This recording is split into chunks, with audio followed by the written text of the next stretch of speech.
This is our protagonist, Korin Locke. For some reason, just 3 seconds ago he had stabbed to death the main character, who was also his closest friend. So the responsibility to save the world and defeat the demon lord fell on him.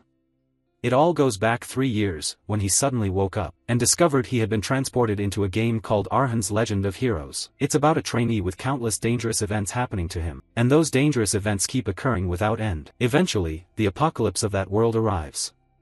And this is still a story that continues on. After assessing the situation, he was relieved, because in the story the protagonist will take care of everything. The character he'd slipped into was an NPC named Korin Locke.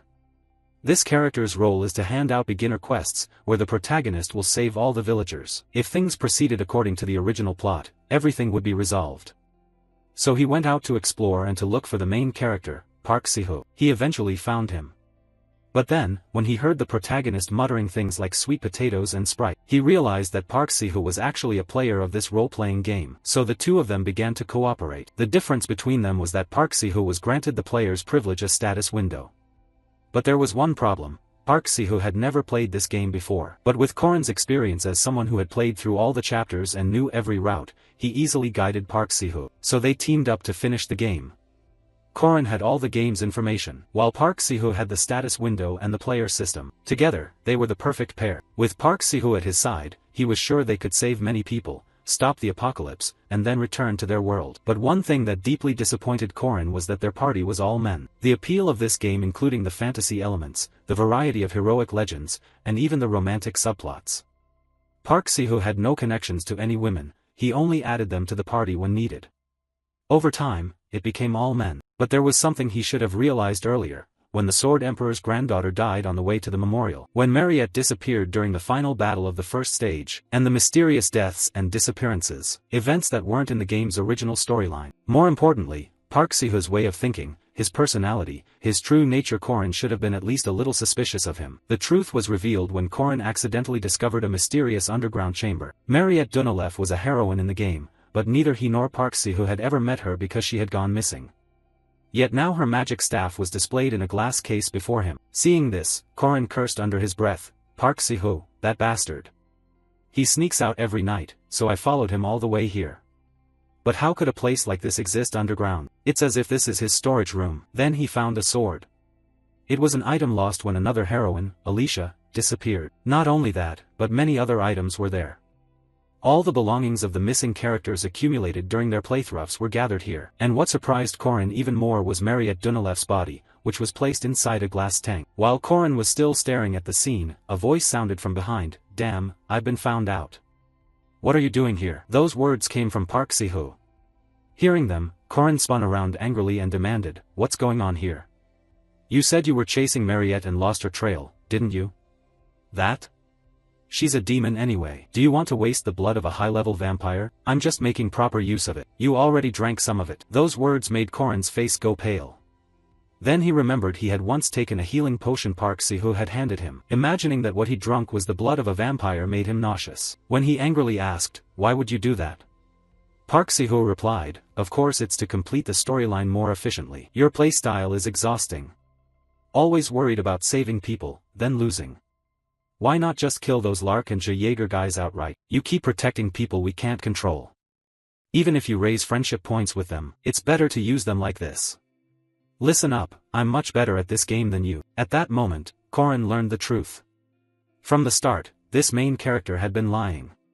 He wasn't a newbie, and when he learned the man needed only 3 more kills to reach 100,000 deaths, Korin realized clearly, this guy was no longer human. But faced with Korin's rage, Park Si-ho only said, "Wake up, they're just NPCs. You've killed a few too. The ones I killed were irredeemable beast-like monsters. They were trying to annihilate the world." "What do you mean efficient? You disappoint me. If you're obsessed with efficiency, then why are you using an odachi? Why does a mage take a knight's shard? And what's wrong with using ordinary potions? You can create them easily via the character window. So why did you create this damn place, Park Si-ho?" Hearing that, Park Si-ho's expression flipped. "You need a wake-up call for your pathetic urge to balance society." Saying that, he reached out his hand and shoved Korin's head straight into the glass tank behind him. "I'm going crazy. After everything I've done for you, don't talk to me in that tone. All I think about is you. I should be your reason for living. I am your world. Yet you don't know your place, sticking your nose into others' business. All you care about are those people. I won't hold back anymore. Park Siho's words confused Korin. He didn't understand what the bastard was saying. Then he grew frightened and hurriedly stepped back. You aren't that kind of character. We've gone through 199 chapters together, why suddenly change genres like this? But to that, Park Siho replied coldly, I've eliminated every character who stood in the way, all for our future. The others are just surface level, don't worry about them. You're the only one I love. Those words scared Korin so much he punched him in the face.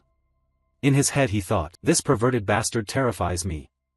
I don't even have a girlfriend yet.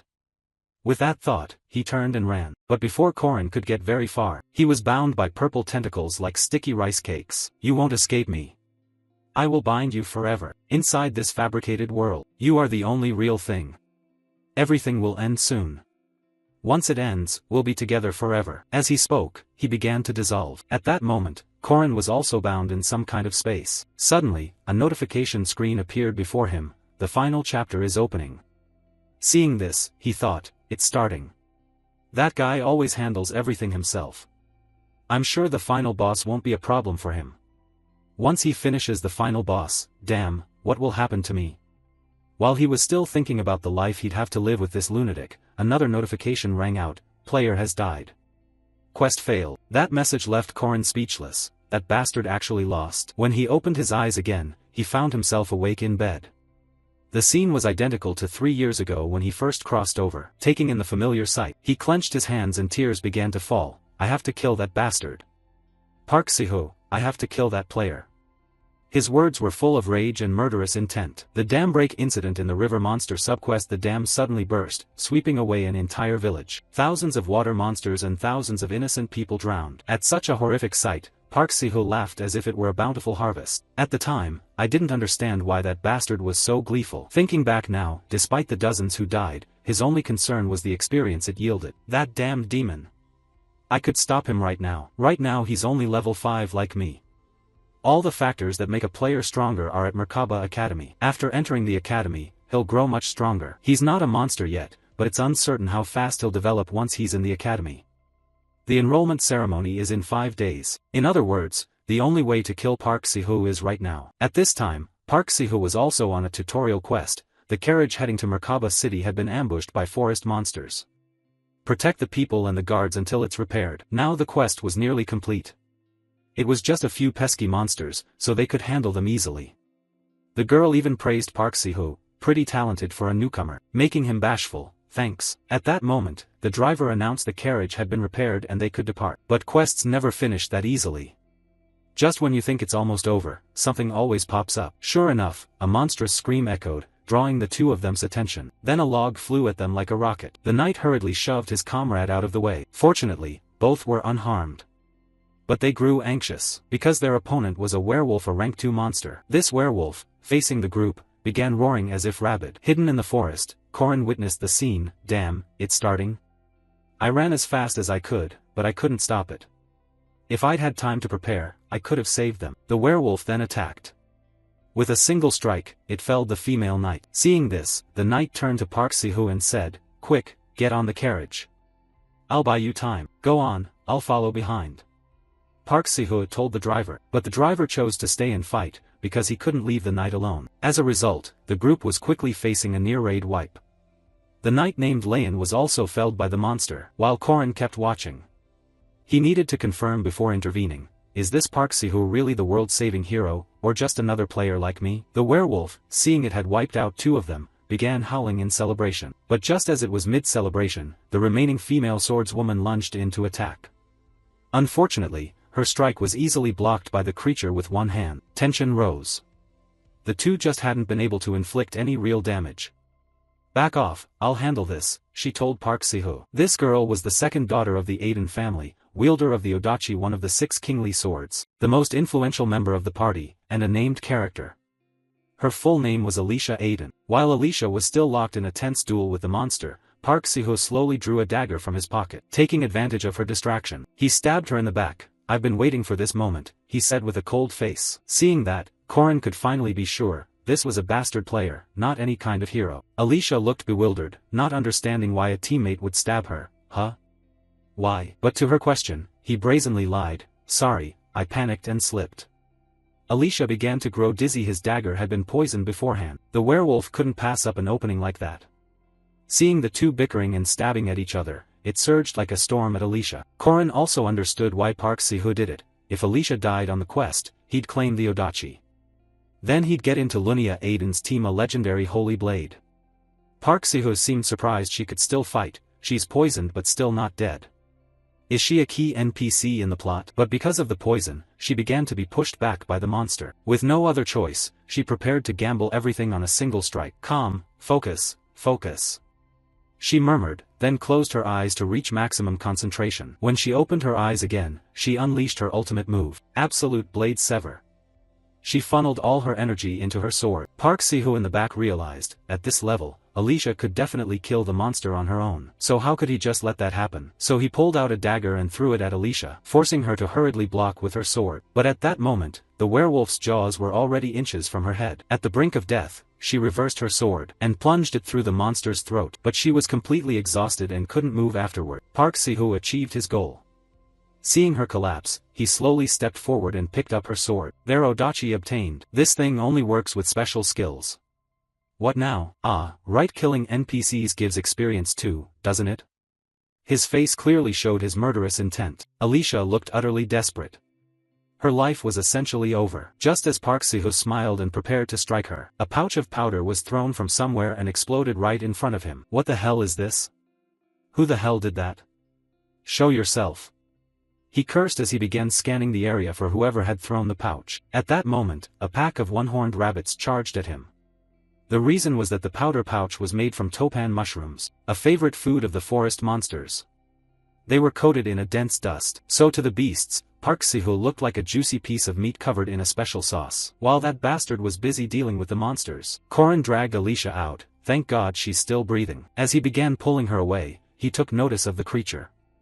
An idea formed in his mind. Korin then used his dagger to pry out one of its fangs. By then, Park Si-hoo had finished handling the monsters. Damn, who the hell are you? Killed 3 horned rats in no time, impressive, huh? Having said that, Korin slowly stood and turned toward Park Si-hoo. I'm Korin Locke. Park Si-hoo asked in surprise, how did you get here? His question revealed something. This bastard had no memory of the previous time. All the better, Korin thought, then smiled. Hey, you'll hurt yourself if you keep holding that sword like that. He said that just to deceive him. The idiot actually believed it and looked down at his sword. Seizing the opportunity, Korin stepped forward and threw a handful of sand into his face. The sand temporarily blinded Park Si-hoo. You bastard, die. He cursed as he swung wildly. Those wild swings posed no real threat to Korin. He's clumsy with the sword, but he swings fast. Physically, Park Si-hoo's still ahead of me. Might as well take the risk, there's no other choice, he thought, drawing the fang he'd taken from the wolf earlier, and made a near-throat strike at Park Si-hoo, terrifying him. Right, this fang knife looks like nothing, but a stab to the neck still kills as usual. Dodge that. Keep your eyes on the fang, he thought as he kept up the assault. With the light weapon's advantage, his strikes came like a storm. Yeah, just watch the fang. Now Korin was about to land the finishing blow. He thrust the fang right up to Park Si-hoo's face, forcing him to hurriedly block with his sword. But that was only a feint. The real attack was the dagger in his left hand. Sure enough, Park Si-hoo was taken by surprise. But his sword was pinned by the fang. Korin succeeded in driving the dagger into his right shoulder. He screamed like a pig being slaughtered when he took the blow. But before he could scream for long, Korin struck again with the fang. The result was a throat slash. He was officially out of the game. After killing that bastard, Korin didn't forget to leave a few parting words. To my past self, thanks for everything. I have to admit you made me stronger. Even so, I don't regret doing this, because I've cut out the seed of a monster. Then a notification popped up, player dead.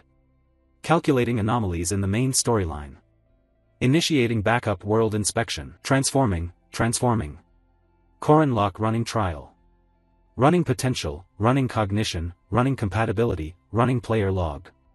Transferring previous player's experience to hero Korin Locke. Converting minimal backup reserves for storyline collapse and baseline stats. Begin running substitute player program Korin Locke AAA class knight, inheritor of substitute player Korin Locke's martial skills. Seeing the notification window, Korin was surprised. A substitute player? Does that mean I'll have a stat window now? Just as Korin was lost in thought, a cough reminded him back to attention. The cough came from Alicia. Her condition was growing critical, so he ran over. "Hey, are you okay?" She was in bad shape. She couldn't see anything right now, but at least she still had enough strength to speak. Corin began checking her symptoms. "You're dizzy and can't smell anything, right? Your ears are ringing too, right? How did you know?" "Okay, that covers everything. Add the slurred speech. It seems to be poison from the XCH plant." From the tutorial zone. "Without a stat window it's hard to craft this toxin. If it had been mixed a bit stronger, she'd be dead." Lucky break, but the werewolf's fang was still embedded in her. She was still in critical condition. "We need to stop the bleeding and detoxify her quickly." With that, he took off his belt and used it to bind Alicia's shoulder. The pain made her flinch. "It's okay, I'm an expert at bleeding control and detox. Don't worry." There was one concern: if she accidentally bites her tongue, it's over. Thinking about what to use, he looked down at the hand of that bastard Park Siho. A disgusting idea crossed his mind, but there wasn't time for hesitation. So he put the dead man's hand into her mouth and said, "Bite down, you'll feel a lot of pain, so bite as hard as you can." Dead people don't feel pain anyway, and this is that bastard's corpse. A few more bites won't matter. Then Corin began treatment. First he worked to remove the fang. "I still don't get why I was sent back 3 years, but I'm back now, and I've killed the player. And those who died in my previous life are still alive. Right now I've saved one person, that's enough." After a while, the bleeding was controlled and the fang removed. Now he was sitting down to brew an antidote. "Hang on, I'm making the antidote." Don't worry, humans aren't that easy to kill. In a haze, Alicia still tried to ask her savior's name. "Please tell me your name." Corin placed a cloth on her forehead and said, "No need. Don't think about it, just rest. When the antidote is ready, I'll wake you." He acted this way because he'd decided, from now on he would operate in the shadows. The fewer people who knew about him, the better. While waiting for the antidote, he began re-evaluating the plot situation of the legendary hero of Arhan. As the title suggests, this is a story about a hero. While dealing with incidents occurring inside the academy, the player will become the hero and save the world. The hero will defeat countless monsters and take down the final boss. A rotten piece of trash like Park Siho still has to follow the script, because if the final boss isn't defeated the world will be destroyed. But now that guy's dead. So who will take on that role? Who else besides me? But these bastards, if they want me to do something, they could at least do it properly, Corin thought. Because at that moment a glaring red notice appeared before him: "System window, access denied." No window access makes me no different from an ordinary person. What kind of crappy substitute player is this? I become a substitute player but can't use player support tools. I was so hyped for this, and it turns out like this. It's really hard to do anything in the future with just memories from a past life. I have to use elements outside the system to pull this off. After 3 years of training, I'm no longer an heir or a backup anymore. Thinking that, he drew a circle with strange symbols inside. As soon as he finished, the circle flared to life, and a burst of flames rose from it. Just as expected, it worked, Corin muttered. This was a type of magic he'd learned in his past life. Ancient worms script old characters that contain power within them, obligations that restrain oaths. They're known as the Triad of Command Runes. They're one of the powerful laws governing this world, the source of human power and the root of destruction. He intended to inscribe them on his body, and the first of them was the duty of command. This command boosts the caster's power when they make a vow. You can make trivial vows like "I won't eat chicken," but because they're so easy, they barely grant any stat points. Still, even if they're easy, he needed to swear something he could absolutely keep.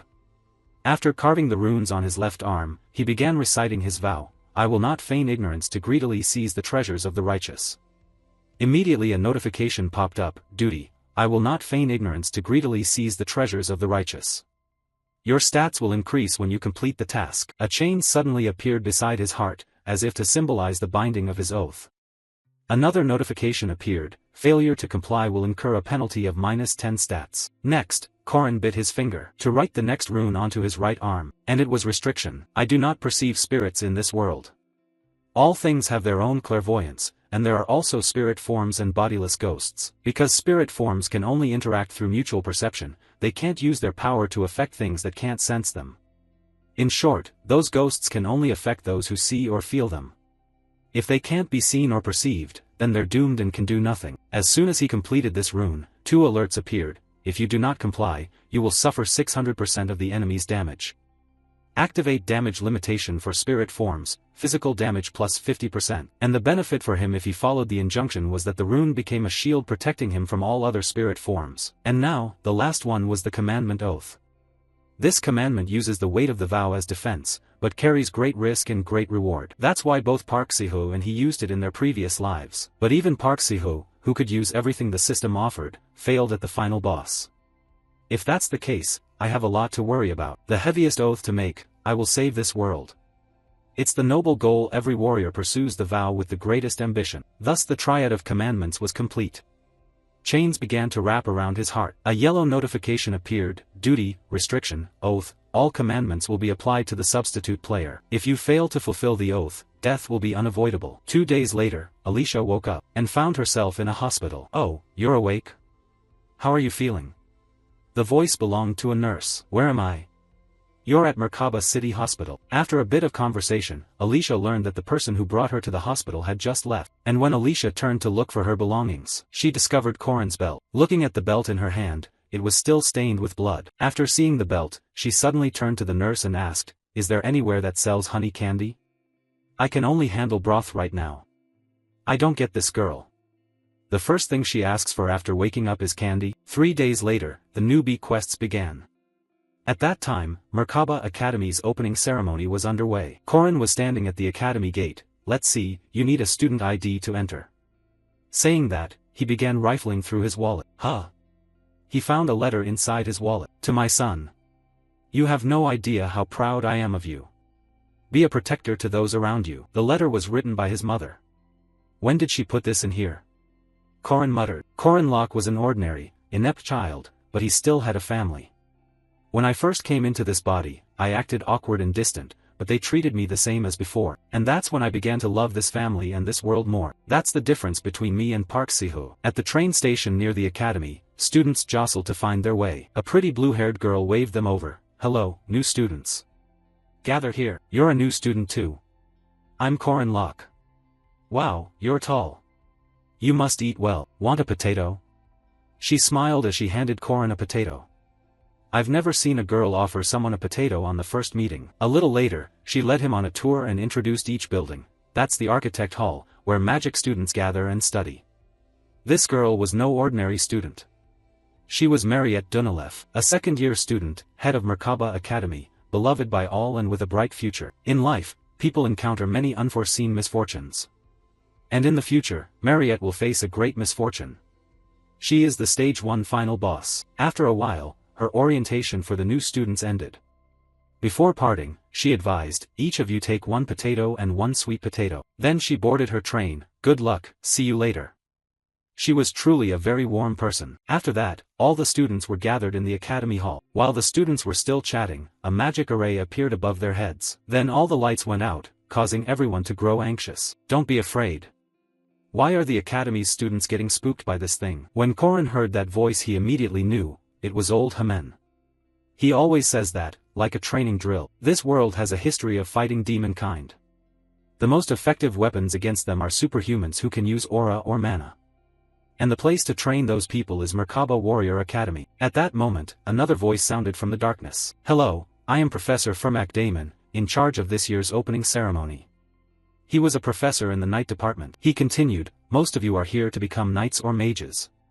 When you arrived, your certifications were already delivered, but don't be all bark and no bite.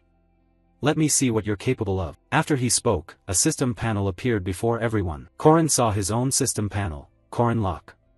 Aura rank, 680, low. Mana rank, 120, very low. Ability, none, very low. Overall rank, 6th, very low. Looking at those stats, Corin sighed without speaking. "My ability score is shockingly low." After everyone checked their ranks, the professor above said, "You're looking at your rank. Stand in front of the number that matches your rank."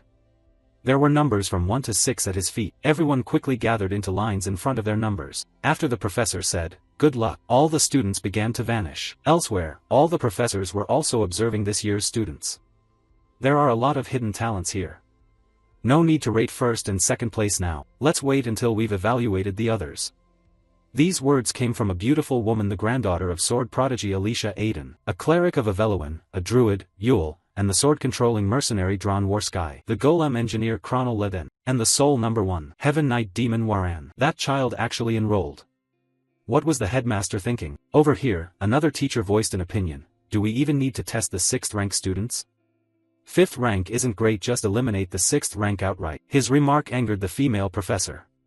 She snapped a black whip. The headmaster said every student has the right to learn. Do you dare go against that? The outburst made him break into a sweat. No choice then, let's begin. He snapped his fingers. Then a cabinet dropped down in front of the students.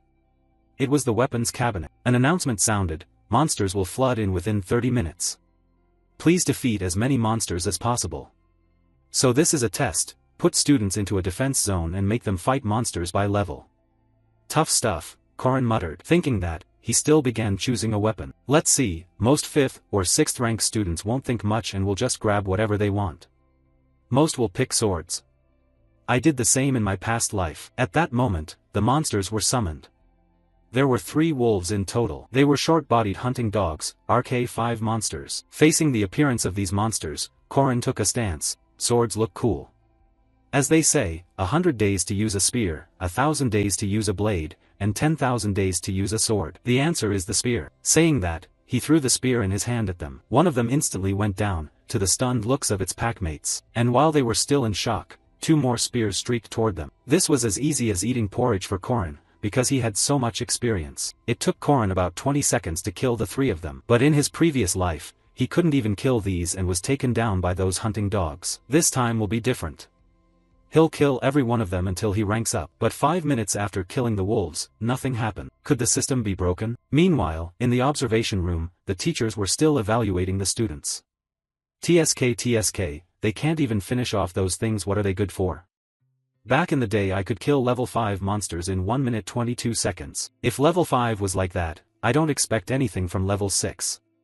At that, he turned his attention to a sphere. But the image reflected in the orb was Corin sitting there leisurely playing. What? The monsters weren't summoned? Must be a bug. After saying that, he summoned a few monsters for Corin to continue playing with. What he didn't know was that the moment he turned away, Corin had already defeated those monsters instantly. Ah, is this the first successful person? Only took 7 minutes and 22 seconds. I thought level 3 would only take 2 or 3 minutes. So what are levels 5 and 6 doing? After saying that, when he looked back at the orb, he found Corin just sitting there. What's wrong with that bastard? Why is he yawning again? Is the system broken? The monsters should always be summoned. At that moment, a burly man spoke up. Broken? No way. For 20 years, Professor Josephine's experimental magic has never been wrong. But he should have been eliminated long ago. Clearly the monsters weren't summoned. The burly man began to doubt. You saw that the monsters weren't summoned? No, I don't need to see that stuff. So you didn't see it happen? My god, I told you it was a bug. I'll summon them again. When Corin saw the wolves reappear, he started to get annoyed. It's been nothing but these monsters since earlier. You're not even worth training dogs. As he spoke, he grabbed 3 spears at once, and threw them at the pack, sending 3 of them to the sky immediately. It all took only 7.3 seconds. The sight left the 2 teachers outside with their mouths agape. Look, Professor Fermac. What's going on? What about it? What's the fastest time you've recorded for level 3 and level 4? There was a kid named Jaeger who did it in 3 minutes 30 seconds. Then he asked, anything else? Judging by how he throws those spears, he must be the son of a hunter. Saying that, he summoned a level 4 monster. But just 3.7 seconds later, it was on the ground. He then summoned an owlbear, a level 3 monster. This creature could actually take a few more hits. The moment it saw Corin, it roared in fury, and launched an attack. But Corin dodged. Corin then drove a spear into its flank. Angered by the blow, it swung with its left paw, knocking Corin back. But at that moment, he activated his ancient rune magic, and turned it into a roasted cake. 2 teachers outside witnessed the scene and cried out in astonishment, ancient rune magic. Those words drew the attention of the other instructors. Inside, the fight continued. Though the owlbear had been set aflame, it was still very tough. It seemed that burning it with fire didn't do much, but at least it limited the creature's vision. Seizing the opportunity, Corin took a running jump up high, and drove the spear's tip straight into its head. The 2 teachers outside couldn't believe their eyes. That kid is definitely not a regular level 6. It's a shame the monster test only goes up to level 3. It's been a long time since we've seen someone this interesting. I can't wait to see him fight a demon. The smaller teacher then began to summon a demon to conduct a level 5 demon test. At that moment, Korin could sense that something had definitely been summoned, but he couldn't see or hear it. It's all due to the restriction penalty. I can't sense or touch souls. If that's the case, it means he can't touch the demon. To be sure of this, he simply waited. For about a minute, more than a minute, nothing happened, and Korin confirmed that the restriction had been activated. Since he couldn't touch the demon, Korin abandoned that test. 2 notification boards appeared: Demon Test, Rank 5, Draw. Rank 4, Fail. Rank 3, Fail. Monster Test, Level 5 Hunting Dogs, 7.3 seconds. Level 4 Boar, 3.7 seconds. Level 3 Owlbear, 11 seconds. Back in the gathering hall, everyone was showing off their rankings. Then Korin spotted someone he knew. This burly guy used to be Jaeger Hinchpeter. He was the one who started the fight with the player at the beginning of the story, and Park Si-ho killed him simply because he provoked him. Although Jaeger was arrogant and a bit careless, that's normal for someone his age. Anyway, that lunatic. Next, Korin glanced at another acquaintance. It was a small kid, whose name was Lark. In the past, he met the same fate as Jaeger. Suddenly a voice echoed throughout the great hall. Good morning, everyone. I am Headmaster Aryu Kazar. You have joined the academy to become stronger, a gathering place for the powerful. Some of you are already strong, others still have a long way to go. While I cannot guarantee you'll achieve everything you want here, I hope you'll find your own path. We're here to help you take the first correct steps. From the second step onward, that's your responsibility. That is all. Have a pleasant day. That was the headmaster's familiar speech. He gives that same speech every monster test. As Korin wandered around, he happened to see Jaeger bullying Lark. This is his chance. So Korin cheerfully went over and slung an arm around Jaeger's shoulders. Hey man, your tattoo is badass. Your tattoo artist must be great, right? It still looks good up close. The one on the back is your blood type, isn't it? So you can get a quick transfusion if you get hurt. You planned ahead. As he spoke, Korin pointed at the tattoo on Jaeger's neck. Jaeger brightened up and said, "You sure know your stuff." Honestly, my mom did this. She's a tattoo artist, specializes in line work. But since I asked, she did it in an old-school style. She's amazing. Do you have any tattoos? Korin's purpose in bringing this up was just to make friends. He already knew all this from his previous life, because in his past life, when Jaeger disappeared, his mother came to the academy, and said that his tattoos weren't just for looks, but because she worried about her son at the academy. The heart of a parent, indeed. Jaeger continued to boast, I even have one here. It's a flying carriage symbol of Merkaba Academy. Eventually, the two of them started to get to know each other. Incidentally, Korin also pulled Lark into their group. From a distance, Alicia witnessed this as well. So he rescued his friend who was being bullied. That's great. He seems like a good person. And that was also how Korin made a good impression on Lark. Lark's ability is memory, right? Then I've just found a free skill book. He thought that and flashed a devilish grin. But in Alicia's eyes the smile looked completely different. He even has a cute smile. What kind of person is he? Most of the academy's facilities are provided free of charge. The coffee here is cheaper than outside, and the dorms are free. Among them, the most recommended facility is the training room. The reason is simple: with this room, even impossible training becomes possible. For example, fighting spirit forms you can't see. That's why Korin was working hard, punching the spirit forms inside the room. His actions didn't shock the second-year students. Look, that first year is using spirit forms to train. Usually you only train with spirit forms in the second term. He must have heard about it and decided to practice. I heard some second years still can't even control wind spirit forms. Meanwhile, in the training room, Korin was getting beaten to a pulp by the spirit form. It seemed this was still too early for him. Then a voice from behind rang out, "So you're a first year." The voice belonged to a burly man. Hearing him, Korin quickly turned around. "Hello, coach. Why are you fighting spirit forms to practice spear techniques? Are you confident you can do it?" "I can." Korin felt a bit anxious. "Why did you suddenly approach me? Are you going to test me or something?" The coach frowned and watched him for a moment, then smiled approvingly. "Good spirit. Here, I'll give you 10 meal tokens. If you succeed, come find me and I'll reward you." With that, he turned and walked away. Korin exhaled. What a scare, no need to get so worried. A food reward isn't bad, right? Now, back to it. All of this conversation was being observed by Mariette. Korin kept pushing himself in training, of course still getting roughed up by the spirit form. While he rested, Mariette came over and handed him a towel to wipe his face. Is it very hard? Yes, I'm tired. Take a break. You've been working hard. You just need to get used to it. One day you'll do it. Try again next time. Mariette's words left Korin silent. He doesn't get a second chance. Last time there was Park Siho, they had the player's window, potions, and skill books. But this time there's nothing. That bastard Park Siho isn't here anymore because you killed him. So now you're on your own. So you have to become the strongest. Thinking that, he thanked Mariette, then threw himself back into training. First, I have to identify my limits. It might be excessive, but I need to test how my abilities compare to the past. After that, he began to unleash every technique he could currently perform. While training, he thought, I don't have a strong body, nor mana, or aura. Information about Park Siho and the future is useless against monsters and those geniuses. But to face monsters and prodigies, I have to work harder than anyone.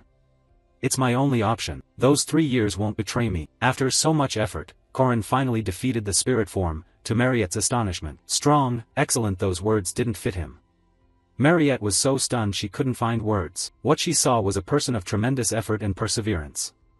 He's incredible, she thought. Korin, meanwhile, enjoyed a few showy seconds in the air before dropping straight to the ground. Mariette hurriedly asked, Are you okay, Junior? Korin convulsed and replied, I overdid it. At least for this body, I did. The next day, Mariette appeared before Korin again. Since yesterday, she seemed to be paying more attention to him. Hello, Junior. Today I'll show you the school's facilities. This is the pride of our school. And over here is... While she sincerely introduced things, Korin paid no attention. He was thinking about something else. To fight properly, the body matters most. To improve physical condition without relying on Park Siho's potions, there's only one way. It's to use the commandment, do not ignore the suffering of others. And the target for him to carry this out on was Lark. So Korin edged closer and greeted, Hey there. Want to grab a meal with me? Having a guy suddenly throw an arm around him like that made Lark a little scared. But when Korin mentioned spellbooks, Lark's expression changed. As for spellbooks, Korin said, simply put, they're skill books, powerful relics that let you gain a spell or trait just by reading. The Merkaba Academy library is as large as the academy itself. It stores and transmits knowledge to future generations, but ignore that nonsense. Actually, this place is used to hide spellbooks. At that, the two began searching through the mountain of books. Fearing Lark might not believe him, Korin embellished a bit. You hide a tree in the forest, right? Lark was a diligent student, a model pupil from a good family. He memorized all kinds of magic and recorded them in his notebook. Of course, no matter how many incantations he knew, using them all was still very difficult. If your rank and mana level are too low, even excellent theory is useless. But if you have a spellbook, that's a different story. After searching for a while, Korin finally found an entrance. The moment he tossed a book down, the shelf behind them shifted, revealing a secret entrance. Lark gaped, I don't understand how this guy found it. Then the two stepped inside together. The passage was gloomy, making Lark a bit nervous. Korin, walking ahead, suddenly stopped and said, Lark, it's time for you to fulfill your promise. You have to do it well. Oh, okay. You want me to help you fight a demon, right? But what do I have to do? But before Lark finished, Korin punched him squarely in the jaw. Looking at his friend knocked out on the floor, Korin revealed a devilish grin. Heh, let's get started. Now his plan truly began. Korin had come to save Lark and to complete a special mission. If he could capture a demon here, he could obtain the hidden vein he desired. But there was one problem. A super strong demon existed here. It was the aberrant demon, Duke Sabancia. Because he was so overpowered, this became an impossible mission. Why can't I catch a normal one and have to catch an aberrant spirit? He was a generalissimo who once commanded the southern forces 800 years ago. His overwhelmingly powerful attacks killed most players as soon as the mission started. Of course, Korin wasn't among them. Because of the restriction cannot see souls, the Duke's attacks had no effect on him. Naturally, he couldn't see the Duke himself either. Those attacks kept passing through Korin's body, leaving the Duke baffled. At that, Korin spoke up, My Lord Duke, sorry, but I can't see you. Why don't you possess this guy's body? Saying that, he picked up Lark's body. It turned out that was his original plan. In this world, there are many different factors. Some turn ordinary people into beasts, like vampires or werewolves. One day, Duke Sabancia awakened, became a vampire, and killed his servants. Although he tried to suppress the vampire instincts, he failed. In the end, fearing he would kill his wife and daughter, the Duke moved his entire house elsewhere and shut the city gates to prevent a massacre. He used magic to seal himself into a book, that very spellbook in this library. That's the introduction to the Duke. And now he didn't hesitate to possess Lark's body. As soon as he took control of Lark, he went insane and lunged at Corin. Straight for me? Because he's a vampire, did something trigger him and make him go berserk? Watching Lark charge, Corin remained calm. The reason he chose Lark was because, when someone like the Duke possesses him, he can unleash the maximum latent power inside. Model student Lark, but a bookworm like him has pitifully low physical strength. That's why when Lark charged, Corin knocked him down with a single punch. I do care for Lark. But this is the optimal strategy to complete the mission. If I kill Lark while he's possessed, I can obtain the highest tier items, like the Duke's cloak or the vampire armor. They were all items Park Si-ho once used. They will play a major role in what will happen in the future. But you're not that bastard, so you'll do it another way. My Lord Duke, aren't you curious about your wife Duchess Lena and your child Cecilia? Those words actually calmed him down. Then Corin sat down and continued, let me tell you how they lived after you were sealed. He then began telling him many things, how his wife died after leaving the city, and how his daughter became a skilled explorer who traveled the world. How do you feel? Are you satisfied with my answer? Corin said this because he, too, had a family he loved in the world. He wanted this pitiable soul to pass on peacefully. Hearing about his wife and daughter moved him. Sorry for barging in on you. Thank you for telling me. To that, Corin just laughed. It's fine, I wasn't really hit. Even if I was, Lark's blow was weak. After that, before he ascended, the two of them talked for a long time. Finally, the rewards Corin received handled the remnant soul of the aberrant spirit Duke Sabancia. The spellbook, the book that once contained the Duke's sealed soul. Inside are aberrant powers and charms. If you read it, you can learn them. You have acquired new skills, Tenacious Warrior and Rebirth. Tenacious Warrior and Rebirth, like a fighter who doesn't lose the will to fight. As long as your resolve holds, your body will continue to recover. This is a skill that bastard Park had in the past. But I don't know how much it heals, since he was never really injured. Meanwhile, Lark slowly came to, you're awake? Don't be happy, a demon spirit just possessed your body. Why does my jaw hurt if I was possessed?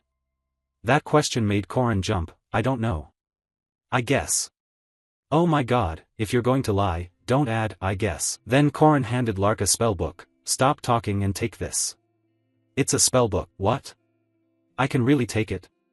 Lark asked incredulously to make sure. The reason Corin chose Lark was that sometimes he wanted to watch someone strive to earn a reward. Then a notification appeared. Quest, do not ignore the misfortune of the righteous completed. Duke Sabancia quest difficulty B, reward, 80 points, distributed evenly. Details cannot be viewed. The notification stunned Corin. I got 80 points. In this game, each level up grants 5 stat points. That means this number corresponds to leveling up 16 times. I didn't even see a level up notice. So the level reward is only 80 points. Is it compensating for not being able to raise stats directly? But this much experience, what is this? Quest, do not ignore the misfortune of the righteous. Stat points, 40 distributed evenly x2. Corin Locke did not ignore the misfortune of Lark Berman. Stat points, 40 distributed evenly x2. Corin Locke did not ignore the misfortune of Duke Sabancia. The next day, in the physical training hall, Mariette was happily handing out potatoes to everyone. Seeing Corin, she ran over to chat. Are you going to capture a spirit form again today? Yes, I believe you can do it, Junior. I'll be cheering for you, she said to Corin with a bright smile. The sight made some jealous upperclassmen grit their teeth. How did Mariette get taken by some first-year 5th-rank kid? I watched closely but failed yesterday. Don't give him hope. Why is that rookie stealing Mariette's attention? But Mariette remained very confident in the face of their words. Then they opened a betting table. I'll bet 2 gold coins that the junior will succeed. I bet 7 silver that he fails. Such comments kept coming. Corin protested. Why are you all betting on me? I'm just trying to train. Whatever, focus first. I gained stats from helping the Duke ascend, so I can definitely capture it. Still, I don't know how strong I actually am. Let's start with the weakest basic ones. After saying that, he took his stance and performed the giant serpent burst. The technique he used to defeat the spirit form before was the serpent's long strike. Among the Hwaxe arts, that move is rather difficult. So he used the most basic of basics, the giant serpent burst. Maybe one strike won't even take it down. He thought. Unexpectedly, with a single strike the spirit form was split apart immediately. The scene left the bettors below gaping. Just one hit? Has the giant serpent burst reached that level? Not only were they surprised, even Corin couldn't believe it. Am I really that strong? Mariette, standing behind him, also came forward to congratulate him. Yesterday you succeeded with 3 moves, right? This time you did it with 1 strike. Her word surprised Corin. What is this?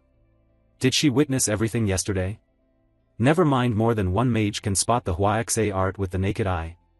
What kind of absurd vision is that? While Corin was still thinking, Mariette handed him a pouch of coins. Ah, this is your share. Because of you I earned a little too. Of course you should get a cut. My share? Why would I not like that? Of course I like it. Whoever turns down money? His eyes turned into little coins. Mariette, you're really smart. Keep it up in the future. That evening, Corin sat lost in thought. It was the same in my past life. I trained hard to gain some martial skill for myself. It's the same now. I'm close to the 5th step of the 6 steps toward enlightenment. There's a long way to go, but my spear techniques are improving faster than I expected. So I'm not too worried. The problem is ancient incantation magic. At that, Corin wrote a rune in the air. Immediately a notification appeared, you lack mana. This was the issue he was facing. In his previous life he couldn't fully master it either, because ancient incantation magic requires an enormous amount of mana. If he could train it now, he'd certainly be much stronger than before. I need to think this through. As he headed back to his room, a voice suddenly rang out. The voice made him stop. Corin recognized it. No matter how much he refined his spear arts and mastered ancient incantation magic, the person he couldn't defeat had appeared at this academy. The woman even Park Si-hook couldn't kill one of the strongest forces in the legend of the hero Arhan, the balance breaker, the night demon Waran. Corin panicked. Why has she suddenly shown up here?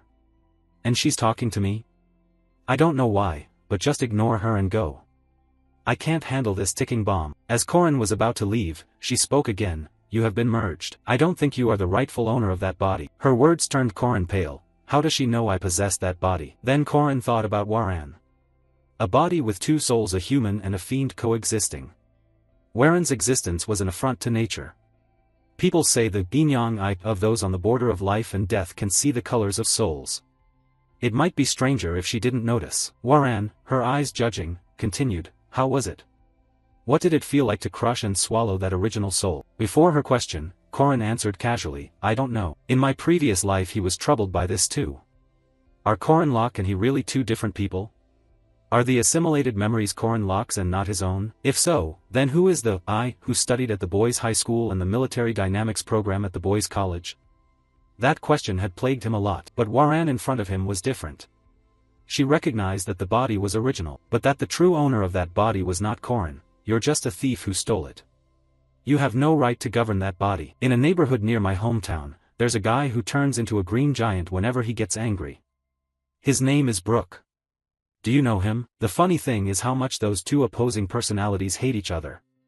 Interesting, right? They're capable, but different. As he spoke he pointed at his head, actions that left Waran puzzled. Anyway, what I mean is that whether it's the original soul or a newly formed one, both have different personalities. Isn't that how they coexist? Whether they like it or not, we were born into one body. When you're born, no one is guilty. Corin's words left Waran momentarily silent. Then she began to speak. In this world, some people are born already sinful. Corin understood the pain behind her statement. It's just that now this person was far too dangerous to be involved with. After that, he said goodbye to her and turned to leave. The next morning, Corin woke very early. The only reason he left the dorm before the birds started singing was the quest board. Using the various commissions here to level up for upcoming main tasks was necessary for his development progress. But his goal wasn't to level up, so he didn't need to be too picky. Corin just wanted to test something. More importantly, why was Alicia here, and why was she watching so closely? Thinking back, I don't have much information about Alicia from my past life. That bastard Park Si-hook killed her. And now my memories differ from what I saw in the game. Standing there too long felt awkward, so Corin called out, Alicia Aiden. Hearing him, Alicia hurriedly replied, hello. She even bowed to show respect. Only then did Corin ask, you already picked up a quest on the first weekend? Isn't level 2 supposed to mean you don't need to rush for achievements? Ah, because I need the money, Alicia answered. Huh. Isn't level 2 supported with plenty of activity funds? At Corin's question, Alicia began to cry. They said they won't grant me funds because my family's income is in the top 10% of the kingdom. Finally, Corin understood the situation. It was like Korea's scholarship system, the wealthy don't receive support. In short, rich families don't ask the school for money, pay your own way. But sadly for Alicia, her family practiced abandon raising, so she had to earn minimal living expenses herself, no matter how much she begged. Hearing that, Corin knew she was flat broke. So he suggested a quest. If you need money now, how about the patrol quest? It pays pretty well. At the words pays well, her face brightened. Really? Will they accept up to 3 people? Do you want to team up? I can't, I have other things to do. He refused because Corin wanted to reserve this precious weekend to do quests that were easy to complete and would raise his stats. So his first quest would be, find a cat named Nobby. Missing cat named Nobby, 2 years old, especially cute, disobedient. Thank you fee, 5,000 experience points and low rewards. But that didn't matter, because his goal was a preset. If he rescued and returned the cat Nobby nearly killed by monsters, he could prevent the owner's misfortune of losing a pet and falling into depression. And as a result, when he completed the quest, a notification appeared, duty fulfilled, you did not ignore the misfortune of Anna Milan. Difficulty, E, reward, 5 points, distributed evenly. Seeing the notification, Corin couldn't stop grinning. Great. The precept really works. Even small quests will help me increase many stats. His smile terrified the girl beside him. Next, motivated by the word stats, Corin abandoned scruples and decency, from helping the bully, to sabotaging other people's happiness. But then Corin suddenly remembered a quest even more important than stats. He had even noted it down before leaving today. At the same time, at some shop, a muscular old man was going berserk. This isn't it either. I've made a sauce from more than 10 ingredients like garlic, carrot, and chili. But the sauce that would satisfy my wish to make fried chicken taste great even when it's cold I still can't make. And while he was still racking his brains, a voice rang out. Add some malt, and your problem will be solved. Haha, alright, I'm off. The old man grew puzzled. Where did this lunatic crawl out from? Who in their right mind would add malt? Despite saying that, he added it anyway. Wait, this flavor, this is it. Shouts of joyful exclamation rang out from the building. And this was the task Corin was determined to complete. The world would be chaos without seasoned fried chicken. At that moment, a notification appeared, duty accomplished, you did not ignore YS misfortune. Difficulty, E, reward, 5 points, distributed evenly. The notice made Corin stare. What is this? This still works with the precept? I only wanted to satisfy a personal wish. Wonderful. Yes, there's nothing wrong with someone who seasons fried chicken. His smile was villainous by nature. What a waste not to use this smile for a life of crime. While he was grinning like a madman in the street, Waran on the rooftop watched everything. Truly a strange human, she thought. At the same time, a gate appeared behind her and a female professor stepped out. You're here? I left you alone because you hadn't left the city. But at least get a permit before going out. But Waran paid no attention to the professor's words and simply turned her head. Then she remembered what Corin had told her the day before. Being born isn't a sin, that's a blessing. Another image flashed in her mind. You shouldn't have been born. These 2 images would represent the knots and turning points in her life. A few days later, at the hunting grounds. Today all the first-year students were gathered here because this place would host their survival skills assessment. At these hunting grounds, if you reach the hut at the far north end of the forest, you will pass. For now, put on the armband matching your rank. You'll need to return it at the hut at the finish point. You'll receive points based on how quickly you reach the finish with that armband, and your reward will correspond to your score. While the professor announced the task, Corin watched. As expected, Waran didn't show. Besides, Waran isn't allowed to participate in practical assessments. Maybe it's about fairness, since she's too out of league. At that moment someone called him, Corin. The voice was Alicia's. Hearing it, Corin asked her, Alicia, did your quest go well? Yes, thanks to you I earned some living money. Fortunately it helped. Oh, do you want some candy? I meant to buy it for my sister, but it's too sweet for me. Seeing the candy, Alicia's eyes lit up. What? Honey bomb candy? Can I have this precious thing? It's just one candy. A rich girl like you has come to this point. Up above, Professor Josephine declared, the test begins. Then with a crack of her whip, she created a magic array above everyone's heads. Corin was still very impressed by the scene. I've seen countless mages, but using spatial magic for a crowd like this only Josephine can do that. Still the same as always, Archmage. After that, he and the others were randomly teleported to spots in the forest. Right after that, the clash of weapons rang out. Already fighting just after it started? The hunting grounds are an important event even veterans must repeat countless times. It's a battle royale system where you start at random locations and must seize opponents' armbands to accumulate points. Seeing that crowd brawling while moving through, Korin was delighted. Yes, fight fiercely. I have no interest in you lot. The most dangerous person right now is Alicia level 2, with the blue armband. Waran isn't here at the moment. If I take care of Alicia, the rest are basically free points. Alicia, you may not know, but I placed a tracking rune on the candy you ate. That rune will ensure we meet again. Then Korin put on his killer expression. I knew it wouldn't be that easy. For a few points, he had sold his teammates' trust cheap. Saying that, he rocketed over to Alicia. Alicia. Outside, Josephine told the headmaster, I'll go into the forest. Although professors are posted everywhere, better to be careful. Then she suddenly startled and realized something. Wait, thinking about it, where is that child, headmaster? Could it be that you didn't bring them? That they came on their own? They came by themselves? Maybe their heart has undergone some change. Poor Korin, still deluding himself that he'd scored an easy target. Little did he know the person he considered most dangerous had been following him all along. Hope the chairman doesn't get wiped out. Meanwhile, in the forest, Alicia was in trouble. Korin wasn't the only one targeting her. Why are you behaving like this? Don't you feel ashamed? So many people attacking me alone. At this moment, a few people lay knocked out at her feet. One of them even admitted, being cowardly is our specialty. Behind her, a man crept up while she wasn't looking and struck. You monster, fold your arms and take it. But the moment he was about to attack, a stone flew from nowhere and hit his waist, staggering him and making him spit out a mouthful of food. When Alicia saw her rescuer was Korin, she was overjoyed. You came to save me? You really are a good person. Alicia is so beautiful. Korin's words left her puzzled. I mean beautiful. That blue armband. As he spoke, he launched his attack, his face turning into that of a typical killer. Alicia was furious to the point of tears. Korin. I trusted you because you gave me the candy, so I thought you were a good person. Alicia is a level 2 knight of a pure martial school. Her special defensive abilities probably aren't yet fully mastered. In terms of combat strength, she's a mid-level 2, so you'll become a good person when you hand over the armband to me. Saying that, Korin gave a threatening smile. Although she didn't match his sister, a true genius, Alicia was still talented, ranked in the top 1%. She'd easily defeated 7 members of the 3rd and 4th year student council.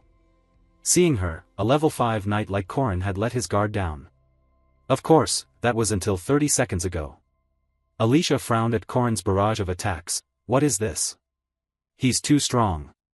He closes to very close range, mixes in dodges with long-range strikes. He toys with counters and maintains constant pressure. But that doesn't mean there's no opening. His breathing changes oddly when he switches between thrusts and slashes. If I can catch that distance, I'll have a chance to counter. But she was spun around by Korin like a top. The opening just now was intentionally exposed by Korin.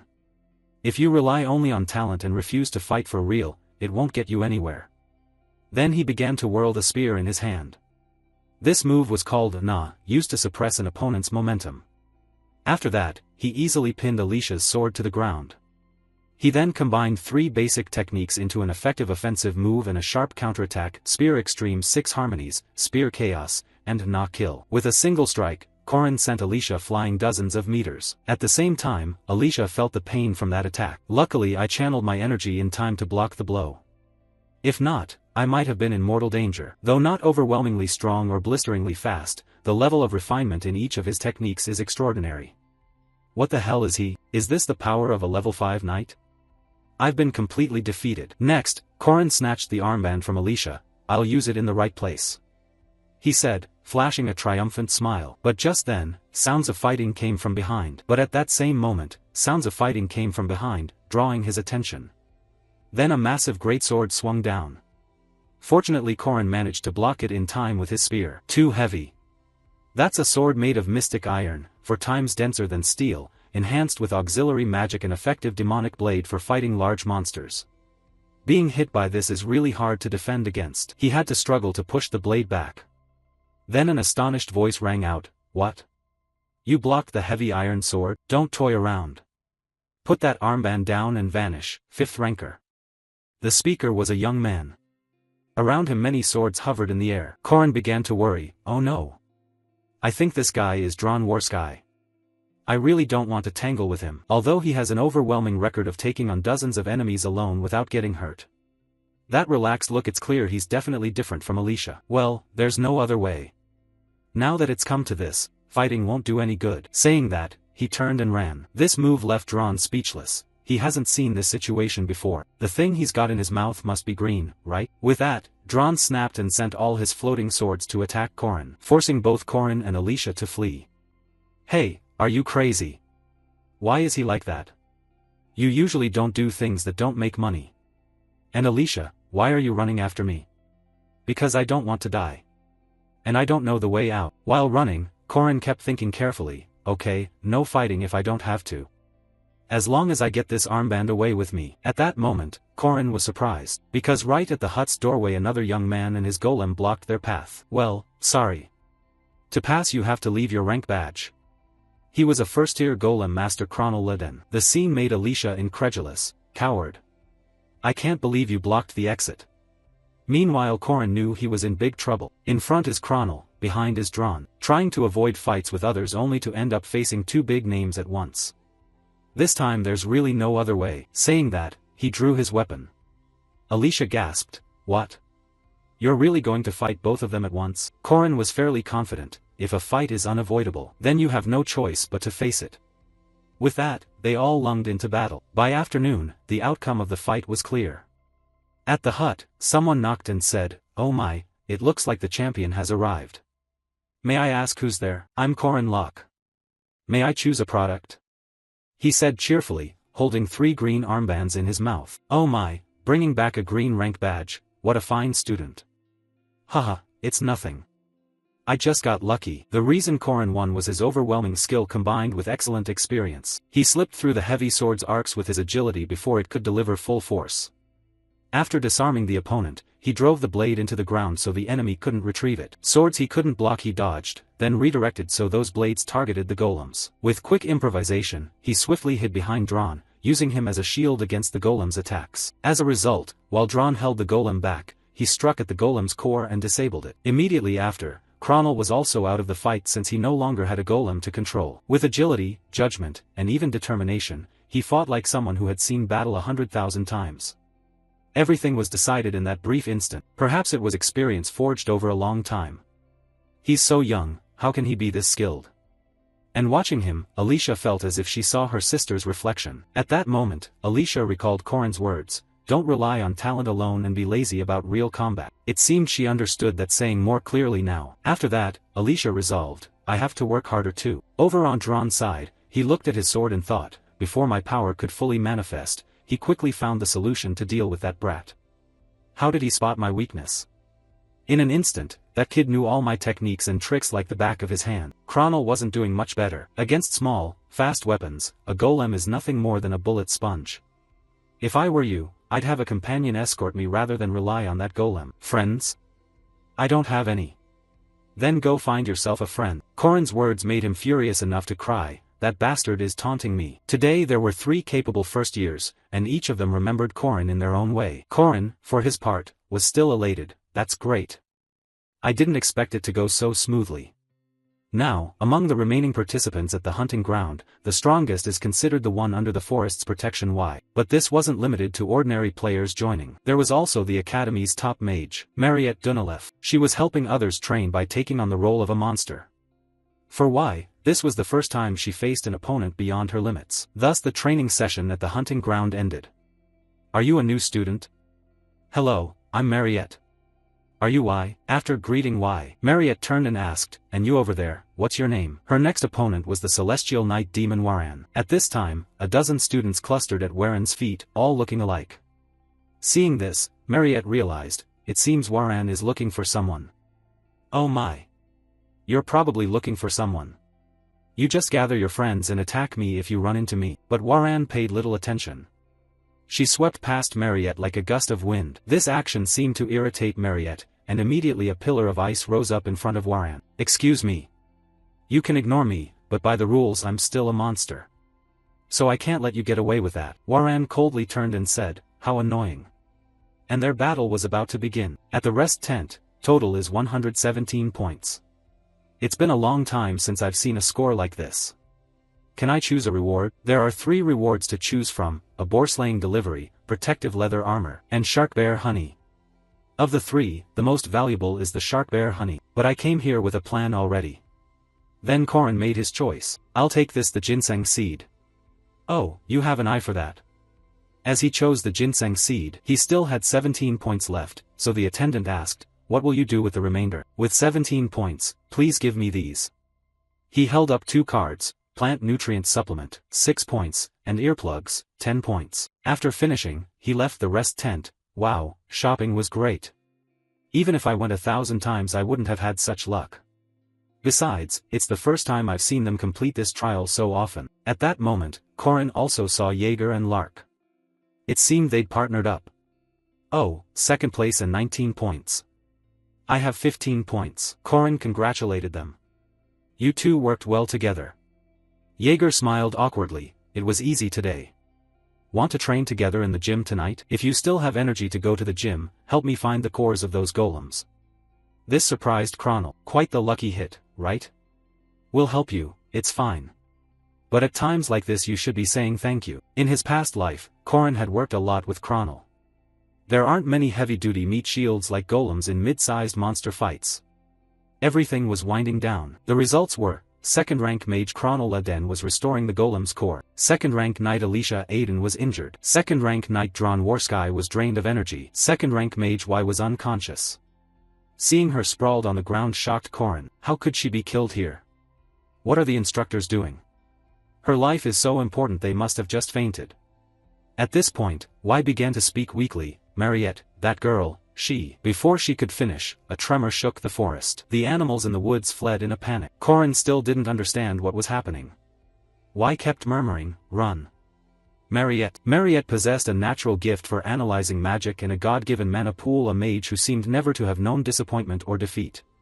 Her talent followed in the footsteps of Senior Professor Josephine. As people said, Mariette was truly a genius. To Mariette, the hunting ground was like a playground.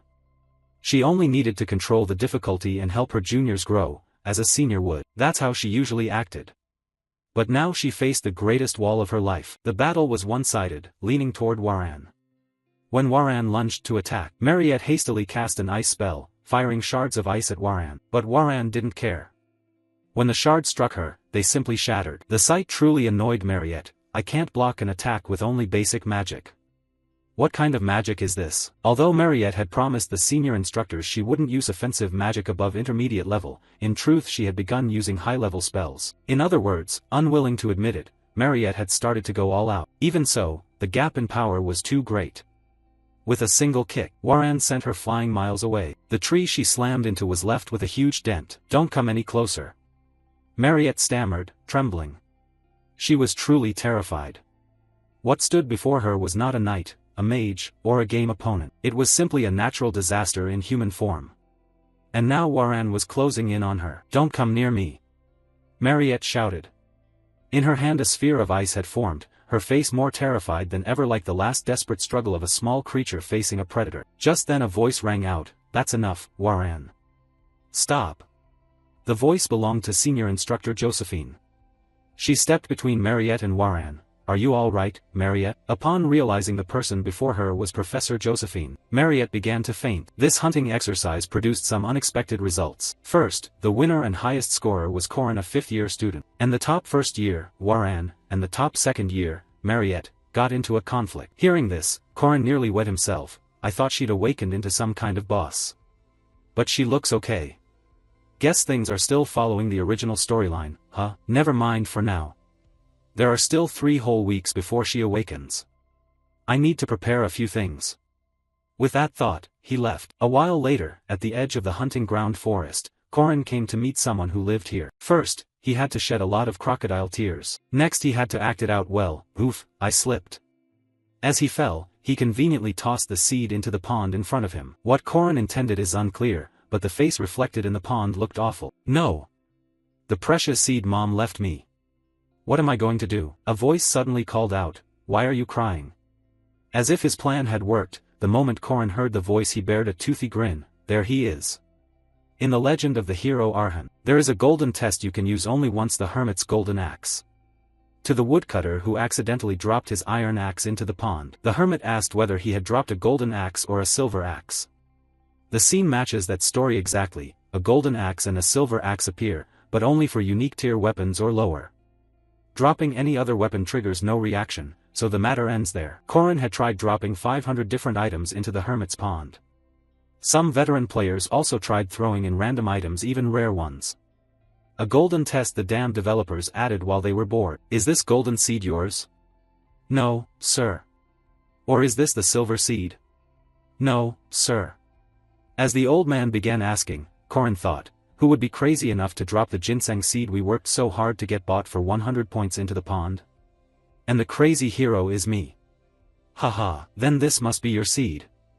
The old man said, producing an ordinary seed. Korin's tears streamed. Yes, that's right. This is definitely mine. Even after seeing gold and silver, you weren't greedy and were honest. I value your honesty and will give you these seeds. So Korin received the golden and silver seeds. The hermit, having completed his task, dove back under the pond. Korin stayed kneeling, telling him to take care of his health. But the moment the hermit submerged, Korin's face twisted into a grin. Heh heh heh. Items can be multiplied. If the old man saw this, he'd demand his stuff back. The regular ginseng seed increases mana. But the golden and silver seeds have very special effects. They're a hidden piece obtainable only this way. In the legend of the hero Arhan, there are some issues with people who hit level cap the day after harvesting, but that's not a major problem. In a past life, Park Sihu ate the golden seed and I ate the silver seed. But now, they're all mine. Seeing the seeds in his hands made Korin grin from ear to ear. Next came an important piece of information. What would make Mariette the first boss and awaken her as a special vampire was a real event happening in 3 weeks, an encounter with the killer vampire of the Mist City John Doe. Korin didn't know how the demon faction's minion inside Mariette had awakened. But there was still time. That's also why I showed strength to the powerful second-rank players. No one wants to team up with a weak 5th-rank knight, even if you asked. The first thing that draws them to a main player is natural talent and power. Within a week, they'll be fully recovered. At that point, Korin would propose forming a team. The first boss raid of the legend of the hero Arhan, the special vampire Mariette Dunalef. There were still 3 weeks before Mariette's awakening. But that was assuming everything continued according to the original storyline. At this time, Mariette also regained consciousness after the fight with Waran. The roommate next to her hurriedly asked, Mariette, are you okay? How's your throat? That first year she should know her limits.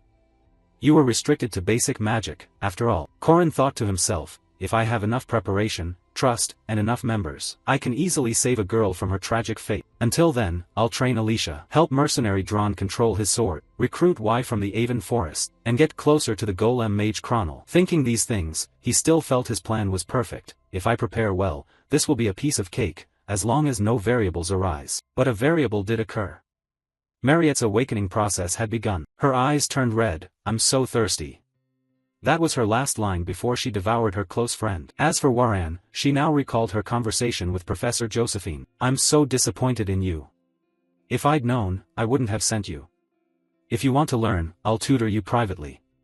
Reflect on yourself. In short, she would now be confined. Should I jump off the building? She muttered to herself when alone. Just then a face poked in through the window. Knew you'd be here. That Korin just stuck his head in like a ghost. It even startled the celestial night demon. You're Waran, right? I think I've seen you before. I'm Korin Locke. Can you open the window? Korin said, his leg still dangling on a nearby branch, holding a box of pastries. He then handed the box to Waran. Here, for you. I didn't know what you like, so I grabbed this pastry. Besides, it's weird to hand it over empty-handed. Waran didn't immediately take it and said, you breaking in is against school rules. But Korin had prepared his response. I didn't come in. I'm hanging from the tree. And I just like being here. I don't think Professor Josephine is around right now. Actually, Korin came in case Waran was injured. But she didn't have a single scratch.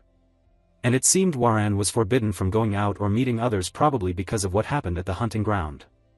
Understandable, since she's an important person. Josephine's concern made sense.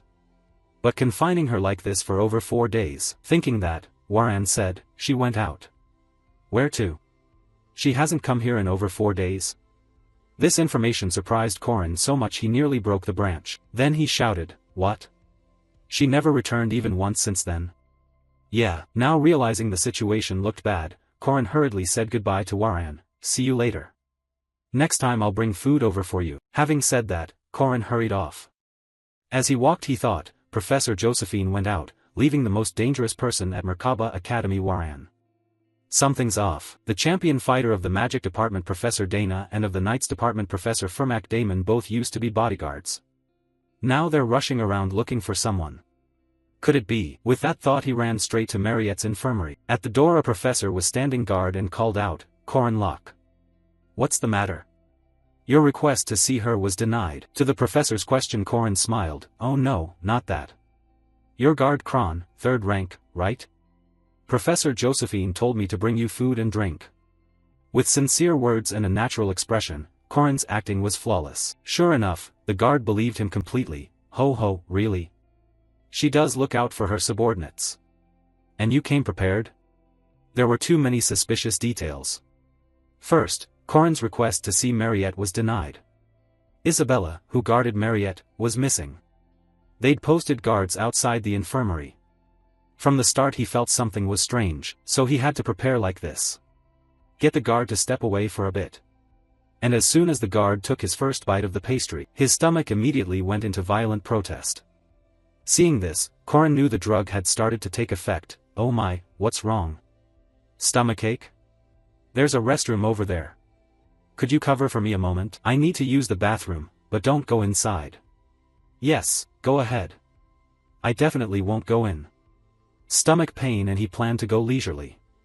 Unbelievable. Corin then stepped into the room. He still held on to a sliver of hope. No way that's happened, right? There's still a whole month. It's way too early. Please hope my suspicion is wrong. As he thought that he pulled the blanket off the bed. But the person lying there wasn't Mariette, it was Isabella. Mariette should be lying here, right? Why is it Isabella? Isn't she missing? But when he saw the 2 bite marks on her neck, there was no doubt. This was what the professors were trying to hide. Mariette had awakened as a vampire and become the threat the first boss. Worse, this happened 3 weeks earlier than the original script. He hadn't prepared jack squat. There was a 4-stage attack strategy to defeat the first boss. Stage 1, quickly deal with waves of monster attacks. Stage 2, restrain her within magic circles. And after gaining the upper hand by dealing damage, Stage 3 would begin. At that point everyone would have to confront the powerful enemy rampaging in the Blood Realm. Once we defeated that foe, it would shift into its final form, and the final stage would start. The focus of the attack strategy was the final form, so, sometimes players might not even be needed. If the notable first years of the academy banded together, reaching Stage 3 wouldn't be that difficult. But Alicia was injured because of me.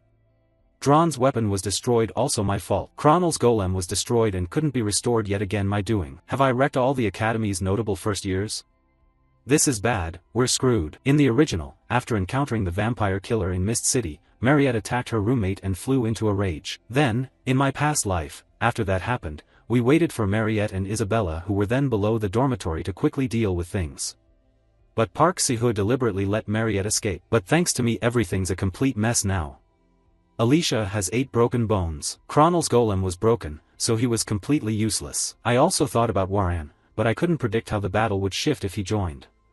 So he began assembling every force he could use. In a corner of the training room he tried to persuade Dron to join. Here's your work registration certificate, mercenary. This job is especially tough. I need you to find and capture someone alive. Are you insane?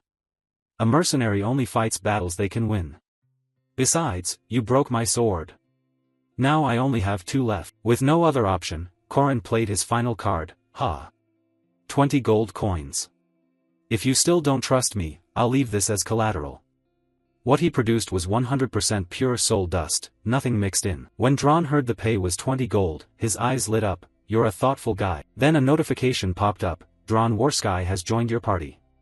Next, at the library, Corin and Yule were talking. How did you know about that? I thought all the records burned to ash along with the forest. To Yule's question Corin answered, I once read a book about it. The alphabet you use is Agam, right? You're here to find it, aren't you? If you help me, I'll teach you all of this magic. This was an offer too important for Yule to refuse, so she asked, tell me what I need to do. Thus Corin convinced the next member. Finally it was these 2 nobodies' turn. This mission will be hard, pay is low, and it's dangerous. We might face an unusually strong demon clan. But if we succeed, we'll gain honor and fame. The two small-timers thought it over, then agreed, sounds romantic. Sign us up for your team.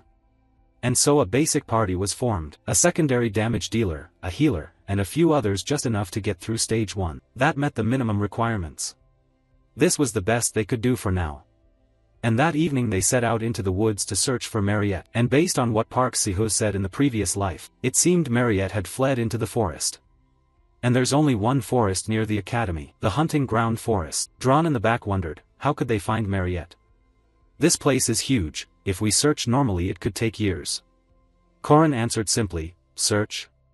If you search, it might take years. If you don't want to wait, just ask around. It'll come out one way or another. Don't worry, right? He said that to Yul. So you already knew what was going on. Saying that, she drove her staff into the ground and began to murmur, spirits, guide us to her. At that moment the base of the staff glowed. Jaeger was impressed by the sight. A whole swarm of spirits has gathered. Unfortunately Korin couldn't see them. But judging by their reactions, countless spirits were answering Yul's call. Did they find Mariette? Korin asked. Yes, but their expressions just turned serious. Look behind you, Korin. Why? What are you all looking at? Where is she? Before Korin could finish asking, a monster attacked him from behind. Luckily he blocked it with his spear. Then Korin swept his spear in a wide arc and sliced the monster in two. Damn it. Where did you come from? At the same time, a horde of monsters up ahead began charging toward them. Oh my god. Jaeger thought aloud, did Mariette turn into a monster? Seeing how serious things were, Lark pulled out his spellbook, and Jaeger drew out his hammer. Haha, you dare charge head-on at Jaeger? Perfect timing, I was just warming up. Then he rushed forward alone to block the monsters, prompting Korin's worried shout, Jaeger, don't charge ahead. They'll surround you. Take 3 steps back, don't be hasty. Keep hitting them and their numbers will dwindle. Lark, cover the rear. Yul, stay with Lark. Drawn, I don't need to tell you, you know what to do, right? Just don't overextend. Korin's command ability surprised everyone. Despite the sudden attack, he showed no sign of panic. He even laid out sensible maneuvers and support.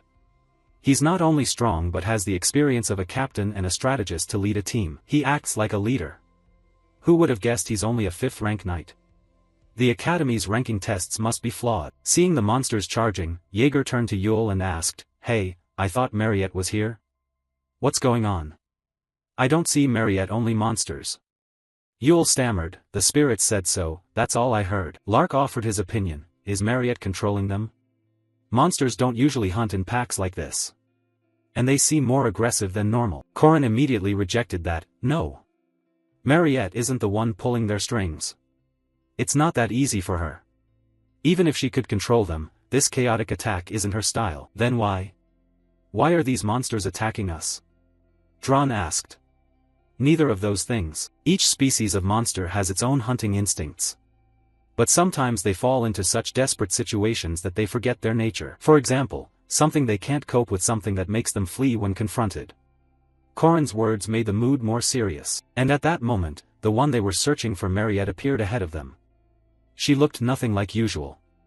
Her body was wreathed in a red aura, radiating a dangerously intense presence. Korin quickly ordered, prepare to fight. Yul, Lark, fall back. Drawn, Jaeger, step back one and support me. Looks like you have a plan, so I trust you, my lord. In this crisis, idiot Jaeger still managed a foolish question, you step one, or should I take another step? Ignoring the idiot behind him, Korin said he would take the lead. At that moment a notification appeared, Commandment 3, I will save the world Mariette Dunalev. Increase all fate-related stats of Mariette by 50%. Her impact on this world.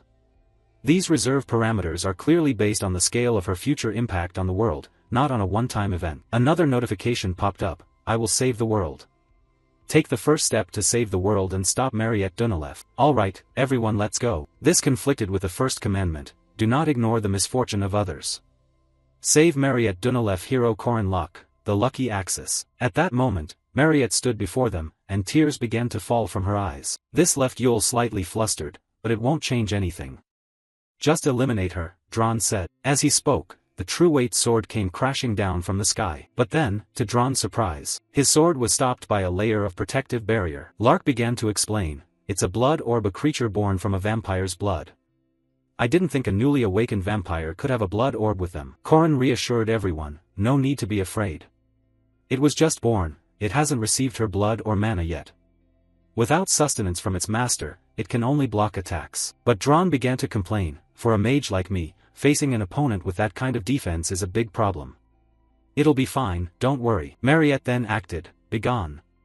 She shouted in anger. Countless blood orbs flew out to attack them. That's a wide area spell, Yule. Corin hurriedly told her. On hearing that, Yule began to deploy protective magic. I don't know about other places, but this is the forest, this is my domain. Immediately, a wall of trees rose from the ground, shielding everyone. But the wall wasn't strong enough, the blood orbs were slowly piercing through it. Yule herself was under tremendous strain. Seeing this, Jaeger grew worried. What if that defensive wall breaks? Shut your mouth. Jaeger, what are you saying? Yule kept struggling to maintain the wall. That one attack alone cost me half my mana to sustain the defense. The vampire's poisonous hunting ground effect is affecting me, but I have to hold it so everyone has a chance to attack, she said, glancing at Corin. Corin could tell Yule was at her limit. Hold on a bit longer, I'll finish it in 5 moves. He told her. Can you really do that? Yeah, of course I can. The battle with the vampire Mariette was divided into 4 phases. Phase 1, the monsters around attack the player's party. Phase 2, after defeating the monster horde, Mariette herself enters the fray. You must face her.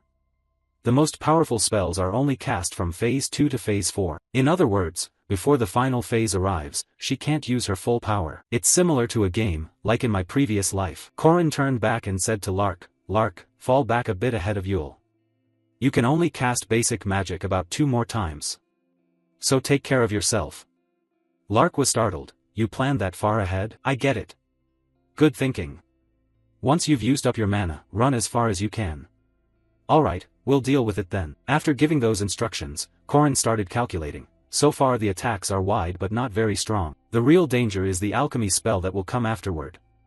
At that moment, blood crystals also began to pierce the wall. Corin frowned. She's coming.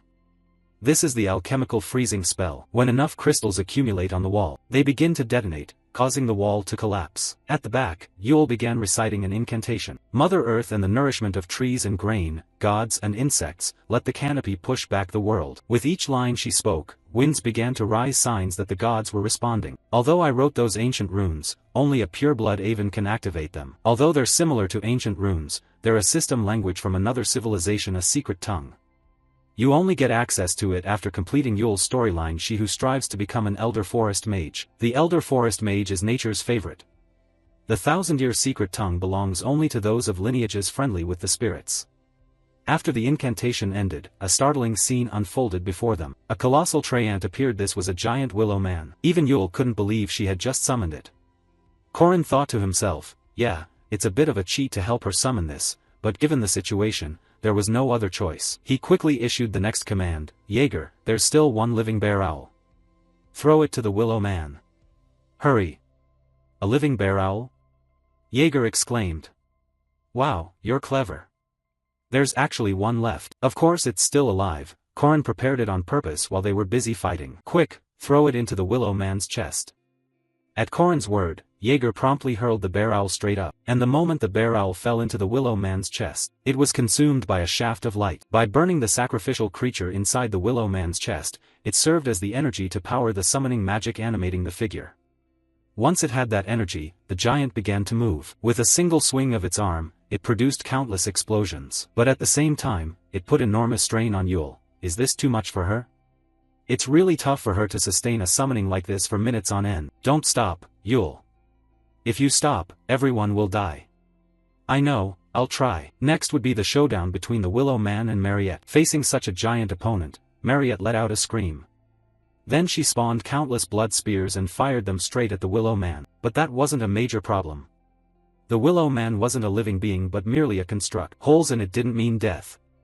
And in theory, in a fight between fire and ice, fire could never lose. That was Corin's thought. But Mariette produced a giant blood spear that pierced through the Willow Man's chest, and it also extinguished the flame burning inside the construct's chest. The sight left Corin stunned. They're all about to die. When the Willow Man collapsed, Corin realized that conventional knowledge had been completely overturned. This is a special difficulty level Mariette Dunalef. The Willow Man's sudden defeat also affected Yule a bit. Corin urgently told her, fall back. Your mana is gone. Staying here won't change anything. Understood, I'm retreating. With that, she vanished in a puff. Only 3 lives remained. Jaeger worried, I wonder if they can do it. Korin had to explain, Mariette used her full area spells, so her magic is weakened now. Do you know what that means? This is our chance to strike. With that he shot forward like a rocket. The other 2 hurried after him. As they charged, Mariette continuously launched blood spears at them. Fortunately, Korin's group could use their weapons to block them. As the initial attacker, Korin executed Accelerated Link True Weight Sword and hurled it straight at Mariette. Of course, it was still intercepted by the blood orbs. Damn! These blood orbs are tough. This time it was Jaeger's turn. He leapt into the air, spun his hammer, and slammed it down. Take this! He shouted as he swung his hammer hard. It was Jaeger's special attack, Ash of Annihilation. The damage the enemy took would stack many times over. He's really useful. Good thing I recruited him into the team. While Jaeger was celebrating breaking the blood orb, Korin warned, idiot. Watch out. Right after I praised him. At the same time, Mariette activated Phase 3. At that moment, a vast power erupted from her. The Blood Realm had been initiated. A massive black and red orb appeared in the woods. After the Blood Realm exploded, Jaeger and Drawn were knocked to the ground. Only Korin remained standing. Now they're trapped inside this barrier. The pressure is intense. Instead of being able only to passively defend before, the blood orbs have absorbed her blood and magic and created this before your eyes. Right now, the blood is slowly forming a werhound. Seeing this, Korin could only sigh. I didn't think I'd be the only one fighting it at this phase. It would have taken at least 3 people back in my past life to handle Phase 3. But now it's just me. Well, it's not a big deal. The outcome will be the same. I'm still the victor. If you're born a normal person, you can tell the difference between beasts and humans. If you truly are human, it's natural to close your eyes in terror when you watch animals desperately fight for their lives. There was a chill and icy breath down my spine, unlike the burning heat in my throat. My throat was drawn to someone's neck. I don't know the name. I bit it. My fangs, which had always been there, tore the skin and reached its vein. The creature trembled. I couldn't tell whether it was the fear before being hunted or a fierce struggle, and it no longer mattered. I no longer felt that blind, eye-closing terror. The whining of pain sounded like piano notes. That warm blood ran onto my tongue, wetting my throat. It ran through my body and warmed my cold skin, until my veins thought to have stopped flowing felt like they were expanding again. The name something with AY, Bella, and the creak of the bed stopped. Only my heartbeat remained, like it would burst. That sound spread through me. The scent of that rich blood both overwhelmed and disgusted me. My body, once full of vitality, felt like it would collapse entirely. Only now did I realize that it wasn't an animal at all. I had committed a crime. I had almost killed my friends as if they were mere animals. No, perhaps even more ruthlessly than that. As soon as Mariette realized she had treated humans like beasts, she clutched her gnawing hunger and fled, until that sun found her. The battle between Korin and the werhound began. The dogman let out a howl, then puckered its mouth and spat out spiked balls of blood toward Korin. You damn dog! How dare you bite a human? Korin shouted as he executed the move, Six Pierce's 4th form, Whirling Sky Return. With a single swing, he sliced all the spiked balls in half. Seeing his attack had no effect, the dogman began to act strangely. He drove his fingers deep into his chest, then clawed fiercely, sending blood spraying everywhere. The streams of blood falling from his body began to form 2 smaller dogs. Korin was irritated when he saw this. If you want to fight one-on-one, fine, but you dare go up against 3 at once. Korin lunged forward, then performed a long slide to dodge the attacks of the 2 dogs. After that, he used the technique, Six Pierce's 5th form, throwing self into the wooden mountain. The spear immediately pierced the foes, shredding the 2 dogs to pieces. Are you giving me bait for a meal? Pretty simple compared to that roar. Anything else? Korin said as he turned to look at the dogman. But the dogman had truly gone mad. Instantly, his figure vanished from Korin's sight. Did he disappear? No. He moved too fast for my eyes to follow, Korin thought. Let me teach you a thing or two, pet. Winning doesn't require a 100-step plan. What matters most is finding the weakness in a single step.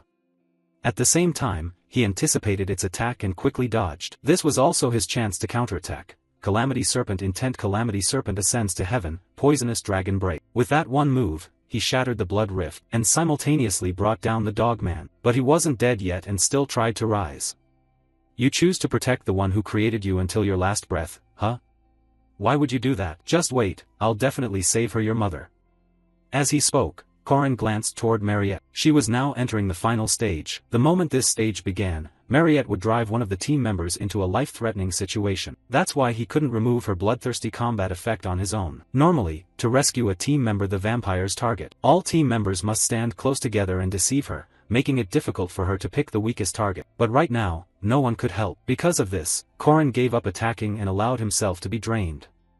A notification popped up: vampiric affliction detected. Mariette Dunalef's stamina and mana are recovering. While Mariette pressed Corin down, sucking his blood like a madwoman, Corin still had time to think, so this is what being drained feels like. I can endure it. I have skills to deal with this. It's all thanks to the skill, Resilient Warrior Rebirth. A warrior never loses fighting spirit and always maintains his will. His body will continuously regenerate. This skill would allow Corin to regenerate continuously, so he could withstand things like this. At the same time, he recalled the moment Mariette kindly chatted with everyone while sharing those small potatoes with her delicate hands. Then he gently embraced her and said, "Now, take it slow, be careful you don't choke." After draining the blood, Mariette seemed to start regaining consciousness. In the past, the moment Duke Sabancia awakened as a vampire, he drained his servants to death. Even the greatest remaining commander in history couldn't restrain his thirst for blood. It took Park Si-hoo a month to capture Mariette alive. And because she drank monster blood which tasted no different from seawater, it only made her thirstier. But Mariette never killed anyone. She endured the urges and cravings through her extraordinary will. This is an unnecessary contrivance for a final boss when there's only one weakness. That's why Corin believed that a better ending must exist. At this point, Mariette had regained consciousness. Tears fell from her onto Corin's neck. "Junior. I'm sorry.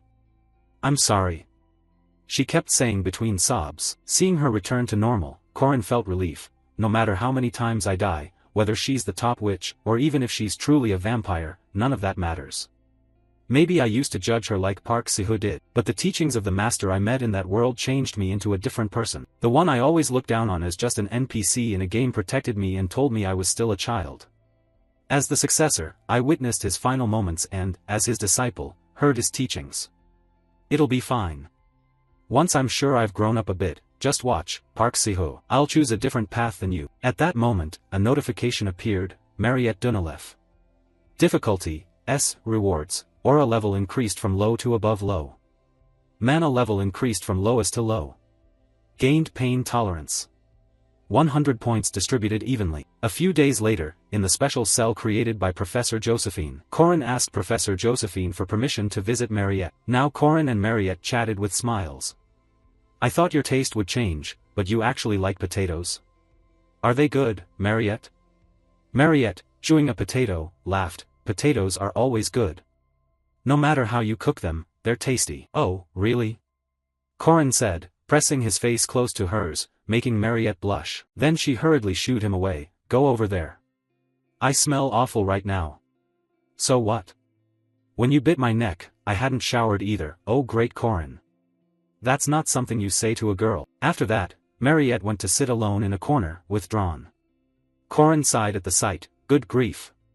You don't smell bad. I'm just worried about that girl Waran. She's terrifying.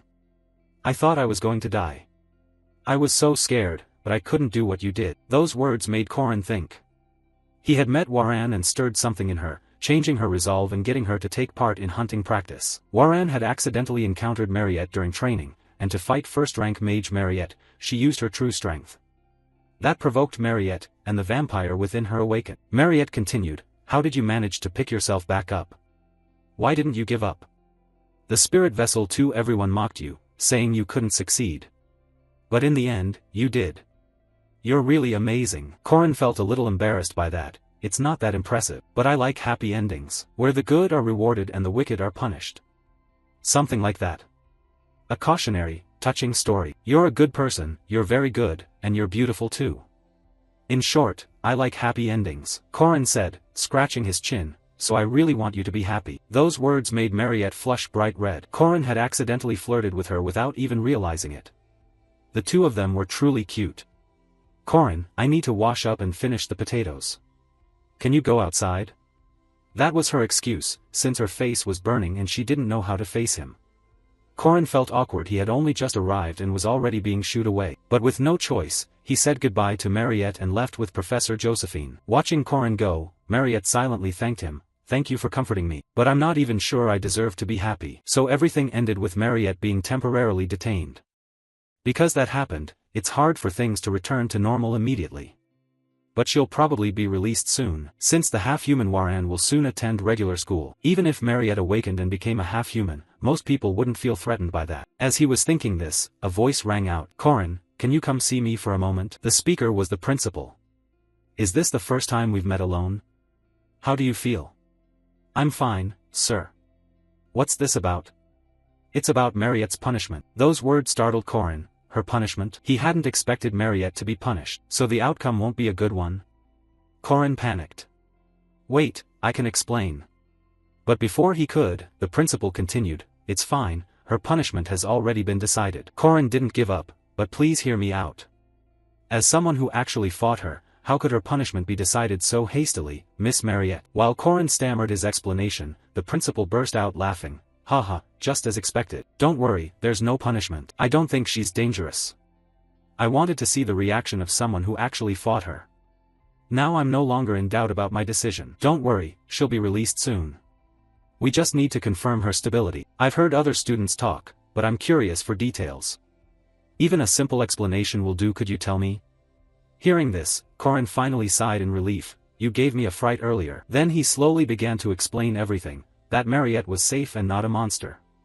Corin didn't know how much the principal believed, but he made his point very clear. I understand. Thank you for informing me. We'll need to make an official announcement. Of course, we won't disclose all the details. Now that I've heard the details, I must get back to my work. Thank you, Corin. As he spoke, he bowed to Corin at a 90-degree angle in thanks. Thank you for helping us prevent dangers caused by the inexperience and complacency of adults. I'm truly grateful and sorry. If you need anything, I'll try my best to repay you. Aryu Kazar, the Academy's chairman, is very valuable. He is someone who knows his weaknesses and takes on extra responsibility. Recalling what the man had said in his previous life, Corin believed he was a good person. With that in mind, he said, please raise your head, sir. That's my request. At the same time, in Mariette's cell, she was thinking back to the memory of drawing Corin's blood. The hand patting her back was very soft, and the skin that touched her was warm. Her reason, the part that had vanished, was swept away and washed clean by waves of emotion.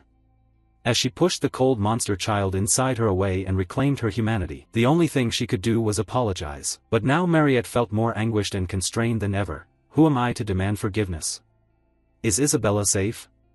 Because she loved everyone most of all, guilt had worn her down. That was why she didn't resist Professor Josephine's magic but accepted it and locked herself behind iron bars. But when Corin visited, she put on a different act. In truth, she was exhausted. She's a monster and a demon, an enemy of humanity who could suck others' blood at any moment. But one thing he said chased all her worries away. I want you to be happy. Those words were the sincerest she'd ever heard. She remembered the image of him throwing himself in to save her, someone who had turned into a monster. That powerful moment, Corin's sacrifice and sincerity, made Mariette realize that part of her life would live on forever in memory. A week after Mariette's incident, although there was some turmoil because a few bastards had leaked that Mariette was at the school, the situation calmed quickly since the half-human Waran had enrolled. And even though the paperwork still said Mariette was detained, in reality she had been released. Seeing her return, everyone congratulated her. But Mariette didn't pay attention to that. She was busy scanning the crowd for her close friend Isabella. Isabella isn't here. Not finding her close friend made Mariette very sad. After that, she returned to her room and thought a lot. She must be afraid of me and hate me, right? If I were her, I wouldn't want a friend who bites me. I don't want to stand in the way of others, or of Isabella. If that's the case, I need to disappear from this academy. As Mariette sank into those negative thoughts, a knock sounded at the door. This surprised Mariette. Who could be visiting at this hour? She began to open the door. Then a figure threw their arms around her. Mariette, are you okay? How are you? It was Isabella. She spoke with tears welling in her eyes. Mariette was stunned. Wait. How are you here? Why shouldn't I come? No, it's not that. But you didn't want to see me? No, that's not it. Finally Mariette calmed down and asked her friend, aren't you afraid of me? The question startled Isabella a bit. Then she smiled and said, sorry, but I saw everything before I passed out. Your face after you bit me, the face that didn't know what to do and looked ashamed. You know what, Mariette? No matter what happens, I always consider you my friend. So whatever happens, I want you to still see me as your friend, okay? Those words made Mariette burst into tears. Thank you. I thought you would hate me. Hey, you're still feeling guilty? Honestly, I'm feeling fine, but I haven't been discharged yet, so I can't go out right after you were released. If that junior hadn't sneaked me out. She laughed and pointed behind her. Where did that junior go? There was a tall junior behind me a moment ago. Those words froze Mariette because she knew who that junior was. I get it. So he helped me again, Corin. She thought that and covered her face, blushing. So the first part of the story ends here. Everyone gets a happy ending, something that never happened in the previous life. Although a few unexpected things occurred and nothing went according to plan, I actually prefer this ending. Even without a player, the world keeps functioning. Even off-plan, everything still reaches a good conclusion. This moment marks the starting point of a new world. After that, in the following days, Corin's schedule was pretty simple. It revolved around attending classes, lunch, more classes, training, dinner, and training. The reason he trained so hard was because he needed to become even stronger. Given the script rapidly approaching with that girl, he had to train harder. That's why he was lying in the training room. The technique Corin was practicing was Supreme Serpent Art Serpent Ascension. And just as he finished performing that move, a voice sounded, "Oh, I'm impressed. Corin. You're really diligent today." The voice belonged to Mariette. "You're back to normal, as if nothing ever happened. Alright, since you worked so hard, make sure you eat a lot. I didn't cook much, but finish it all." Saying that, she laid out a pile of pastries, all made from potatoes. Coincidentally, Corin was hungry, so he said, "Well, I'm hungry too, so I'll eat it all." That made Mariette very happy, but when she saw a little blood remaining on Corin's wrist, she started to drool. "Ah, blood." Seeing her odd reaction, Corin asked, "What's wrong? Is there something on your face?" That made Mariette bashfully look away. "Oh no. I accidentally saw blood and started drooling." She thought to herself, "You've been drinking blood lately, right? Here." As she spoke, she produced a bag of blood. Fresh blood and packaged blood are a little different, aren't they? It's a bit different. Freshness, flavor, and your blood tastes amazing. I just find it strange. At that she began to fidget awkwardly. It's probably like organic food versus pesticide-sprayed food. Yeah, similar. Like frozen meat and fresh meat. Corin thought for a moment and said, "So does that mean you've resigned yourself to eating frozen meat for the rest of your life? Sometimes it's okay to drink mine." Those words shocked Mariette. Huh? What? Drink my blood? That made Mariette's face flush. What the hell is your face saying? But Corin kept going. He tilted his neck toward Mariette and said, "I can regenerate. So if you're tired of packaged blood, you can come to me. Or are you craving it now?" Those words made Mariette even more embarrassed. "Don't say things like that. I refuse. I don't want to trouble you." Saying that, she paused and pulled out a vial. "Anyway, this. It might be a bit nauseating, but it's very good for your body. Vampire blood is one of the best magical ingredients." With such a tempting treat, Corin didn't hesitate. He downed the vial of blood immediately without thinking. His action left Mariette a little embarrassed. A few notification windows then appeared. "You have absorbed a level 2 elixir. This elixir contains special ingredients. Aura rank has increased by 1. Maximum aura has increased by 500. 10 points have been distributed evenly." After that, Corin's whole body burst with a surge of power. The taste of this isn't pleasant at all, but thanks to drinking it he's definitely stronger than in his previous life. Great! With this, Corin can begin the scenario with that girl Alicia Aiden. A direct descendant of the famous Aiden sword family and a grade 2 knight, Alicia's life had changed a lot compared to before. After feeling the invisible wall between her and a grade 5 swordsman she met in the hunting grounds, Alicia realized she needed to improve herself further and began to strive for that. Of course, until a few minutes before she found her favorite treat. Hee, so many honey pop candies. Yes, Alicia was basically lazy and lacked ambition, and had no real interest in swordsmanship.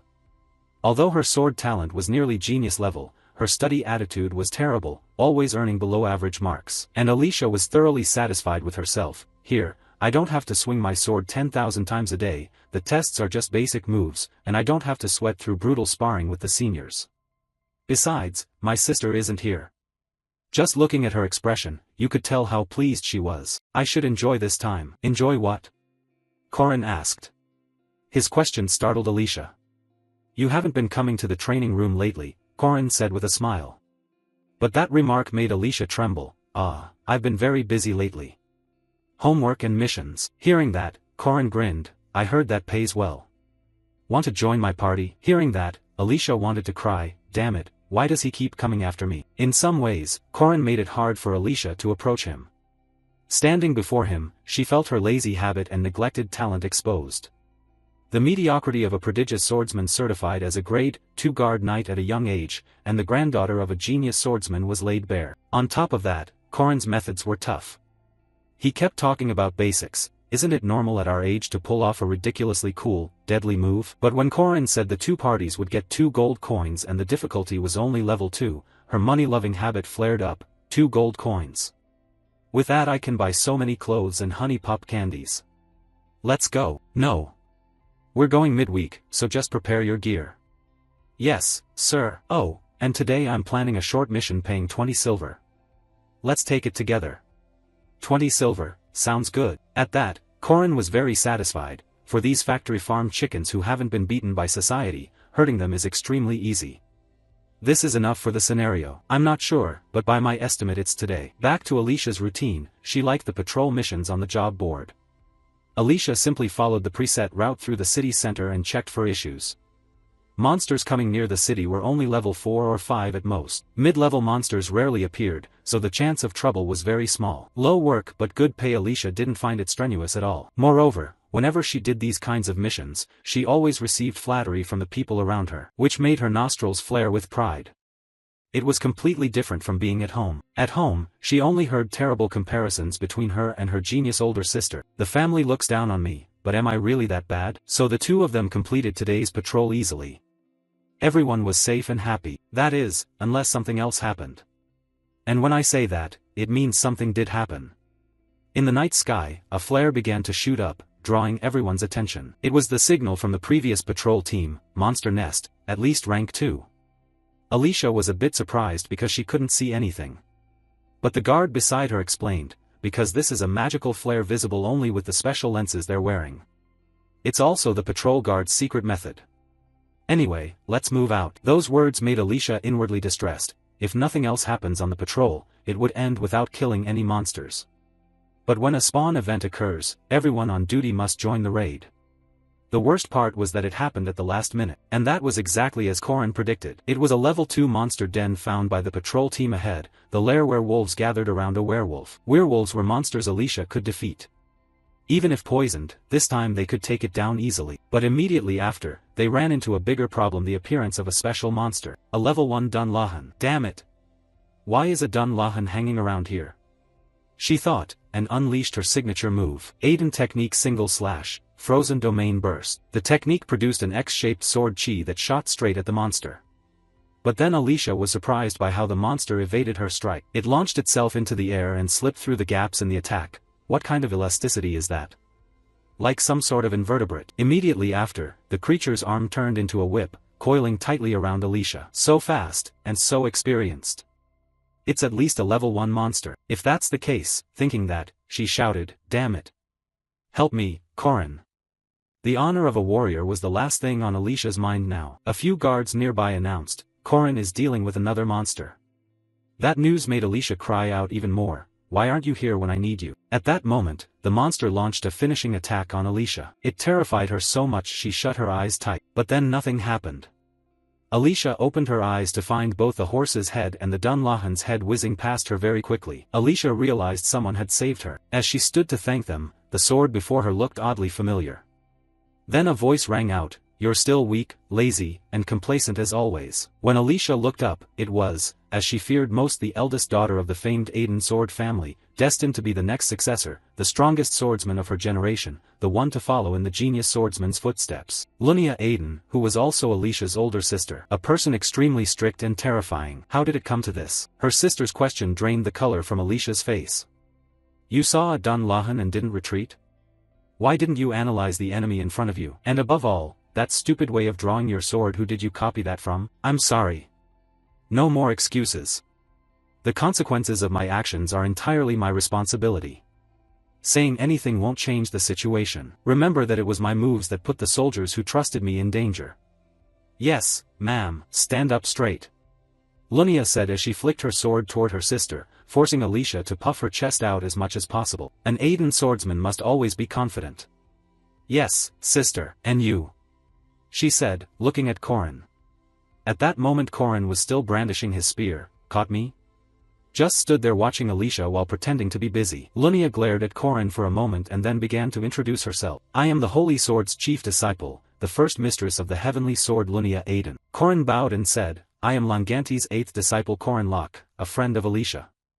Pleased to meet you. Him? Lunia looked Corin up and down as she assessed him. Right, I get what you mean. But I can't reveal my full abilities. Only 2 people use the spear that way. No one else, just those 2. Over here, when Corin stayed silent, Lunia turned. If you don't want to say anything, that's fine. At that moment another voice called out, Village Chief. We've cleared all the monsters in this area. Those words came from a member of her force, the elite troops of Aiden. They were all grade 2 knights, also called the 5 swords. They were all at the same rank and above Alicia. Then a girl asked, Mistress, should we pursue the monsters that fled? No need, let's return. Yes, ma'am. Alicia, who had been trying to slink away, was called back. These traveling swordsmen formed groups, commonly called sword guilds. They followed their leader, gathered together, and eventually regarded themselves as a sect. 60 years ago, the sword genius Garant founded a new generation of swordsmen, and as head of the clan at the time, he began spreading martial schools, making Aiden a famed swordsman clan representing the entire continent. At the Aiden Merkaba Sword Village, a small gathering of members was taking place. Authoritarianism, discipline, and an inclination toward organized strength, these traits existed from the start and still linger today. Down below, Alicia began to speak. I am a direct disciple of the grade 2 sword clan Alicia Aiden.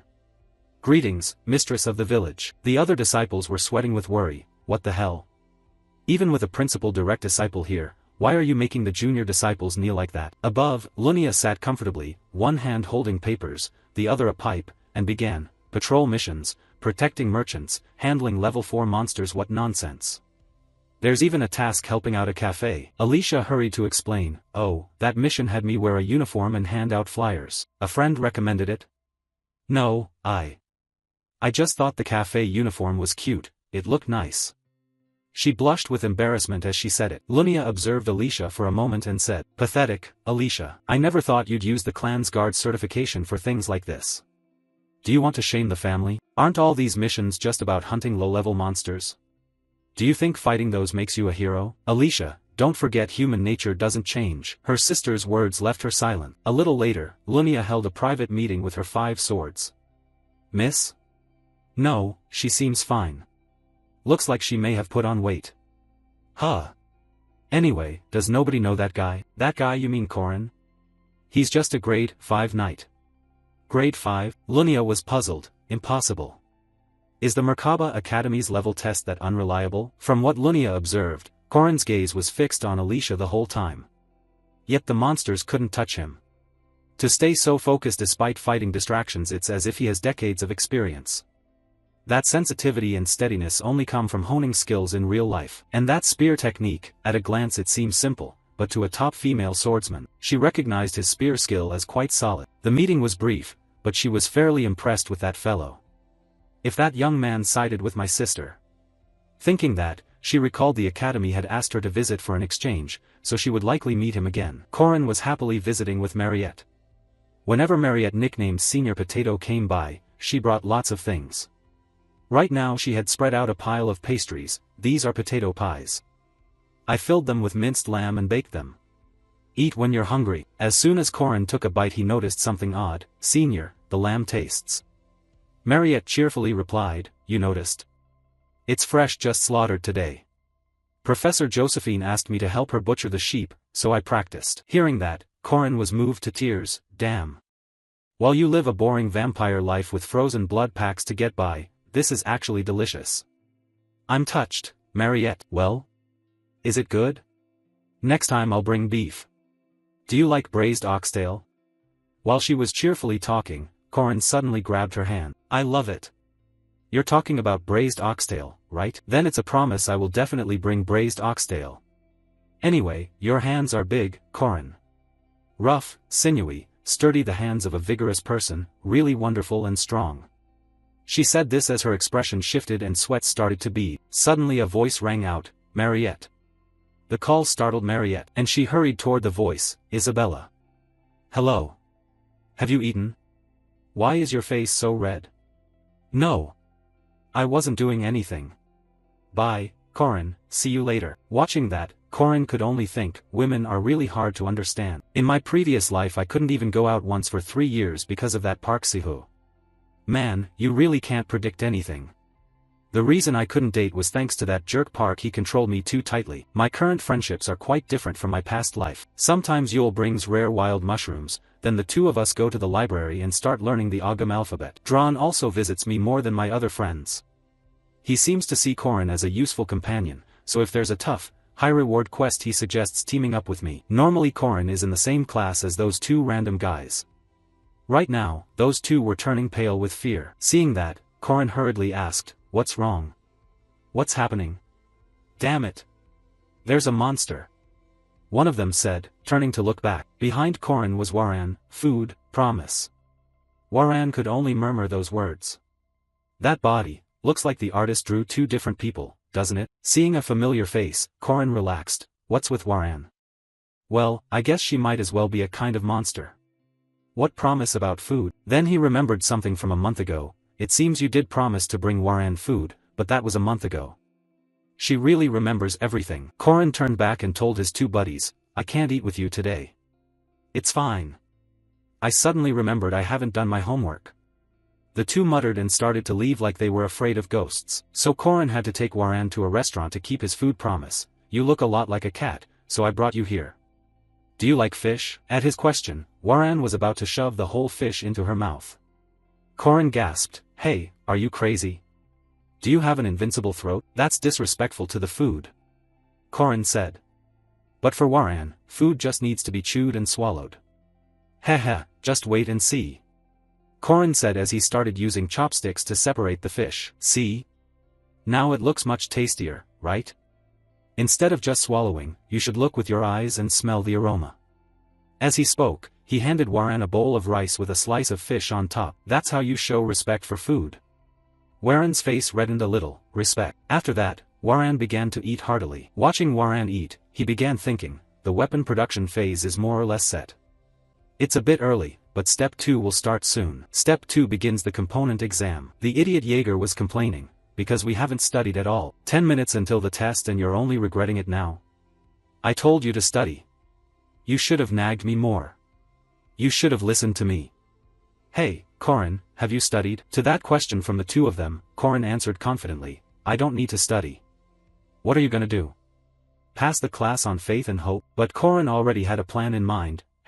Sorry. I'm different from you guys. This isn't my first test, so I'll bring out the top-ranked strategy. Up above, the proctor on the podium announced, the exam begins. You may now turn your papers over. Shall we get started then? Corin cheerfully opened his test paper. If the moment of inertia of motion x is y, what value of y is required to perform a motion of 85z? After reading the question, Corin's smile vanished. Oh shit. What does this even mean? A while later, the exam ended. Jaeger seemed pretty happy, so he must have done alright. Knew you'd be like that. Jaeger, how about you? Corin asked. To that question, Corin was truly desperate. Guys, I only know how to write my own name. Corin's answer sheet was blank. Even idiot Jaeger had managed 1 or 2 answers before calling it quits. At that point Corin remembered, in my previous life, did I ever study? I just kept researching specialized skills non-stop and didn't learn anything about this world's general knowledge. But it's okay, there's still a way to salvage this. Later, at the festival hall for the pinnacle of coursework, one of the easiest challenges in the game, the department's practical exam, was a golden opportunity to rescue the embarrassingly low written score. These component tests were drafted by the professors of the night department, or compiled by visiting seasonal instructors invited from outside. Each team of 15 trainees must face them and demonstrate their abilities. Afterwards, they will be evaluated and given scores by the professors in charge. Since I'm a 5th level knight, the trainer's level certainly won't be high. That's also why you're not too worried yet. Do I get extra points if I beat the trainer? I don't know who it is, but sorry in advance. He apologized in his heart, but his facial expression didn't match. Whoever it is, I'll win and improve my written test score. That's Corin's plan. But at that moment, the crowd started to get noisy. Wait. Why is that person? Seeing this, Corin was surprised. What's with this reaction? Who's the trainer? At that moment, a voice rang out. Still all right? We meet again, Corin Locke. What the? Why is she here? Corin thought. The big sister has arrived. This time the president is out of the game. Cut to another corner of the testing ground, where the teacher's voice also echoed. Well, today's special guests for the exam are swordsmanship experts from the renowned Ardent Sword Academy. Please welcome the 5 Peak Sword Masters. At that invitation, the 5 girls under big sister Alina also stepped forward, moving gently. After all, they're only trainees. Watch out for that swordsman, though. He looks strong. Looking across, the trainees realized these 5 girls were no pushovers, so they immediately shouted to attack at once, all charging together. Someone yelled loudly, then the whole lot rushed forward to take the blows. Only the youth Drawn remained calm in the back observing. Even though all of them were high-level swordsmen, we have Alicia Arden on our side, so that's 2 level 2s. Our chances of victory are. On this side, the 5 Peak Sword deployed Arden's signature technique. The 5 Peak Swords combined, the 5 of them swung in unison, forging their sword chi together into a cohesive wave that surged straight forward. As a result, the trainees who had just charged hadn't even reached them before that blade of sword chi blew them up into the air. Seeing nothing, what is happening? They shouted from within the dust cloud raised by the technique, and Drawn gave his overall assessment. The chance of victory is low. They approached the enemy and fouled their own sight, causing chaos. Their combat experience is too deep, handling this situation is extremely difficult. So first we have to clear the line of sight, he thought, and Drawn began spinning his sword like a propeller overhead, creating a vortex of wind that blew the dust aside. But at that moment, the demonic sword Malia flew in to attack him from behind. Luckily Drawn noticed in time and brought his great sword up to block the strike. Alicia beside him, seeing this, cried out worriedly, Drawn. But before she could think further, Jenny's swift blade shot toward her at incredible speed. Don't get distracted, I'm the opponent for the young lady, she said as she swung her sword, forcing Alicia to hurriedly raise her blade to defend. But it's clear Alicia's combat experience still had many shortcomings against these opponents. With a simple leg sweep, Jenny sent Alicia tumbling to the ground. TCH, there are about 10 trainees, probably only 3 of us are enough. Her fighting stance has too many flaws, young lady, she said, then thrust her sword at Alicia again. Luckily Alicia rolled to the side in time to dodge the blow. Meanwhile, up in the stands, the trainees enthusiastically cheered as they watched the 5 Peak Swords fight so impressively. Wow, as expected the Arden 5 Peak Swords are the real deal, their power is terrifying. And from their perspective, the 3 remaining girls with Alina were handling the rest of the trainees. Hurry up, do something. The commanders yelled, but it was to no avail. Look, they're all hopeless, only those 2 still seem to put up a little resistance, at least for now it appears that way. The trainee in the stands glanced at Drawn and Alicia and whispered. Turning to Drawn, he began to maneuver several swords to charge and attack at once. See this fire sword, iron sword. Malia opposite grew flustered and said, 2 versus 5 is unfair. Drawn's experience isn't inferior to the 5 Peak Swords. When the dust cleared, Malia was overwhelmed by 5 dark blades, and he would soon secure victory. While Alicia's battle remained somewhat difficult. Young lady, you need a lot more training. Do you really see yourself as the heir to the Celestial Peak Sword when your ability is this limited? If this is your true skill, you won't even graduate from the academy. You'd be better off dropping out and going home to learn sword swinging by chasing chickens. Jenny's words riled Alicia. No, I won't, Alicia shouted, pushing Jenny back. But at that moment her eyes went dim and she collapsed instantly. Because she had taken a super fast strike from Jenny, she should have stayed focused until the end of the fight. Still a long way to go, the swift blade sighed as he looked at the young lady before him. Although she opened her eyes to gauge the limits and the space around her, Alicia was helpless against such a powerful opponent.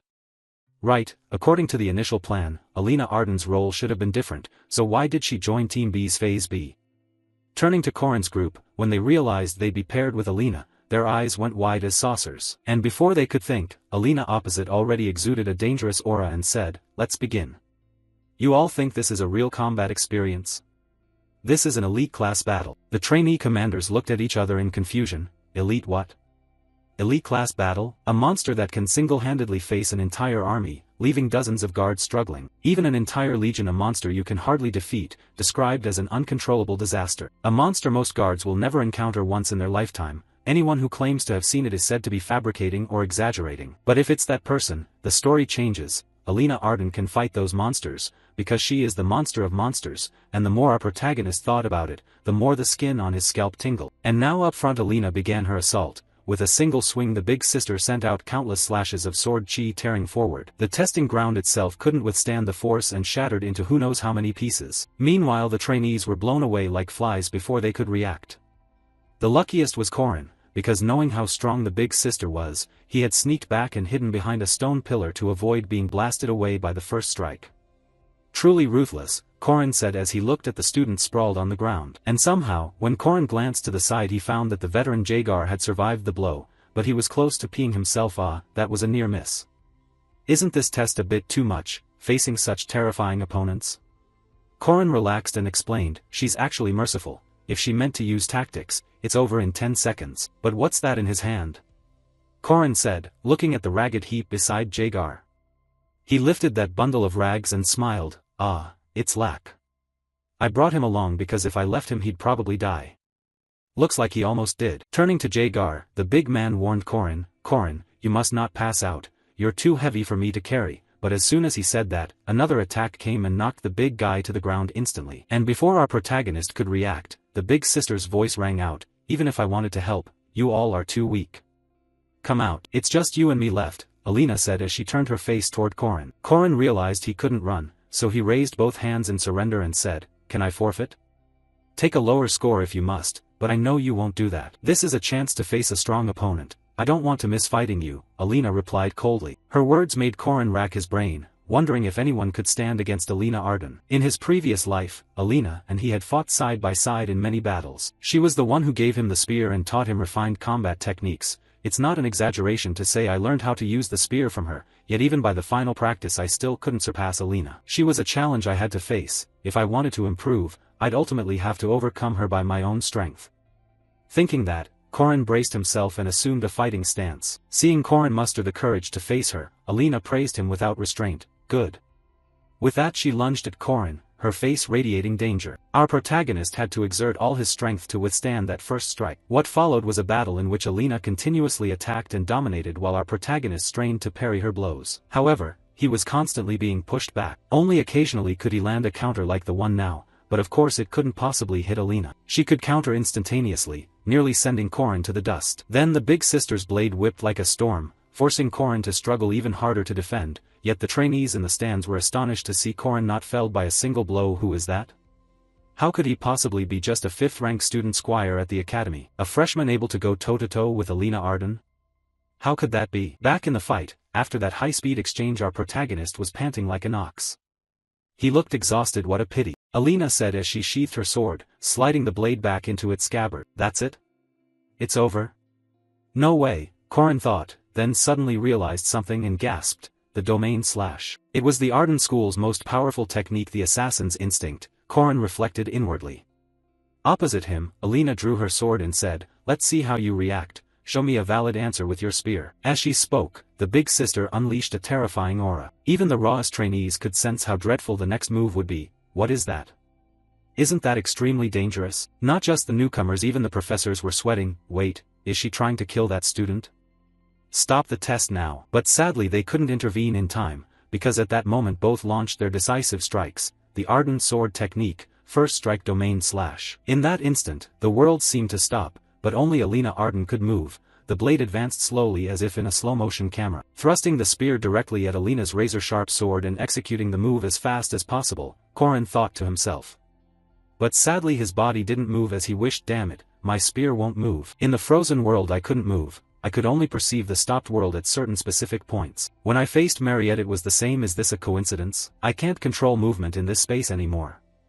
No, one more step, must be precise, just one more step and it's done. That's all I need, Korin thought as he forced himself to move a little more, and at that moment the two weapons clashed. Then immediately, centered on the two of them, a violent shockwave erupted, blasting everything around. The professors now gaped at the scene, reacting by instinct rather than knowledge. A godlike sense of omnipotence, as if one were the center of the world. You reflexively reacted to my domain. That should be enough. And more. You might need a better spear. Amusingly, your weapon is inferior to the skill you showed, the big sister said as she sheathed her sword and turned to leave. Meanwhile Korin's spear had been split in two. But just then, Alina suddenly noticed the way Alicia was trembling up front. She glanced back and told Korin, tests and the like don't matter.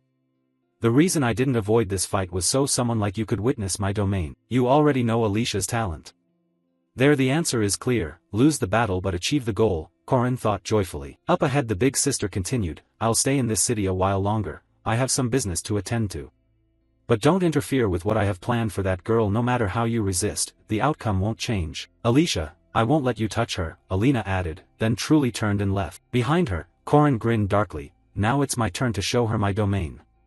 Alina Arden, you think things will go your way? After Corin and Alina's match ended, the professors finally announced the decision. The judges had reached a unanimous verdict. Trainee Corin Locke received a perfect score in the practical exam. The other trainees who heard this had to agree with the panel facing Alina Arden and earning a perfect score, and in a one-on-one no less. How is that possible? But at that moment some skeptical murmurs rose among the professors. Impossible he could stand up to Alina Arden?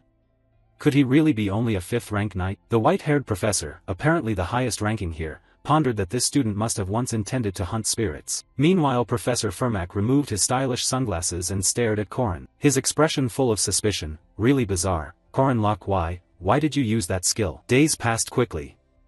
A few days later, at some forge, without Alina telling him, Corin already knew he needed a better weapon and walked into the smithy. The shop owner was a burly man. When he saw Corin enter he asked, "Who are you?" "The academy never hesitates to provide rare materials. Why are you here?" "You don't need to know," Corin replied calmly, thinking he'd done this many times and didn't bother to explain. "Those ultra-rare materials cost hundreds of gold. Of course no ordinary player could use them. Normally you'd use such materials after completing a major quest. However, I had Supreme Soul Dust, a Tier 2 analyzer, and a top-grade silver granite, plus the wholehearted support of the Academy Council. The most powerful weapon to pacify the world, also called the White Spear." Corin beamed as he looked at the spear radiating light before him. The legend, the war spear of the White Knight from the Land of Shadows. Back to Alicia, it seemed she was recalling childhood memories. The deity hadn't stopped. It wasn't dead, so why was that? "I remember the first time I went out. I remember cutting down a level 5 demon and frowning as its organs and blood leaked from its body, but the smell of human blood was different. I recognized it instantly, even though it was my first time. That distinctive smell belonged to a species on the brink of extinction." Back in the present, she sat in a carriage muttering that she had to work again today. Alicia was currently taking a silver wolf hunt contract with a reward of 70 silver coins. But at least it was better than that urgent, grim mission. The emergency task: hunt the murderer in the Mist City, graduation credit and an advisory consult opportunity. I don't want to die, Alicia thought, breaking into a sweat as she looked at the assignment. Still, there were other reasons Alicia chose the werewolf hunt. Where could he be now? She thought that as she glanced at Corin's bloodstained belt. Then, a few voices behind them rang out and drew her attention. A 5th-rank knight? Are they joking?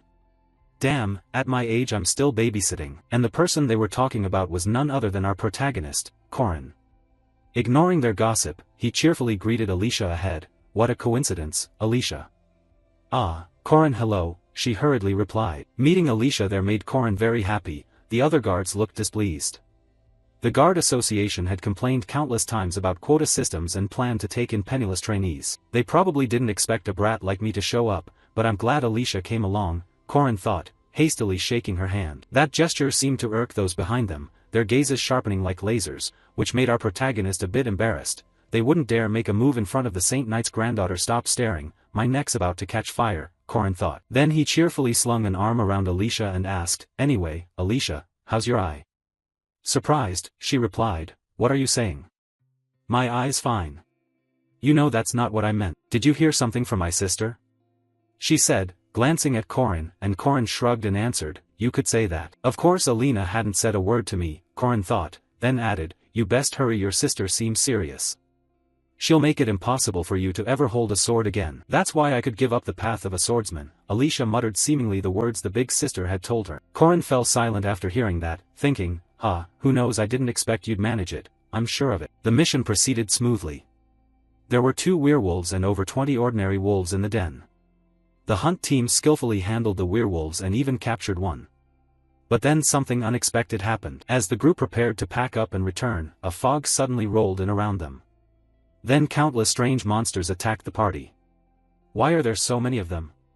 Where did they come from? What's with this fog? Someone shouted. At that moment someone remembered Corin and hurriedly said to his companion, Hansen, what about that dumb kid? I don't know. Now's not the time to worry about him. Hansen snapped. Then they turned to watch Alicia, who was slaughtering frantically up ahead.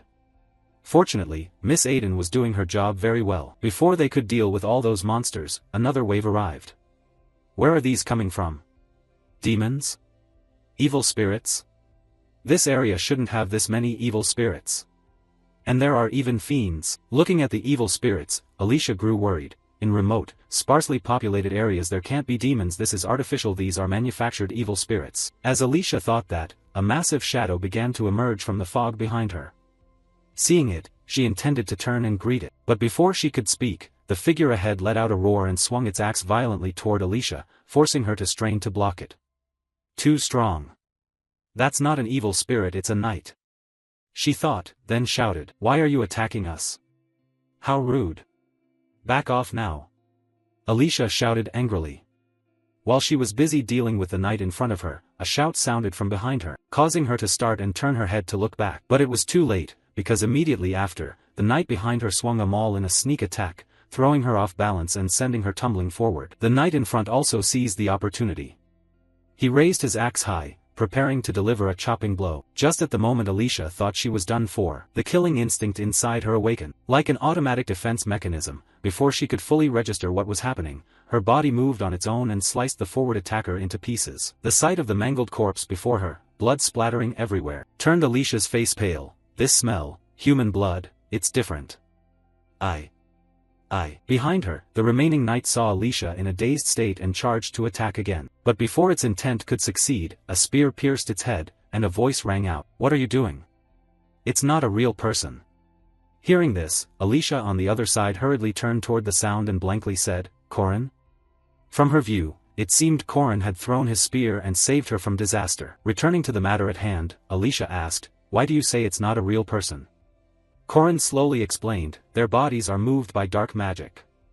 As he spoke he casually plucked the head off the nearby knight and thought, the main event of Act 2 is taking down the killer in Mist City. In the original scene, a group of players must track down a crazed serial killer that Mariette defeated at the end of Act 1. And if you pick the werewolf hunting quest in those events, the killer Enro will be discovered and eventually escorted away after a battle, Corin thought to himself. Meanwhile, the rest of the hunting party hurried over to check. "Alicia, are you okay?" But Alicia barely paid attention, because she was staring at something ahead and cried out, "Over there." At her words everyone turned their eyes that way. And in front of them a dark shape hovered in midair. "What is that?" someone shouted in amazement. Alicia gripped her sword and prepared to charge and to intercept, but Corin beside her stopped her. "It's okay, get ready to run." Then he gave his spear everything and hurled it forward, piercing the dark shape through the center instantly. The whole body was then dragged backward and impaled on a nearby tree. "As expected, Corin, you're amazing," Alicia said joyfully. The rest of the team stared at the dark shape nailed above them in shock. What the hell? It died in one strike? That weak? Obviously not. If it had died here, the boss wouldn't have a way to trigger its opening move. Based on Enro's basic character setup, I couldn't take him down alone. The issue isn't raw power or combined abilities, he's a master of concealment. As Corin thought that, the dark shape's eyes flared and a voice spoke, "Well done. You destroyed my puppet. That's enough for today. I hope we meet again." Saying that, the dark form began to spew red smoke from its body, and everyone hastily backed away. "What the hell is that? What's that smoke?" Facing Corin, the scene didn't shock him much. That smoke is called Fire Night. When the summoner of the haze and necromancer drops their life points to 0, the haze will dissipate automatically. What I just crushed was only a puppet, the thing that created the fog a revenant made from a necromancer's corpse. The reason that guy was so hard to catch is because he used puppets to scramble information. You can't find that wraith because he's merged himself into the haze. Thinking that, Corin immediately turned and ran, warning everyone, "Let's go. That fog looks really dangerous." "Yeah, got it. Run, everyone." At that moment Alicia glanced back and asked Corin, "Aren't you going to retrieve the spear? I thought it was expensive." "It's fine, it'll return to my hand on its own," Corin replied calmly. And just as he said, the ancient recall rune carved on the spear ahead activated. Right after that, the spear automatically came back into his hand. But just as everyone was sprinting away, a shout rose from behind them, catching both their attention. "Check lie!" someone yelled. The man grit his teeth and said, I'm caught in vine ropes." Seeing that, Corin and Alicia hurried over to rescue him. "Grab my hand," Alicia said, reaching toward him. "Ah. Thank you, over there," Chucklai cried when he saw a giant hand reaching straight for Alicia. Then it seized her and pulled her back. "Damn it. What a pain. Korin thought, then quickly told the young man beside him, Check-Lai, get up and run. Get out of this forest. Don't worry about us. And lend me your cloak. Saying that, he snatched the youth's cloak and charged straight toward the smoke ahead. I didn't expect I'd have to do this a second time. I was trapped inside that haze before. Back then my ankle was sprained, and within less than a minute I came closer to death than ever. Now that I've been reborn, I have to buy more time. But the problem is Alicia, Korin thought as he looked at her. Right now she was struggling to fend off the hands lunging at her, but it didn't seem very effective. She was already soaked in blood. Alicia won't hold out much longer. Korin thought. Facing Alicia, though surrounded by those arms, she refused to give up and kept unleashing countless sword energy strikes wildly forward. If I cut through all of these, that should be enough. But why aren't they severing? Is it because I'm weak or my stance is wrong? Oh, no. Is it just because I'm weak? I'm sorry. I also want to save someone in a cool way like you. Someone saved my life. I want to become someone to be proud of. And just as she was about to give up, a call Alicia made her startle and look up. In her line of sight someone carrying a spear was running straight toward her. Could that voice belong to my savior? 2 hours 48 minutes and 8 seconds. What now? She looked at Alicia, then at Korin. He was already approaching Alicia and hurriedly asked, Alicia, are you okay? Alicia, hearing that, began to sob. Korin. Korin, I can't get it to let go. Please save me. At this rate I'll die. Seeing that, Korin threw his cloak over her and began to instruct. Calm down, Alicia Aiden. Random slashing won't work. Focus and strike hard. Just stay calm. Korin said as he picked up the sword at their feet and placed it into Alicia's hand. Then he turned to face the swarming undead ahead and said, From now on, I'll protect you from the undead. You know what you need to do, right? Alicia, still crying, said, No, I can't. My strength isn't enough. The fog is hurting me and making me dizzy. You can do it. Among the swordsmen I know, you have exceptional talent. And if you set your mind to it, you can definitely do it. Just one step, Alicia Aiden. One step is enough. Korin said with complete confidence, and his words seemed to calm the third girl down a little. Then, not giving Alicia time to think, Korin charged straight at the undead and called back, Thank you in advance. Turning to Alicia, she was a jumble of thoughts. I can't hold out here any longer. Then how can someone with a lower aura rank than me like you endure this? If you put it that way to me, I have no choice but to make it work. With that thought, she gritted her teeth and took a posture to draw her sword. That technique can cut through anything. To use it, I have to awaken the realm-seeing eye, a cursed ability that forces the user to see other domains. At this moment, Alicia was in a state of absolute focus. Just one step, Alicia Aiden. One step is enough. She told herself, then stepped forward one pace. Aiden family technique. Aiden first sword art, domain cleave. At that instant, Alicia tightened her grip on the sword, and a flash of light erupted. And that radiance sliced through everything, even the entire mass of undead and the trees ahead. How can you see? The undead screamed. It seemed he was Enro. Viewed from above, a large section of the forest had been sheared away by that domain cleave. The fog that had been covering the area was also blown apart by the attack. Down below, the hunters, seeing the fog dissipate, hurried back and asked, The haze is gone. Hey, are you all right? What happened? At that, they also noticed the body split in two below and shouted, Oh. That's Jian the vampire killer from Mist City. Oh my god. The forest's been cut in half. How could a person do that? I've heard of this move. So this is the legendary domain cleave of the Sword Emperor. They said in awe. Korin beside them was so surprised his mouth hung open. I thought she'd use the third form of single cleave, or iron tide. How did she manage to use that technique already? Contrasting Korin's bewilderment, Alicia opposite him was ecstatic. Korin, I did it. I really did it. She said happily. Wait.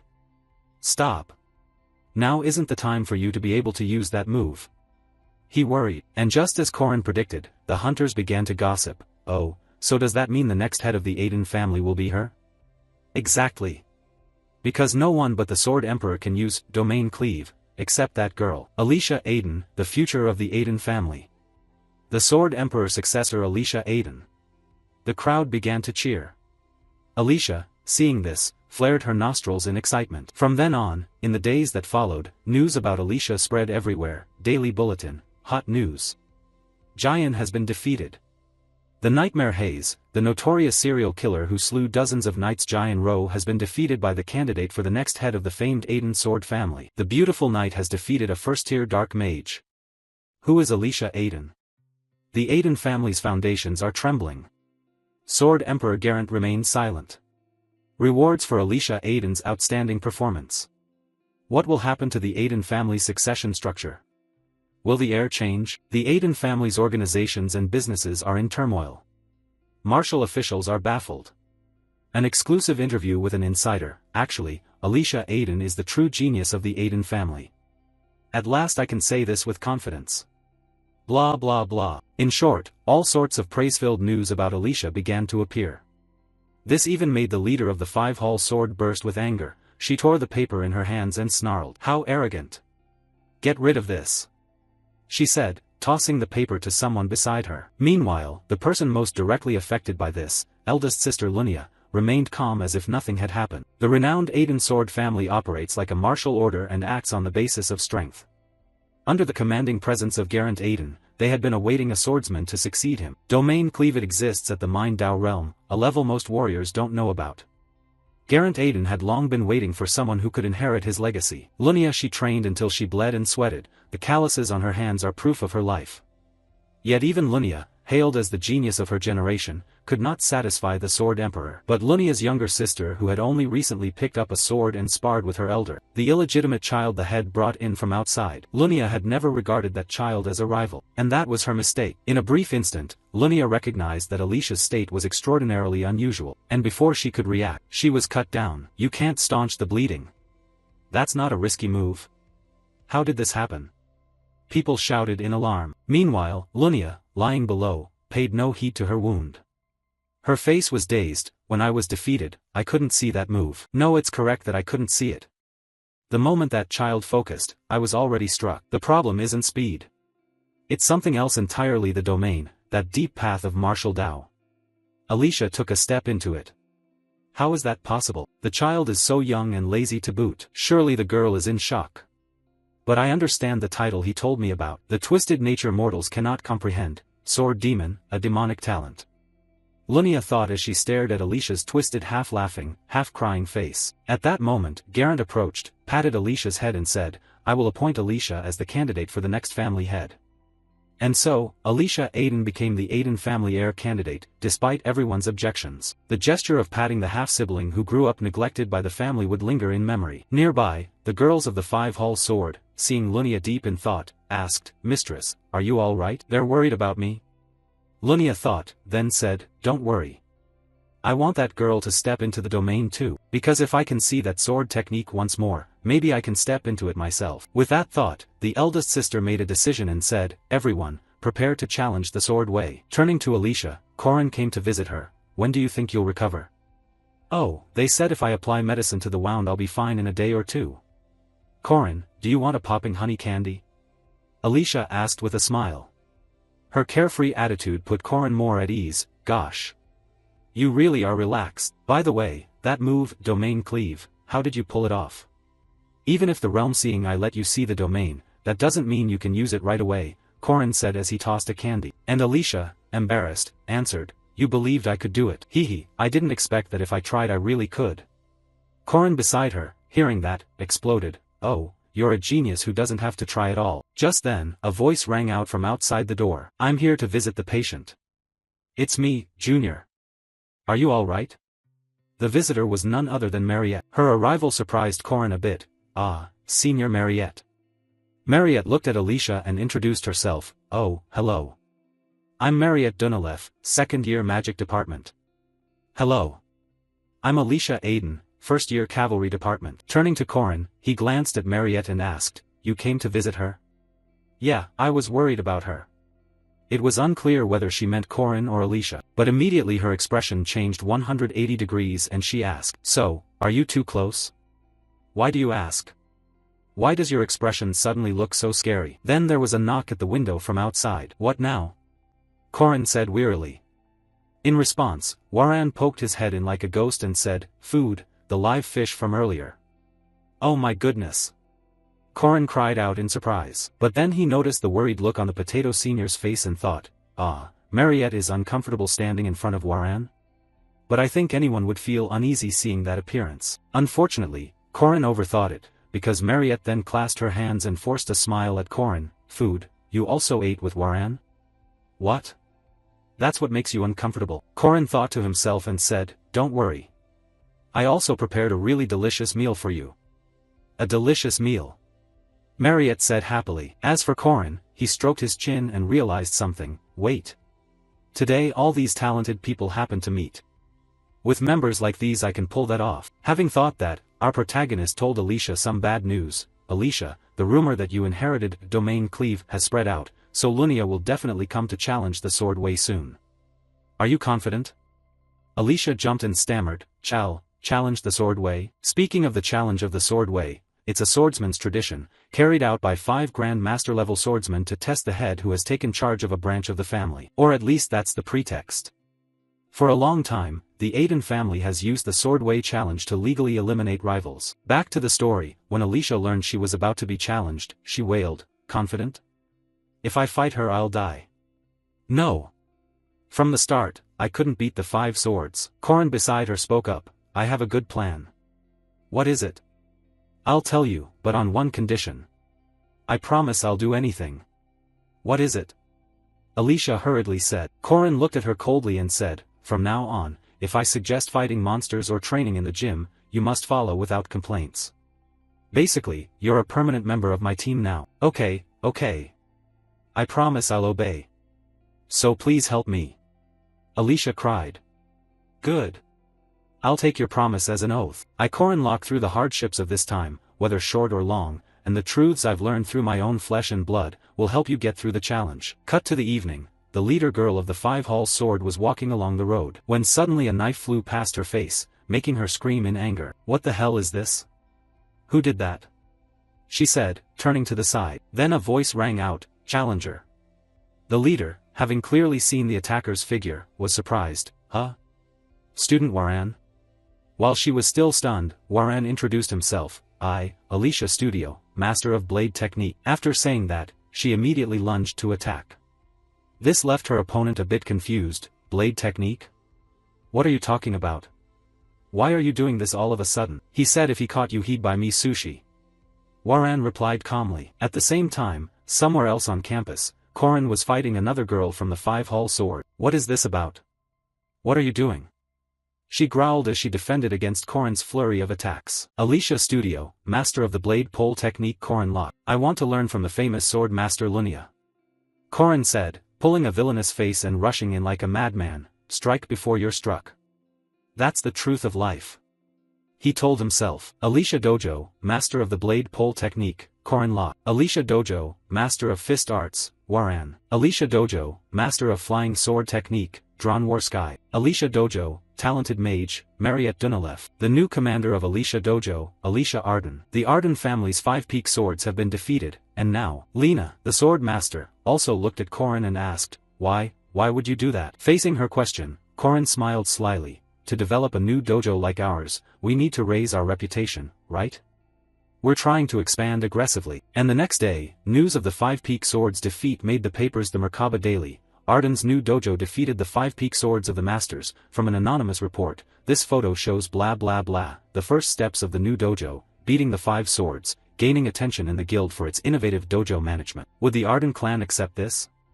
By family rules there's something called the sword trial, a test to choose branch leaders, but even I know it's a way to crush other rivals. That's why Corin said he'd change this operational structure by joining the dojo's trial and sequentially beating the 5 swords under the dojo's challenge format. What I ultimately want is a one-on-one match with my sister. If I win and announce it, her people won't be able to touch me. That's why I started this. Registration fees for the dojo, operating costs, mercenary wages. Mariette covered it all. Once we get the bounty from that vampire assassin mission, I can quickly pay her back. Back to Lunia, she turned to Alicia beside her and said, interesting. Stupid. If you wanted to run, you should have fled the moment you saw me. The idea for the dojo challenge wasn't yours, right?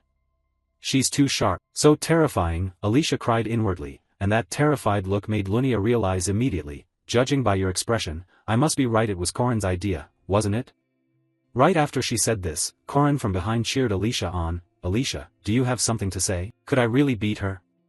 Alicia wondered to herself, then spoke up, the first sword technician of the masters, Lunia Arden. As the new head of the Arden dojo, I want to duel you one-on-one. Lunia on the opposite side replied coldly, fine, a one-on-one duel, but a warning, I won't use a practice sword or any non-lethal weapon. I'm ready, Alicia said nervously. The first sword technician Arden, a disciple of Lunia Arden and the first sword Arden, the second sword master, Alicia Arden. It's time for the sisters' battle to begin. Beside them, Marriott looked at the pair and thought, even if I go all out after transforming into a vampire, Lunia is still an opponent I'm not sure I could beat. Thinking that, she worried for Alicia and turned to ask Corin, is Alicia really ready for this? I trust her, Alicia can handle it. Yeah, then I trust you at most. Marriott's level of trust in Corin remained unchanged. Turning back, Lunia tossed Corin a pouch of coins and said, take it. What's this? Repair costs in a fight like this are too high, Corin said in surprise. No, this is the operational restructuring fee, she said. With that, the elder sister officially launched her attack. It was impossible to tell what technique the elder sister was using to attack. Moments later she cleaved the entire building in two, to the horrified stares of Corin and Marriott. Strangely, Alicia had managed to block that assault. I really admire Lunia for how her passion for swordsmanship still blazes. She's my idol, like a hero stepped out of a fairy tale, a champion like Garand Arden, the figures from the stories that shaped my childhood. Compared to her, I'm just the daughter of a concubine, my mother died giving birth to me and my father treated me like a stain. To him, the only thing of value was the bloodline of the great sword king Garand Arden. Back then, their relationship was very good. Whenever she returned from a long trip, she would always pat my head. But the day I first cut someone, everything went wrong. Back in the present, a halo now enveloped the blade of her sword. Meanwhile Alicia on the opposite side was plotting her opening move. She stepped 1 foot back and swiftly slashed the sword forward. As she thought it, she executed the exact motions she had planned, and immediately her blade successfully repelled Lunia's attack. She was following precisely what she'd learned from the books. Although adept at offensive techniques, unexpectedly she fought defensively. On the opposite side, Lunia unleashed an extremely powerful strike. It knocked Alicia back. Her footwork remained as sloppy as ever. Coward, Lunia said. Alicia stayed remarkably calm, observing her opponent and using movement speed to unsettle her and attack at close range. With that in mind, she used superhuman speed, moved in a zigzag, closed from behind Lunia, and then immediately launched the third upper sword form, the dragging cleave. But unfortunately, her blade hadn't yet touched Lunia before Lunia spotted it. Lunia instantly countered with a breaking move, the blow nearly defeating Alicia. Right after that, Alicia let out a shout and charged forward. She grabbed Lunia in a bear hug, seemingly attempting a throw to take Lunia down. But with elite skill, the elder sister easily was able to nullify Alicia's attempt. Then she surged forward and kicked her younger sister in the face. Idiot, you think you can beat me with those little tricks? As she spoke she swung her sword and attacked again, forcing Alicia to struggle to parry. But shortly after, the girl began to rise and counterattack. Everything was exactly like Corin said. If that's the case, I have a chance too, Alicia thought as she launched a flurry of breaking strikes straight forward, but it still wasn't enough to take Lunia down. Whoa, I can still counter well even though that move nearly knocked me down. She probably won't hold back now. You fight well, but you're still green, Lunia said, then used her long legs to kick Alicia hard backward. The blow made Alicia's face contort in pain, but before she could think much more, the one opposite lunged into attack immediately. Seeing this, Alicia could only grit her teeth and raise the sword in her hands to block. By some miraculous means Alicia even managed to counter, but sadly it still wasn't fast enough to reach Lunia. And right after she ducked to dodge, Lunia swung the sword again. However, her blade was stopped by Alicia. At this moment the elder sister began to notice something. The younger one was keeping up with her speed. Not only that, Alicia was even seeing into her territory. Of course this is the sibling I wanted to see. I want to see the true nature you denied, all the talent you possess, Lunia thought as she swept Alicia back with her sword. After a sustained intense fight, Alicia's stamina plummeted. Alicia herself noticed this, and it seemed she was preparing to unleash a decisive move as she began to sheath her sword. Meanwhile Lunia across from her understood this too. It seemed Alicia realized victory wasn't so far off but very near. Alright, then I'll respond, come on, Alicia, Lunia thought as she took a stance to draw her sword, and Alicia opposite assumed an identical stance. It looked like both were about to unleash the same ultimate move, and as if by telepathy, the two rushed toward each other at the same time. And at that critical moment, Alicia began to recall, what she's been pursuing is her sister. Sister, today was the first time I learned swordsmanship. You know, one day I wanted to become a swordswoman as skilled as you. But now, I'm not even sure anymore. Alicia gritted her teeth fiercely. And then, in the focused gaze of both, the two blades clashed. The territory-cleaving strike was used, and immediately after, a huge explosion occurred at the center between them. Marriott watching nearby murmured, is it over already? The victor has been decided. And when the dust cleared, the person still standing on the main stage was Alicia. Alicia won.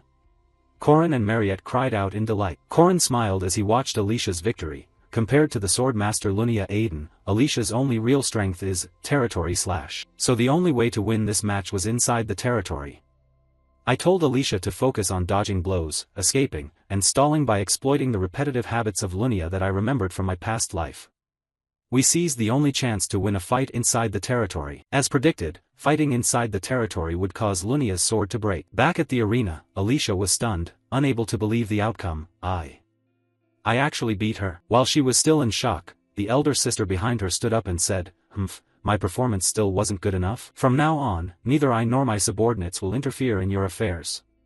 With that, Lunia turned and left. Seeing that, Alicia hurried forward and stammered, wait. Sister Lunia, please. She was too nervous to speak. Corin understood and said, she must be terrified. Alicia, obviously the weaker one, has defeated the great Lunia. It's understandable she's worried about how everyone will judge Lunia, and about Lunia's attitude when she turns her back on her. But that worry was unnecessary. Just now, faced with Alicia's panic, Lunia reached out and patted her little sister's head, which left her a bit surprised. Lunia Aiden, the first time I met her in my previous life was before Mariette's accident. I was a bit surprised we ran into each other earlier than the original story. During that time, Lunia searched for whoever killed Alicia. In the end she couldn't find them, because the real culprit was Park Si-ho. Even 3 years after Alicia's death, Lunia kept relentlessly searching for the perpetrator. She even came and prayed for her death. I thought you hated your sister? Corin asked. At his question, Lunia fell silent for a moment and then said, I do. I find her lazy, unserious, and annoyingly clingy. But apart from me, no one can resolve her bitterness. Lunia did not hate Alicia, no matter what happened. Even if Alicia surpassed her, she would quietly support her while smiling. You've grown. Lunia smiled at her little sister. Corin, standing beside them, was glad for the two of them. That's exactly the Lunia Aiden I remember. Alicia was so happy she began to cry. At that moment, a system announcement appeared. Lunia Aiden has been defeated. Alicia defeated Lunia Aiden, difficulty B+. Rewards: Renown aura increased from low mid to mid, plus 600 mana, 40 attribute points distributed evenly, acquired, territory /. Scene shifts to Alicia's quarters, where she shared her thoughts with Corin sitting beside her. I'm afraid of fighting, I know that. But in part of me, I smile when I fight. I can see it now. That's why I always avoid fighting. I feel it's no longer myself. I was also afraid to face Sister Lunia, so I pretended to be unserious and only did simple tasks. Everyone is like that. Corin said calmly. Alicia continued, because I won, I'll officially become the Aiden heir. Lunia and her subordinates will be on guard against me. But if I run away, the bond between me and Lunia will be severed. She said sadly. But Corin disagreed. No. There may be distance and things might get awkward, but relationships aren't something you can just cut off whenever you want. After all, you two are sisters. Besides, you did great. When I was little, I used to get beaten up by bullies all the time. But later, the hard part wasn't the physical pain, it was my anger at myself for not having the courage to stand up. You're stronger than I was back then. I hope you'll always be able to hold your head up with pride. Corin said calmly.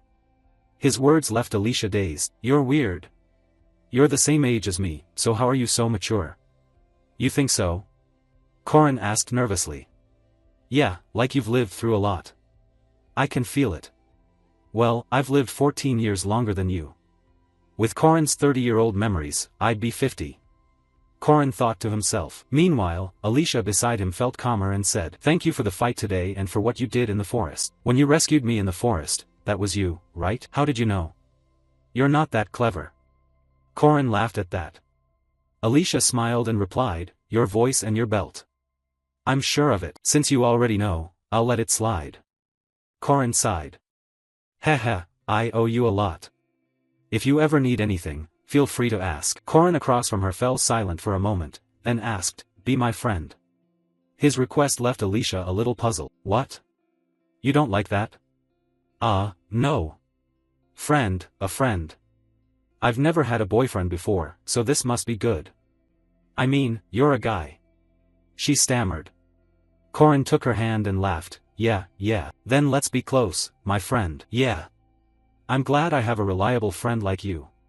Alicia said happily. Punishment awaits the wicked, while a bright future awaits the good. Children will always be joyful and have more good choices available to everyone. Scene shifts to a corner of the academy hallway, where Mariette is being watched by her close friend Isabel. My name is Isabel Kamen.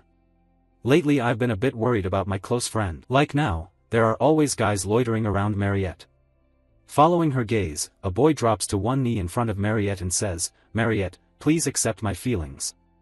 If not, it'll be my blood. The boy said this while holding up a bag of blood. Mariette was extremely embarrassed. Before she could say anything, the young man added, or I'll give you my neck. No way. I get blood bags from Professor Josephine every day.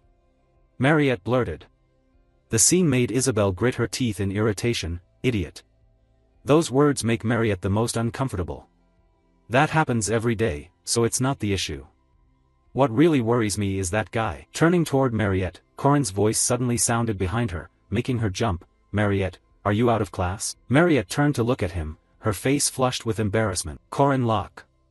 He's the one who's been closest to Mariette lately. He's a rude, showy knight. But that doesn't matter. The fact he could stand opposite Swordmaster Lunia Aiden means he's truly talented. What worries me is that they often do suspicious things. Like now, standing in front of a door, Corin asked, Mariette, do you want some blood? Should I take it? She asked shyly. Then the two opened the door and went inside. Isabel hurried over and pressed her ear to the door to listen. They locked the door. What on earth are those two planning to do? She worried. Then from inside the room voices could be heard. Oh, Sister Mariette. Do you remember the offer I mentioned before, about the plot of land we got when we registered the dojo? Since it's being rebuilt after the damage, I'm thinking of building an inn there. An inn? Mariette asked. Yeah. Consider investing in it. I guarantee the returns will at least triple. Maybe even more. Isabel, hearing this, ground her teeth. Invest? Returns? Is this bastard trying to mine Mariette dry?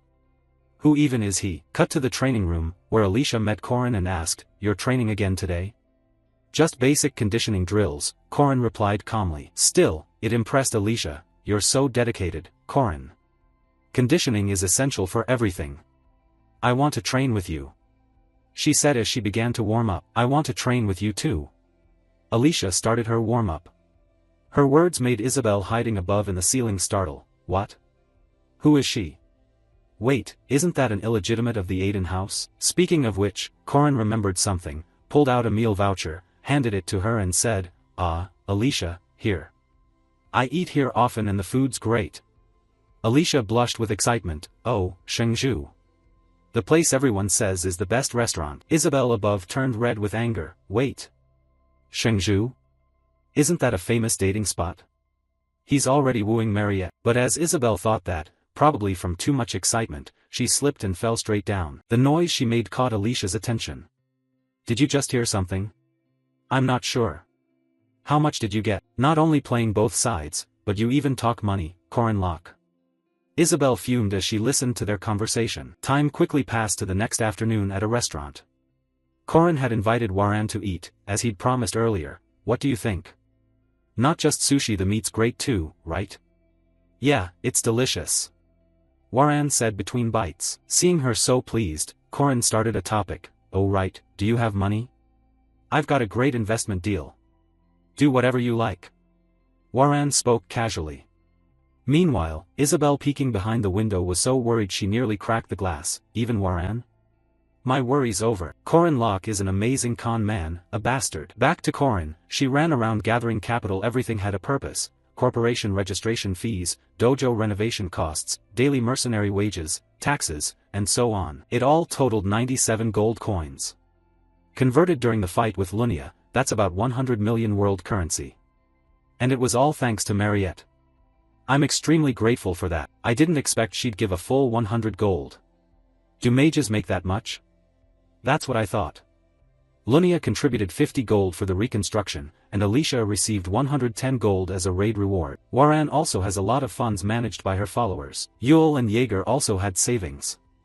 And Dron, the money-obsessed bastard, had an enormous sum. In the end, I earned 150 gold.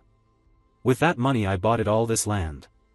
Although it's still a barren plain outside the city, by the second semester we'll have an exchange festival with BAME Academy from the Eastern continent. That'll be peak season for lodging. Visitors from across the continent will flood in. A few hundred gold, and we'll recoup it in just 2 weeks. I'm a reincarnator with foresight from my previous life, so I have to use information like this. Just wait, I'll gather money from across the world into my pocket. Corin thought happily. Cut to the principal's office, where he told Professor Josephine, the stance of the Catholic Church, the Royal Demon Tower, and the association toward our school isn't very favorable. But that's not something we can handle. Josephine replied, our orders will support your decision, Chairman. I think the opportunity should be given to everyone. Hearing that, the principal seemed to think of something and stood up. I'll be stepping out for a bit. I can go in your place. Other places are fine, but the Catholic Church isn't for you, Clara. Take care of things while I'm gone. If anything happens, use the emergency communication network. Safe travels. She hurriedly said. Then the professor sat in the principal's chair and began reviewing the remaining tasks. Let's see. Vampire regenerative energy experiment? Not approved. Permission to build a 3rd dormitory? Postpone. Next up is, Corin Locke. What is this kid planning now? She said anxiously as she looked at the item related to Corin. Harvest ginseng? She wondered, because in Josephine's hands was Corin's land request form for ginseng harvesting. Cut to the vacant lot near the western laboratory of the academy. Alicia asked Corin, are we really going to harvest ginseng in a place like this? Tell me, what do you know about ginseng? Corin replied calmly. Well, I only know they explode out of the ground a lot when we pull them, right? That's right. So you have to protect your hands when pulling them out, otherwise your eardrums could burst. Definitely wear decent ear protection and harvest them in a wide, cushioned area. Ready, worker Alicia? Yes, Captain, Alicia replied cheerfully, and by now they'd equipped earplugs, special ear covers made from silver fox leather. The reason Corin called Alicia was because he couldn't harvest ginseng alone. This job requires one person to grip the leaves and pull along the stem while the other cuts the leaves and root, because as long as the root and leaves remain attached the ginseng root will keep screaming. This was Corin's 4th time harvesting ginseng. In his previous life he did it with a guy named Park. I'm a little worried, Corin muttered. Then he pulled a devilish face and said, let's do it, and directly yanked the ginseng root out. And immediately, the obnoxious-faced root began screaming as if the house were on fire. And seeing that, Corin hurriedly turned to Alicia and shouted, cut it now, Alicia, show me that sword skill you've got. But as he said that his voice fell silent, because by his gaze Alicia was already foaming at the mouth. Idiot, wearing ear protection all wrong. Damn it, fine, I'll do it myself, he thought as he drew a knife and gripped it tightly. You think you're the only one who can scream? Thinking that, Corin opened his mouth and yelled straight at the root, and while it was still blanching with surprise he tossed it high into the air. Then with a single simple motion the protagonist was able to cut off the leaves at its crown, and only then did the ginseng root shut up. Next, Corin glared at Alicia, who was peacefully asleep beside him, and bellowed, wake up, you brat, I brought you here and you're completely useless, Corin, are you sleeping well? She asked dazedly, and that only made Corin angrier, like he wanted to die. Putting Alicia's issue aside, Corin glanced at the remaining ginseng and thought to himself how long he'd have to harvest to get the silver ginseng. If he did it again, he thought he'd probably faint. And just then a voice called from behind Corin that made him curious, who's there? I thought I put up the warning sign. Thinking that, he turned his head back, and the person who appeared was none other than Mariette. Mariette, didn't you have some lab exams on the schedule today? That's right, it sounded noisy outside so I jumped down to check, she said with a smile, which surprised Corin. Wait, jump down from there?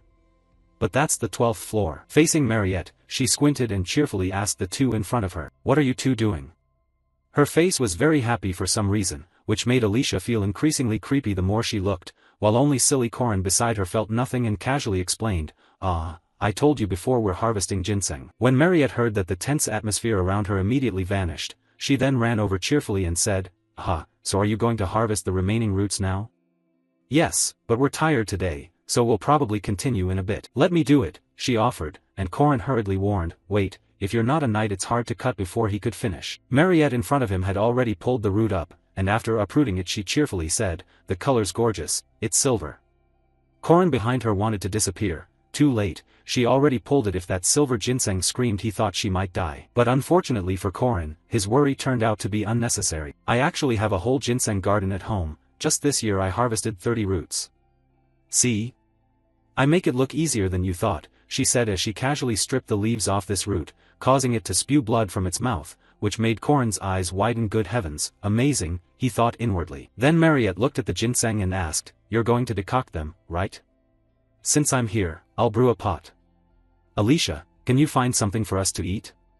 I think rabbit meat and potatoes would work, Alicia replied quickly. She ran off to gather ingredients, while Corin wondered to himself what he should do now. There's nothing for you to do, Corin, because I'll handle everything, she said, her eyes already turning into hearts. But goofy Corin didn't get the hint and gushed, haha, thanks, Mariette, you really are the best, he thought to himself. Back to the ginseng commotion. There are two ways to absorb its medicinal power. One is to eat it directly, as is. However, the most effective method is to decoct it. Add red amaranth root, silver grape leaves, goji root, deer velvet, and 28 other ingredients together, then simmer everything for over 10 hours. If you do that, you can make a traditional medicinal decoction. No, a ginseng tonic.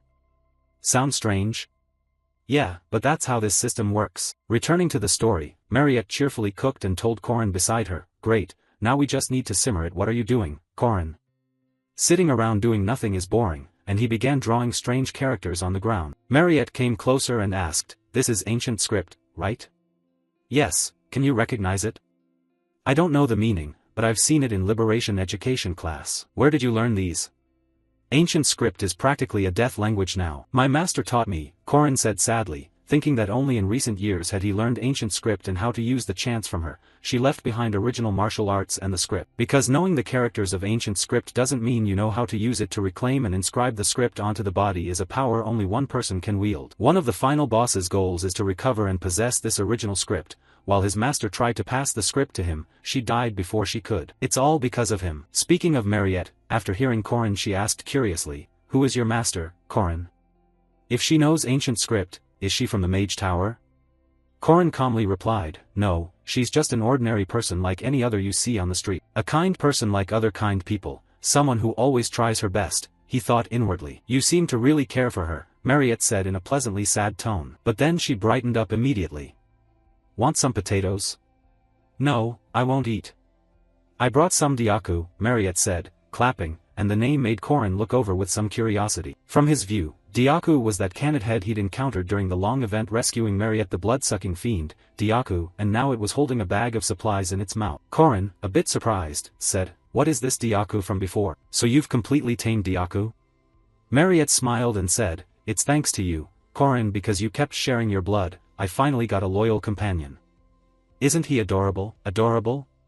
Corin said skeptically, then stared at Diaku panting in front of him and admitted, yeah, the more I look, the cuter he seems. At that he remembered something and asked, if part of his makeup is your blood, then half his blood must be mine, so does that mean I'm his dad?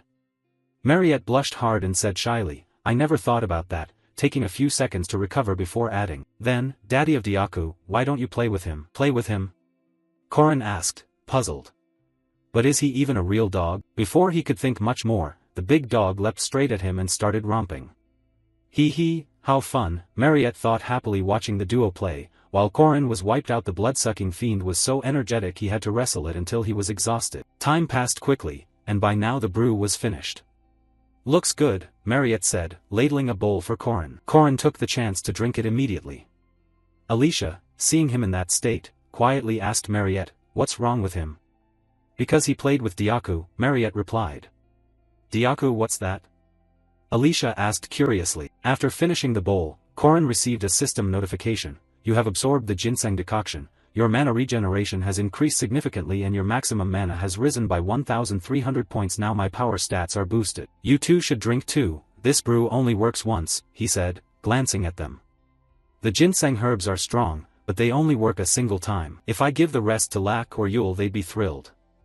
Okay, the remaining one is the platinum ginseng. I have to eat it raw. He thought that and clenched his teeth as he swallowed the ginseng root. You have absorbed the platinum ginseng, your mana core has formed. The mana core stores all of a knight's magic, and as Corin absorbed the silver ginseng's power a violent surge of mana erupted through him. Had just forming one mana core requires extreme magical training, but I got it without that. Once I reach a higher rank I can add many more cores, so basically limitless. Now that I have a mana core, the silver ginseng's effect is truly top tier. The two behind him, hearing this, were surprised. Mana core? Really, Corin, quick, eat the yellow ones too, that'd be awesome. Alicia hurriedly said, not yet, I'll uproot and eat the gold ginseng later. You say that, But yeah, taking too many restorative herbs at once isn't good for you. That's true, but my reason is a little different. Cut to the professor's meeting room, where they were gathered to discuss an issue concerning Korin. Knight rank 5, Korin Locke. We need to reassess this student's rank, said Professor Hamen. His proposal surprised the others. Korin Locke. Isn't he a first-year student? Rank 5? The data shows that, it's not even worth our attention. Why reassess a student? Voices of doubt rose, and the dark-skinned Fermac began to explain, the senior professors haven't reviewed the midterm exams yet. Korin fought one-on-one directly with Swordmaster Lunia Arden, and of course she finished it in about 3 minutes. Others in the room were shocked, saying, impossible, she must have held back. Why would Swordmaster Lunia Arden use her full strength on a child's midterm? Held back? The professors present, myself included, asked. Who thinks Lunia Arden held back against Korin? Hamen asked calmly, and at his words everyone fell silent. Seeing that, Hamen continued, so no one thinks she held back. Another person spoke up beside him, relying solely on midterm tests to promote the student's rank is a bit much. Even if there's reason to doubt his ability, regulation state promotion is only recognized after results. Those are the rules. Hamen stroked his chin and said, then let the association handle the official rank assessment. I think reassessing for the purpose of issuing an official guardian certificate should suffice. However, that would require changing the student's class schedule and his homeroom professor. Others suggested that since Professor Hamen raised the issue, Coach Hamen, why not take the assignment himself? Coach Hamen, I'd like that, he replied. So what do we do next about Korin Locke? Blah blah blah. They began discussing testing Korin. Meanwhile, Professor Hamen focused his thoughts. Korin Locke. Although rank 5 seems far beyond his stats, his one-on-one with Lunia Arden was truly top tier. And his spear technique, no matter how I look at it, resembles that person's style. He must be re-evaluated, he thought to himself. Cut to the Academy lecture hall. Alicia walked over to Korin and cheerfully said, Hi, Korin. Oh, hi, Alicia, Korin replied happily. Alicia sat down beside him and said, we're in the same class today, can I sit next to you? If I'm already sitting, why ask? He replied, but that's Jagar's seat. Korin said this while looking at Jagar standing and watching them. Alicia stood up quickly and said, sorry, I'll sit somewhere else. No, sit down, the big guy said, hopping down to the row below. Korin teased him, oh, Jagar, so chivalrous. Jagar shot him a fiery look in response. Why are you glaring at me? Korin asked. Do you want to know why I glared at you? From the most famous person in the academy to the super cute demon girl, now even the granddaughter of the Sword Emperor shows up. I'm dying of envy. Why is he living like the lead in a romance movie? What about my schoolyard youth? Why is my area so cold and empty? Jagar thought, clutching his face and crying, which made Alicia slightly worried, wondering if he was suffering. Who cares? Korin said casually. Just then, Professor Fermac entered through the door and said, are all first-year students ready? Let's begin class. All right, settle into your seats. As I said last class, today you'll be doing a group assignment, he said calmly. The other students groaned in disappointment, cursing, ugh, I hate group work. Professor Fermac heard the complaints and said, okay, stop sulking. Group work is beneficial for all of you. Now I'll explain the group assignment.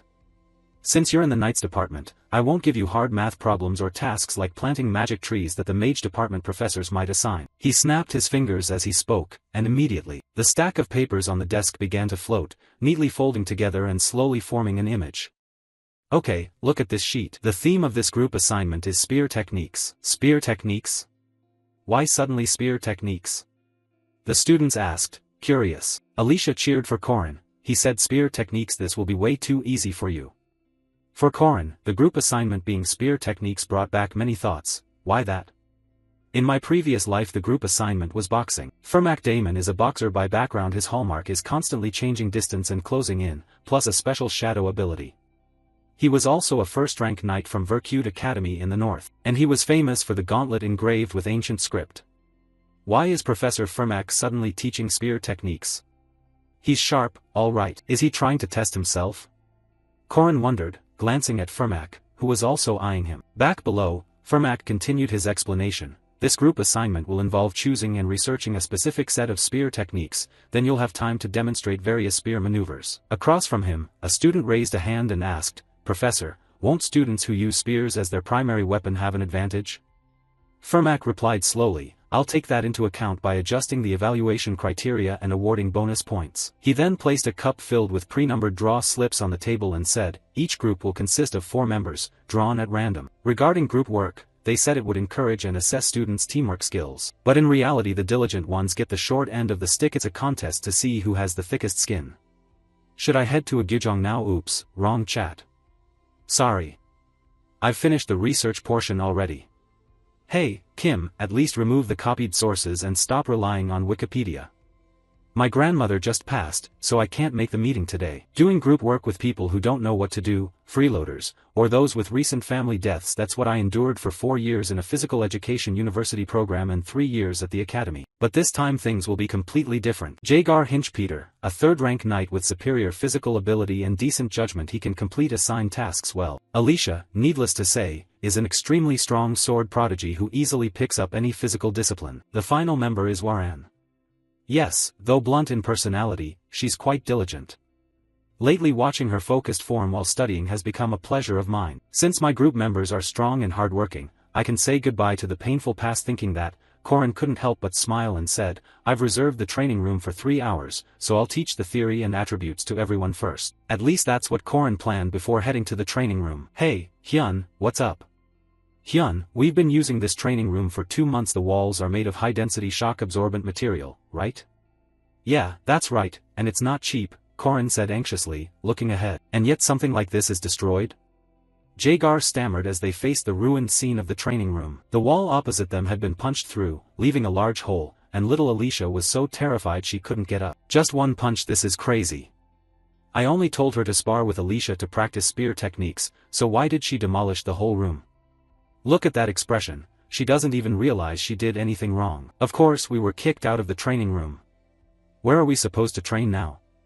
Corin said in exasperation. Time passed quickly. On Sunday at the church, Corin's group held a quick meeting there. It's time to review the group assignment. Okay, members, feel free to share your thoughts, Corin said, while Alicia and Jagar on either side of him fell silent for a moment. Finally little Alicia spoke first. About yesterday, I'm sorry. I'm not good at controlling my strength. No, Alicia, you did great, at least I can help you train.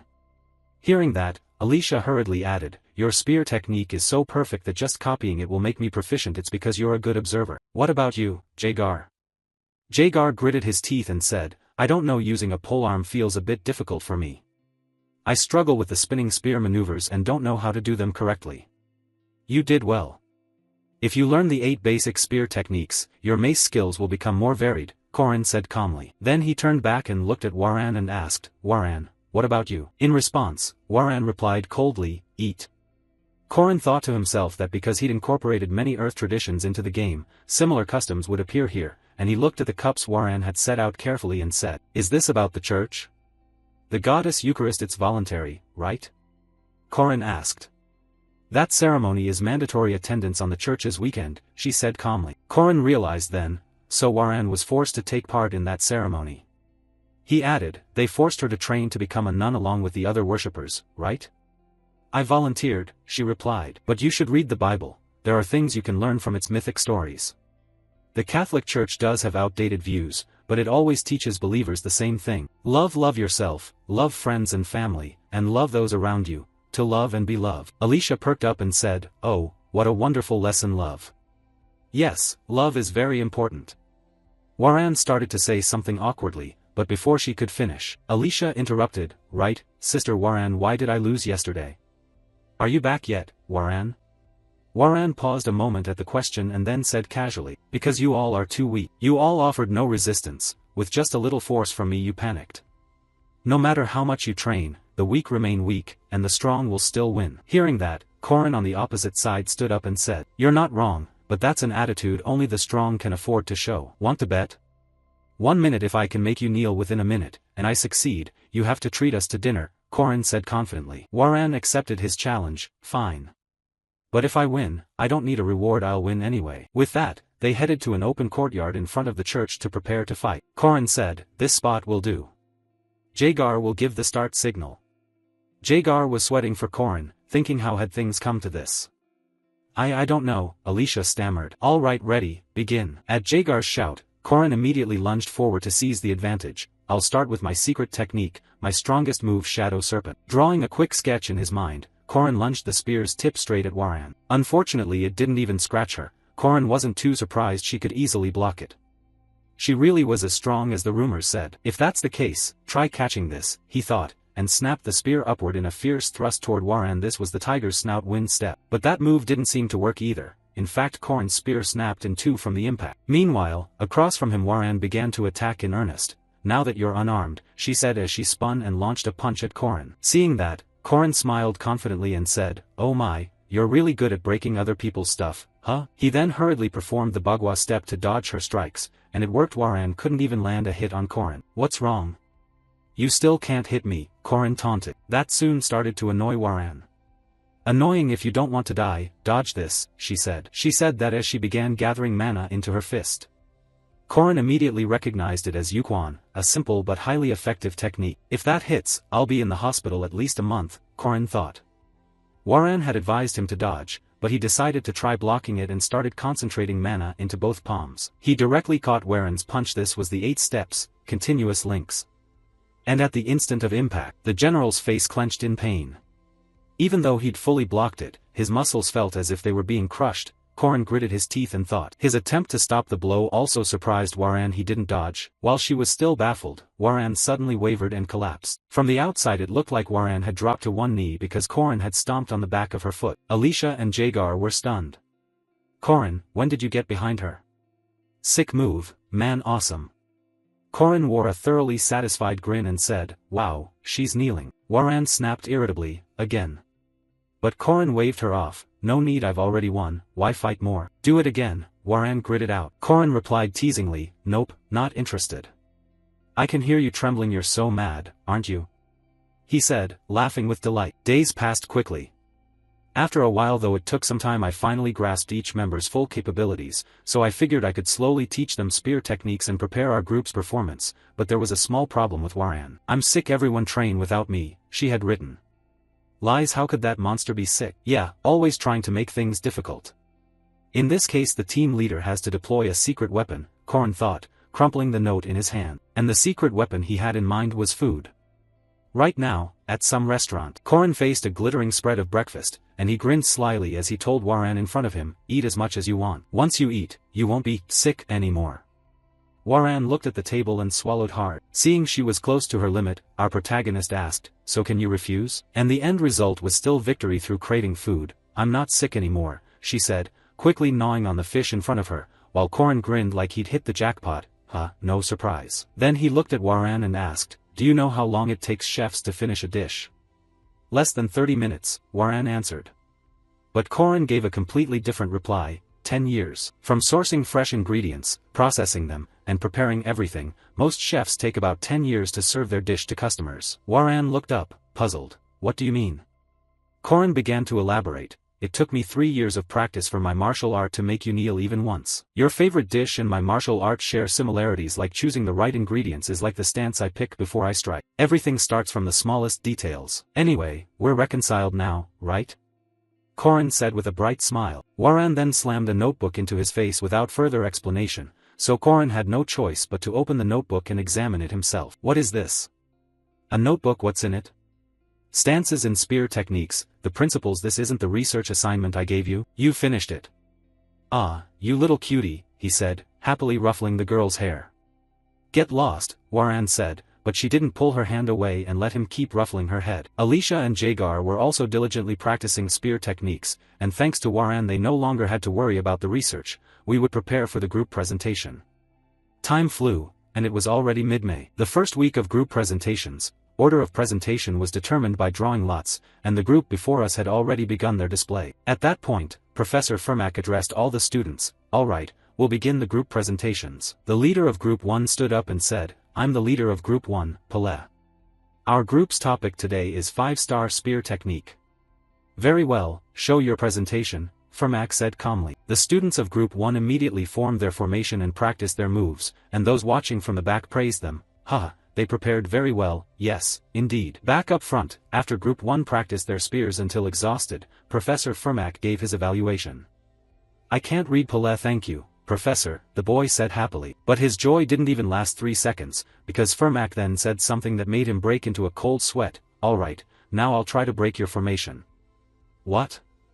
Pala exclaimed in confusion. Everyone knew how strong this professor was, the top graduate of the Northern Guard Academy and a first-class knight of the Kingdom of El-Las, Fermac Damon. By the look in his eyes, Professor Fermac had already put on his old gauntlets. If you can withstand 10 seconds, I'll give you the highest score for this exercise. The real group test starts now. While Corin's team was still bewildered and hadn't yet understood what was happening, Professor Fermac tossed the notebook he was holding up into the air, then closed the distance to them as fast as the wind. Unsurprisingly, the entire first team was rotated like a set of spinning tops by the professor. Teacher, he's too fast. Jagar said fearfully, since it would soon be their turn, and Corin beside him felt sympathy for Team 1. He showed no mercy, he thought to himself. Back up front, Fermac caught the falling notebook and said, you chose a good spear practicing group. Although you're lacking practice and focus, it's not too bad, probably AB will do. Any objections? No, sir, Group 1 weakly replied. After that, the whole group withdrew their spears and stepped down. Meanwhile the boxing teacher spoke up again, alright, Group 2, come up. The other students, seeing Group 1 beaten so badly, whispered among themselves, how can we possibly fight Professor Fermac? Should we just surrender? While they were still murmuring, Group 2 stepped forward and their captain announced loudly, we chose a spear style focused on critical damage from the North 9 Suns Dragon because when the spear forms are executed it looks like 9 dragons flying, and so on. In short, there was no need for much explanation before Professor Fermac immediately lunged in to attack. Their result was even worse than the previous group. Your spear techniques are not only uselessly complicated, but you haven't mastered them. What can you even do? He said as he pummeled his students into the dirt. Next, Group 3, up here, quickly. The leader of Group 3 called. Corin Locke, step up. Corin smiled hearing this and said, good, it's our turn, so let's go. We'll perform the Bagua spear technique of Lan Na Chat, 6 moves. Fine, begin, Fermac said calmly. Then the group began their spear demonstration. First was the Lan Na move, a counterstrike used to deflect incoming attacks, performed by Jagar. Next came Jati, a technique to knock an opponent's weapon free, presented by Alicia. Right after that was the Gwyn Dam, a thrust aimed at an opponent who has lost their guard, performed by Waran. Excellent, everyone's success. Wonderful, Waran has practiced harder than I thought, Corin said, nearly in tears of joy. Even this boxing teacher had to praise their performance. Great job, you've removed the unnecessary movements in combat. It looks simple, but the core of your spear techniques is outstanding. Corin smiled and said, then I'll have the whole group prepare to practice more. No need for the whole group, I only need you, Corin, he said coldly. For the actual spar, it'll be just you and me. Any objections? Corin realized the professor had planned this from the start. He smiled, thought for a moment, and replied, no, none, Professor. Good, then I'll begin. After saying that, the man closed on Corin at lightning speed. This was the flash technique. Immediately after, he threw a left punch. The punch came from the right following a special stance. It's the way boxers attack their opponents. Normally in this situation you should block from the right to avoid taking damage. But his body didn't shift the right pivot foot, instead it shifted the left, and I already knew the professor was left-handed. Thinking that, Corin immediately used the 6th step, second form Lan Na Ja to stop the attack. This astonished the dark-skinned teacher. How could he possibly block that? He thought inwardly. If Professor Fermac was surprised, the students below were even more so. The professor's movements completely changed facing Corin. Look at his speed, wow. He's only 5th rank, someone said, but how could she be able to block Professor Fermac's boxing? Watching their expressions, Fermac was now throwing punches like a machine and Corin was using his method to parry every one of those blows. Facing Fermac, the professor had to gradually acknowledge Corin's ability. This level meant he had surpassed the other students. Now show me your true strength. Not just these basics, he thought as he loaded all his power into his left fist and fired it at Corin like a cannonball. Lan Na Chat spear technique is indeed unpredictable, but let's see how you stop this move, Fermac thought. But faced with the professor's strike, Corin only smiled and didn't bother dodging. Then immediately there was an airburst created by that terrible punch. Corin's teammates watched and quietly worried for him, though their concern was somewhat unnecessary. Fermac's fist had stopped just before touching Corin's face. At that moment, seeing Corin not bother to dodge, he grew puzzled and asked, why are you still standing there? It's over, I counted 10 seconds, Corin answered calmly. That reply left the boxing teacher momentarily speechless. You must be surprised the teacher had only used his right hand until now. But in reality the teacher was left-handed. And your reaction was based on knowing he's left-handed, which means he was only testing you, right? Returning to Fermac, he handed the notebook back and said, Group 3. When it comes to secret techniques, many fools choose complicated moves, but it's the fundamentals that truly make you succeed. Corin Locke no. Group 3 you get an A+. His word sent Group 3 into a frenzy of joy. My friend yeah, Corin, awesome, Alicia said with a smile. Then the group started acting ridiculous in celebration. See? I'm an A+, Corin Locke. Meanwhile Professor Fermac remembered something and turned to Corin. Corin, can I have a word? Don't feel pressured, just a normal conversation. With that, Corin followed the professor upstairs to his office. There, Professor Fermac asked, Hey Corin Locke, are you really a rank 5 knight? His voice carried some doubt. Fermac continued, you showed me in that match just now that your ability doesn't match a rank 5 knight. I'm only a bit better than the others, Corin hurriedly replied. Fermac pondered. You can't sense souls and can only capture certain evil spirits under specific conditions, which suggests you've had some enlightenment that boosted your strength beyond others of your rank. With that in mind, Fermac revealed his true purpose. The faculty have met and debated whether to reassess your actual combat power. You will be assigned some more complex tasks, and through them your rank will be re-evaluated. The highest rank you achieve will be determined by those tasks. Because you have shown some clear achievements and strength, the professors may make an exception and promote you, he said calmly. Corin felt quite pleased after hearing that. Moving up a rank wouldn't cost him anything anyway. The tasks would probably be harder, but they'd come with greater rewards, and he could choose higher ranked missions if he wanted. If I want to get a second tier mission, normally I could only get it after leveling up, but if I reach a higher rank it's different. Thinking that, Corin made his decision and said, yes, I'll accept the rank re-evaluation. What do I need to do? Fermac, sitting opposite, took out a sheet of paper and said, you'll have to complete 2 missions involving a monster and a malevolent spirit. Of course, which ones you choose is up to you. Right now there are 4 dungeon conquest missions assigned by the Hunters Association, luckily 2 are monster-related and 2 involve malevolent spirits.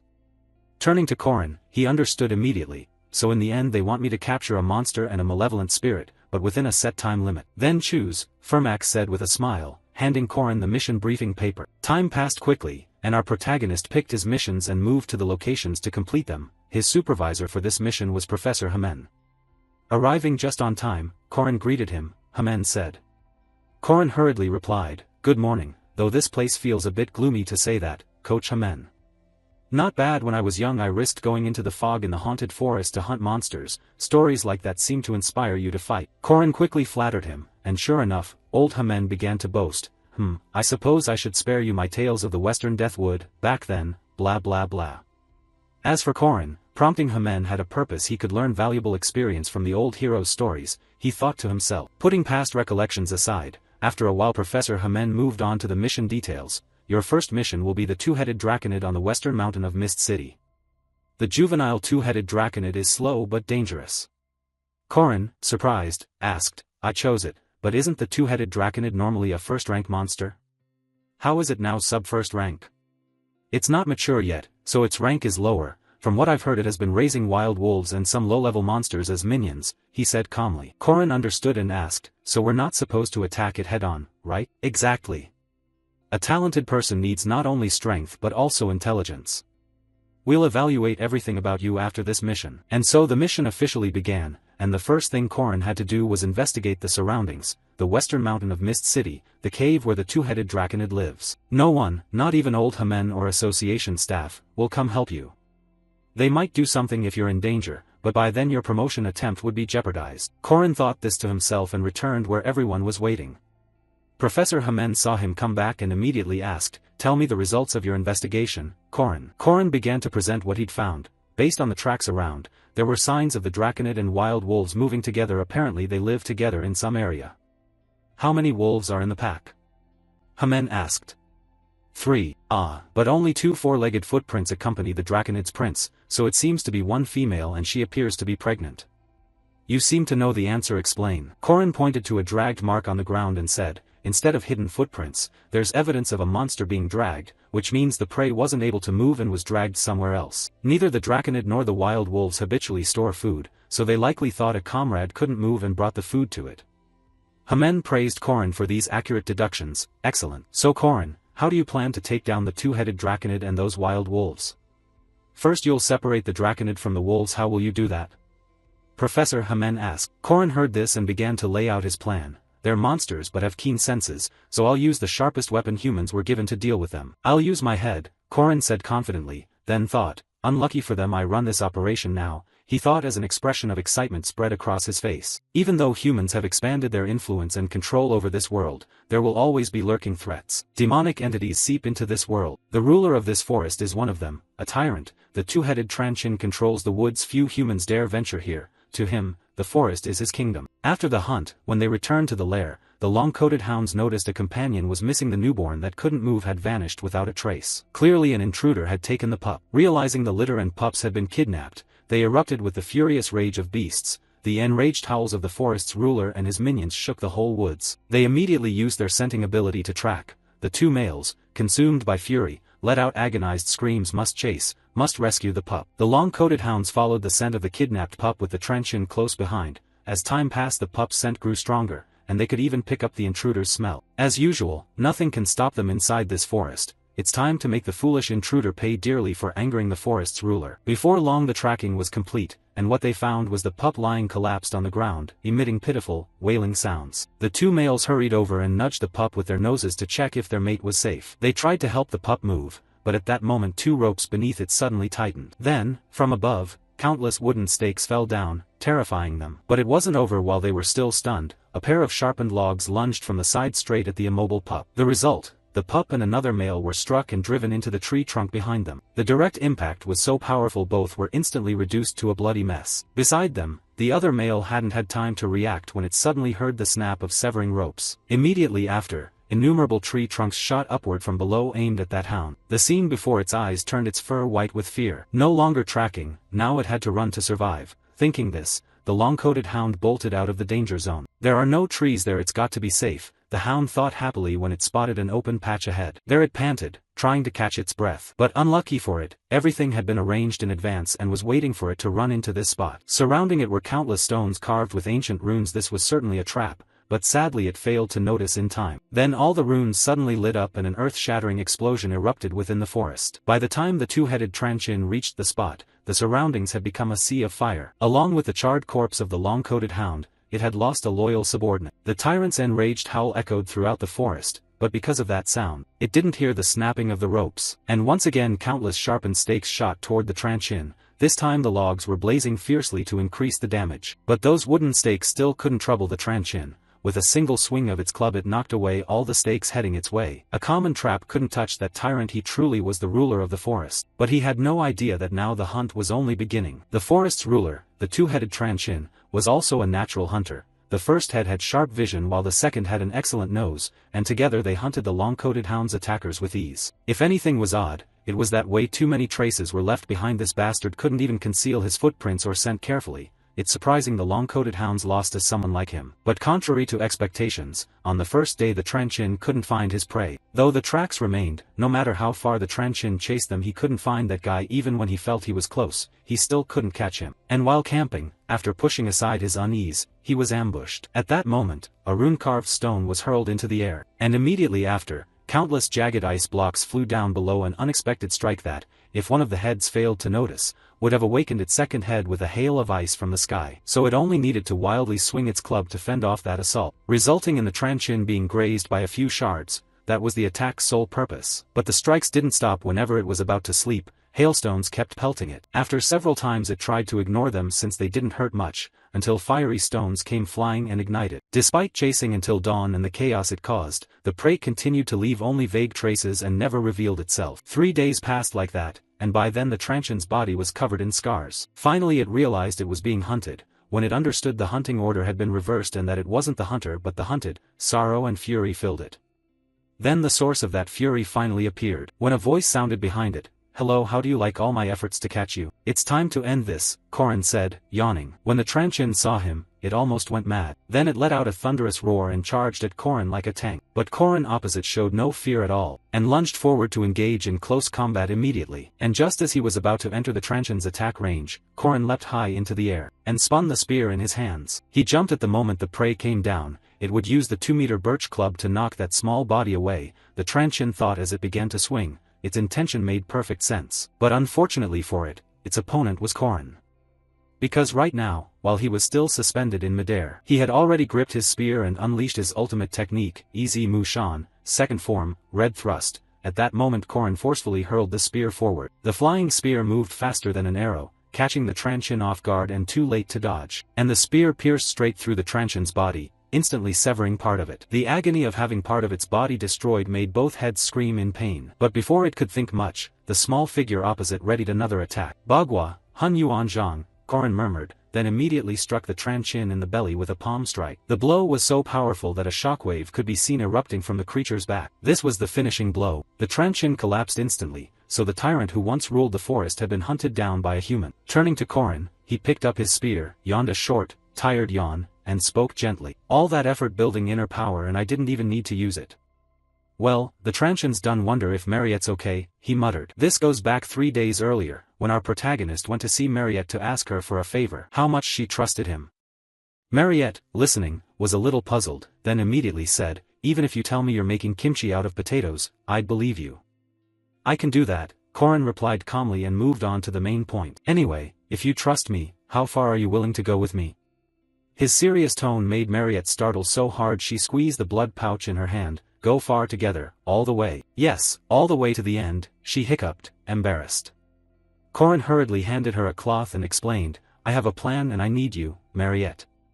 Understood, so you need me for your plan. I'll explain the plan starting tomorrow, Mariette, he said, but as soon as he reached that line Mariette's expression suddenly turned cold and she asked, Korin, this is our plan, why is that girl involved? What did you say? Cut to the bathhouse scene. Though a seasoned guardian and an unusual vampire who'd endured a turbulent youth, at heart she was still a girl. Korin Locke's careless choice of words had stirred her heart. But the matter was bigger than she thought, Mariette muttered as she replayed Korin's words. Mariette was not foolish. The young man always planned a step ahead and reacted in time before things unfolded. Whether he saved her or helped Alicia Arden, she was grateful for his devotion. But how much did that young man truly know and how far would he go? She could only question herself. Having fallen into love, she was somewhat blind and, once again, chose to heed the call of unrequited love. Speaking of the Merkaba Academy, the reason mages want to become professors here isn't just the Merkaba Grand Library's vast collection, but also the huge research building at the far west of the academy. And the finest materials mages dream of are housed there. Inside is sealed a special monster that cannot be killed and could be bound. Standing beside the giant creature were 2 professors. Oh, what a magnificent boar, Fermac said in surprise. The female professor next to him asked curiously, you've seen it in textbooks before, right, Professor Fermac? This boar devours ore and the forest's origin, now it's confined here. Professor Dana, this study is based on the alpha traits of that special entity, right? Fermac asked, and Dana smiled and replied, I want to write a thesis on the influence of special demon clans on lower-ranked entities and how the source of magical chi affects our human world. So I just need to graft the rune onto this special monster? Yes, exactly. Fortunately Professor Fermac is here. Nowadays few mages are fluent in ancient runes. Fermac agreed, ancient runes are hard to comprehend because they've existed so long, and they're difficult to use effectively in real combat. Dana, listening, added that for someone with as much magic as she has, this task would be manageable. Wait, who are you talking about? Fermac asked in surprise. Professor Dana turned and explained, you know, there are even more special creatures inside our academy. I didn't expect a special vampire to volunteer to assist my experiments. Would calling her that offend you? No, it's fine, Mariette smiled. What you said isn't wrong, so there's no problem. And now the encounter between 2 special subjects, the meeting of Chapter 1 boss Mariette Dunalef and Chapter 2 boss, the King of the Iron Mine began. Back to Korin, the evil spirit quest he took on was the Haunted House mission. It's a simple side quest selectable in Semester 2 of the original game, but to defeat a rank 1 spirit haunting the house you must dodge attacks from countless household objects, find the mysterious magic circle in the basement, and destroy it. The mission's difficulty far exceeds its outward simplicity. Veteran players call it the Haunted House, a test to prove you're experienced. Normally I can't sense spirits, but this time was an exception. Duke Sabancia, the one who possessed Lark, or the spirits that inhabited the magical tools in the lab. When a house is successfully possessed, a seismic phenomenon occurs, meaning we can use physical force on everything inside. You can't just ignore them with religious rules, so play to your fullest. Okay, jump up and strike here, then pull out the spear, slice off the shaft and the tip to disconnect them easily, do a dodge jump. Now point the spear forward and thrust through the window so shards of glass scatter toward you. Then evade them by sliding and head for the door. Once inside the house, slash the clock on the left and perform 3 jumping slashes, Next, destroy the nails shot from the staircase without looking up. Keep moving forward. If you step on the middle of the rug once. In the basement, next to the magic circle is a table. When it flies at you, simply cut it in half and shatter it into 2 pieces, then claw apart the magic circle to weaken its spiritual power. Next there will be a candle on the right. Kick it and use the spear, Kenas plus fire Hagalaz. Now go up to the upper window, and boom, a painting will fly at you, but when you open your eyes in terror, change your expression to friendly and sprint upstairs. Once you're up, tables will fly at you randomly, so be ready to dodge them. After that a wall will appear you can't move, and then plates will inflict a tetanus-like debuff on you. And after dealing with all that, no more furniture will fly at you. When you open your eyes you'll wonder what the hell just happened and be stunned. All the inscribed magical runes will activate at once. They're fire runes, and once triggered the house will set itself ablaze and you can leave the house. A real man will turn his back on the explosion. That's what you have to do. Pretty easy, right? 30 seconds, extremely simple, Corin said confidently. Meanwhile Professor Hamen and his companions gaped at his performance. It's a challenge even rank 2 mages can't handle. How did he do that? What was he muttering just now? Someone shouted. Turning to Corin, he was still grinning like he'd hit the jackpot. This was the final tactic the legendary streamer used to shake Korea's streaming scene and leave behind that expertise. Then Professor Hamen patted Corin's shoulder and said, "Congratulations. Truly you've certainly been recognized as a semi-rank 1. There's a nearby port city called Sar with a great restaurant. Let's go eat together." Corin, hearing that, remembered something and asked, "If it's Sar, do they sell raw fish there?" "That's also why I chose to raid the evil spirits in this area," Corin thought to himself. Across from them, Professor Hamen slung an arm around Corin's shoulders and pulled him along. "Oh, you know that place? You like fresh seafood, right?" "I love it," Corin replied. "Great, I'll show you an amazing place for raw fish," the professor said cheerfully. He didn't notice that Corin was glancing back at someone behind them. Following his gaze, behind the tree Diaku was half hidden. "Good, he's tailing us too. But why is he following Corin?" 88 years earlier, in the far north of the continent on the Peninsula Peninsula, though it was a bitterly cold land, it buried an immense wealth of natural resources beneath the ice. The ice mountains contained such vast ore deposits that people called them the Iron Mountains. Yet the pioneer miners who ventured to the far north searching for iron and gold witnessed something unbelievable. A colossal boar was devouring iron, or a monster that swallowed everything. The demon beast of the Dingle Peninsula. The Iron Mountain King. This was the first time anyone had seen it. Cut to Alicia, who was now rushing off somewhere. "If I fall asleep again today I'm doomed." He said, "The 4th floor lab, right? I can't be late." That's what Corin told me. A few days earlier, in a lab, Alicia had come to see Mariette at her request. "Ah, so it's you, little Arden. You scared me," Mariette said. Alicia scratched her head. "Sorry. You seem focused on experiments. Is it important?" "Oh, it's fine. I'm just testing something during the break," Mariette replied. Alicia then asked, "But why did you call me here?" "Diaku said he came because you asked him to," Alicia added.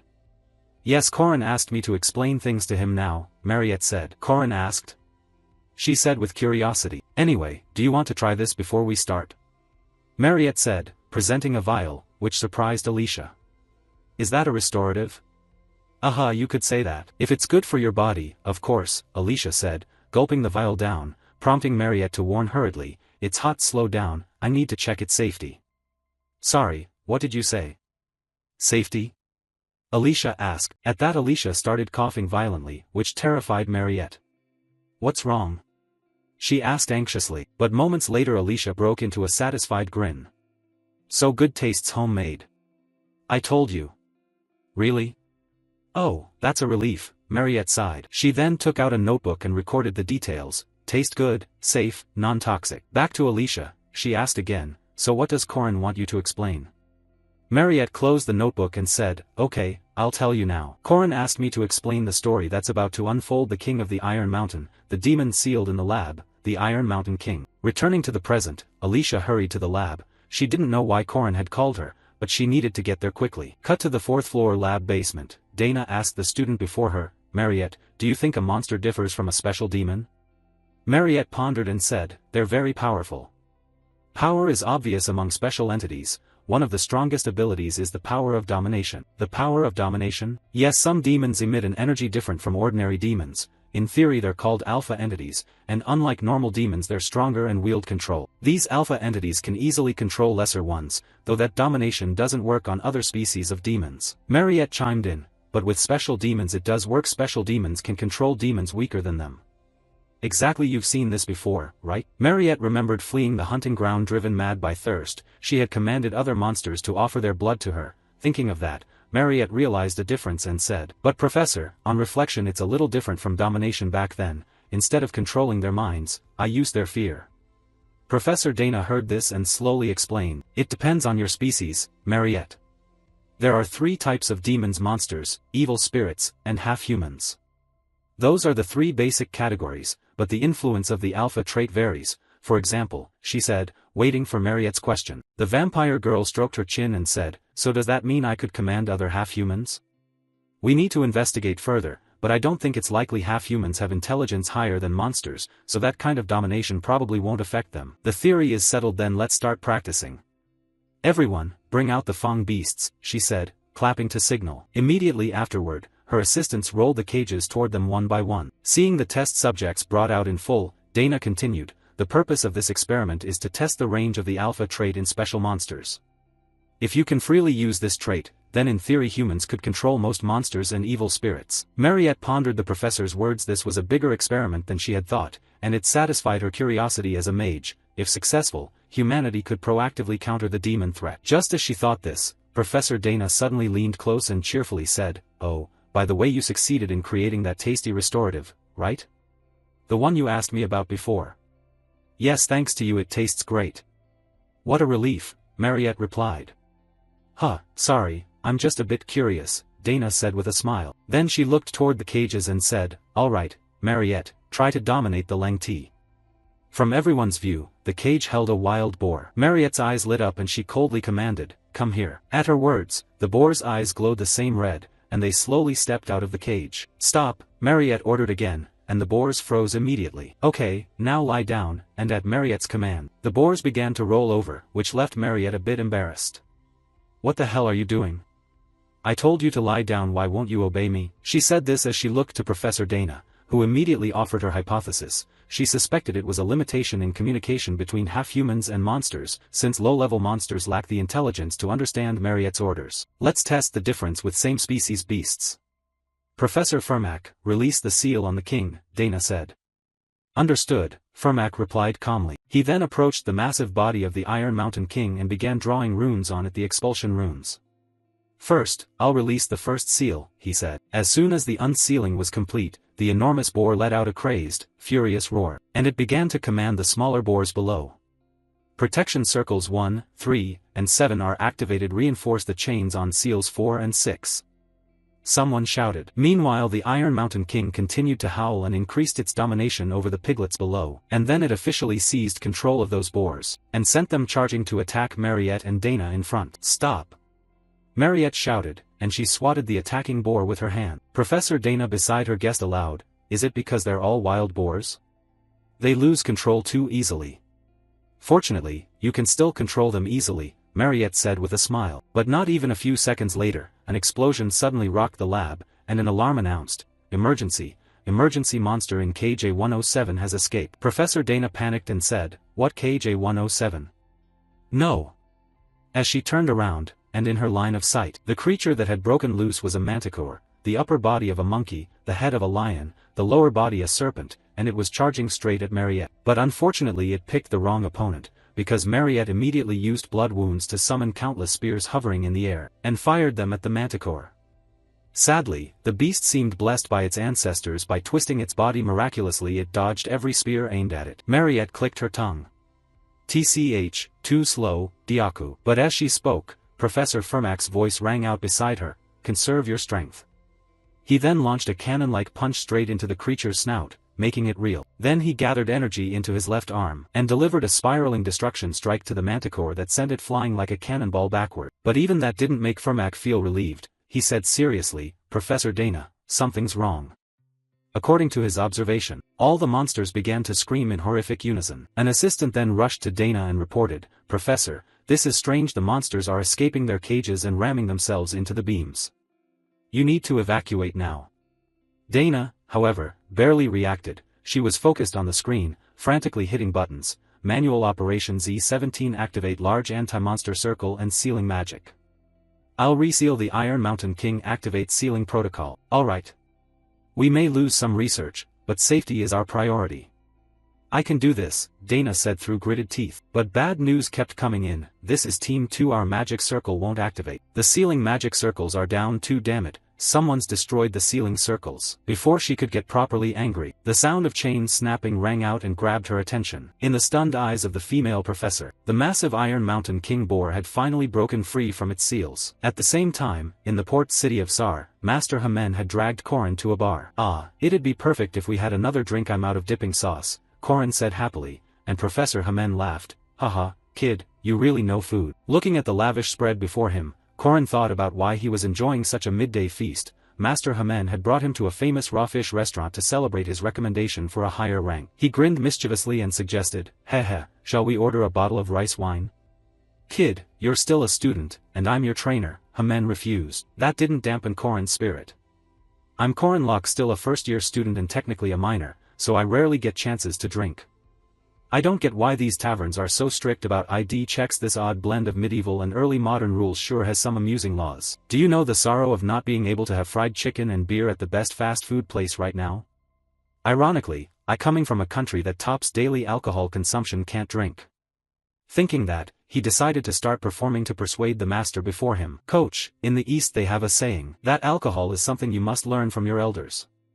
I want you to be the one to teach me about drinking, Coach, he said with a face full of sincerity, and it immediately touched Master Hamen's heart. Who would have thought the kid would look at him with such care and admiration? It clearly wasn't just a craving for alcohol, he genuinely wanted to talk with him. Without hesitation, the gullible Hamen popped a bottle and poured for Korin, making him ecstatic. He's fallen for it, he thought to himself. But just as Korin was rejoicing at the prospect of tasting it, Dyaku's bark suddenly rang out and startled him. Wait, what's that sound? Even Master Hamen beside him heard Dyaku and grew curious. What's that? Where's the dog barking coming from? Did someone bring a dog? Korin trembled with excitement. Why now of all times? I've waited years to drink, he cried as tears formed, while Dyaku kept barking. Back at the experiment ring, Fermac, realizing things were going wrong, hurriedly told Mariette, damn it, we have to stop it, Mariette. Yes. Mariette replied quickly. Then she used her magic to form a massive ice spear. This was the crystal spear spell, and as soon as the spell completed, she hurled it straight at the Iron Mountain King. But Mariette was astonished at the sight. The crystal spear shattered on impact, she thought as she watched the spear fragments crumble against the boar. Strange, did it only deal that little damage? She wondered. At least it created an opening for Fermac to strike. Good job, I'll handle the rest, he shouted as he began focusing power into his right fist. Then Fermac launched a single 1,000-mountain punch straight at the boar, but the result wasn't much different from Mariette's attack. I couldn't feel that punch doing any real force, he muttered, saying as he stared at the mountain-sized boar. It's true, the hide and fat on this pig are too tough. My punches won't do it. At that moment, it seemed their attack had enraged the boar. Its tusks glowed a golden light and lightning scattered wildly. Below, Professor Fermac broke into a sweat. Attack runes? Impossible. But before he could think further, the professor was struck by the boar and sent rocketing backward like a missile. The blow left the professor with eyes wide and immediately removed his ability to fight. At the same time, Professor Dana cried out in alarm, no, the wall's been breached, the defense system will fail.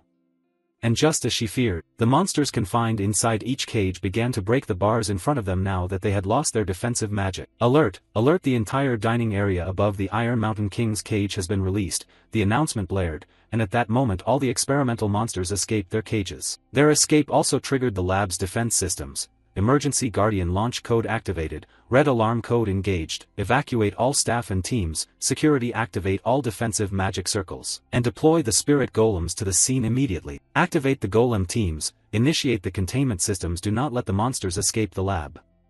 With that, the warrior golem squad sent in began engaging the ferocious creatures. But it seemed to do little good, because all the golems were being overwhelmed by 2 level 1 beasts. The first was a venom dragon, a rank 1 demonic beast. The second was the Herant King, a rank 1 demonic beast. And led by those 2 massive monsters, the deployed golems were destroyed shortly afterward. Support requesting emergency assistance.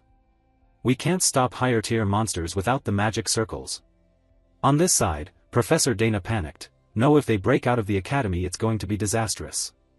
permit wide area paralysis fire to incapacitate monsters continuously, and immediately countless bolts of lightning struck down from the ceiling toward the monsters. But one horned beast managed to avoid the attack range, and charged straight at the female professor, making her scream in terror. Just as she thought she was done for, a few swords flew in from afar and struck the horned monster, preventing it from taking shape, and a voice rang out, "The master's prediction, it's getting scarier by the day." Hearing that, Professor Dana hurriedly turned toward the sound and shouted in surprise, "Drawn, what are you doing here?" "I'm out here getting real combat experience," Drawn replied calmly. Then he also controlled his swords, and sent them charging to attack the worthless monsters in front of him. Across from him, the Hare-Ant King took notice of his actions, and immediately gathered a large flame in its mouth and breathed like a flamethrower. The blast shattered the lab floor into many pieces, but it didn't realize that its attack was helping someone nearby, someone well versed in golem magic, who was using the debris to forge a golem. With the sound of the pieces clattering, chunks of earth and stone began to come together and slowly form a massive body. In seconds, a giant stone warrior appeared before everyone, a fortress golem, a scrap golem, and its master was none other than the golem engineer Chronal, who shouted with joy, "Great, I've got full control of it now. It actually works. The technique you taught me really functions." A few days earlier he'd said stamina was the key to upgrading his power and had forced me to train rigorously in the combat hall. Then he taught me a few golem control techniques he said he'd read in the library, and the price for passing them on was that I had to come on today's field trip. While the general was still reminiscing, his golem was being pushed back by the Hare-Ant King. With a single sweep it sent the golem's stone pieces tumbling down. "No, we're being pushed back. Is it because that rank 1 beast is too strong?" Chronal cried in alarm. But almost immediately, the golem became enveloped in winding roots, which visibly helped the golem recover. Root support, wooden reinforcement, a scrap wooden golem. And the one who aided the golem was Avanlaon's cleric, Yule. How did he know this would happen and teach me such an effective method? Yule muttered. Meanwhile Chronal had to clap in praise. "You timed that attack perfectly." Turning to Professor Dana, she noticed the venom dragon charging upward and hurriedly said, "Ah, venom dragon's heading for the 3rd tier." And the moment she spoke, Alicia sprang from somewhere and slashed it countless times across its body. As a result, the monster lost its momentum and fell straight down. "Phew, have we taken it out?" she exhaled and asked. Meanwhile, her arrival only heightened the female professor's astonishment. What perfect timing.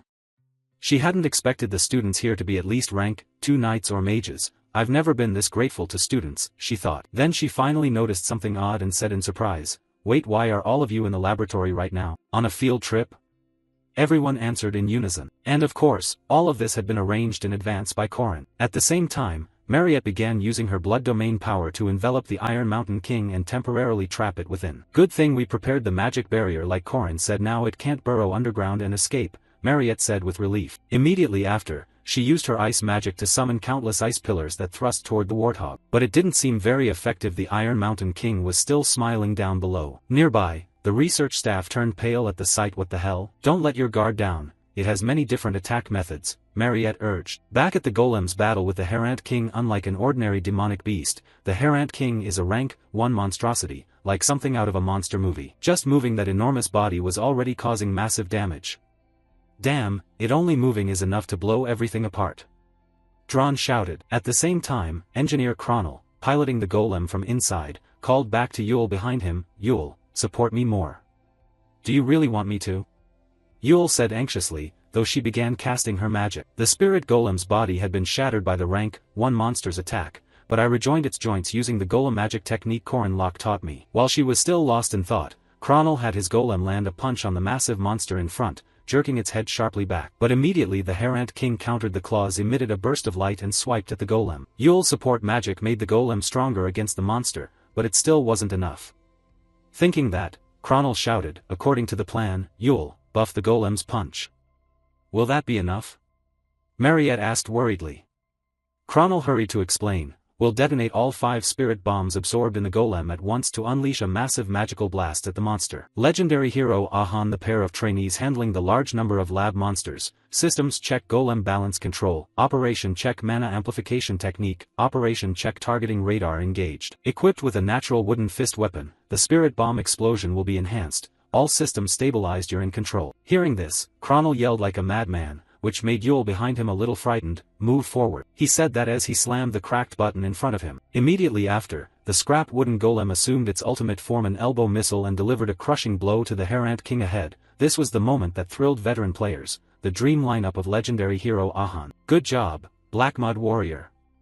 Cronel roared with joy while Yule looked at him as if he were ridiculous. When did he name it that, she wondered. As for Korin, the reason he chose the port city far from the lab was intentional. He picked this mission because there's a special church here. At this moment, Korin had already arrived in front of the church. Hello, a voice called from inside after Korin rang the bell, and then a nun stepped out. When he saw her he smiled and introduced himself. I'm an academy student sent out on assignment. Because of the mission I can't attend the service. May I use the poet's prayer room? Oh my, a guard? Of course, she said cheerfully. After that, Korin was granted permission to use the prayer room, and sitting before the crucifix he murmured, if I remember correctly, this is the seal. Due to an arising situation, I hope you can arrive as quickly as possible, Korin said as he performed something on the crucifix. Immediately after, a spatial gate appeared behind him, which surprised our protagonist. Ah, your response was as fast as I expected. And right after he spoke, a magic sword was placed at his throat, accompanied by a threatening voice. Korin Locke, how did you know about the seal? You should answer honestly. The voice belonged to Professor Josephine. Somehow Korin had successfully sent her a signal and made her rush here immediately. You must have a lot of questions for me, but now is not the time, at least not yet, because there's still a lot to do. He thought to himself, then said calmly, first we have to handle the emergency. Back in the lab, after witnessing Cronel's scrap golem feeding King Herant, Alicia's eyes widened. What is this? I've never seen it before, she said in surprise. But at that moment the poisonous dragon beside her woke up, let out a roar, and lunged straight at her. Alicia quickly focused. Now's not the time to look away, I need to deal with the monsters around me first. I have to face it alone, but Senior Mariette told me. Oh, Korin also told me to tell you this, you're not allowed to use it. That domain cleaver, don't use the domain cleaver. Korin must have seen the potential power inside me, but can I really do what he expects?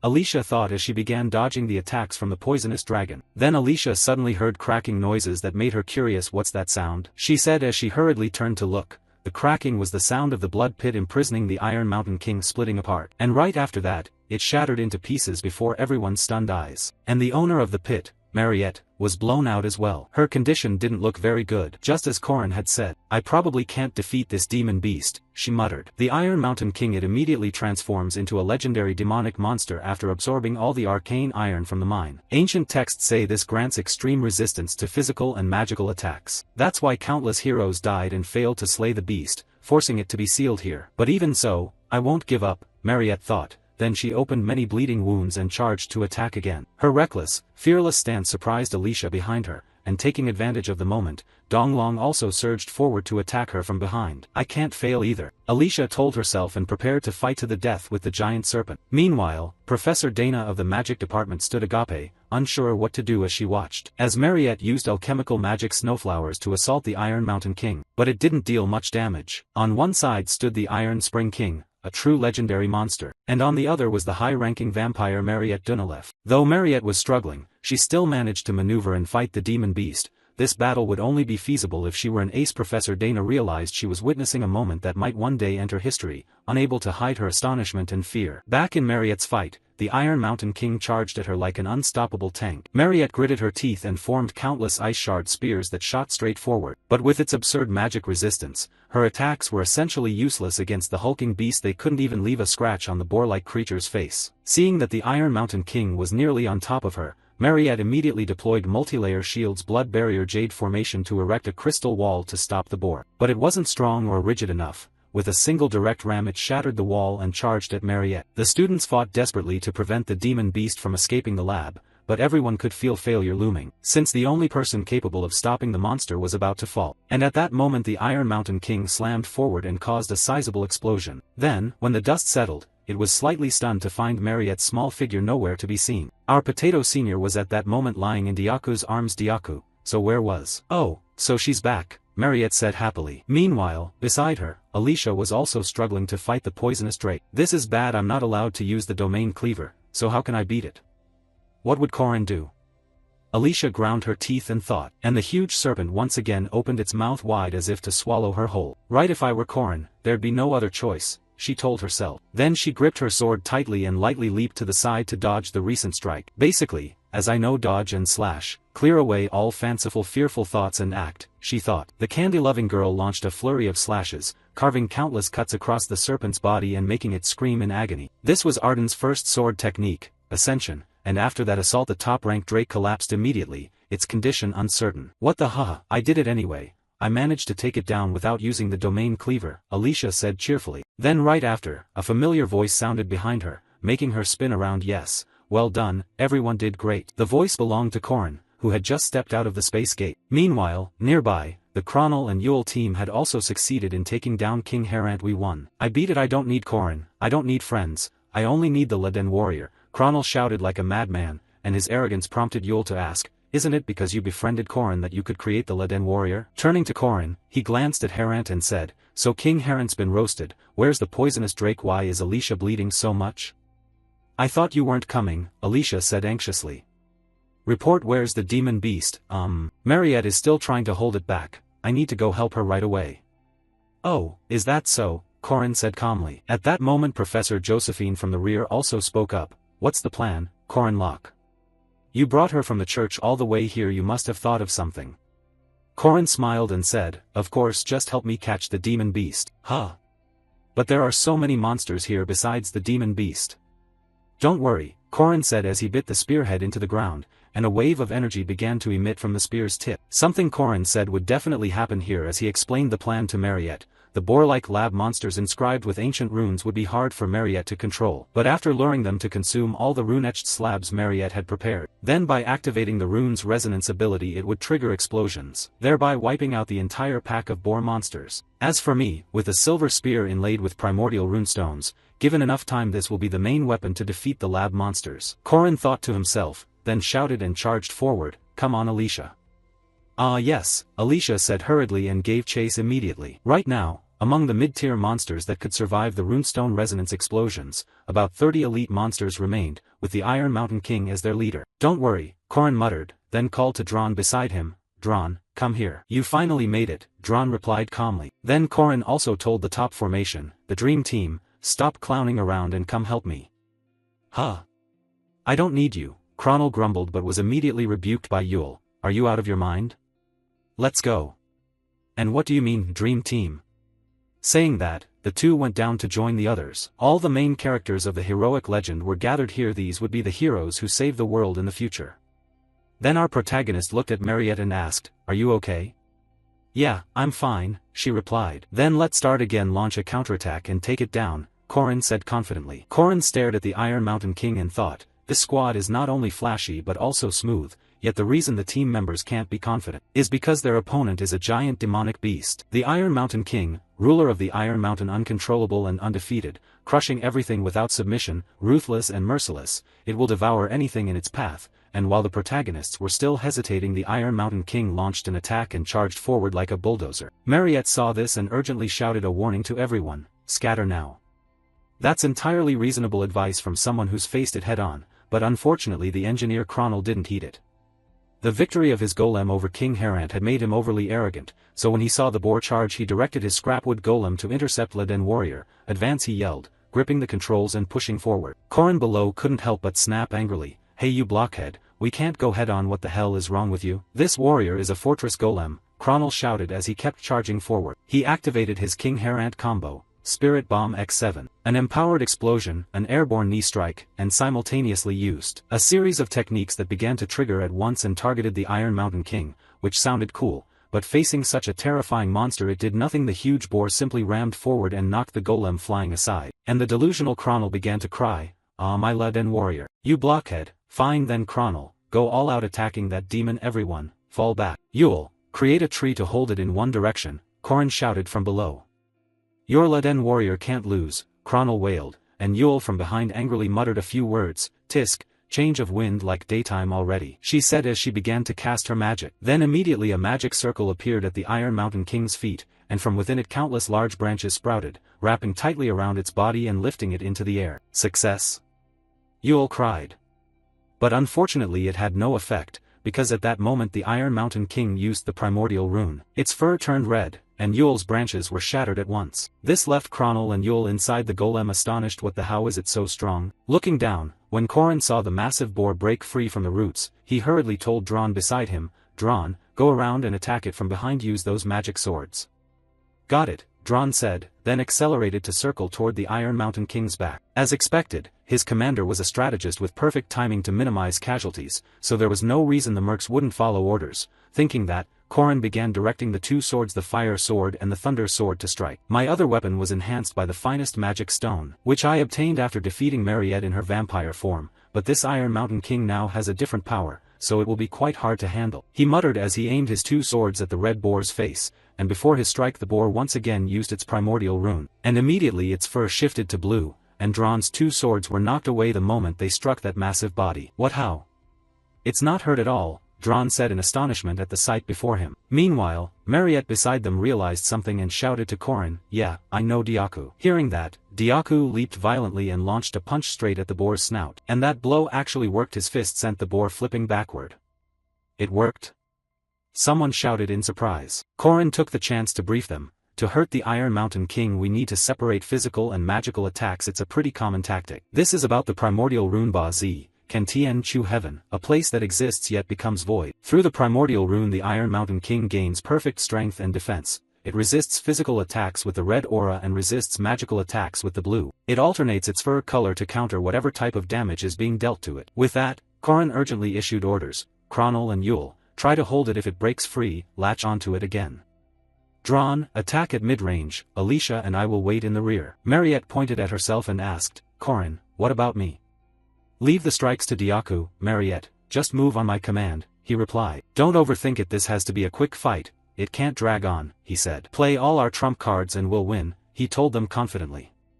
This youth was sure he would deliver victory against a legend. Across from them, the Iron Mountain King let out unintelligible roars and lunged to attack. Seeing this, Corrin shouted, Cronel, Yule. They immediately charged to stop the boar. Cronel directed his golem to leap onto its back from above, while the cleric Yule used her magic to grow roots to bind it. That way, they temporarily restrained it in a magic-resistant state, but only briefly. Then the Iron Mountain King switched to physical resistance, tossed the golem and the roots aside, and broke free. It's loose, it's fast. Someone shouted. Immediately after, Drawn's fire sword and nurture sword charged at the boar, but it was astonishingly agile. It shifted its fur color again from red to blue and successfully intercepted Drawn's magic blades. Keep the same tactic, rush in and block it so it can't escape. Someone shouted.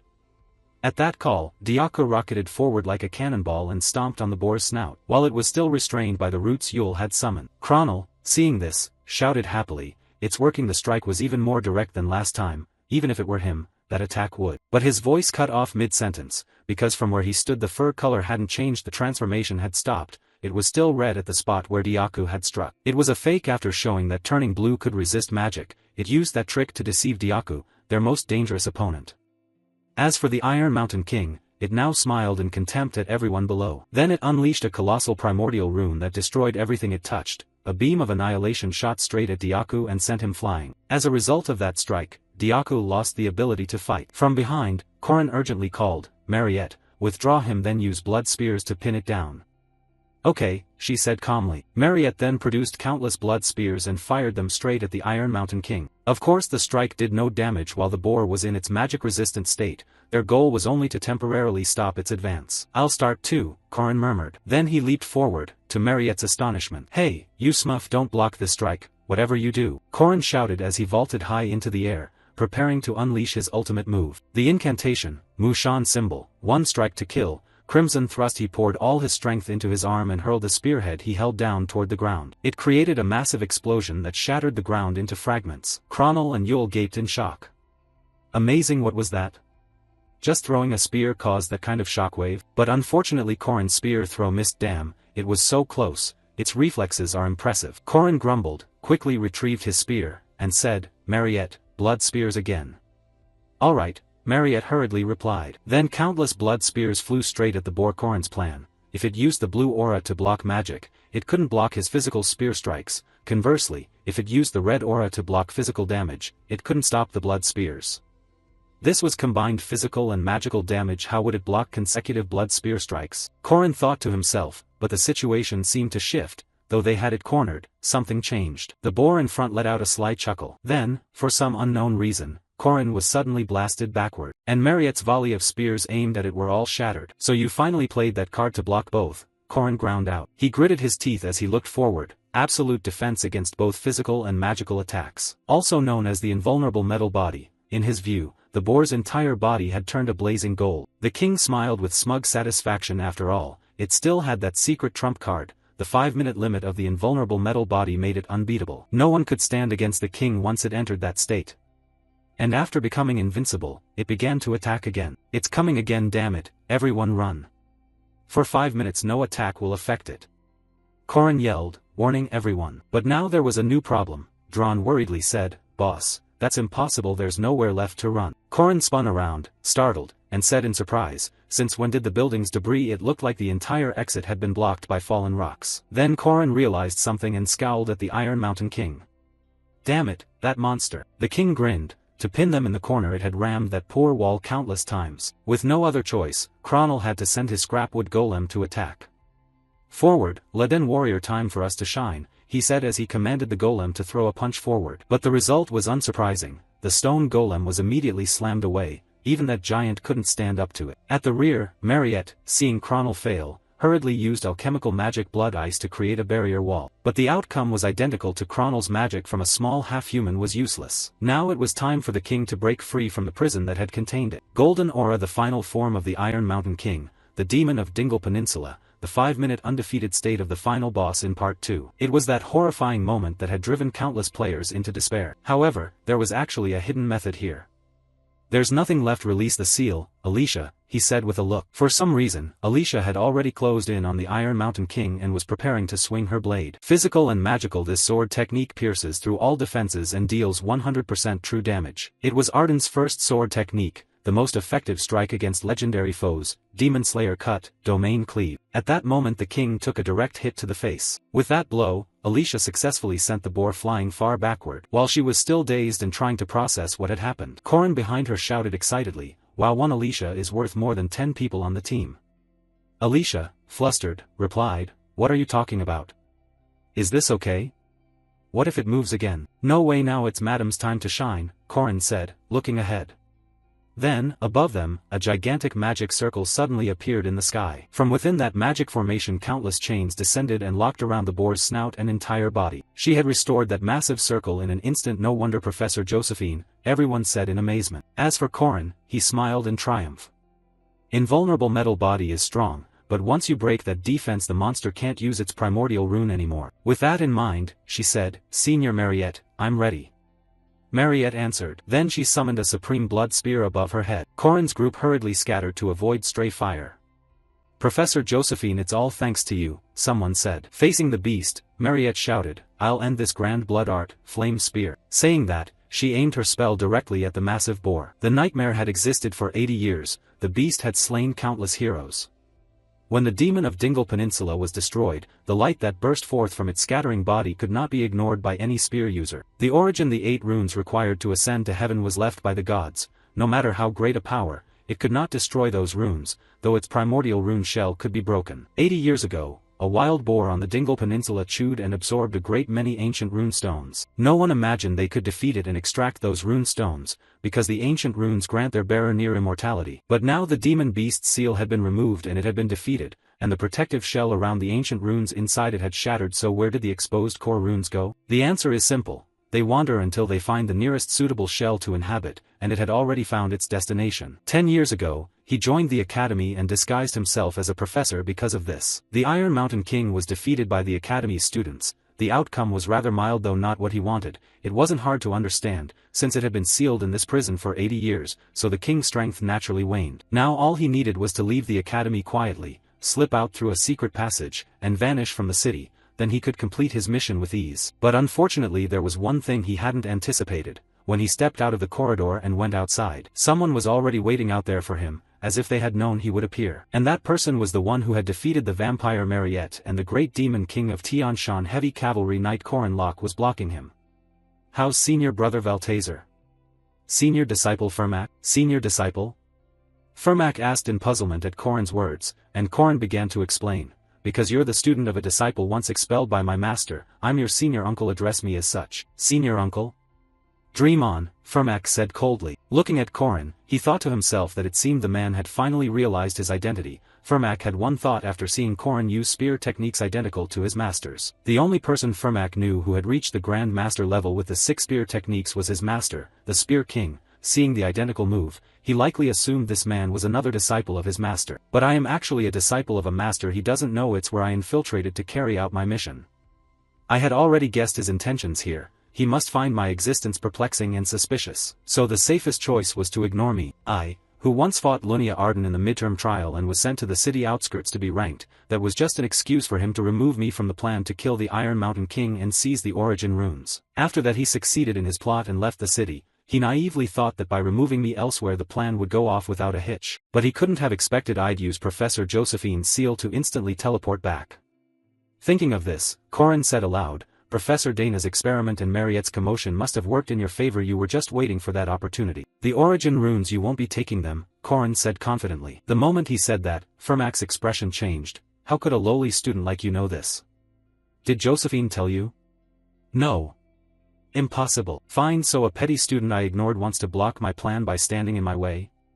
Very well. Then you are my enemy, he said, slipping on his rune gauntlets. Immediately he took a fighting stance and unleashed an extremely dangerous aura. And Corin knew this well. Fermac Damon was famed as the top knight on the continent. Moreover, he was the mastermind behind unsealing the Iron Mountain King, the final boss of Part 2. And later he would appear under the name Tian Wang, one of the 4 kings. By then his power would rival Lunia Arden at her peak. If circumstances were favorable, he had the potential to reach the level of a top-tier master without much difficulty. Speaking of Fermac, when he saw Corin lost in thought he sneered, an arrogant fellow with so little talent. What, you think you can fight me? I'll end this quickly. As he spoke, Fermac began to channel his dark energy, and a shadow behind him started to rise from the ground, forming an identical clone of him but tinted purple. This was his signature shadow duplicate technique. Corin across from him wasn't unfamiliar with the move. Fermac's power lay in lightning counterattacks and increased damage while in darkness, but I didn't pick this battlefield by accident, he thought with a smile, and then, our protagonist activated the sun rune he had carved into the ground, and immediately the rune unleashed a fierce beam of light, causing the dark clone to gradually dissipate. Darkness's natural counter is holy light. You know your weakness, Corin said, then continued thinking. A dark mage needs shadows to reach full strength, just as a water mage needs humidity and a fire mage needs dry, hot air. While our protagonist was still explaining, the traitor Fermac launched himself at him. Apparently he wanted to finish the fight as quickly as possible to prevent Corin from pulling any more tricks. But unfortunately for him, before he could reach him, the ground before him suddenly blazed with countless sun runes, which left the dark-skinned man stunned. No, what is this? He said in panic. Corin on the other side began to explain. I put a lot of effort into this, carving the sun rune for 20 straight days, but in return I have plenty of mana and the advantage to face you. Every rune has inherent strengths and weaknesses. I had to prepare for this final fight before anyone else. This is the cruelest counter to Fermac wrapped in holy light and solar radiance. He can't do anything. Coward, Fermac snarled as he realized Corin's intent, and our protagonist smugly replied, you should praise my preparation. Corin sighed. Also, the shadow duplicate already drained a lot of Fermac's mana, so whatever move he uses it will still be countered by me. Facing him, Fermac retorted, you're persistent and full of tricks, but it's still not enough, as he channeled mana into the soles of his feet. And then he activated his echo step technique and lunged at Corin at blinding speed. You're attacking so suddenly?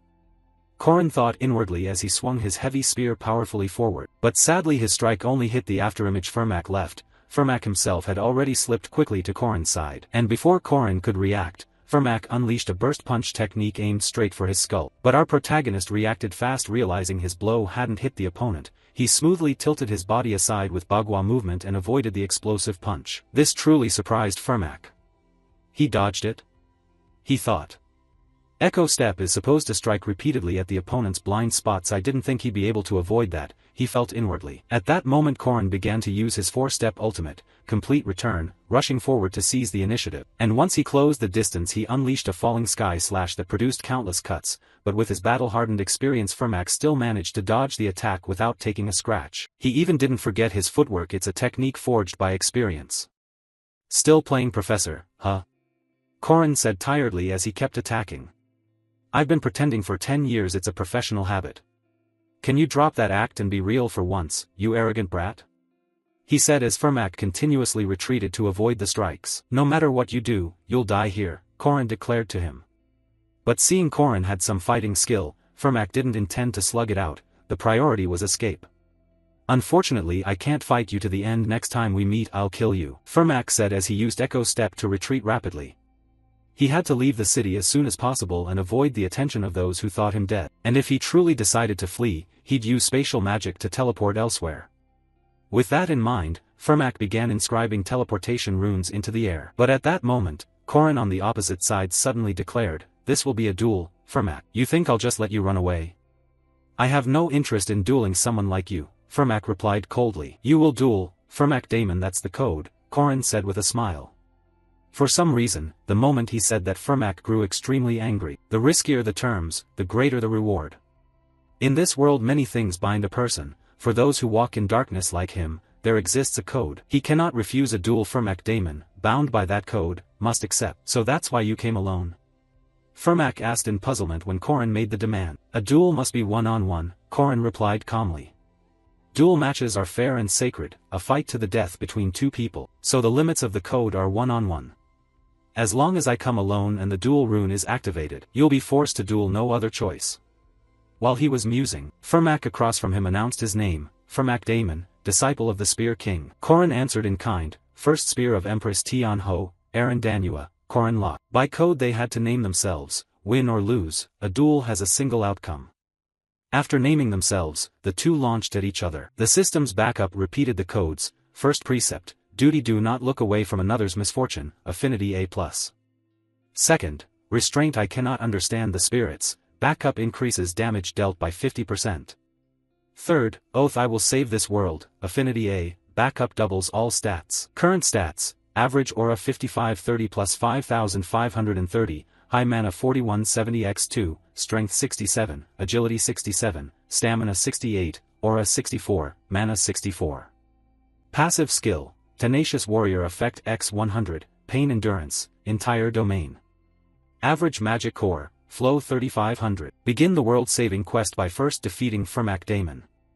Good luck, hero. Corin Locke. Back to the battle. Immediately after the first clash of the duel, the two generated a shockwave that shattered the ground into many fragments. The fight between spear art and martial arts is fundamentally about distance control. The martial artist uses a speed rune to close distance, while the spearman tries to keep distance just like now. As soon as Fermac intended to close in, he was met by Corin's blazing chariot mind echo, which thrust out countless spear tips forward, forcing him to hurriedly retreat to dodge. In this battle the martial artist focuses on seizing every opportunity to find the spearman's opening, and the moment the spearman shows an opening, they close in on him. But this attacking method had already been read by the spearman. Instantly, Corin planted his spear and leapt up.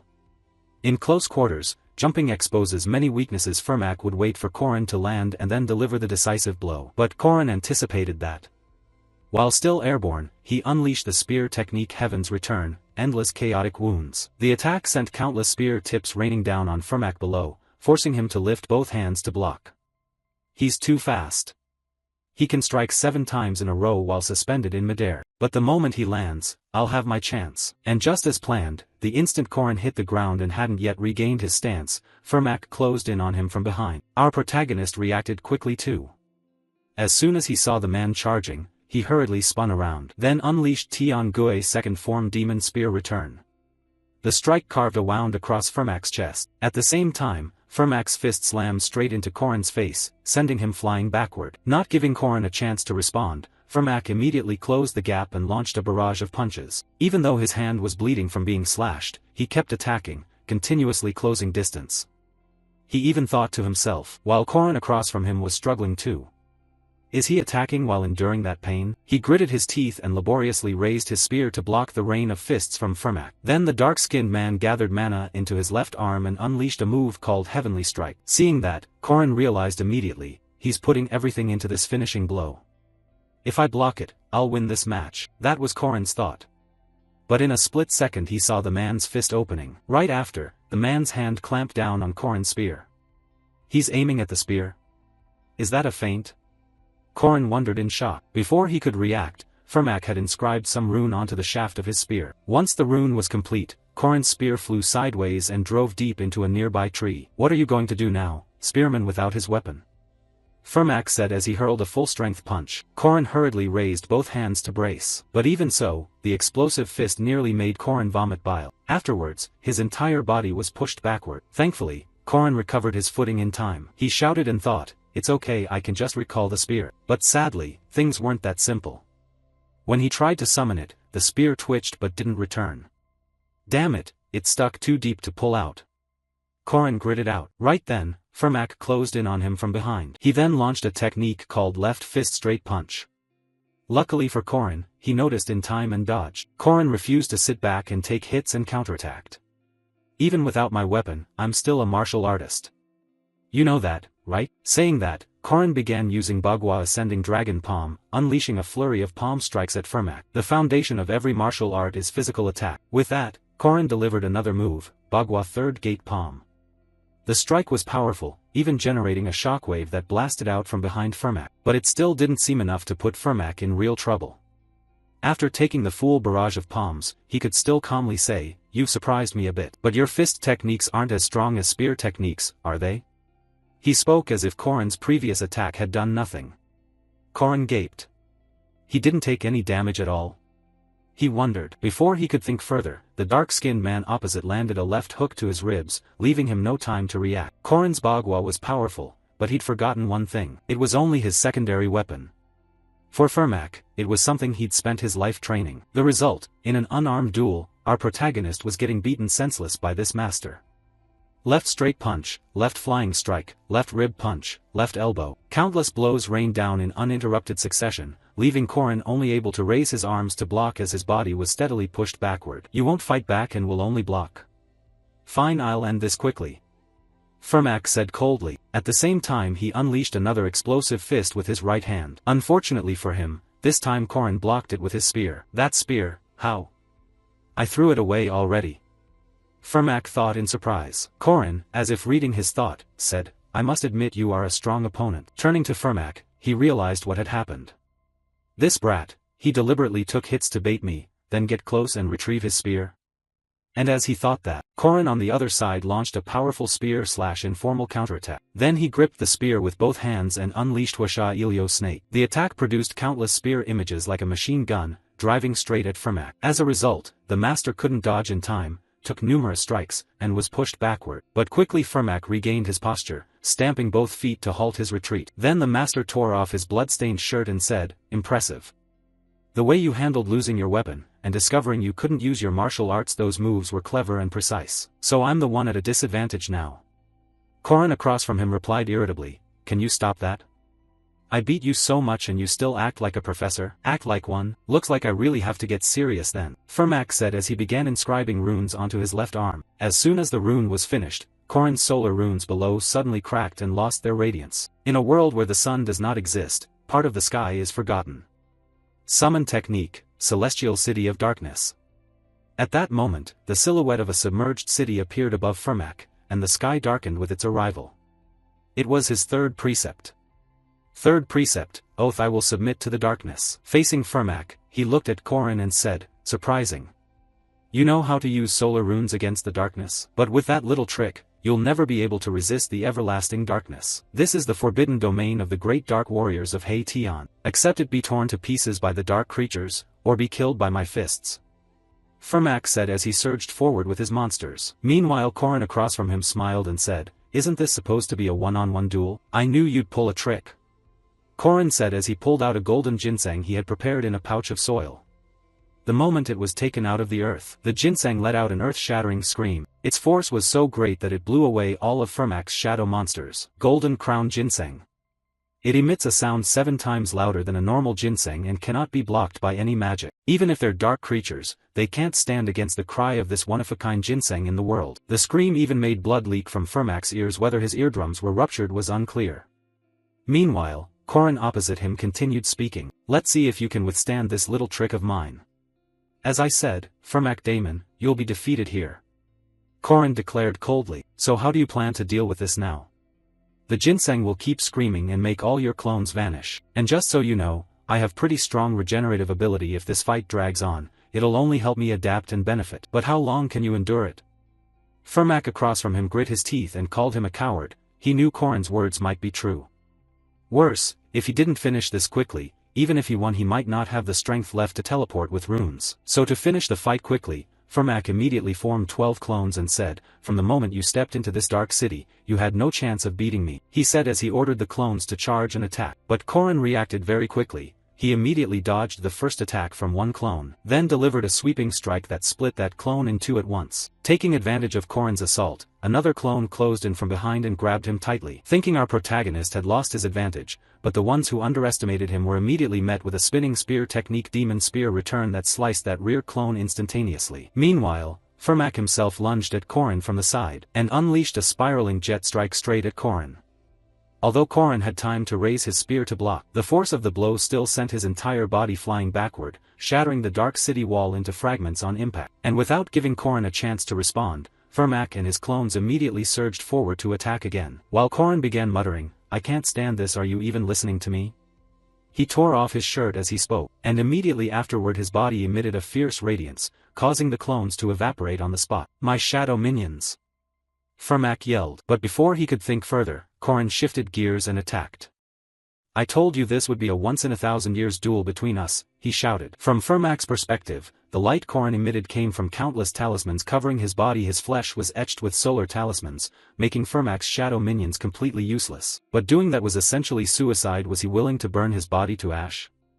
Stupid, Fermac thought. At that moment Korin used the supreme snake art, Serpent Flow, producing countless lightning-fast strikes that rushed at Fermac, forcing him to step back hastily. And seeing this, Korin coolly said, "Stop your petty tricks. Fight me to the end with pure technique. Don't hold back any longer, attack me with your full strength." And his words made Fermac fall silent in thought. Instinctively, he could sense that the warrior facing him was his archenemy. "Very well, I'll bet my life on this battle, I'll wager everything I have." With that thought, Fermac let out a roar and unleashed his ultimate move, the Six-Realmed Sura. Immediately his body was wrapped in a purple light that exploded with fierce power, cracking the ground beneath him into pieces from the pressure. This was a self-destruct technique, burning the caster's magical core for power and speed, a skill only great celestial kings possess. Across from him, Korin also screamed wildly, "Good, let's fight. You should have done this from the start." As he spoke, he used a similar technique, the Six-Pole Spear art, Breaking War Spear, Sura.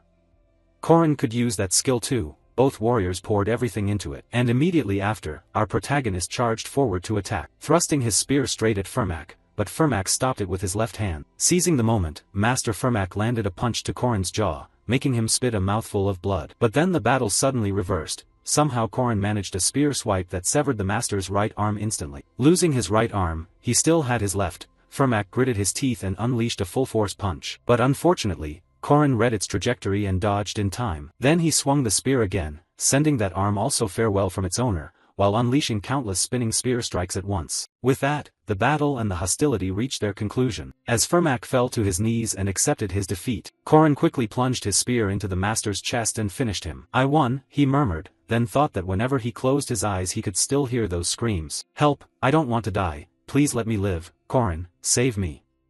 The last time Fermac was defeated by him during Stage 2, we were trapped in a reality no different from a nightmare. A hell disguised as heaven, where innocent people slowly died before Fermac's army of darkness, and I lost many comrades in that battle. One of the 4 celestial kings, Fermac Daemon. The Demon King had tried to unleash that hell on this world at the bidding of Tetes Veltazer. But this time would be different, he thought as he looked over Fermac's body before him, then bent down to search through the man's belongings and said, "Just as I expected, he doesn't have it." One of the 4 mysterious relics guarded by the priests, the Fate Gem Phalius, Liafal. If he truly possessed Liafal after restoring the runes, my chance of victory would have been greatly reduced. Then, at last, Korin found what he was looking for. "Here it is," he said as he looked at the rune stone on his own limb. "At least I retrieved the rune I needed." Tetes Veltazer was hunting 8 rune stones to summon the Dark Citadel into this world. "I can't let this thing fall into his hands," Korin thought, then wondered to himself how important that object could be to drive him to slaughter those people. They were angry and discontent with the world, and I understand that. But taking revenge that way is completely wrong, Korin told himself. He collapsed onto the ground from exhaustion. "What am I doing? My left eardrum's ruptured from running around with that ginseng, and the right isn't much better. I relied on my regeneration, but the sun rune burned away part of my body. The pain is tolerable, but the wounds Fermac inflicted are the real problem. He tore my liver and punched my clavicle until it broke. When he hit my sternum a few ribs cracked and my insides were tossed about. I could barely lift my left hand. It was also somewhat injured by the 6-realm Sura cough. I kept telling myself I'm used to pain, I have to stay conscious," Korin thought, but his awareness was gradually fading. At the same time, the system issued a congratulatory notification. "You have defeated Fermac Daemon, a commandment reward is being sent." First commandment, do not turn your face away from others' misfortune. Good person, unknown number, difficulty, A, reward, 60 stat points distributed evenly. You have defeated a great evil. You will receive a secondary reward, a map, the 4 secret treasures, the son of Findias. Time passed quickly. After a long while, our protagonist slowly regained consciousness, and upon realizing someone was carrying him, he asked, "Is that Alicia?" "You're awake," Alicia said hurriedly. Seeing that, Corin immediately asked, "What about the cleanup?" "Professor Dana is handling it, but she seems upset. Drawn has left, Harant and the others found you." "That bastard Drawn probably doesn't even know what loyalty means," he said. "Don't expect much, that their relationship is just a business partnership, and he told you to repay your debt by next week." "Alicia, what about?" Before Corin could finish, Alicia guessed what he meant and answered, "The runes and the golden ginseng. We put them away." "Strange that you knew what I wanted to ask. You're not that smart," Corin said in puzzlement. Her annoyance flared. "Hey, remember I'm carrying you. Watch out or I'll drop you." "Don't do that, I'll die," Corin said in panic. Then Alicia found a bench and let Corin rest there temporarily. Only now could our protagonist manage to say thanks. "Thanks for saving me." "Of course," Alicia waved it off. Corin then continued, "About the clashes. Without you I couldn't have defeated the Iron Mountain King." "I didn't do much," Alicia muttered. But Corin disagreed. That didn't change that she contributed to an important victory. Speaking of Alicia, she then realized something and asked, "Now that I think about it, during our group missions, and even when brewing the ginseng tonic, you were always sitting there drawing runes. You'd prepared for this battle for a long time, right?" "Yes, that's right."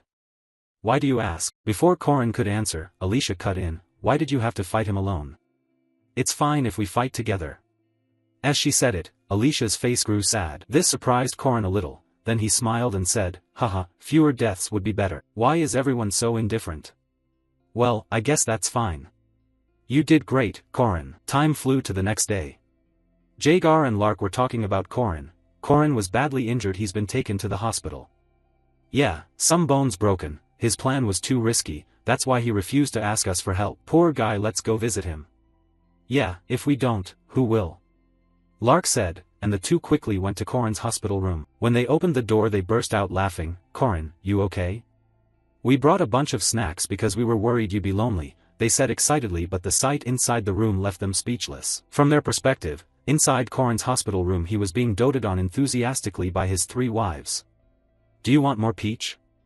"I'll peel it for you," Mariette said as she quickly peeled an apple, while Waran somehow produced a goofy-looking fish and presented it to Corin. "Here, a huge flounder." Finally Alicia handed Corin a slice of cake. "Have some more sweets," she said. Speaking of Corin, while happily accepting care from his wives he finally noticed the 2 guys and said, "Hey, why did you bring snacks?" "I'm stuffed." This casual remark made Lark and Jagar furious. They crushed the snack bags in their hands, thinking, "That bastard, you're doomed." Of course they were only thinking that for fun. There were 3 monsters sitting in the room, so they didn't dare make a sound. Resigned, they sat and watched the couple show before them. "Corin, eat this apple." "Corin, have some candy too." "How is it? Is it good? I heard sweets help you recover faster." "It's delicious." They continued to fuss over Corin, making the 2 friends beside him so jealous they cried. "Damn it! That bastard! I'm so jealous of him." Jagar sobbed. Lark wasn't much better. "Why do I have to be here and watch this?" Across the room, Alicia thought of something and suggested, "It's rare for us all to be together like this. Let's play a game for fun." "Oh, sounds great. Should we invite Corin's friends to join?" Mariette said cheerfully. Hearing that, the 2 guys suddenly lit up. "Us too? Amazing. You're awesome, Corin. You're the best. So glad I came." Indeed, those 2 flipped their attitude faster than a pancake. Just as they were about to start mingling, a few knocks sounded at the door. Jagar, curious, stood up and opened it. "Oh, who else could it be? Who is it?" he called as he opened the door. Seeing the visitors, the big guy was startled. "What wind blew you in here?" Looking back at Corin, the arrival didn't surprise him much. "They're the ones I expected. I need to go meet them anyway." By everyone's looks, the visitors were the academy principal accompanied by Professor Josephine. The principal spoke up. "Student Corin, how are your injuries?" Corin on the bed quickly replied, "Hello, Principal." "Alright, time to show my worth, Principal," he thought to himself. Then everyone else left the room so Corin could speak privately with the 2 of them. Sorry, but I have to ask your friends to step out for confidentiality reasons. I know you understand, Corin answered calmly. The principal then got to the point. First, we have a lot to ask you. This matter is much more serious than Mariette's. Corin vaguely guessed what they meant. Are they suspecting me? Time to steer the conversation.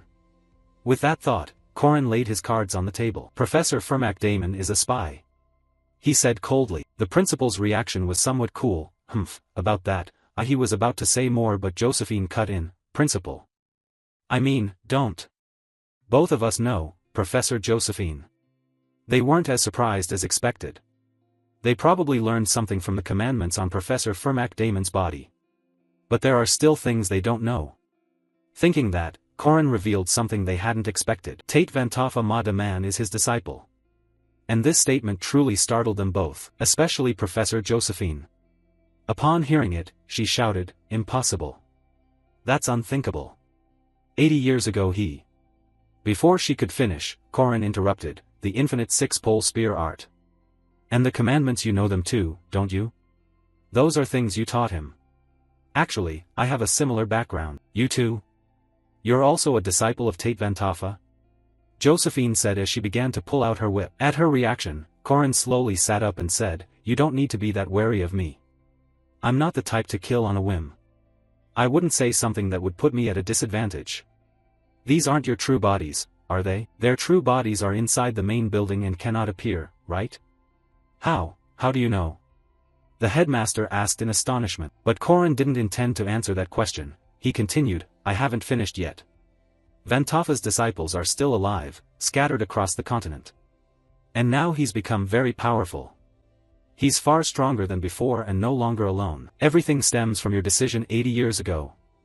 The headmaster fell into thought upon hearing that, unreadable. Meanwhile Corin went on, as for you, the source of your power was scattered all over the continent, and you've only recovered 2 parts.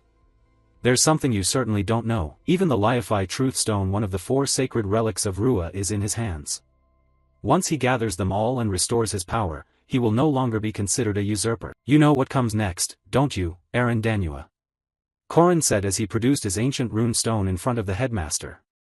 The headmaster was also greatly startled by Corin's words. Things are becoming clearer. That's why Professor Josephine, with over 80 years' experience, didn't become headmaster, and why the rising star Ariu Khazar was immediately placed in that position. 80 years ago the Academy's headmaster was Lord Viren, 50 years ago it was Lord W, and the current headmaster is Lord Khazar. The truth is their bodies are composed of and empowered by those ancient rune stones. Danua, a supposedly ordinary person, returned to the topic. At this point the headmaster had taken the rune stone and asked, what do you want to do? At the headmaster's question, Corin slowly removed his coat and said, we share the same goal. With that he revealed the ancient runes engraved on his body. Are those commandments? The headmaster asked, puzzled. But before the headmaster could think further, Corin spoke up. I am honored to be your vanguard spear to protect this world. You may treat me as a servant if you like. Corin said, kneeling on one knee. At that moment he recalled his master's words from a past life, I'm grown now, kid. As an adult, I will protect children like you, Ariu. No, Danua. I still can't forget what he did. Now it's time for me to repay him.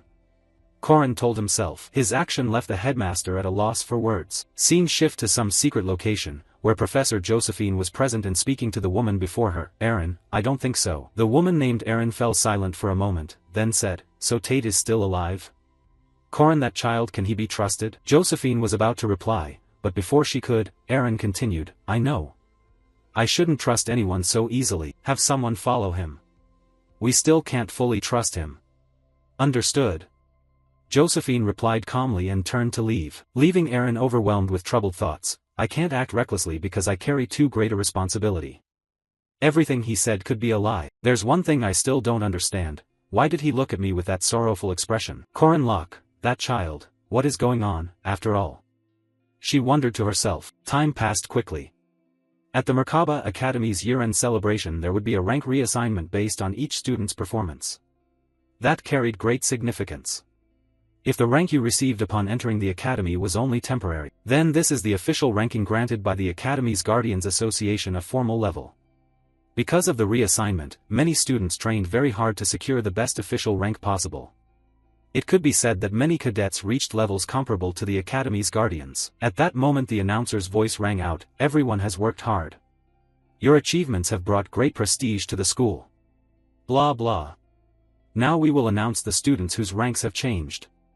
Hearing this, Corin told the girl Mariette beside him, "Let's go up on stage." "Alright." Mariette replied cheerfully. The announcer continued, "Second-year student and top of the magic class Mariette Dunalev." Although Mariette's situation was difficult, she remained determined to improve and proved herself by assisting with the accident at the training grounds. Blah blah. Corin looked at Mariette and thought, to be honest, she hasn't contributed much this semester, since she wasn't allowed to leave the city after turning into a vampire. Still, she assisted Professor Dunalev with research, and the abundant mana she gained after becoming a vampire helped the Academy a great deal. With abilities like that, her promotion is only natural. Above all, her efforts to stop the Iron Mountain King minimized casualties at the Academy. Mariette Dunalev, nominated by Academy Headmaster Ariu Kazar and Northern Branch Chair of the Guardians Association, Dina Grandia, you will be promoted to semi-advanced rank. The headmaster announced as he handed Mariette a certificate. This moved the students in the audience to gush, "Amazing. Doesn't that make her the youngest semi-advanced guardian ever? She'll definitely go down in the history books." The headmaster's voice resumed, "The students I name, like Mariette, all made major contributions in the recent incident." Blah blah blah. The students below began whispering, "Like Mariette? There were others who helped with that? I don't recall hearing about that." Murmurs spread. That was not surprising. Although the incident was widely known, its inner details were kept secret. What happened that day remained classified. No one knew of the Iron Mountain King's existence, or of Professor Fermac Damon's betrayal. Magic class, Chronal Laden. Night class, Alicia Aiden, Drawn Warsky. And finally, Corin Locke. Students Chronal, Alicia, and Drawn, for your achievements you will be promoted to semi-upper rank. As for you, Corin Locke, although you are currently a 5th rank guardian, with your exceptionally outstanding performance, Headmaster Ariu Kazar, Senior Professor Josephine Clara, and Honorary Professor Hamen Gals, with the endorsement of these three you will be promoted to 1st rank guardian. The headmaster's announcement left the students stunned. What? 1st rank? How can someone go from 5th rank to 1st rank in a single semester? This is bizarre. A 5th rank guardian to a 1st rank guardian? Receiving a non-standard promotion after consultation with the association? There's no question about my abilities, but the reason I was bumped straight to 1st rank was thanks to my efforts in the battle that defeated Professor Fermac Damon. The most important thing is the privileges of every 1st rank guardian, the right to join the Guardians squad immediately. It's finally starting. In the game it would have taken 3 years, even with early graduation. I achieved it in under 2 years. That will be a major change for the future. I will recruit all the elites here. Power and privileges consolidated that will let me do anything. Corin thought as he looked at the people beside him with a sly gaze that made them uneasy. Do I have a bad feeling about this? When the ceremony ended, summer break began. Corin asked about everyone's plans. Finally summer break. What are you all going to do? Make money. Drawn said. Jaeger's going back to his hometown. Lark decided to intern at the Magic Tower. Yule planned to consult experienced RIS. There are some RIS in the west, and she already scheduled meetings with them. Engineer Chronal would also head west. He'd heard of an abandoned castle there and planned to search it for an energy core for his golem. As for Alicia, she was in tears. I might have to return to my clan. My grandfather is urging me to come home now. Safe travels. Corin said calmly. Alicia then asked him in return, what about you, Corin? Are you going home? No. Corin said, thinking to himself. Before, when I returned to the house from Corin Locke's memories, it was completely empty. They'd gone on a trip without me. I traveled to Ven because a glitch in the messaging system delayed notices by 3 days. He thought privately. Seeing that, Alicia mustered her courage and offered. Oh then, would you want to come with me? Go with you? To your home? Corin asked. I'd be a little scared going alone. Scared? Scared? With her personality she shouldn't be scared of anything. Nothing went wrong in the game, so she'd be fine without me. Corin thought, then declined. Sorry, maybe next time. I've decided to explore the east. Okay. Then next time it is. She said shyly. Corin's plan to explore had been in the works. There's a place I have to go. I must go now. There's still some time before the next term.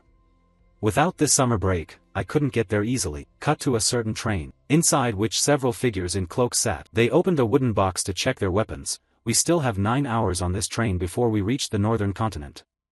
Preparations are complete. At that, all the black-clad men turned to one another and drew their weapons. Then a porky-looking man like their leader stood and shouted, "Everyone! Hands up! Turn over everything you have." At his command people cried out in fear.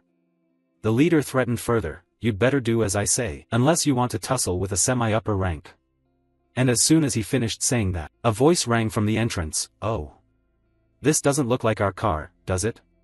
Why do we keep getting lost?" The leader spun his sword toward the back and barked, "Who the hell are you? Can't you read signs? Got into the wrong car? Hands up if you want to live." He said this as he pressed the blade to the throat of the one who had spoken. The result was that the man received a punch to the chin, sending him flying up and getting stuck against the train car's ceiling. The owner of the punch was, of course, Korin. Beside him was Waran.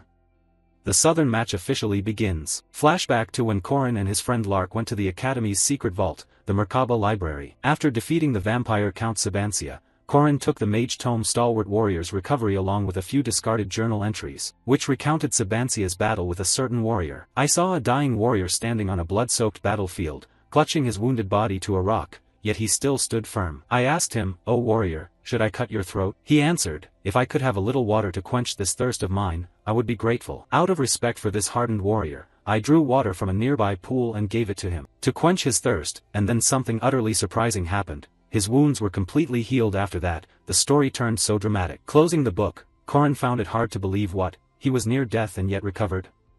His stance was majestic, like the great General Yi Sun Sin. It was truly remarkable. Beside him, Count Sabancia, who was controlling Lark's body, also asked, "Is my southern stronghold still standing?" "Huh? Ah yes, it is," Korin replied. Hearing this, Sabancia offered him a piece of advice, "If you have time to go there, stop by my office. It might still be there." "Huh? What's still there?" the general asked in surprise, because in his previous life he hadn't found anything there. Returning to Sabancia, he didn't intend to explain much, he only spoke a few vague, puzzling words. "You must find it yourself, old grammarian. I hope you gain the skill and the courage of that warrior. If you possess his courage, there will be nothing in this world you cannot do." He was a humble man, not a hero or a sage, a man who swore to save this world. People always have the option to flee to escape imminent danger, but you did not choose to run.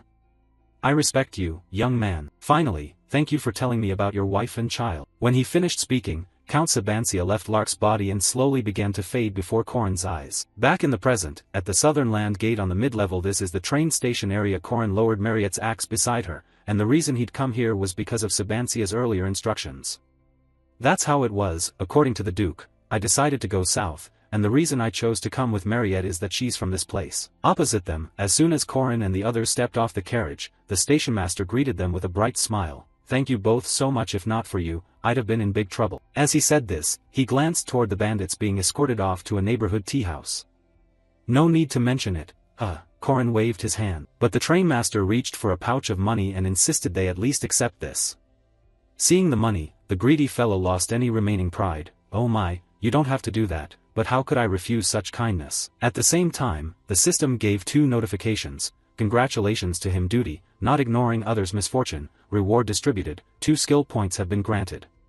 Seeing this, Korin put on an exaggerated face and laughed. "Ha ha ha, as expected, people should live well," he thought to himself. He turned to the senior beside him and asked, "I'm starving. Shall we get something to eat first?" Hearing that, Mariette cheerfully offered, "I know a few places." "You're familiar with this area?" Korin asked. "Yeah, I come here pretty often," she said, "haha."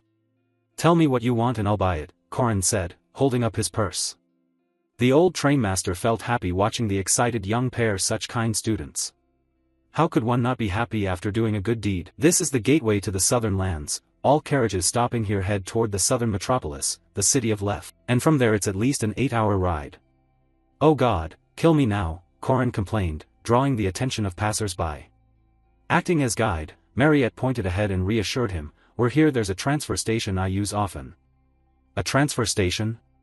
Korin asked, curious. Quickly he realized the place was a wyvern dock. Wyvern Dock. I used this transport a few times in my previous life. It's faster and more comfortable than a carriage, though many people dislike this mode of travel. Korin thought to himself, then asked aloud, isn't renting one supposed to cost at least 30 silver per ride? Huh. No, my family gave me one. It's a bit different. Mariette laughed. Huh, a different one? Korin said with a hint of surprise. Hraedsvelger passenger, the legend of Arhan, the fastest and most maneuverable transport. Its price equals that of 12 wyverns. This one belongs to the city of Lef, preparing to land to pick up important guests. You have to be steady to pilot it. Understood. At the same time, in the control room, the man in the vest began contacting the captain. Hello, this is Duff. We'll start clearing the landing area. Please confirm visuals at 200 feet. On the other end, the captain confirmed, Roger, ETA 10 minutes, we'll begin descending. Outside, some staff were already waiting. What's the academy up to this month? The man in the vest wondered. Oh, it's the academy's holiday, so the students have gone home, the man beside him replied, making the vested man realize. So the princess is returning? Up ahead, a guard-dressed uncle told those behind him. That means Miss Mariette is arriving. Everyone get ready to give her a grand welcome. According to him, a giant eagle carrying a manor would land in this area, and as soon as the manor's door opened, hundreds of male and female servants stood in neat lines, bowed, and said, Miss Mariette, congratulations on your vacation and on your promotion to semi-elite. Back with Korin, the sight before him left his face slack. I don't know how I missed that our destination was the city of Lef and that the eastern city is Duna. Mariette, you said your family are farmers, right? How large is their estate? Korin asked. The young woman stroked her chin thoughtfully and said, I'm not sure, but maybe around 2 million? 2 million pyong. Wow, Korin exclaimed. However, he had underestimated Mariette when she began to correct him. Oh, the unit is a bit different, not pyong, but hectares, she said. Korin started to go blank. Wait, what? What's so special about that? Mariette asked, smiling. The reason Korin froze was that 2 million hectares equals about 6.5 billion pyong, and 1 pyong is 3.3 square meters. Alright, here's the deal. Dunalef. The Dunalef family is extremely famous in the south. Dunalef Hair Salon, Dunalef General Store, Dunalef Office, Dunalef Agricultural Center, Dunalef Professional Wrestling Union, and so on. The many signs along the road made that clear, no joke. And what's a professional wrestling union? Korin mumbled. Soon after, a luxurious carriage took the two of them to an enormous manor. This was the Dunalef family's great estate. Seeing it, Korin could only blurt a few mechanical lines. Mariette, why did you say you're not rich? Oh, my parents are wealthy, but I'm not, Mariette laughed, making Korin only sigh. That's how rich people talk. After they entered, an elderly steward greeted them with a smile. This was Steward Paul.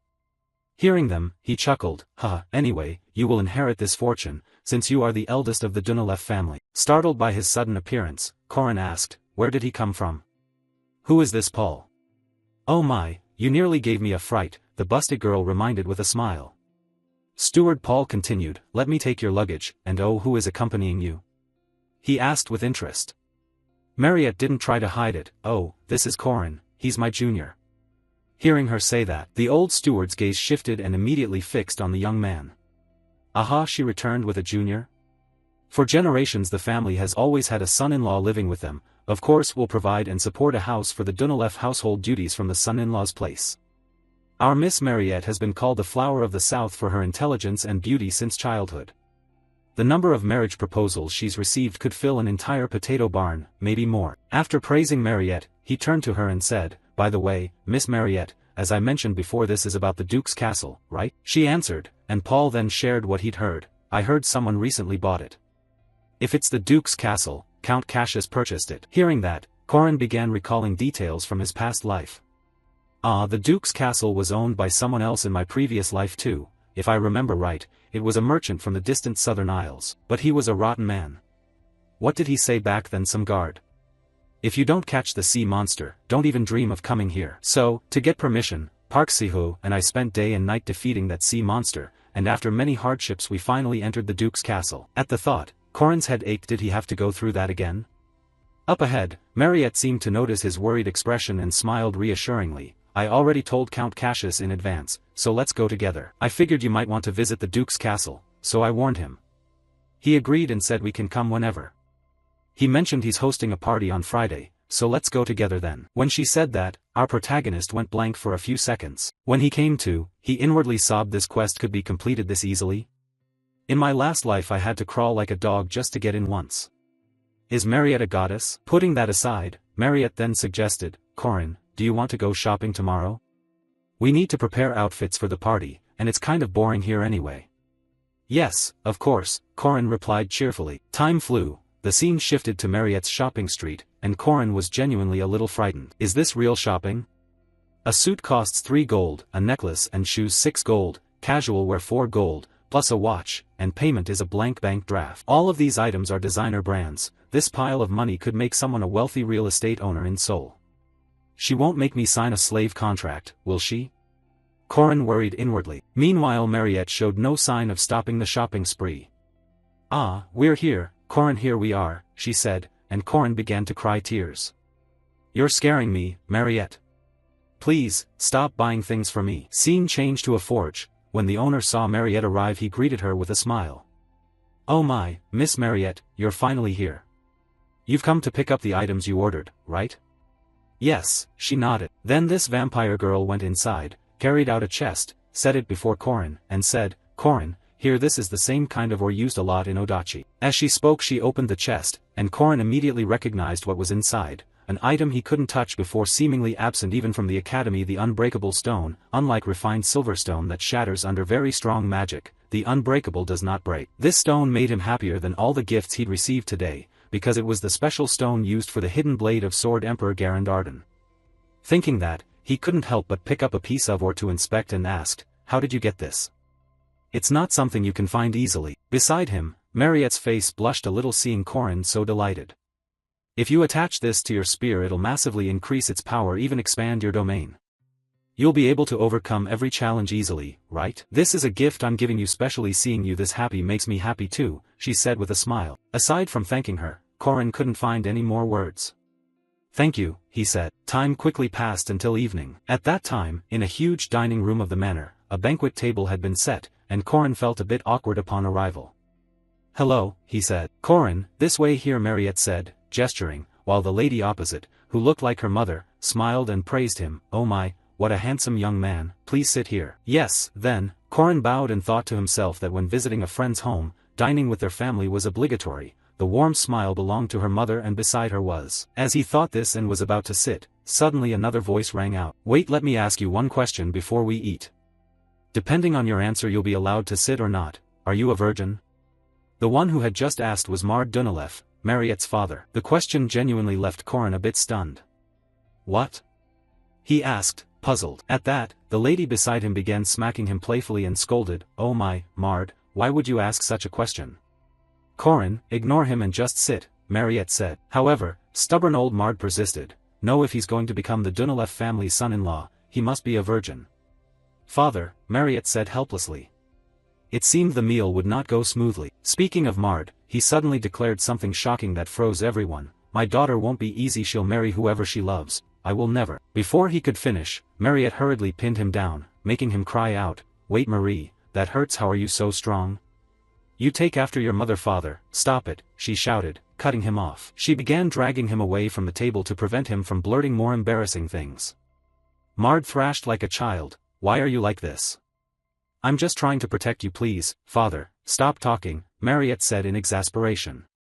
The lady then turned to Corin, embarrassed. Sorry about that, Corin. No, it's fine, he replied awkwardly with a forced laugh. What a lively family. Meanwhile the lady's demeanor grew serious. She stood and said she had heard about Corin from Mariette's letters and really wanted to meet him and greet him. Thank you very much for helping, Mariette, she said sincerely. Corin hurried to reply, Ah madam, you're too kind. I only did what I felt I could, and Mariette deserves to be happy. Hearing that, the lady fell into a slight reverie. Then she smiled at Corin with a knowing look. Well, when I received Mariette's letter I thought the girl saw the world through rose-colored glasses. Turns out I was right.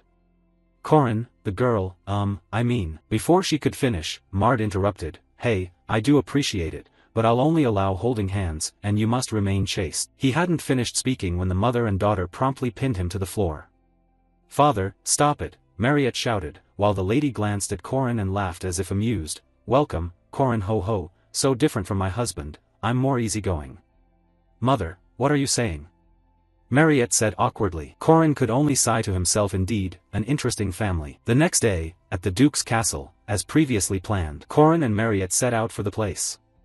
"Hello, Count Cassius," Mariette called out, and in response came Cassius's sincere voice. "Ah, Miss Mariette has come as promised on behalf of House Blandria. We warmly welcome you," he said, smiling with his eyes crinkled. This made Corin start doubting life itself. So it's the same person. Is this the very name from my past life who said he wouldn't open the gate unless I caught the sea serpent? After a brief conversation, Cassius quickly led them inside. "Miss Mariette, Lord Corinlock is entering," someone called, and immediately confetti cannons fired to welcome the two of them. At that moment Corin thought to himself, honestly, I'm very proud. If I hadn't saved this girl, I'd never see her like this today, and the people of the south would have lost their beloved princess. Nearby, some other noblewomen whispered when Mariette entered, "Oh my, it's really Miss Mariette, so she actually came. The rumors were true. It seems Count Blandria really is impressive." In the south, saying the Dunalev family's influence is absolute isn't an exaggeration. Mariette's appearance put a spotlight on them, more useful than starting a fuss about a sea serpent. Corin thought to himself and reminded her aloud, "Mariette, enjoy yourself and we'll go to the study afterward." "All right," she nodded in reply. Meanwhile Corin had already planned, "Mariette and I will bring everything. When the banquet reaches its peak I'll speak with the Count to leave my things and then head to the study." At the same time, from the back a voice called that drew her attention, "Miss Mariette, I'm Garly of House Rondinium. I've long admired you. Would you dance with me?" The handsome youth dropped to one knee and extended his hand, and his words were like a switch. That signaled the other men at the party, and they began competing to offer their hands to Mariette. "Miss Mariette, me next, please grant me the honor of dancing first with you." "No, please Miss Mariette." A cascade of pleas rose up. This left the wealthy young woman extremely embarrassed, unsure how to handle it. In the end it was Corin who reached out to help her. He calmly stepped forward, dropped to one knee, and said, "Mariette." The young nobles nearby scowled, wondering who this guy was so earnest, yet lacking proper manners. Corin thought to himself, then gently kissed the back of Mariette's hand and asked, "Mariette, will you dance the first dance with me?"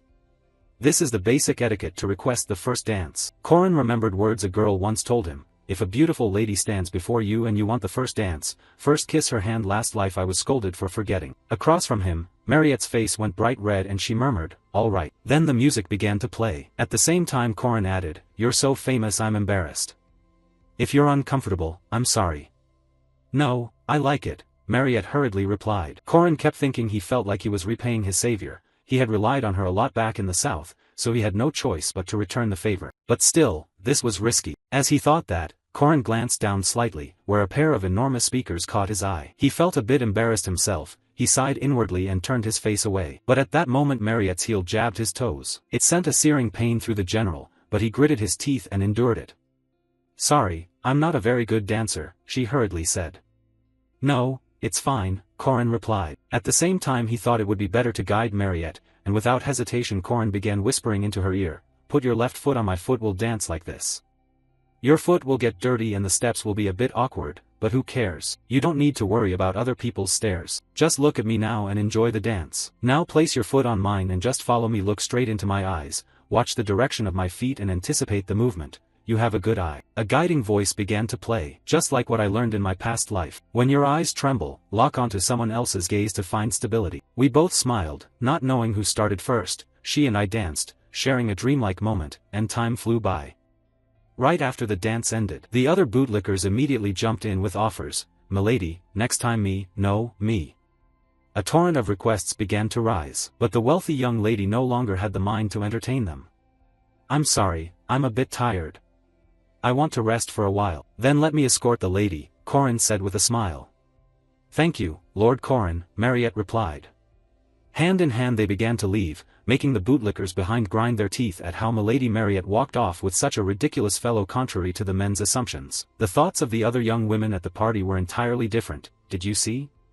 She stepped on his foot and they danced so romantically. His attention is cool, and that dance was impressive. Have you seen how big Mariette's laugh was? Definitely, I'm 99% sure." Back with Corin's group, after changing clothes he and Mariette went to the room Sabancia had mentioned earlier. "Wow, so this is Duke Sabancia's study," Corin exclaimed, while the wealthy young lady asked curiously, "Corin, what are we looking for here?" "It doesn't matter, just look for traces of Duke Sabancia," Corin answered. Then the two of them split up to search the room, and Corin found a book that caught his attention. It was the Duke's story from the game. In the Duke Sabancia quest, players must find traces of the Duke's wife Luina and his daughter Cecilia. Usually turning this into Duke Sabancia completes the side quest, but in the game, no, in my past life there was no line instructing you to search the study. Why did he summon me here?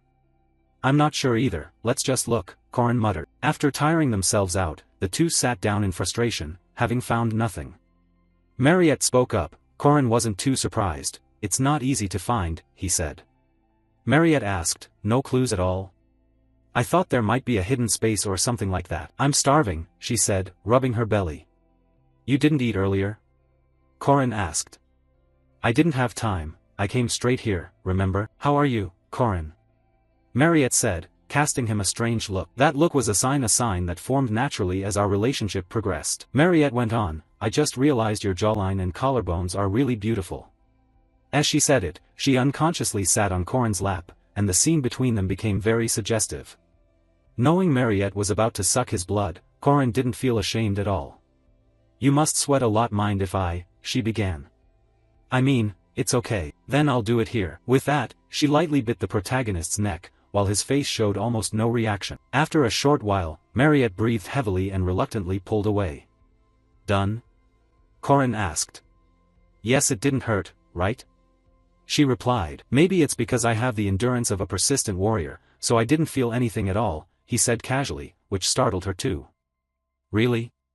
For me she meant she didn't feel anything either. Back to Corin, he suddenly realized something. Wait, I already received the endurance of a persistent warrior along with the soul powder. The book that sealed Duke Sabancia's soul contains functions and charms. If you read it you can learn its skills and spells. Could the body and soul be linked like this? Thinking that, Corin turned to Mariette and asked, Mariette, can you summon Deku here? Saying that made her curious, and she quickly summoned Deku. Seeing that, Corin continued, can you summon it in a slightly staggered state akin to a celestial being's body before it's fully formed, close to a star body's form? Got it, Mariette nodded. Then she called to Deku, Deku, wait a moment. Hearing its master, the dog began to whine miserably. It whined a lot under these conditions. Its body is being torn apart, so that's understandable, Corin thought, watching Deku's body slowly change. Good, Deku is disappearing. Someone who can't perceive souls wouldn't be able to see it. Then something happened. At that moment a stream of evil aura suddenly targeted both of them, and Corin immediately sensed its presence. What is that? A chill ran through him. Mariette, be ready, Corin shouted. However, the next second he discovered he was trapped inside an isolated space. I get it now, Duke, you should have told me earlier if things were going to turn out like this. The thing sealed inside the Great Grimoire Library is Duke Sabancia's soul. What he chose when he couldn't die and had to endure the bloodthirst was the separation of soul and body. So where is the Duke's body? The answer lay right before him, and just as Corin had predicted, Sabancia's voice began to ring out ahead. Why have you come here with fragments of my soul? I'm asking you, what are you doing in my castle? Duke Sabancia, is that you? Corin asked calmly. Yes. And you? I am Corin Locke, I'm your descendant, he said. Sabancia looked him over and assessed him. Your appearance isn't bad, you seem ordinary. Have you seen my soul, then? Sabancia asked, and Corin nodded in admission. Yes, but I'm a bit curious. If your body and soul were separated, how are you still like this? In response he donned his armor and pointed his sword at him. Stop, I'm the one asking the questions, you just answer. Seeing his posture, Corin realized he couldn't avoid a fight. Damn, I thought things would go smoothly, so it's not just a book after all. 800 years ago a great general commanded the entire South, Duke Sabancia. People praised him as the strongest of his era, no, the strongest of all time. Back in the clash, Sabancia lunged to attack. Corin quickly used his spear to block, and during the clash Sabancia seized the moment to ask, I notice now you came after meeting my soul. Did you deal with it? Hearing that, Corin dodged a horizontal slash and replied, huh? Of course not. I helped your soul find peace and move on. I even thought you'd give me something besides that magic book. Across from him, Sabancia retorted, if my soul led you here then it would have led a bloodsucker demon along with you. Do you think I'll believe the lies coming from your mouth? What are you talking about? Wait, also, how could a soulless corpse move like that? Corin said in surprise. After striking him away with a single blow, Sabancia explained, because this is the body of a bloodsucker demon, it's immortal and needs a fragment of soul trapped in this castle so that I won't become a monster like the one you led here. A monster?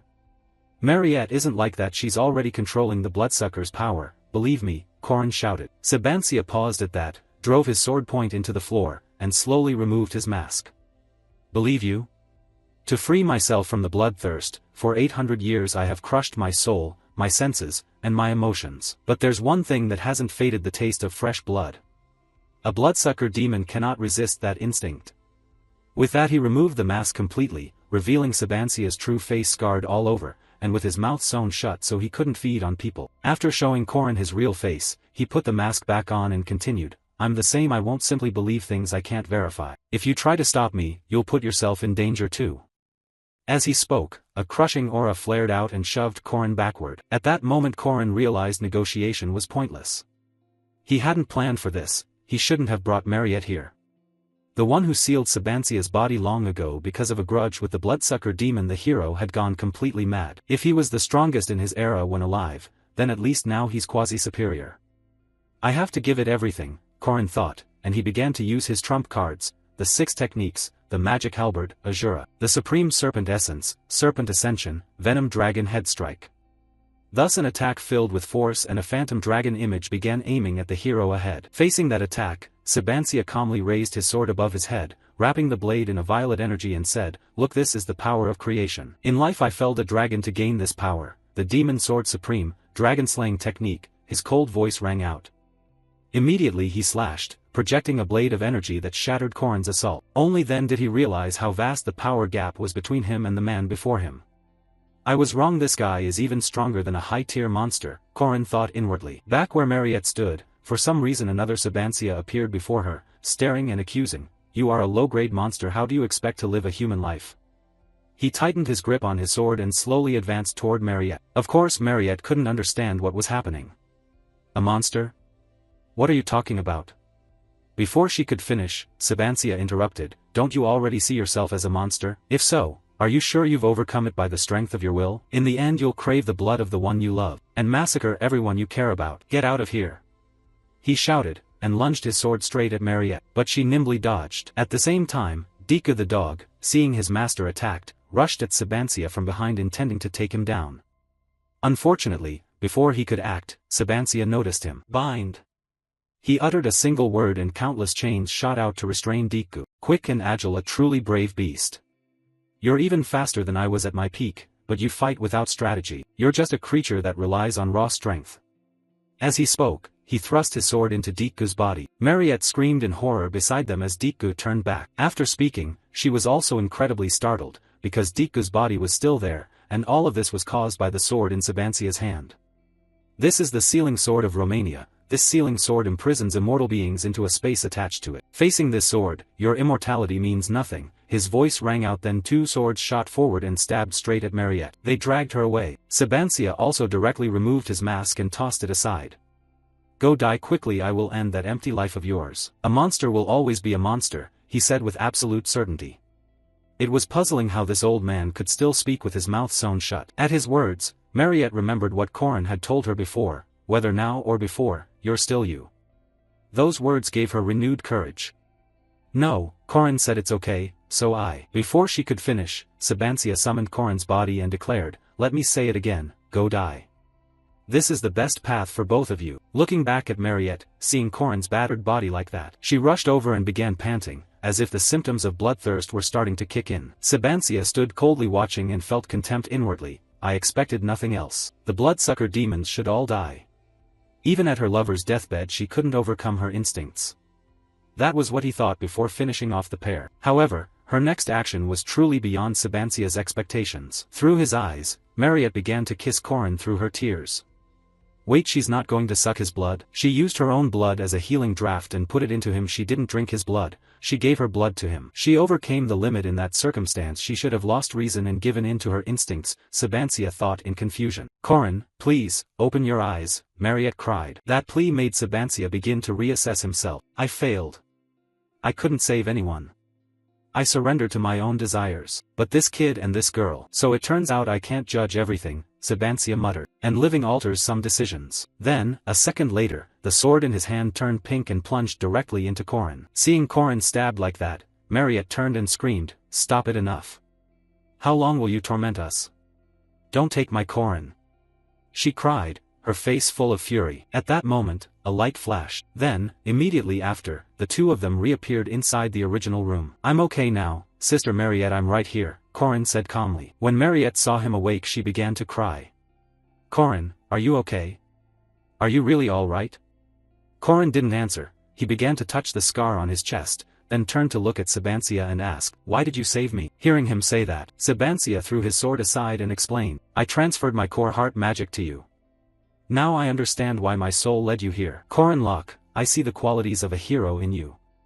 Those who chase power are greedy, but you are not. You possess the faith and pride those people usually lack. Above all, you changed a story I could not. You have the right to change this world. What I couldn't protect 800 years ago. Correct the mistakes I've made all this time. I beg you, hero," he said with a voice full of feeling, and then, as if his task were complete, Sabancia's body slowly dissolved into nothingness. As for Corin, feeling his heart pounding, he marveled inwardly, "The core heart magic of the great General Sabancia. I can't believe I received a gift like this." At that, Mariette suddenly threw her arms around Corin. "Sister Mariette, you're still here? I was so scared just now. I thought you'd abandoned me, so I was terrified. Promise me that if I don't permit it, you will never die," she sobbed like a child. Her plea gave the protagonist pause. "Anyway, I guess everything turned out fine. This reward is enough." "I promise," Corin said, rubbing her head. And Corin's effort was duly rewarded by the system. "You have received the core heart magic of Duke Sabancia. Your magic level has increased, the core heart ability has formed, the Duke's demonic nature. Aura rank, 6730, medium. Mana rank, 5370, low. Abilities, regenerative power of the stalwart warrior, endurance across all fields. New dual core hearts. If I could hope for one thing, I hope his body and mind, tormented for 800 years, finally find rest." Back to the story. After soothing Mariette to sleep, Corin began thinking about himself. His second core heart not only raised his aura rank but was a true second core heart, and this one even had a supernatural power. But it's strange whether in the game or in a past life. Why didn't Duke Sabancia grant this power to the player? Wouldn't it have been kinder from the start? "He made me suffer," Corin complained inwardly. He glanced at the torn, blood-stained clothing from the earlier battle and thought, "These clothes need washing, who knows when they'll dry." At that moment a maid suddenly opened the door and stepped in. "Ah, sorry, I didn't know there were guests," her voice trailed off. From the maid's perspective, the scene was extremely suspicious. Corin shirtless and sweating, Mariette asleep with only a single cloth covering her. "No, not what you're thinking. Really, I know how it looks, but it's not like that," Corin hurried to explain. But his words seemed not to register. Seeing the compromising sight, her face flushed sweat, muscles, the heated atmosphere, and she stammered, making Corin even more panicked. "Oh my god, I told you it's not what it looks like. I'm serious, though it's understandable." Before Corin could finish, the maid hastily shut the door and ran off. "I'm sorry, please continue," she said as she left. "Continue? What do you mean?" "No, it's not like that, don't misunderstand, don't go," Corin shouted in desperation. Now he was breaking out in a cold sweat. Something felt off. That night, Mard's screams echoed through the castle. "You bastard, you touched my daughter, I will kill you." So it was only 20 days later was the misunderstanding resolved, and during those 20 days Corin had to hide in the mountains to train his aura, while knights continuously rode wyverns across the sky searching for his whereabouts. "Find that son of a bitch for me, how dare he lay a hand on our Lady Mariette." The only lucky thing is that somehow the misunderstanding was cleared up. I nearly became the #1 enemy of the southern region. Corin breathed a sigh of relief and spoke up. "When we return to school, the second term will start, and we need to prepare for the festival," Corin said. The rich girl beside him applauded. "Great, Aryan will do well." "Of course, we'll be even lazier then," Corin confidently asserted, relying on knowledge from his previous life. "At that time a large number of tourists will attend the festival, and of course the inns will thrive. After making it big, I'll sell that plot of land and make a mountain of money. Then money will just breed more money. I'm truly unbeatable. The festival really is the best thing ever." As he said that, the general flared his nostrils and fantasized about a wealthy life to come. Before he could continue, the sight before him froze the general in his tracks. What is this, a storm? There was no such thing in my past life. From both their perspectives, a terrible tornado was tearing everything around them apart. Sensing Corin's mood, Mariette gently placed a hand on his shoulder to comfort him. "A storm this big will likely mess up the festival." "It's okay, Corin, big ventures sometimes fail. Still, should we write an IOU? If you can't pay me back, you'll fulfill one of my conditions, sign it," the little wife said, her eyes turning into hearts. Corin began to despair. Before he ended up moving under a bridge, Mariette made a highly suspicious suggestion. "This can't stand, there must be another way." Cut to the special dormitory of Merkaba Academy. Corin and Mariette took shelter there to avoid the storm. Welcome, it's rough travel when there's a storm, Headmaster Aaron said, handing him a towel to dry off. Is that the headmaster? Where's Professor Josephine? She's returning with Waran. During the break they're both at Zion Chapel. Stay here tonight, he offered, which surprised Corin. Really? I'm not an outsider anymore. I was planning to keep you here from this term on, Aaron nodded. Hearing that, the protagonist guessed Aaron's intention, partly to supervise him. Professor Josephine and Headmaster Aaron clearly wanted a way to monitor him. They still couldn't fully trust him. Putting that aside, Corin turned back to the weather and asked, what's causing that storm? Yes, such a huge storm will cause a lot of damage. Is everyone all right? Mariette asked anxiously. In response to their questions, Principal Aaron calmly sipped a cup of tea and replied, there's still no serious damage yet. The city isn't in the eye of the storm, but the outskirts will be much more affected. /HM? But if the storm moves, it'll pass through the city anyway, Mariette said in surprise. Aaron's next answer surprised her even more. No, that storm isn't moving, because it's not a natural phenomenon, it was created by a monster. The story began on an important sea lane of the Southern Isles, upstream along the Aegina Strait, where there lived a creature, the solitary king of the deep, a sea serpent. This king went mad, paying no heed to human life, and began sinking ships and invading human territory. One man wanted to become a hero, so he decided to fight that king. Son, do you really have to go? Count Blandria asked. In response, his son gritted his teeth and said, yes, father. It's an A-rank monster. If I succeed in defeating it, I'll be promoted to first-class knight. This young man was Levent Blandria. Part of his motive was that he had previously asked Mariette to dance and been refused, which made him furious. Worse, Miss Mariette had agreed to dance with some rustic fellow. That was Levent's subjective view, but looking at Corin's face in reflection, it was true. If I can defeat that monster, I'll be able to steal Miss Mariette away from that despicable fraud, he thought to himself, and resolved, I will slay the sea serpent and bring peace back to the strait. So, with hearts full of zeal, a strike force fought fiercely for 6 days and 5 nights. They truly succeeded in driving off the sea serpent and returning peace to the Aegina Strait. The sea serpent is fleeing. We won. Congratulations on your victory, young master, the knights nearby shouted. Levent was so overjoyed he nearly cried.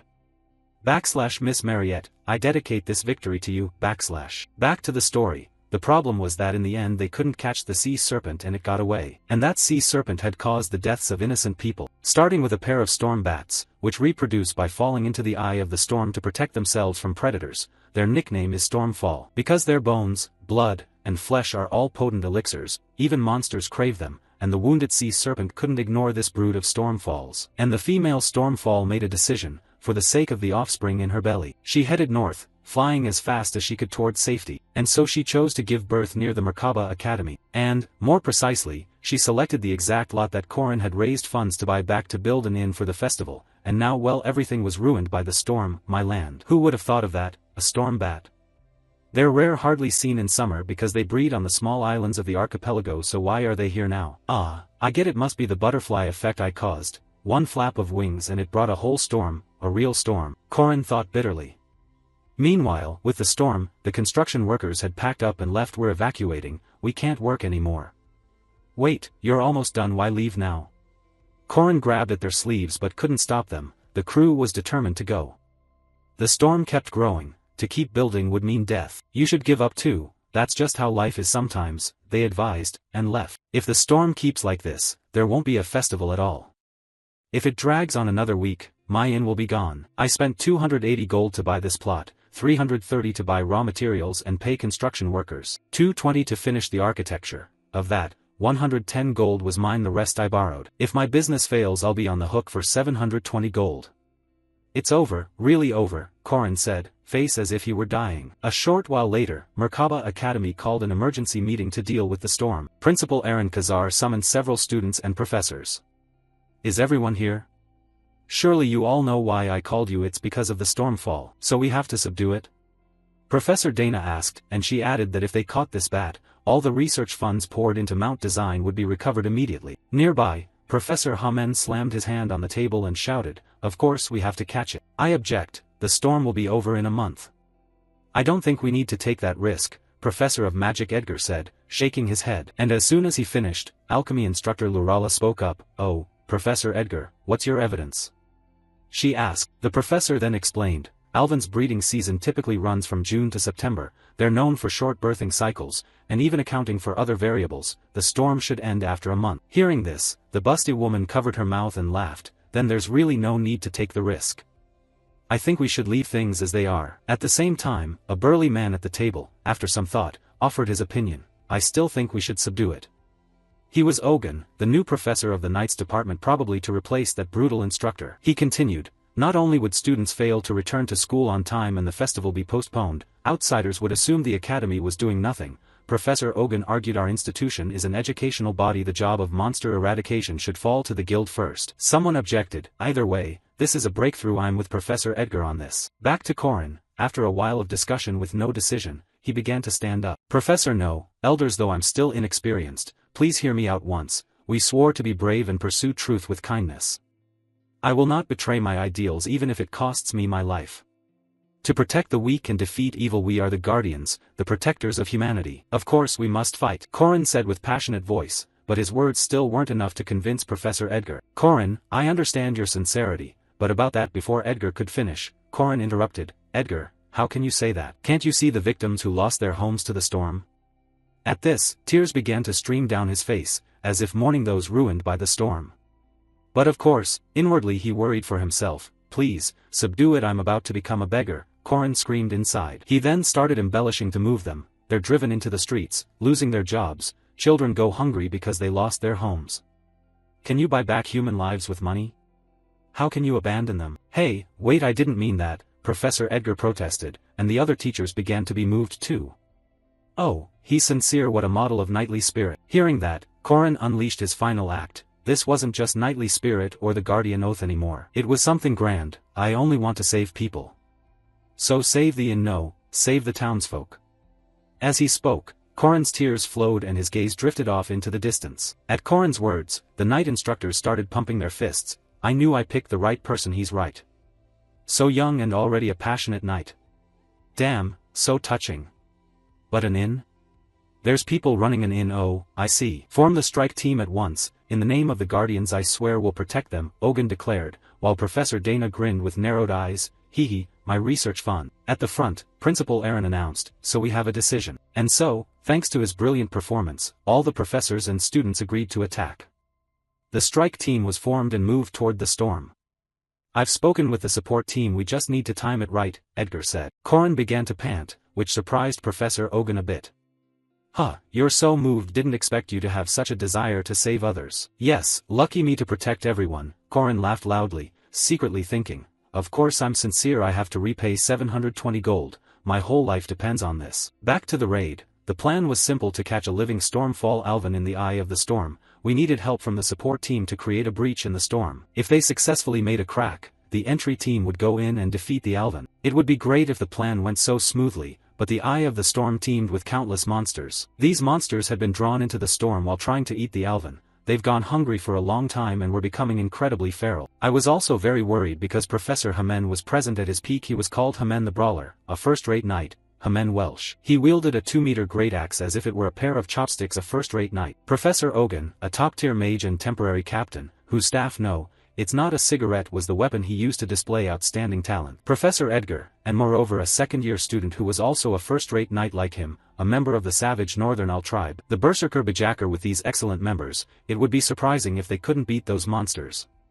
You're so tall, are you half-giant? Corin asked. Focus on the fight, Bajacker reminded. Hearing that, Corin casually slit the throat of a goat-headed monster in front of him and said, he's easier going than he looks.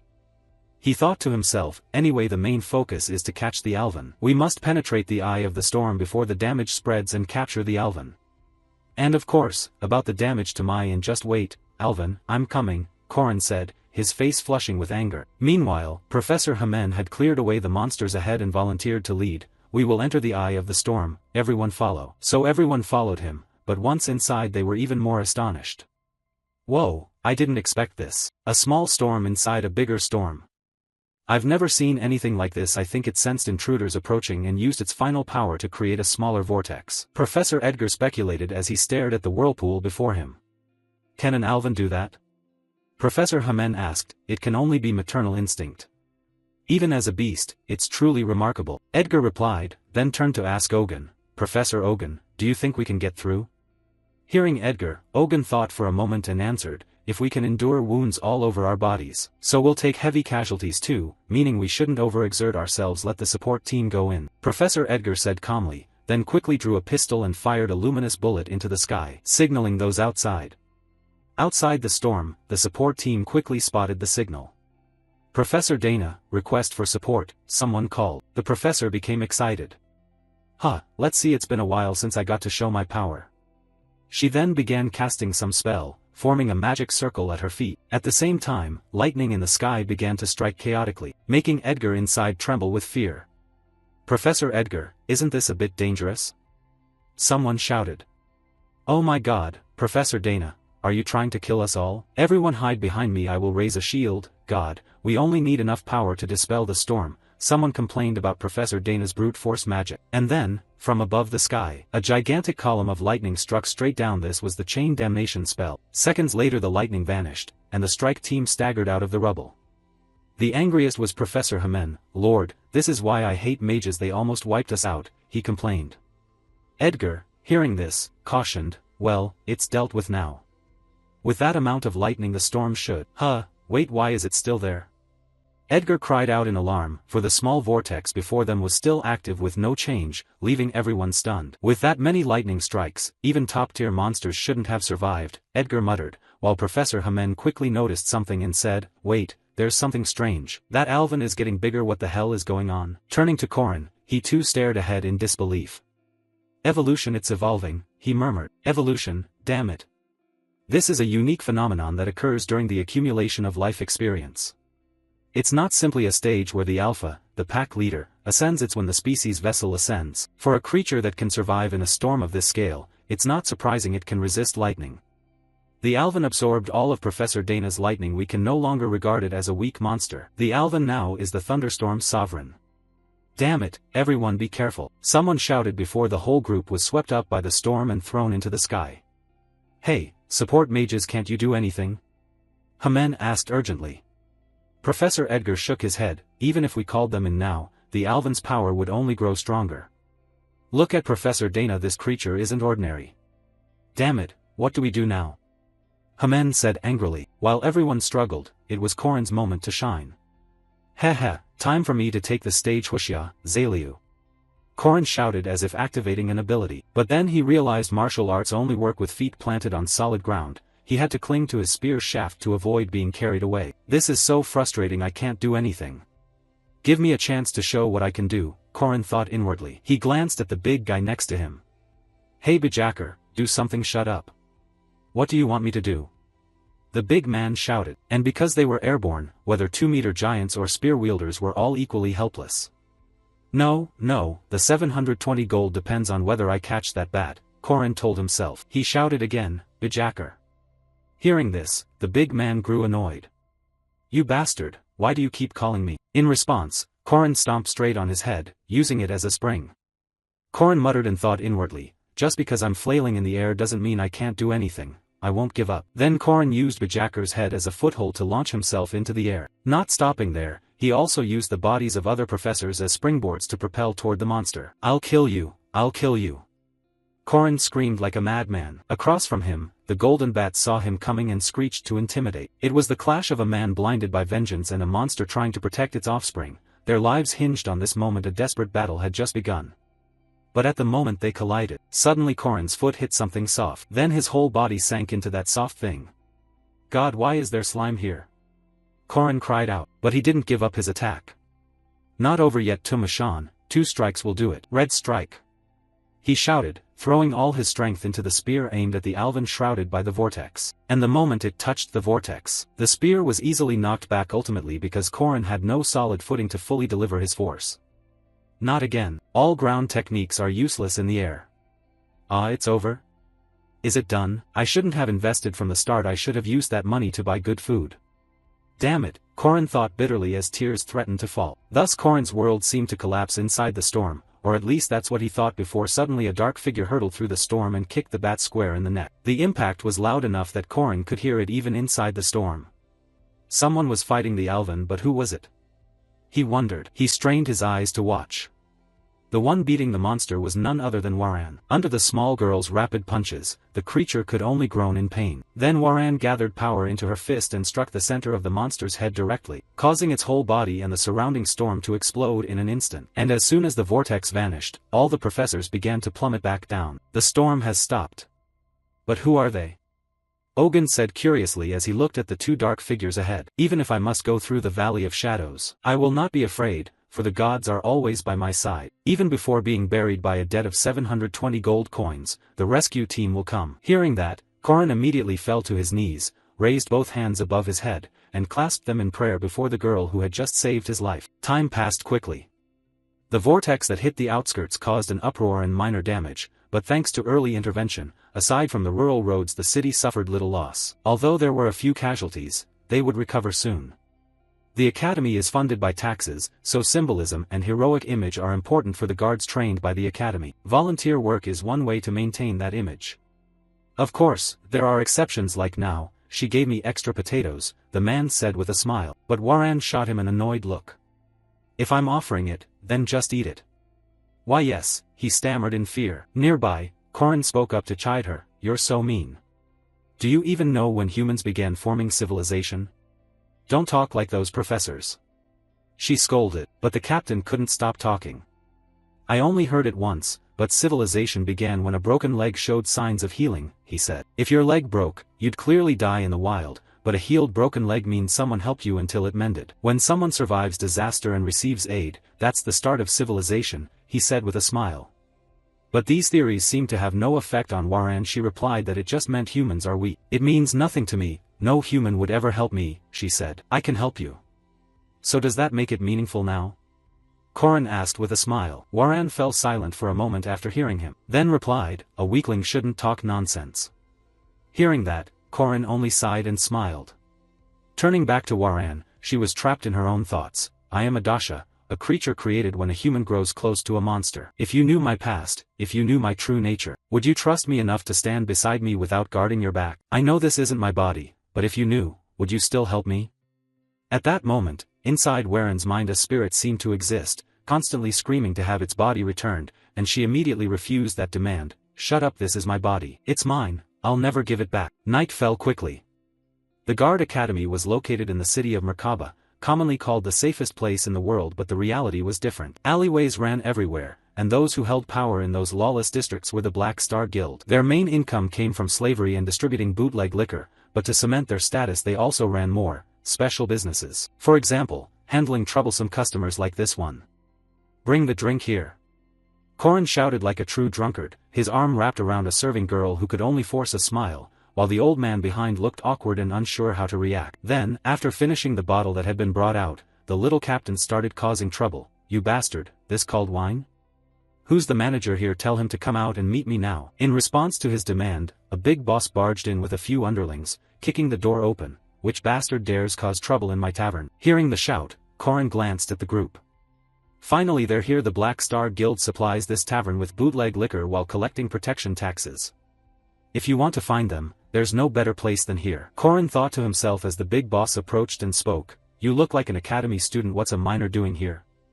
Korin pretended to be drunk and slurred. You are Hickwat. Seeing his state, the boss calmed down and said, Kid, finish your drink and go home, I'll cover it. Instead of accepting his kindness, Korin grabbed his cup and poured it straight over the boss's head while taunting. Perfect timing. Are you the manager here? You bastard. The hounds shouted as if ready to leap, but the boss raised a hand to signal them to stop. One of his lackeys understood and quickly handed him a towel.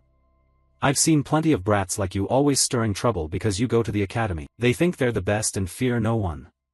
Teach every one of them a lesson, he said coldly. At those words, the hounds drew their swords and rushed in to attack. These guys were the crazed hounds from the north known as slave hunters, or the red hounds. How can a student who's nothing but a puppy not realize how terrifying a tiger can be?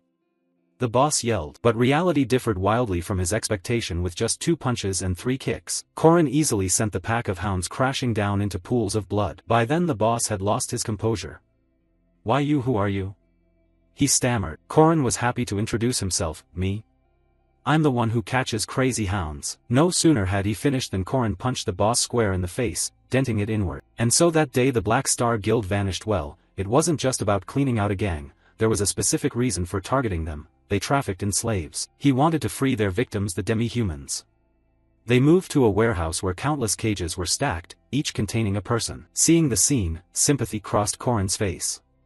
My God, they're treated like animals. In this world, demi-humans were always treated brutally. They were different from ordinary people and easily ostracized and despised. With that thought, Corin quickly picked the locks and freed them all, while instructing them. When you get out, a wagon prepared by the Dunalev family will be waiting. Those who go out first can follow that path. At his words, some began to move. This would make them less alert to him.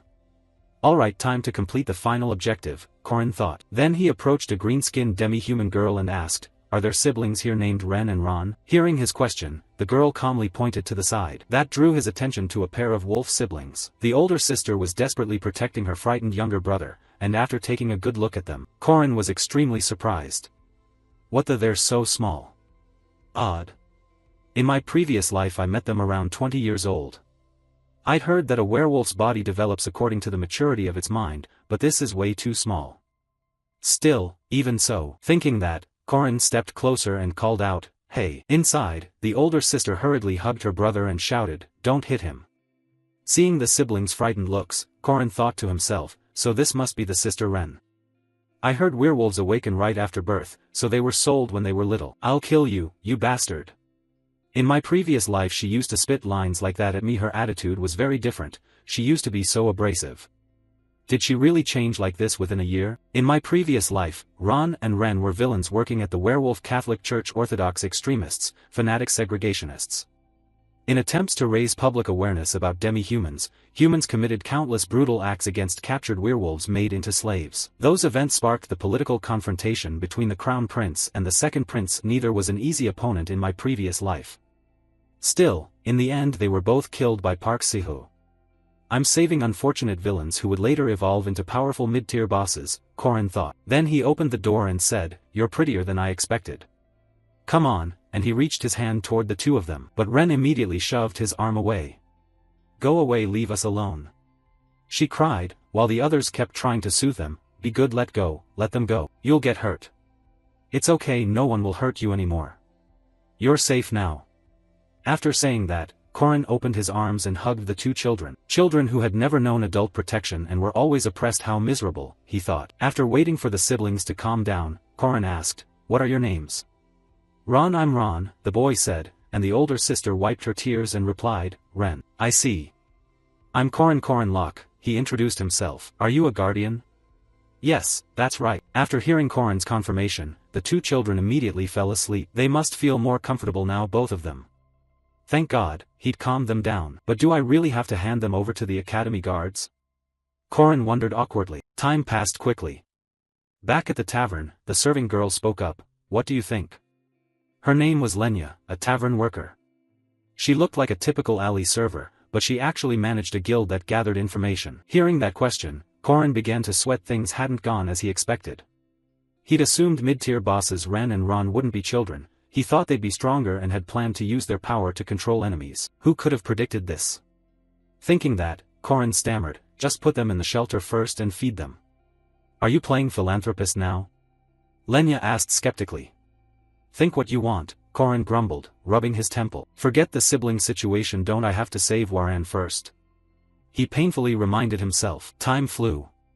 In the city of Merkaba, at the landing for flying beasts, in the East Village, a one-legged bird had just landed, carrying several people on its back. Seeing that, an official from a distance stepped forward and asked, hello, are you from the East?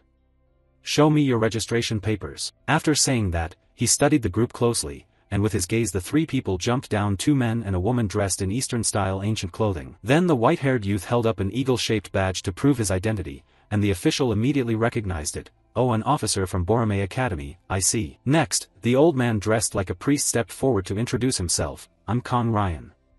These are my disciples.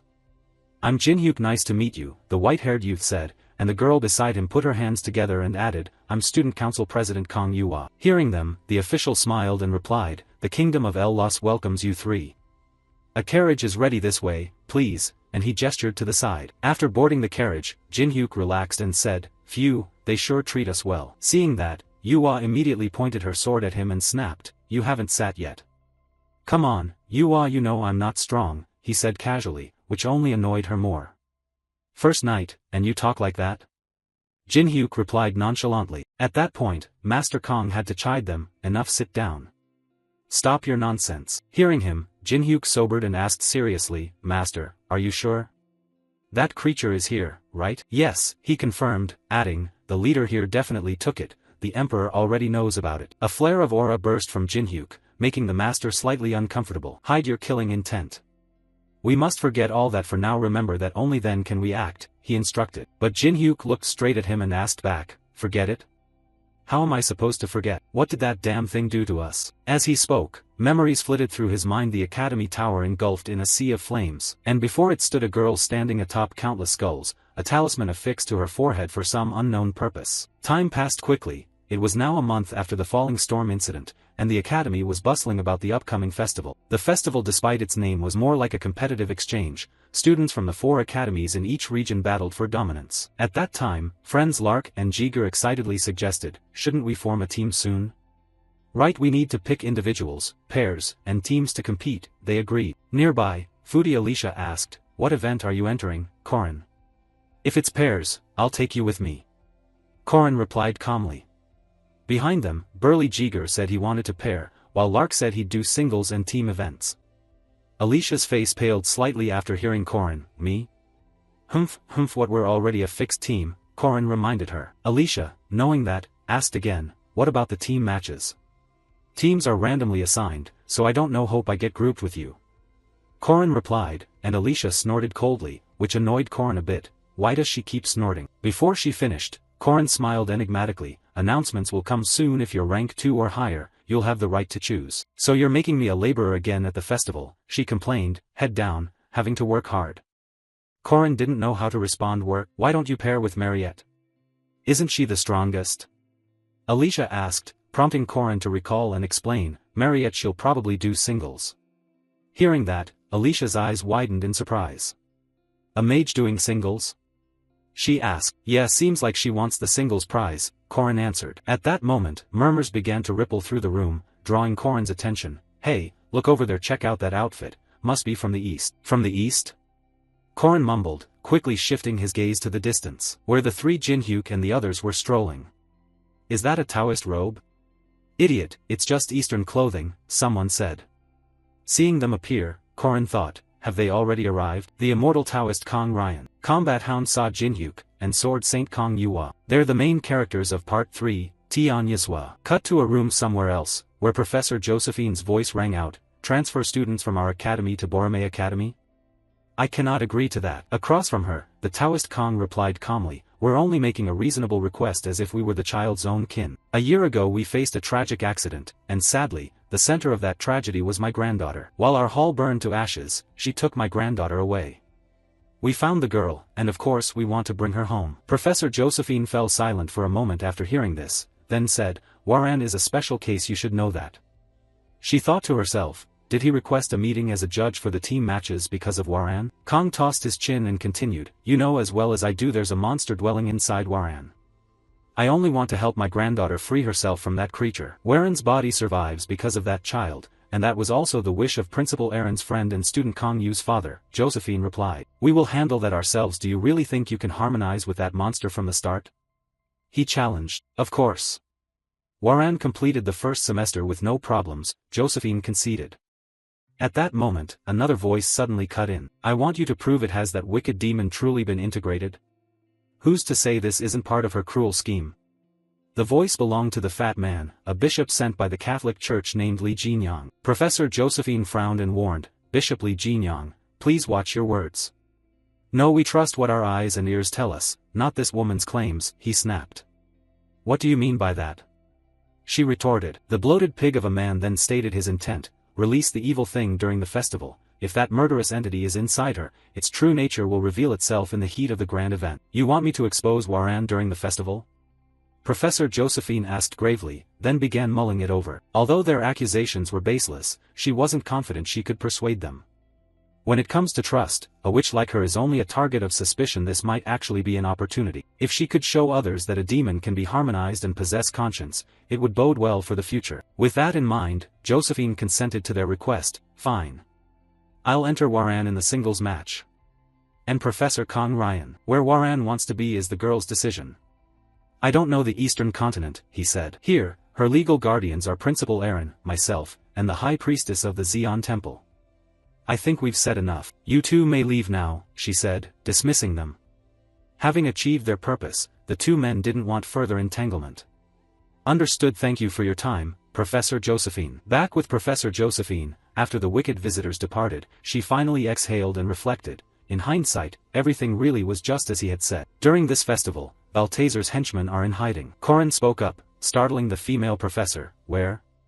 Who is it? Seeing her so alarmed, Corin remained calm and said, I only know something's about to happen. I don't have the details. But I suspect the Catholic Church and Borome one of them, or maybe both. Actually, Corin already had the answer in his mind. It was both. The Catholic Church, in decline, is desperately trying to expand its influence, and Boromea's spirit mages and their followers are also involved. The key name is Tianyas Waran. This event will determine that character's fate and mark a turning point in the main plot, shaping the overall direction of the Kingdom of El-Las. Thinking that, Corin tossed a few fries into his mouth and said, I want you to keep an eye on the Catholic Church, Professor Josephine.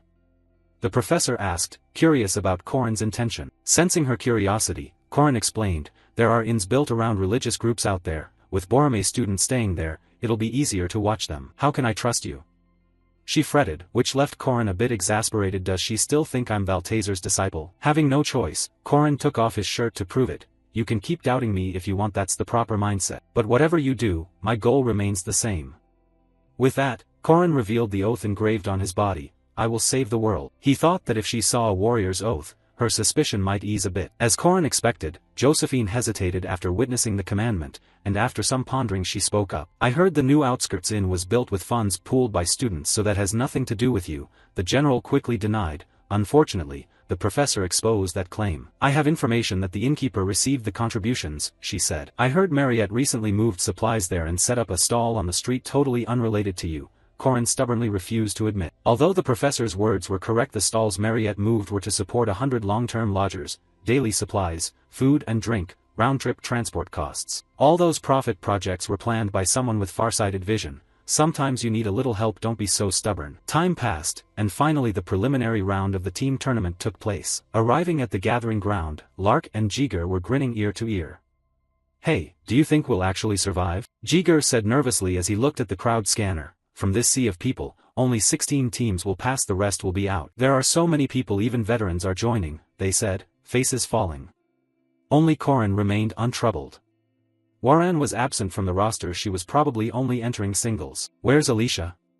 In the distance Alicia's foodie voice called, Corin, I'm here, let me squeeze through with you, and she tried to wriggle through the crowd. At the same time, from the elevated stage, the Taoist Kong Ryan's voice rang out. Nice to meet you all. I am Kong Ryan, a judge for this competition. This is the preliminary round that decides the 16 guardians who will compete in the team matches. Good luck. When the sash on your arm is pulled off, you're eliminated, so be careful. We'll begin. The theme of this test, yes, it's the Guardian's most important duty, rescuing civilians. As soon as the words finished, countless walls began rising up around the crowd, forming a maze that cut the group off completely. This was the 8 gates formation array. Back to the bulky Jiger, seeing the sudden change, he was utterly baffled. Hey, what the hell is this? What's the point of doing this? Beside him, Lark started to enlighten him. Of course it has a purpose. Kong Ryan is the greatest formation mage on the Eastern Continent. Hearing that, Jiger was still a bit curious. But in this area, what does rescue the civilians mean? Civilians, did he mention that? Lark said, puzzled. At that moment, they suddenly received a rules notification. First, after touching a civilian you may issue commands to them. Second, lead civilians to your objective 1 point per person. Third, destroying unnecessary civilians deducts 2 points per person. Back with the group, they now roughly understood the rules and eagerly inspected the stone figures before them. These stone mannequins are civilians? So if we touch them they'll move? Probably. Awesome, this is fun. Alright, let's go. The two cheered as if they'd found a new toy. Such kids, so enthusiastic, Corin thought to himself. Cut to Alicia. Suddenly an alert blared. Careful, it's a hound. Seeing that, Alicia lunged forward and with a single stroke easily took the hound down. Her companions didn't hold back their praise. One strike and it's down. Alicia's the real deal. Lucky to be on her team. The three kept patting their horses, making her nostrils flare skyward. Alright, trust me and follow my lead, she said confidently. The civilian protection mission, demonstrate your skills as a guardian. To protect civilians from monster attacks, move as many civilians as possible to safe zones. In line with the mission, their 4-person team was shepherding a group of fleeing people. At that moment, the man in black within the group spoke up, Alicia, there's a water civilian over there. If we save that person, we'll have rescued 10 people. Let's move quickly.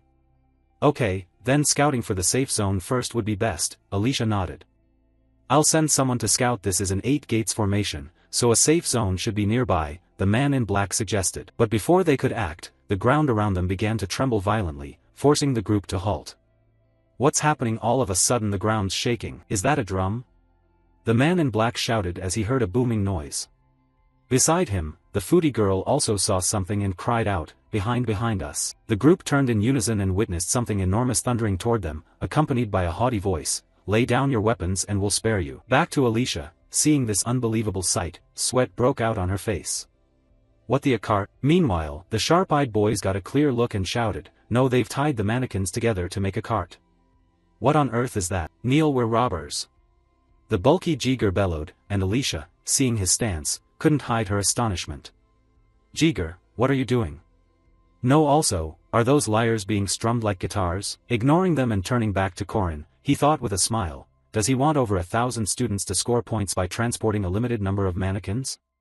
Why bother with those tedious tasks? Eliminating others is clearly easier. The foodie girl's face drained as she stared at him. Why, you're Korin. Hearing the shout, Korin looked down from above and asked back, Korin? Who is that? Call me the Almighty Immortal. I am, the Almighty Immortal, Korin said with a clownish expression. To talk about this, everything had been meticulously planned by Korin. At first there were only 3 of them. I recruited other trainees as they arrived. The prerequisite to join was to sweep out the basic soldiers. Of course, the essential goal was to push through the preliminaries. The inner round target was to get down to 16 people, so it was necessary to eliminate any opponents in the way. That's why I didn't look for a safe zone. Instead, I recruited as many civilians as possible to use as shields. Sweep them away with magic, the black-robed mage shouted, but he was immediately held back by a teammate behind him. You lunatic, what if the civilians get destroyed in the process? That will cost us points. You filthy scum, how are you attacking like that? The group spat in bitter anger before collapsing under the overwhelming force of Korin's team. The stone civilians became excellent shields. If you move a stone civilian to the safe zone you gain 1 point, but if you destroy one you lose 2. Haha, do your best. Scared now? Korin said with a smile, driving them mad. That bastard, if that's the case we have to take a risk. Pull them away from the stone civilians. No sooner had the words left his mouth, the 4-person squad also began to surge forward and attack. On the opposite side, Lark had also fallen into a bloodthirsty state. Heh, boss, I've held back long enough, can I strike now? Of course, Korin replied. And immediately after, General Lark up above continuously unleashed fireball spells down below, blasting the gloomy-faced group. There are stone civilians here too, someone shouted in warning, but Korin's group paid little attention. Fine, we have plenty, we'll just take yours and add them to our score. This is the key difference between us and our opponents. Compared to us, those who increased numbers early and controlled the majority of stone civilians, others formed teams slowly, and whenever they found stone civilians they searched for a safe zone. Honestly, rather than aiming for an unbeatable strategy, this is killingly fun. Kill them, wipe them out. Korin shouted, and when about 30 people had been eliminated, Korin ran into Alicia again. Why you're Korin? The gluttonous girl gaped. I told you, call me the Almighty Immortal. Korin locked eyes. Alicia Arden, I'll give you a chance to join the Ginseng Bandit crew. Hand over your teammates' armbands to me and I'll make you the second in command. I don't need that, she refused bluntly. However, Korin didn't give up and continued, we need you. We're in the middle of attacking the enemy, so we need more forces. Then he turned to Alicia's teammates, whoever brings her to us I'll appoint as captain of my squad. Hearing Korin say that, her teammates immediately looked at Alicia with hungry eyes and advanced. Sorry, we have to follow the leader's orders. Facing her is worse than facing the leader's army, they yelled, and the gluttonous girl started to cry tears. How could this be? I trusted you all. At the rear, Korin watched them start fighting amongst themselves and grinned ear to ear. That's human society. Anything profitable gets done, peace is only a fake veneer. When one's own life is threatened they'll do whatever it takes to survive, morality disappears and everyone mercilessly fights each other. Up front, the fight ended with Alicia's victory, and after being stabbed in the back by the teammates she trusted, she began to turn dark. Alright, that's enough. I don't need anyone following me. I'll fight without mercy." Saying that, the gluttonous girl stuck out her tongue and licked the armbands she had taken from her teammates. In that way, Alicia Arden officially became the deputy leader of the guild. And in this battle, forming groups was everyone's idea. Alone you couldn't accomplish anything. Even second-year prodigy Mariette Dunelef was no exception. However, unlike Corin, her group was built on friendship. So many people joined, they were confident their bonds would carry them through, and everything went fairly smoothly, until just before they began to clash with Corin's forces. Corin, the bewildered little wife said, and just seeing him made Isabella flip into hostile mode. "Don't worry, we'll beat them. Even if we're fewer, we have stronger troops," she said to reassure them. And Corin understood that, so instead of using brute suppression like before, he switched to the pretty boy tactic. "So you intend to face me?" he said, his eyes already misting, causing Mariette to be struck and nosebleed on the spot. Beside her, Isabella also sensed something unusual. "Hey Mariette, are you okay?" At that moment, Isabella didn't realize that their 2-year friendship meant nothing compared to love. "I'll follow you forward." As she spoke, the vampire girl immediately turned and attacked the teammates who had trusted her completely, making their eyes almost pop out. "Mariette, what are you doing?" "Oh no, what is this?"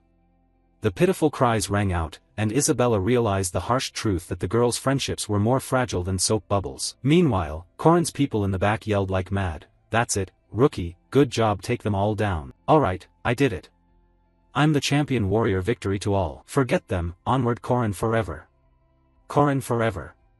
Those triumphant shouts rang out, making Corin grin so wide he couldn't close his mouth. Having teammates carry you is really easy, he thought, and put on an extremely villainous face without realizing that. This image had been seen by Professor Josephine and the Taoist Kong Ryan. "What the hell is that?" Professor Josephine asked. "Who exactly is this Corin immortal trainee?" he wondered aloud, making the female professor blush. Josephine couldn't have predicted Corin's tactics, but whatever you call it, it was the tournament's surprise and intelligent yet ridiculous strategy. Strategist Corin immortal. At this point, Professor Josephine averted her gaze and wouldn't look him in the eye. "Do we really have a student like this? I can't believe he's one of ours," she quickly disowned him. And that's how Corin's group built a ridiculous image and advanced out of the group stage with top results. Next came the doubles round, where Corin faced the Chin twins, second-tier defenders from Borome Academy. First the girl in the duo threw a few talismans aimed at Corin, but he dodged them with extreme ease. Then Corin released a Pokemon called Alicia to fight. "Alright, attack them, Alicia." "Huh?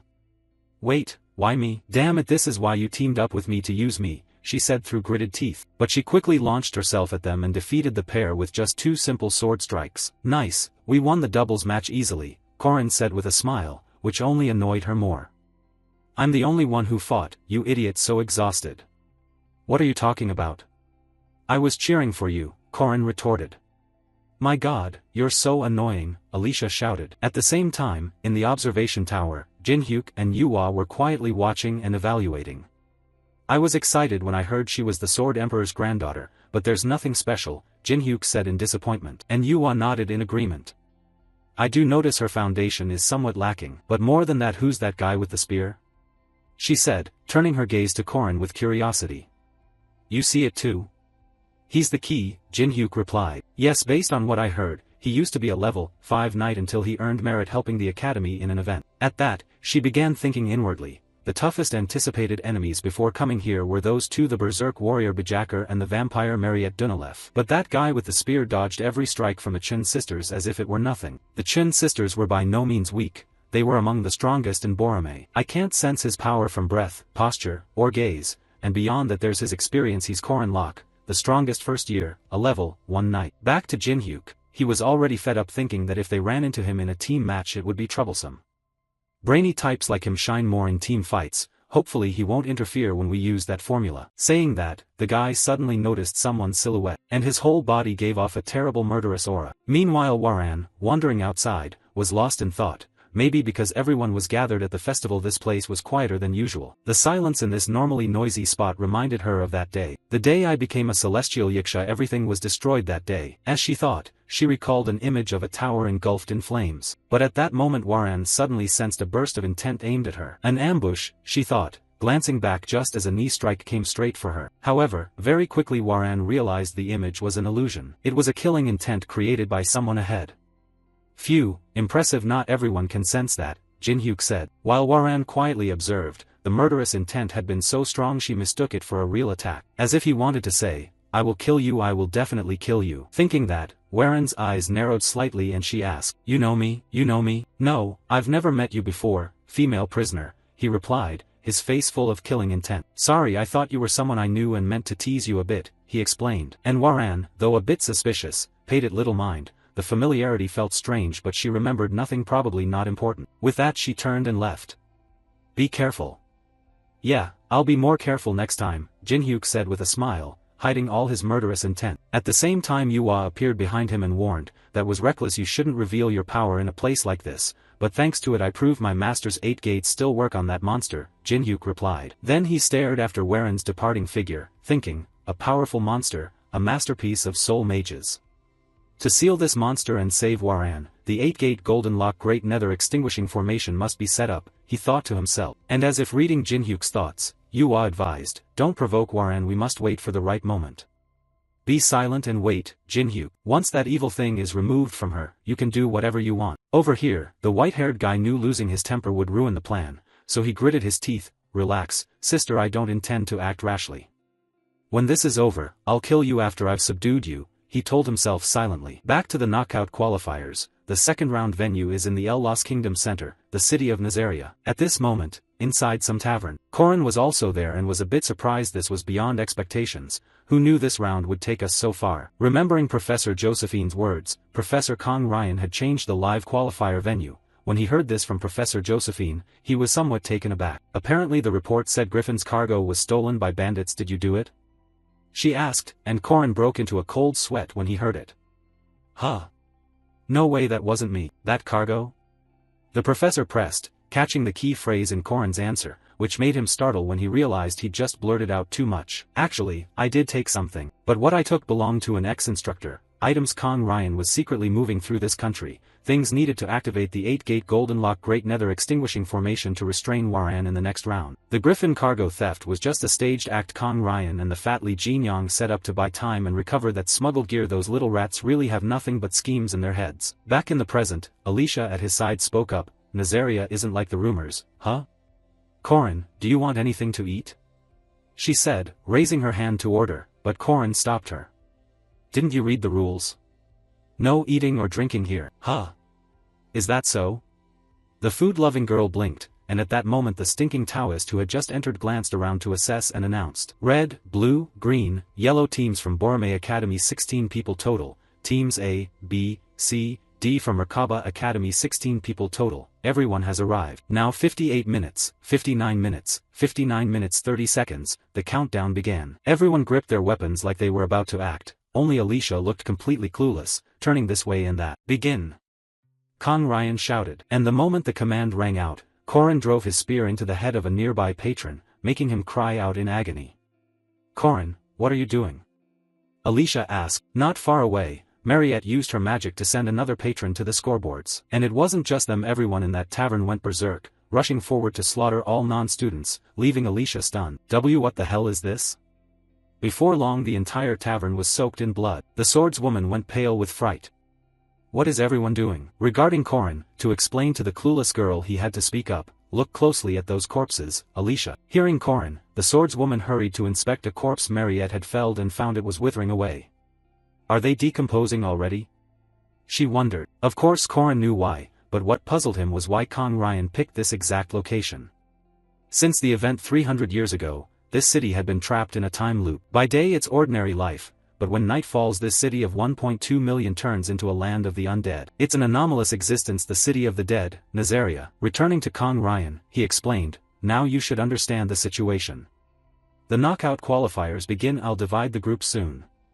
The objective is to collect moonlight stones. The deadline is the morning after next. You may withdraw mid-challenge." After the list was announced, each team received basic instructions and a backpack with necessary supplies.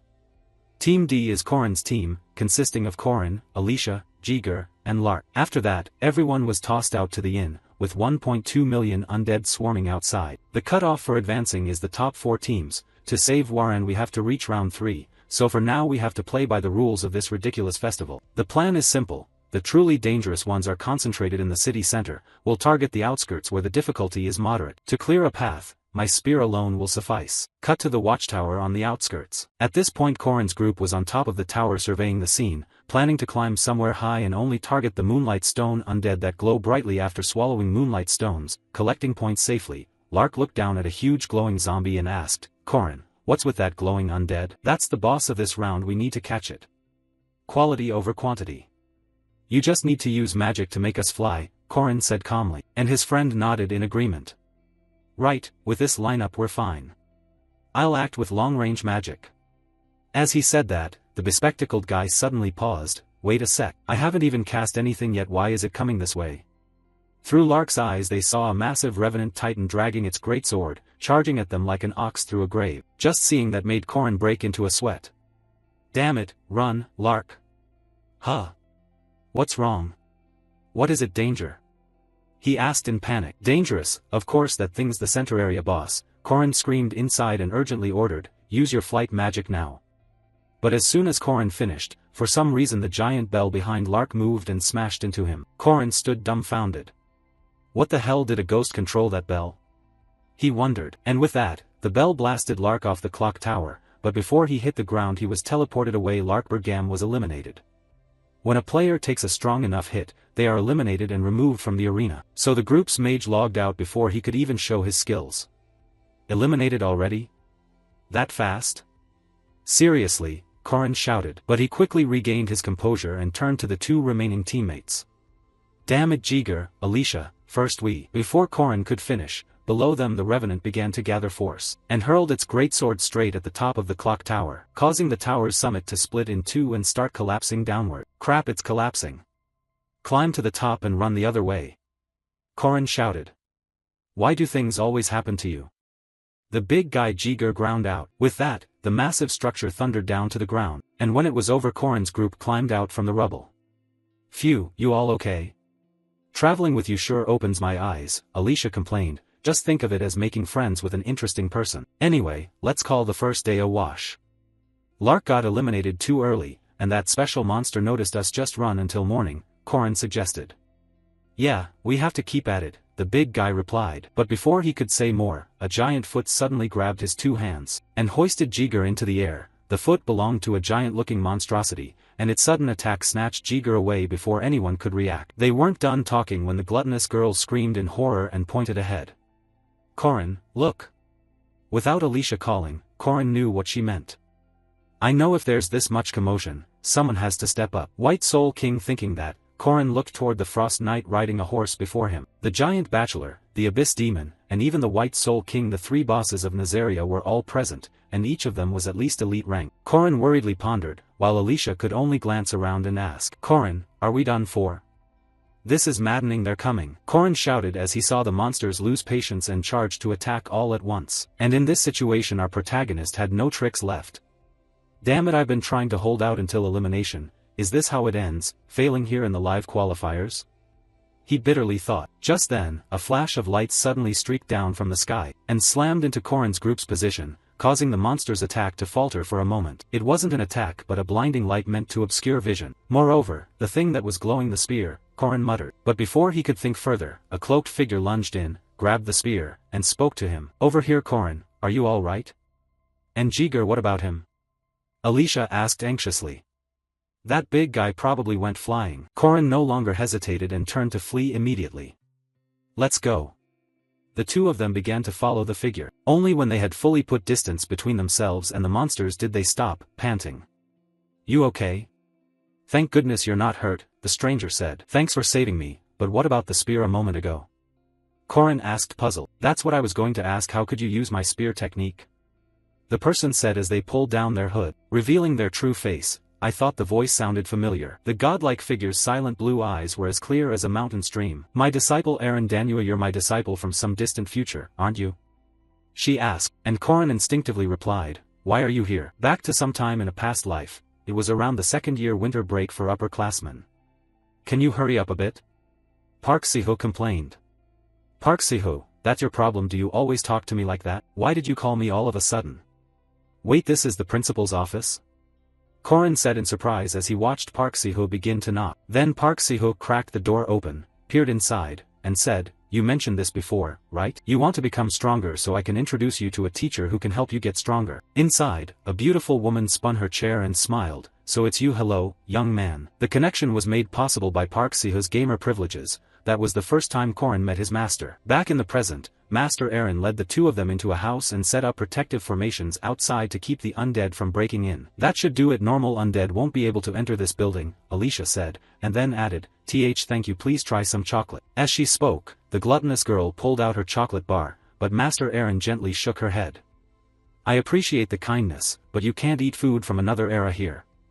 To explain this place is where the time of 300 years ago repeats. If you bring food from 300 years ago, there are two possibilities. Either the timeline will snap back to its correct course, or the person will be trapped in the past. The world's reaction. I haven't tested the reverse, but something bad would certainly happen. After that, Korin looked straight at Eren and asked, so why are you here? Oh, didn't you call me master? She teased. However, Korin's expression turned very serious, and she quickly checked her teasing tone. I see, I understand, she replied, sipping a cup of tea gently. Meanwhile, Alicia, intrigued, asked, so Korin's master is someone from the distant past, right? Someone who was in this city during the event 300 years ago? Korin, hearing that, was puzzled. Truly a mystery. This place repeats the time from 300 years ago, everything loops. So how can she move around normally with a clear consciousness like that? Turning to Eren, as if sensing their questions, she calmly explained, because I'm a friend of death. The city Nazaria is a corrupted antiquity that generates the dead. I'm trying to stop the birth of the immortal king. He's about to appear in the city center. An immortal king? Alicia asked, stumbling over the term since she'd never heard it before. Korin, however, seemed to recognize the name clearly. After hearing it, he stood and said, is that so? Then let's go. What are you talking about? This is my affair. Eren refused. But someone needs help here, right? Korin countered, prompting a look of interest from the master. Sharp, are you? She murmured. Then the three of them quickly ran toward the city center, and Korin began to think she never intended to refuse from the start. Because this is Nazaria's main quest, players must assist Death and the mysterious doctor to prevent the birth of Nazaria's immortal king. Of course this is a task I can't refuse to weaken the immortal king's power. We have to destroy these three undead. As he thought this, Korin stared fixedly at the titan ahead. At that moment, spotting the group, it let out a roar and began swinging its sword to attack, ignoring the smaller zombies in front of it. Those zombies were cleaved into chunks, while Korin and Eren easily leapt clear. Then the master-disciple pair executed a combined strike, Hon Tao Thien Quan, a spear technique, Lifone, creating two blasts of energy that blew all the small fry away. After clearing the blockers, Korin and the Titan Revenant clashed weapons once more. While he held the big one in place, the master quickly rushed in from behind, and drove her spear straight into the Revenant's chest, making its eyes roll back. To ensure the big brute couldn't turn the tables, Korin shouted to Alicia at the back, Alicia, right now. Understanding Korin's cue, the swordswoman took a stance and drew her blade, and decapitated the Revenant in a single strike. Thus, thanks to their seamless cooperation, Korin was able to easily obtain the Moonstone from this Revenant. It's huge. Just one more person made the difficulty drop significantly. Eren Danua lives up to her name. Good work, let's call it for today. It's almost dawn. We'll continue tomorrow, Eren said. Normally, when carrying out missions outdoors, we'd pitch camp and rest at night, but in Nazaria it's the opposite. This place is a paradoxical battlefield. Night is dangerous and daytime is safe. Cut to some house. At this moment the swordswoman is sleeping like the dead. Alicia, she's asleep? Eren asked. Yes, it's fine to share a bed. Kids should sleep early and wake early, the master continued. Do I look like a child? Korin complained. Eren, hearing this, dropped the teasing and changed the subject. So then, kid, after all, I've taught you everything. Korin calmly said, sixfold spear, voidless, primordial, it's all because master taught me. Surprised? Yes, I chose you as my successor but didn't expect you'd be such an ordinary child, Master Eren admitted. Back to Korin, those words made him think. Actually, the master had chosen Vatera as heir before him, but 80 years later, she regretted it. No need to sow more sorrow for someone living in a timeline frozen 300 years ago. Thinking this, his thoughts suddenly stopped as Master Eren reached out and poked his cheek, asking, Kid, what are the two things you're fixing? I'm a lucky woman to have a student who loves me so wholeheartedly, the master babbled. Stop it, Korin grumbled. But Eren couldn't miss his expressions. From so little information she had guessed something. Looks like my future isn't very bright, huh? No, Korin hurriedly replied. You fool, do you know who I am? Eren said with a thin smile. You do, you're the one who stood up against evil, Korin thought to himself, recalling memories from his previous life when the city was engulfed in flames. At that time Master Eren had stepped forward and said, "No, you can't. At least someone has to buy time." Why would Master do that? At least Korin shouted, but Eren cut him off before he finished. "I'm an adult, kid. As an adult, I have a responsibility to protect you, a child." "Everything will be fine," Eren said calmly, which made Korin ache. This was the person who had guided, taught, and changed him. She was the one who sacrificed herself to protect me. If I had realized Park Sihu's identity earlier, could I have saved Master?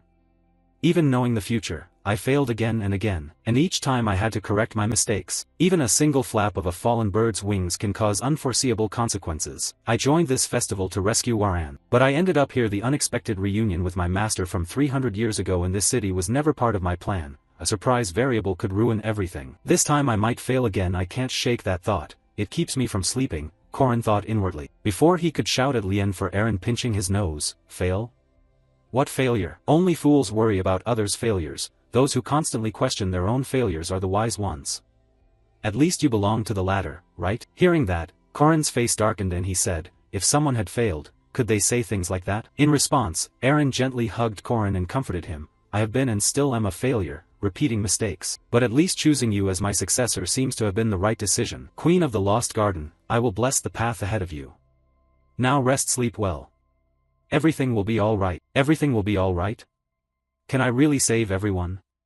Korin questioned himself. Back at Merkaba Academy, the individual matches were underway, and specifically it was Waren's match against some opponent, but it seemed entirely one-sided. This unresponsive girl didn't even bother to defend, and despite the opponent's repeated sword attacks she didn't suffer a single scratch. To the point that Professor Josephine had to speak up, "Waran, don't be so serious."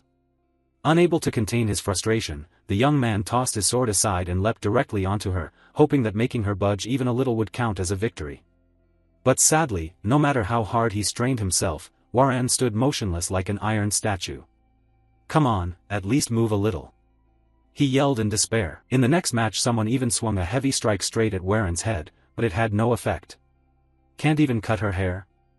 The man screamed as sparks began to fly. In the end, all he could do was fall to his knees and cry, I lost." "How boring," Waran said disappointedly, then began thinking about the things Korin had told her. "There are a lot of people in this world weaker than you. Treat them like fragile young branches. The fact you exist is a threat to them. Cooperate so we can get through this festival smoothly. Start with simple things. Training hand to hand with you was even more fun. Compared to him, these people are far too weak," Waran said to Josephine during a conversation, and Josephine nodded in agreement. That's right, no one compares to Korin, probably. Back in the match, a sudden thought rose in Waran, "I won't lose again. Those lessons have sunk into my bones after months of grueling training." She clenched her fists as if sensing it, then launched a strike forward. She unleashed a dragon-shaped afterimage. This was the third-level hang-long technique. Fortunately for the guy, the dragon image didn't target him, it shot up into the sky instead, and detonated above, creating a terrifying explosion. Monster, he stammered. Waran was so used to words like that she didn't even bother to get angry. It was just that today her chest ached strangely, Waran thought to herself. Time passed quickly. Round 8, Group C, the final match. Waran's opponent this time was a student from Borome Academy. She assumed he'd be no different from the others and felt bored. The one who stepped into the arena was Jinhyuk.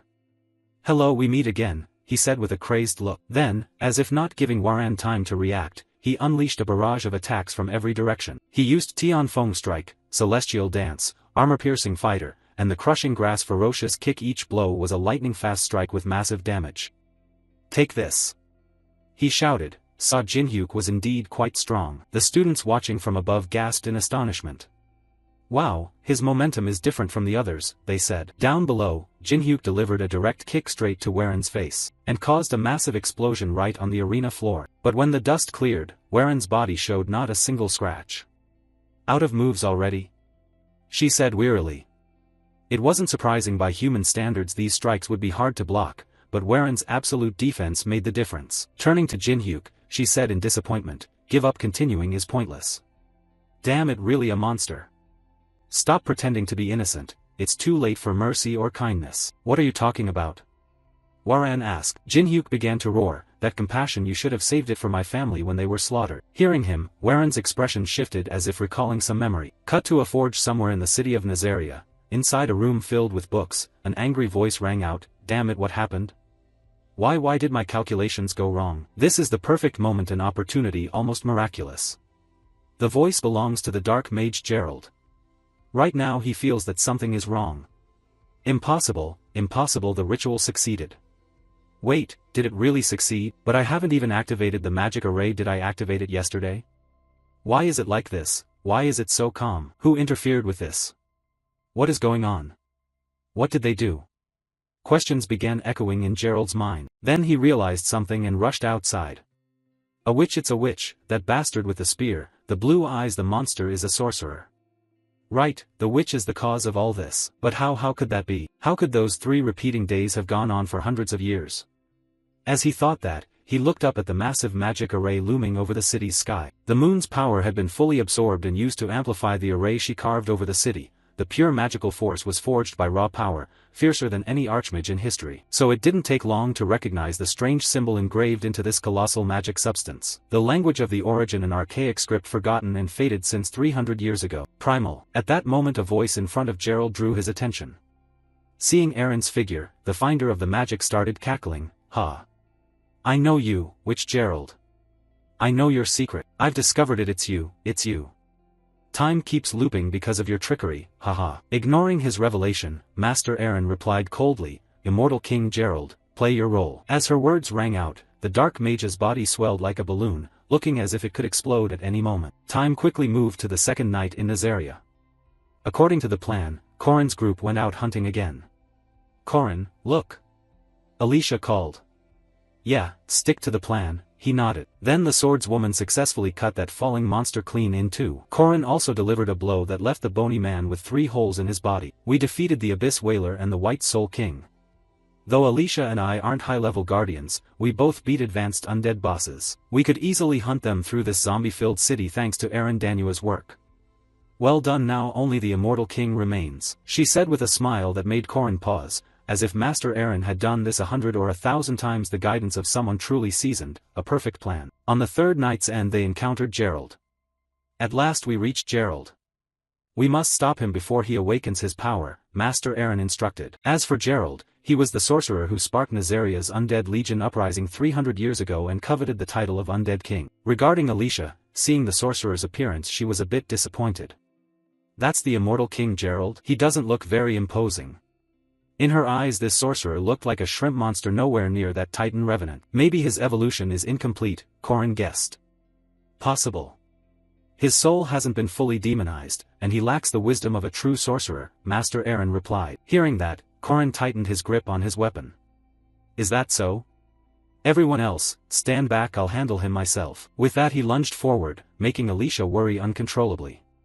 Corin, be careful. No matter how he looks, he's still an S-rank boss-level monster. Alicia was right, though he's an incomplete lich, he's an undead king resurrected by a dark forbidden ritual. His power surely far surpasses Mariette Dunilef's. Calling him S-rank wouldn't be an exaggeration. Corin thought to himself and called out, surprising the monster slightly, Greetings, Gerald. No sooner had he spoken than Corin struck him with a bolt of lightning to the chest, a technique called Death Thunder. Its force was overwhelming, enough to cause a terrible explosion. But an S-rank monster is still an S-rank. The hit hadn't done that much damage to Gerald.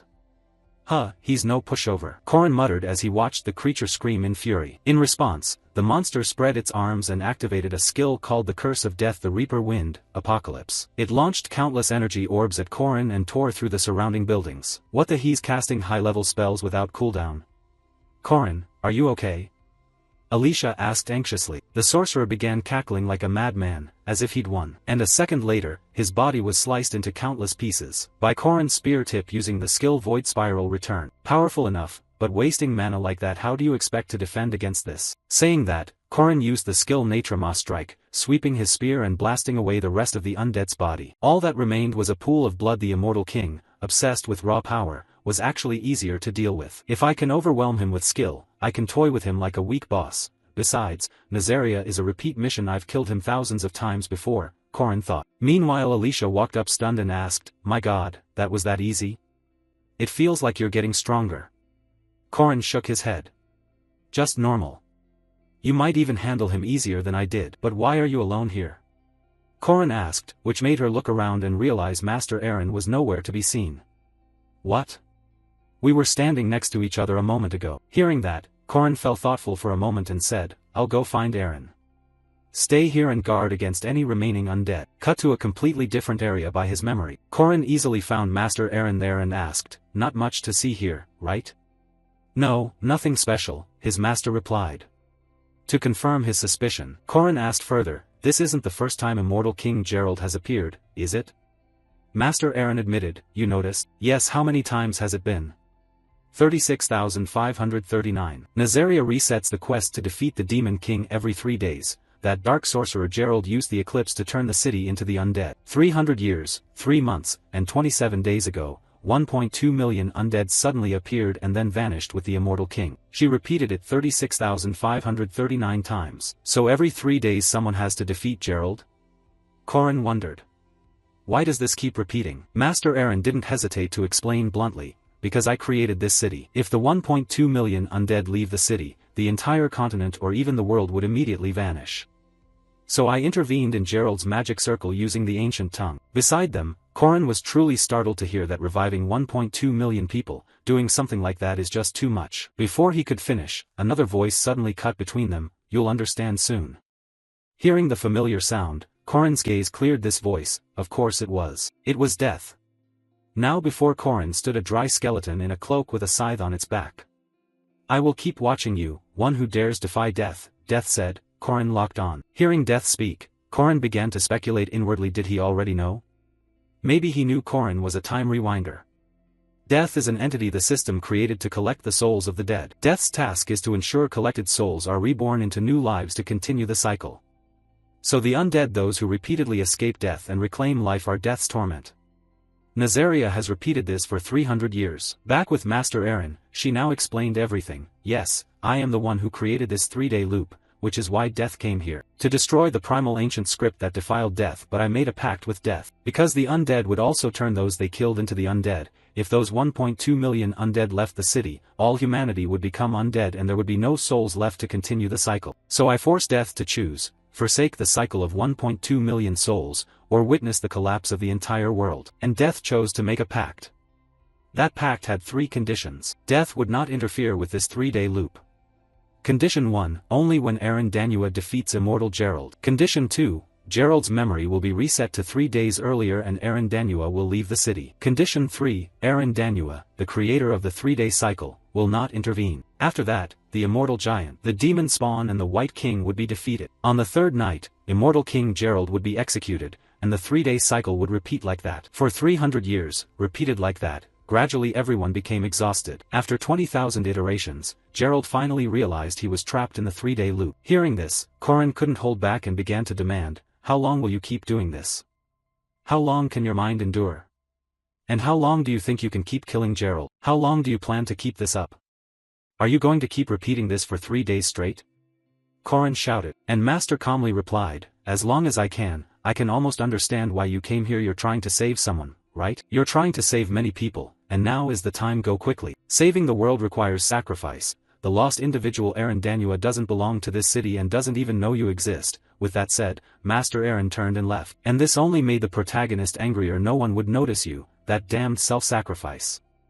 I know you always think only of saving yourself. I can even see the future where you accept risking yourself and danger to protect others. You are that kind of person, and that's why I respect you. However, I won't give up." Thinking that, Korin turned to the Reaper and said, "Hey Reaper, make a pact with me." At Korin's proposal a light appeared in front of him, and then he was pulled into a special space. "How interesting, liar, you, the deceiver, the Death who wants to make a pact with the Grim Reaper. Speak, tell me what you want," he said with a laugh. And Korin stated his wish, "I want to erase the memories placed by Aaron Danua, but first you must give me a worldly treasure. I want at least something of level 10 or higher." "So what will you offer in exchange?"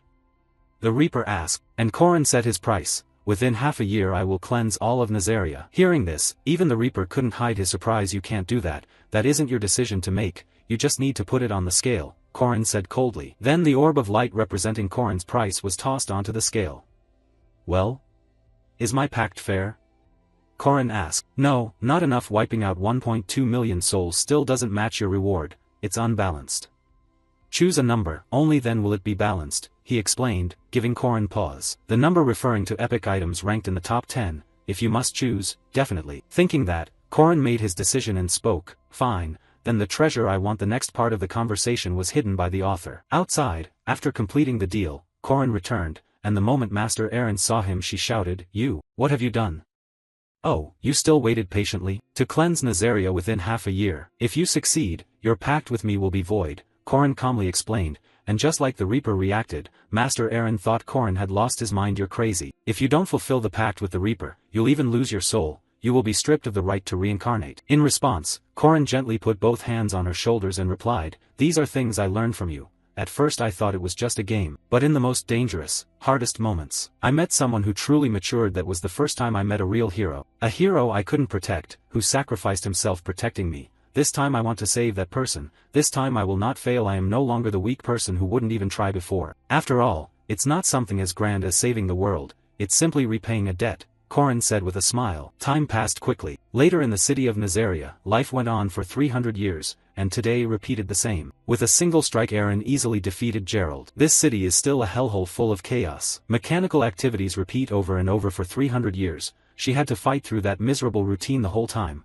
and there was nothing special about the cause simply because she was a hero. She is the last sacred vessel remaining on this land. The Queen of the Shadow Kingdom has now vanished into the unseen. Eren Danua has always been aware that she is special. Living as a hero is something she has implicitly accepted. And of course that's still true now. She always thinks saving people is a hero's duty, living the life of a hero, naturally neglecting self-care. However, that boy stirred things deep in her subconscious that had long lain dormant during her lonely years. He said he would stay by her side. Corin, the first person who cared about her, Eren thought, and her cheeks began to flush. Even the background Reaper began to take interest. The Death God was pleased with what he'd witnessed over the 3 centuries alongside his old companion. Has the hero fallen into love? Well, not bad at all. But thinking it over, it'll probably be tough though. You gave a number, you chose something like that. The Reaper's orb, pure offense, no defense. One strike can separate body and soul, a stellar relic of death, granting the scythe's power when equipped to a weapon. However, it only works when wielded by death itself. For humans it's only relatively effective, and for Corin, who can't sense souls, it's the worst possible choice. But in any case the scale no longer tipped, meaning the reward matched Corin perfectly. So that means interesting. What are you trying to change, Silver Spear Warrior? He said with curiosity. Scene shifts to Nazria's gate. As night fell, students began arriving one after another at the Kanna Inn. Inside, old Kong Ryan muttered that it was almost over. The planner of this contest, Professor Kong Ryan, decided to announce the results of the 8-team exam. 32 people total from Borome and Merkaba. Only half of them, 4 pairs, would advance to the next round. At 6:50 a.m., Borome Academy's Team 1, led by Kong Duhua and his teammates, reported their score of 558 points. Merkaba's Team 2, featuring Mrs. Mariette, scored 499 points. "See, Mariette, I told you those incantations were strong," a teammate complained from behind, making the noblewoman offer an awkward laugh. "Haha, that's right, if we hadn't broken the moonstone," she said regretfully. Final scores: Team 1, 558, Team 2, 499, Team 4, 160, Team 3, 155, Team 6, 126, Team 8, 98, Team 7 55. Seeing this, the crowd began to gossip that victory clearly belonged to Borome. "Guess there's nothing left for us to do. Well, we got lucky with a win after those crazy dangers. This is the end for the Mandrake Bandits." Overall, Merkaba is good at team formation, but their skills are mediocre at best, especially useless luck.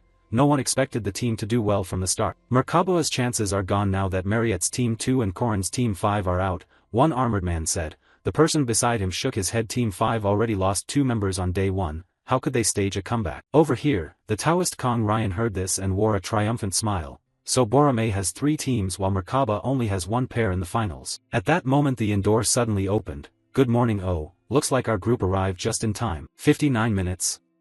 That was close," Alicia complained. "At least we made it," Corin waved his hand and said. When he saw the 2 of them enter, the old Taoist couldn't help but clear his throat and scold. "Ahem, you 2 are late." "Corin, Alicia, I told you to wait until you were done before eating." The sharp-tongued girl kept nagging, while the male lead had his own reason. "It takes a long time to get out to eat, how long do you expect me to wait?" Back to Kong Ryan, seeing these 2 students whining in his ear, he annoyedly said, "Argue later. Hand me your cases so I can check your scores." Saying that, he didn't really believe the 2 of them would accomplish anything. It was obvious they'd be eliminated. Hearing that, the 2 paused their conversation. Then Alicia pulled a stone from her cloth pouch and tossed it straight onto the scanner. "Just place it on the device. Right?" Right, but your score will probably be low, Kang Duhua bluntly said. Immediately, the device's screen displayed the number 250. That number captured everyone's attention. 250 points. Shouted a trainee from Boromei Academy.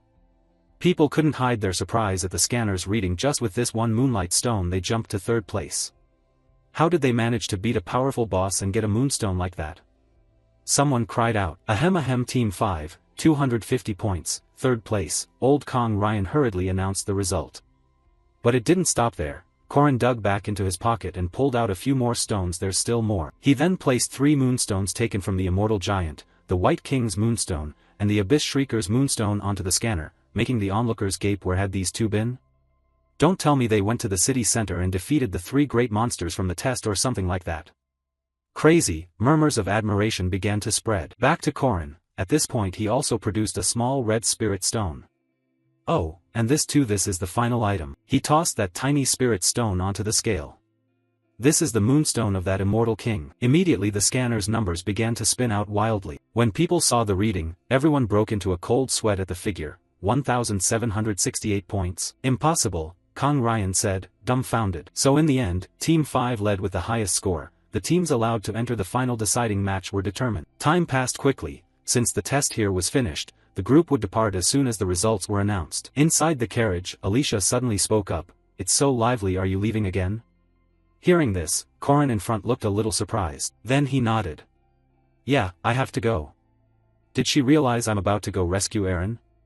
Korin thought to himself. Unaware of that, Alicia insisted, this time Senior Mariette and I will go with you. I don't know your plan, but Korin, we can help, so don't try to do everything alone. You worry me, she said with a smile. Korin was a bit taken aback. He'd thought Alicia was an idiot. He thought for a moment and replied, thanks, but rest first. You'll be exhausted if you overwork. All right, Alicia responded with a bright smile. Turning toward Korin, he took the chance to think, I need to figure out how to use the power I got from death.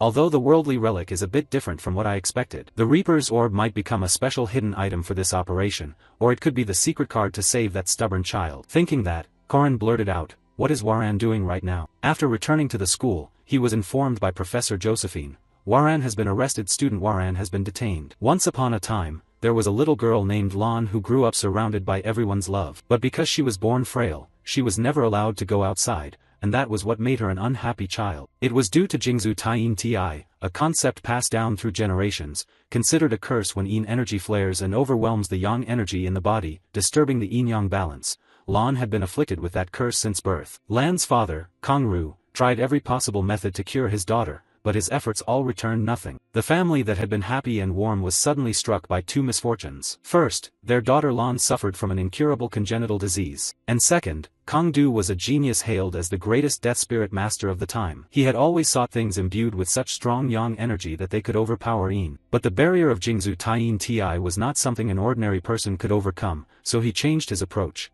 If there wasn't enough yang to weaken the yin, why not create something that would drain all the yin away? Thus the body, already saturated with yin, became the perfect vessel for the death spirit master, the guide of unfortunate, wronged souls, to cast necromantic spells. Kong Ru transformed his daughter into a living jiangshi, a reanimated corpse. That is the story of her birth. Back in the one-on-one match, Jin Hyuk was yelling at Waran, I will kill you. I will definitely kill you. His voice carried such intense hatred that Waren's face went blank. Then suddenly an image of that Kong Ryan appeared in her head. Burn, kill everyone living here, spare no living creature. You are the monster, Burn, a heartless demon. On the other side, Jin Hyuk, unafraid of death, continued to hurl insults. Seeing you pretend to be human makes me nauseous. That body, you're not Lan, you're the monster who stole Lan's body. Across from him, Waran paled and stumbled backward in panic. No, this is my body, she said anxiously. At the same time, visions of a sea of flame began to appear in Waren's mind, and below a burning corpse reached up and grabbed Waren's ankle, screaming, Die, you monster, die,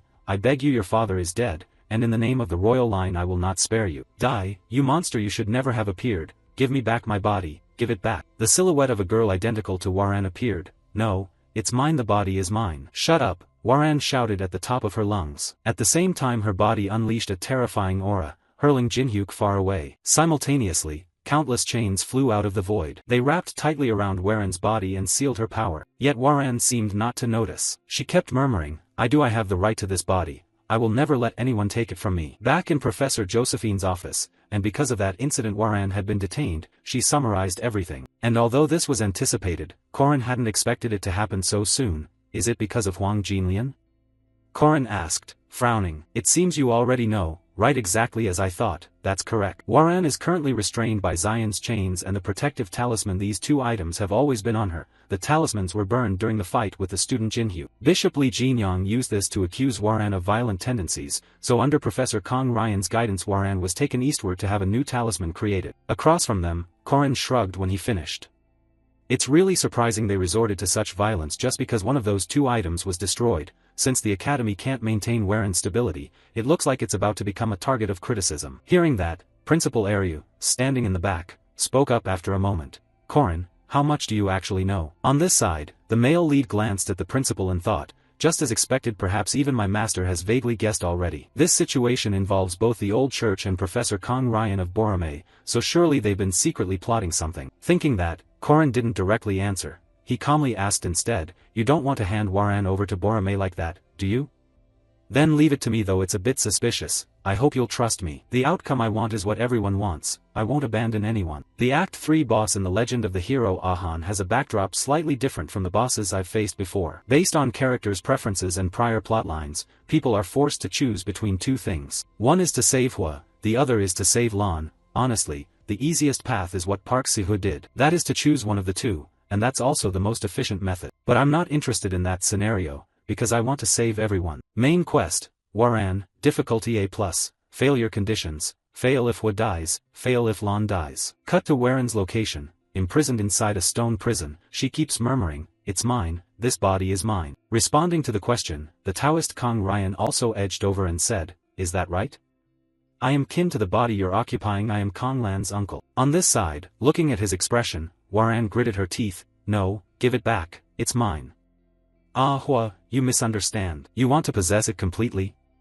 I can help you. That body I can give it to you, he said. He flashed a sly, treacherous smile, like tempting a child with a sweet apple laced with poison. Hua, you mustn't do that. Lan's voice rang out, but it couldn't reach Hua. From the very beginning, it could never reach. 2 days have passed since Corin's team finished the team event, and they have time to rest. Surely the academy wants the students to relax in Narzia. And Corin also needs to prepare a few things before Borome acts, so he's currently out with this wealthy lady. Chewing a skewer of grilled meat in hand, Corin asked, Senior, what do you think about setting up a stall in front of our inn? If it's about a stall, I just got the report yesterday, she replied. Oh, so how much did we make? Corin murmured, and she leaned in and whispered into his ear, here, let me tell you. The ingredients came directly from the Dunalev family, and they just brushed on a little barbecue sauce and sold them at triple the price. So of course, the Borome fools, this is what you call travel expenses, ha ha ha. Finally the day has come. The old man laughed so hard he couldn't close his mouth as his friend raked in the money, and seeing him like that made his young wife happy too. Hee hee, if Corin's happy then I'm happy. Saying that, while strolling, Mariette also noticed a nearby stall and shouted, Corin, look, it's the magic stone throwing game. Over here, seeing them eyeing his stall, the shop owner quickly tried to lure them in. Hello, beautiful, why not try it before you go? Ah, I see it, it's exactly the same as last year, Corin muttered. Meanwhile, the shopkeeper tossed a magic stone to her and pitched it. Take a look, these magic stones are reclaimed rejects from the mine. When you touch them they feel very soft, right? Hearing that, Mariette reached out and squeezed one. It felt just like rubber. Really, are soft stones like this okay? She asked, worried. No problem, he said. Magic stones can absorb mana, so they easily shift their attributes. We use them a lot in crafting magical materials. Turning to Corin, with his experience he reached out, took the stone from her hand, and said, but if they're that soft they can be prone to exploding. Watch, let me try throwing it. Saying that, he went into a throwing stance and thought, with my skill from practicing sling and spear, at such a short distance my accuracy should be nearly 100%. With that, the stone in his hand flew straight forward and struck dead center of the target. The stall owner's face went blank in astonishment.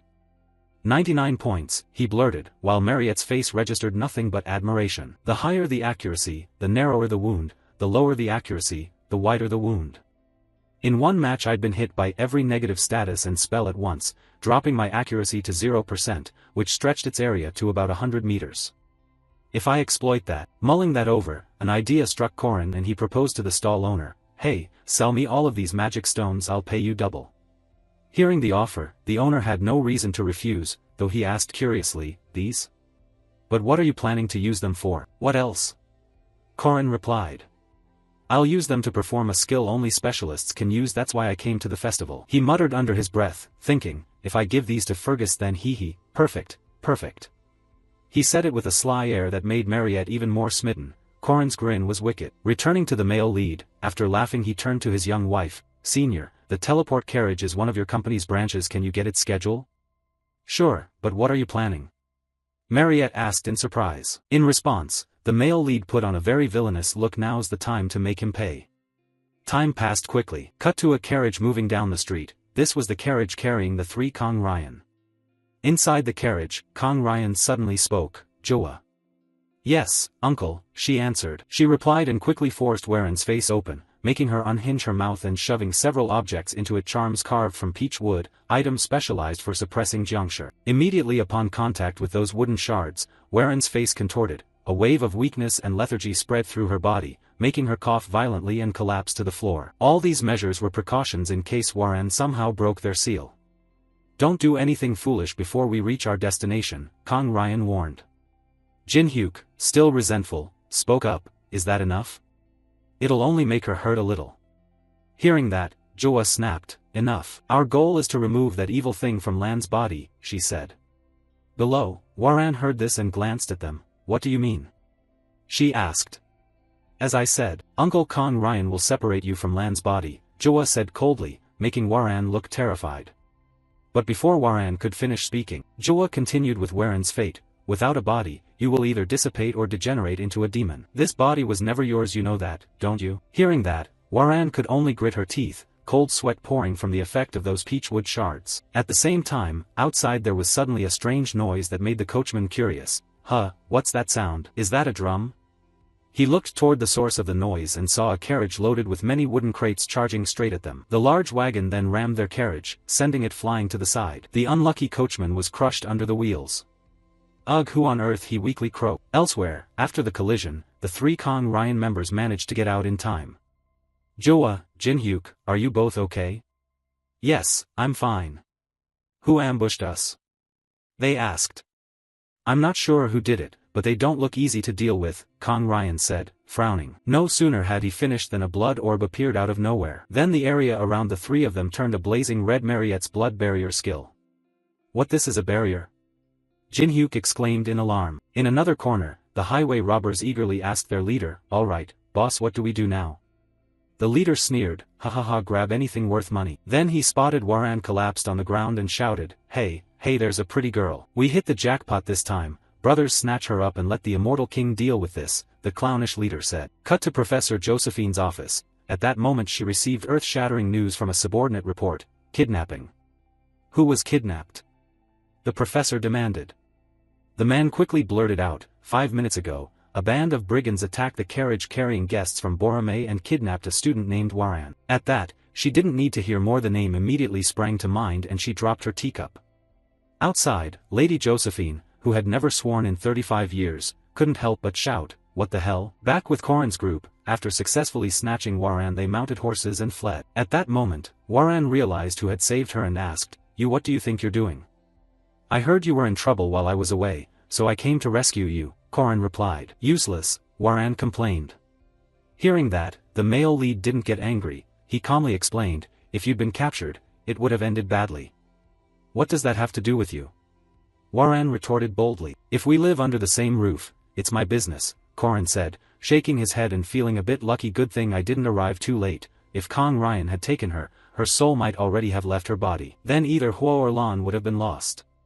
Warren fell silent after Corin's words as time quickly passed. Cut to the forest interior. Once there, Corin handed the bandits the payment, completing the agreed fee, which made them grin with satisfaction. Here you go. I'll buy us some time by leaving misleading tracks, Corin warned. Good deal, immortal sir. From behind, he also warned the group to live properly and not cross him again. Watching him so pleased, Corin muttered, probably loves money too much. Meanwhile, because of those damned peachwood shards, Warren didn't even have the strength to stand and collapsed against the male lead. Hey, what's wrong? You look unwell, he said, concerned. They forced me to eat something, Waran explained. Korin didn't know exactly what she'd been made to eat, so he assumed she'd been drugged. Drugged? To Waran it only felt like a bad cold, but she'll probably have to endure it for a few days. If that's the case, he said, then he reached out and picked her up in a princess carry. She jolted. Wait, what are you doing? Put me down, I can walk, I can run, she said haughtily. Korin could tell she was forcing bravado. Don't be ridiculous, you can't even stand steady. Light as a feather. Then no need to worry, he shrugged. Put me down, Waran weakly replied, irritated. As her condition seemed to worsen, consider yourself indebted to me, Korin pleaded, and only then did she fall silent and let him carry her. Back with that rotten priest Kong Ryan, they were still trapped inside the blood domain Mariette had formed. Good, this should do now, I can give them a scare here like Korin said, he finished. Suddenly the barrier wall of the blood domain shook violently. Inside, the three Kong Ryan were combining some incantation, launching a purple serpent and a tiger spirit that shot forward and succeeded in punching a hole through the blood domain. Seeing that, Kong Ryan the Taoist seized the chance and shouted, Joa go, disciples will pursue them. With that she dashed through the breach the three had created. Seeing her flee, Mariette wanted to give chase but was helpless. That person still, I need to stop at least two of them, I can't believe someone could break my field, be careful, Korin. She silently prayed in her heart and continued restoring her blood domain. Back with Korin, Waran's condition kept getting worse. Maybe it's the rain.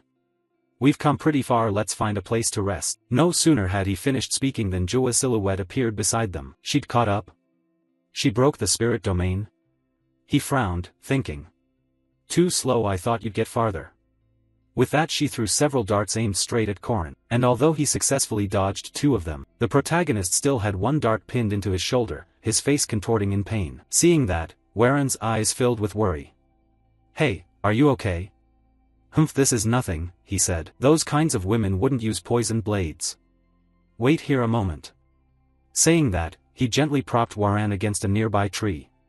What are you going to do? She asked.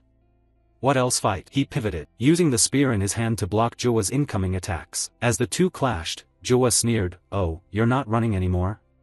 I wouldn't pick a fight with such high risk. He retorted. He began using his spear technique's dual form, heavenly all-encompassing spear, abyssal wraith releasing streaks of spear images. Meanwhile, Joa swung her sword relentlessly, combining blade and scabbard to parry each strike. Ridiculous, do you really think your odds improve against me? She said, and then, she gathered force in her arm and blasted Korin backward a great distance, leaving the protagonist somewhat bewildered. For someone of her build to hit so hard, just as I suspected, her radiant aura is very strong. The sword Saint Knight, Baremi's strongest, also called the sword immortal with top-tier radiant aura, its brilliance is so intense mortals can actually see it, he frowned in thought. Meanwhile, Joa, not giving him time to think, lunged in to attack again. Don't back up, show me everything you've got. You have a radiant core, right? Because I got it through a trick, Korin said as he swung his spear to parry. He truly has an aura core twice Joa's. The luminous divine core was obtained by consuming silver ginseng, and the demon core was inherited from the great hero Duke Sapancia. Korin needs to reserve his radiant core as a trump card until the end.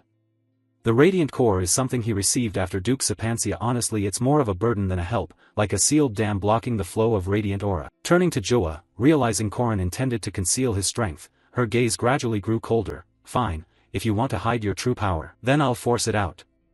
With that, she drove power into her legs and leapt up into the air. Seeing this, Korin hurriedly followed her with his eyes. From above, a dragon-shaped bolt of lightning streaked in a zigzag and dove down. This was the Dorong sword technique, dual form, dragon strike.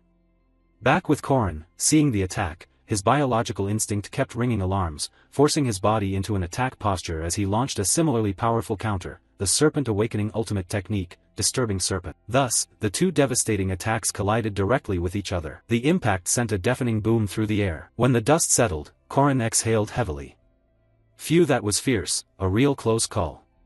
Aren't you taking this a bit too seriously? He said this as he looked at the swordswoman Joa, who had lightly landed on a branch in front of him. Seeing her unscathed posture, Joa's expression showed disbelief. Was that a finishing blow? I was so confident, yet he hasn't even a scratch. What kind of person is he? Realizing she couldn't easily fell Korin, she paused her assault and asked, why are you protecting that girl like this? What do you mean? I kidnapped her, Korin shrugged. Don't joke, I'm her cousin, he added. She's not human, she's a monster, a cruel, despicable Yaksha demon. You know about the massacre at Wolia Castle, right? As she said this, she stared down at the male lead. Of course Korin knew about that disaster. It was a catastrophe that destroyed one of the Empire's castles. Tens of thousands were slaughtered by a single person. Waran currently saw Jinhyuk as a victim. He lost his sister and mother, and Kang Joa lost her brother because the flame invaded her cousin's body. Thinking of this, she shook her head slightly. "Oh, where is the one who should be held accountable, while the small fry down there keep fighting among themselves," he said. Joa's eyes showed confusion. "Kang Joa, don't you know? The martial halls here are brutal, they constantly challenge and sabotage other halls." "What are you implying?" she demanded as Korin rambled off topic. To answer that question, a crescent of radiant sword light sliced through the branch where she stood. That was the Black Edge Radiance technique, extreme speed strike. The one who had just struck was the timid-sounding Alicia. The branch snapped and Joa landed on the ground unharmed, though her expression wasn't great. "Alicia Arden, are you going to publicly defy me now?" In response to that, Alicia also opened her mouth and said, "Alicia Arden, I challenge the sword Saint Jang Joa of Borome." Upon saying this, the greedy look in her eyes turned into a whirl. Standing beside her, Korin chimed in approvingly, "Wow, just as I thought, swordsmen think differently. Challenging someone in such a remote place? Now that's passion. I've always respected you, please teach me," she said. Then Alicia lunged forward with her sword. This left Joa opposite her flustered as she raised her blade to parry. This is absurd. Do you really think this will work?" she demanded, without answering the question. Alicia glanced back and winked at Korin. "Lord Kidnapper, whoever you are, pay attention, okay? Oh my god, I'm so grateful. TCH, I had no choice. Have fun, I'm off." With that he cheerfully scooped up Waran and ran off, leaving Joa behind to helplessly shout, "Hey, stop right there, Korin Locke." Time passed swiftly. When Korin found a huge hollow tree he paused to rest, wringing the soaking wet shirt. He wondered, "Phew, did I pick the right day? Or the wrong one?" From a fleeing perspective this storm is useful. It will dull the senses of the guardians and knights pursuing us, so the chase might be delayed. Unfortunately the hostage's condition wasn't great. "Hey, are you okay?" he asked, turning to look at Waran lying inside, but she didn't answer a word. Seeing that, the protagonist gently approached and placed a hand on Waran's forehead. She was panting and dazed, and when he touched her brow with the heel of his hand, he felt it was quite hot. "Excuse me, you're running a fever. I guess I'll have to use this." Saying that, he produced a vial of medicine he'd been carrying. "Take this, it'll help. Swallow it." Then he gently lifted the slight frame and fed her the medicine. It was the commercial Marie's medicinal pill. From the name it seemed supplied by Lady Mariette. Honestly, using such a valuable item just to treat an ordinary fever felt wasteful, but it proved worth the cost. Right after she swallowed, Waran's face improved a little. "Where is this?" she asked weakly. "Huh. It looks roomy, doesn't it? This is an owlbear's nest. Where there's nowhere suitable to burrow, an owlbear hollows out a big tree like this to make a den. That's common knowledge passed to guards crossing the monster forest. An owlbear living here means it's monster territory. So it teaches us how to hide quickly, and this time it can serve as shelter from the rain." He then noticed Waran's flushed face and frowned. This girl is definitely not okay. Meds take time to work. This is bad. Thinking that, he stood as if to leave. "Where are you going?" Waran asked. "To find fur," Korin replied. He was sure an owlbear lurked nearby. Wrapping its fur around her would help keep her warm. But before he could leave the tree, Waran forced herself to sit up, reached out, and gently tugged him back, saying, "Don't go." Back in Waran's hazy mind, she suddenly remembered the first day she descended to the mortal world. "When I opened my eyes, the first thing I saw was Hua." A man began speaking, "My daughter, at last you're awake." The master looked at me with tear-filled eyes. Tsangdu called me his daughter. He called me Lan. Father Hua kept repeating the name though I didn't know its meaning, and the father broke into tears of joy. He hugged Hua tightly. Perhaps in that moment, instinctively, Hua realized she had to impersonate Lan. If father discovered the truth, she feared he would abandon her immediately. She feared he would try to find the real Lan after leaving this body. She feared the future. Things she didn't want to imagine, but very quickly. The lie she planned to hide her whole life was exposed by a very small accident. That was the first time she saw blood. Using the excuse of scouting for a water beast in the city, her father ordered her to deal with the creature on the Lord's command. When she returned, the Taoist Kang Ryan praised her. "A Jiangshi can easily defeat a high-level monster. Well done, Hua," he said as he looked at Waran with the kind of gaze you reserve for a treasure, which made the girl uneasy. He was her father's elder brother and had come to instruct her. He was the one who named her Hua. His eyes burned with greed, and her father grew cold when he discovered she wasn't his biological daughter. That was the first time she realized her usefulness. After that, as they wished lord, royalty, Taoists, demons, spirits, whether human or not, they ordered her to slaughter them all. In fragmented memories she saw people burned to cinders yet still alive, or thought she had escaped her weak former self by taking over this body. Thus a demon from hell was born under the moonlight. Back in the present, Korin used his archaic script to inscribe a stone, causing it to emit a glow and a wave of heat that warmed the whole hollow. This helped Waran shake off her scattered thoughts. What the she blurted, am I a child of darkness? Get some sun and cover up, you idiot. No, she started to say she didn't need it, but before she could finish, the male lead tossed a red blanket straight over her. Oh no, cover up, you'll be shivering and complaining later. The sun's not up yet, so just sleep. I'll wake you when it rises. Looks like it won't rain anymore, he muttered. Watching his actions, Waran's face flushed even more, whether from fever or something else, she couldn't tell. After a moment of silence, she turned and asked, you want something from me, don't you? Waran said this based entirely on experience. Everyone she'd met wanted to extract something from her, the lost daughter, a healthy relative, a tool to distract others. Back to Korin. After Waran finished speaking, he was silent for 2 seconds before answering. Do you remember the first time we met? You told me I'm not the rightful owner of this body. You said I'm a thief who stole and seized. I'm not entitled to do this. My answer now hasn't changed. Being born isn't a crime. Waran's expression hardened when she heard this. She snapped that it was an irresponsible thing to say. Releasing a monster with vague words like that, do you know how dangerous that is? Josephine and the headmaster know this. Do you think your pretty words can stop me from becoming a monster? Do you think the world will change? She shouted. TCH. I don't know if the world will change or if you'll become a monster. I'm not sure. I just want to save the person in front of me. Isn't that enough?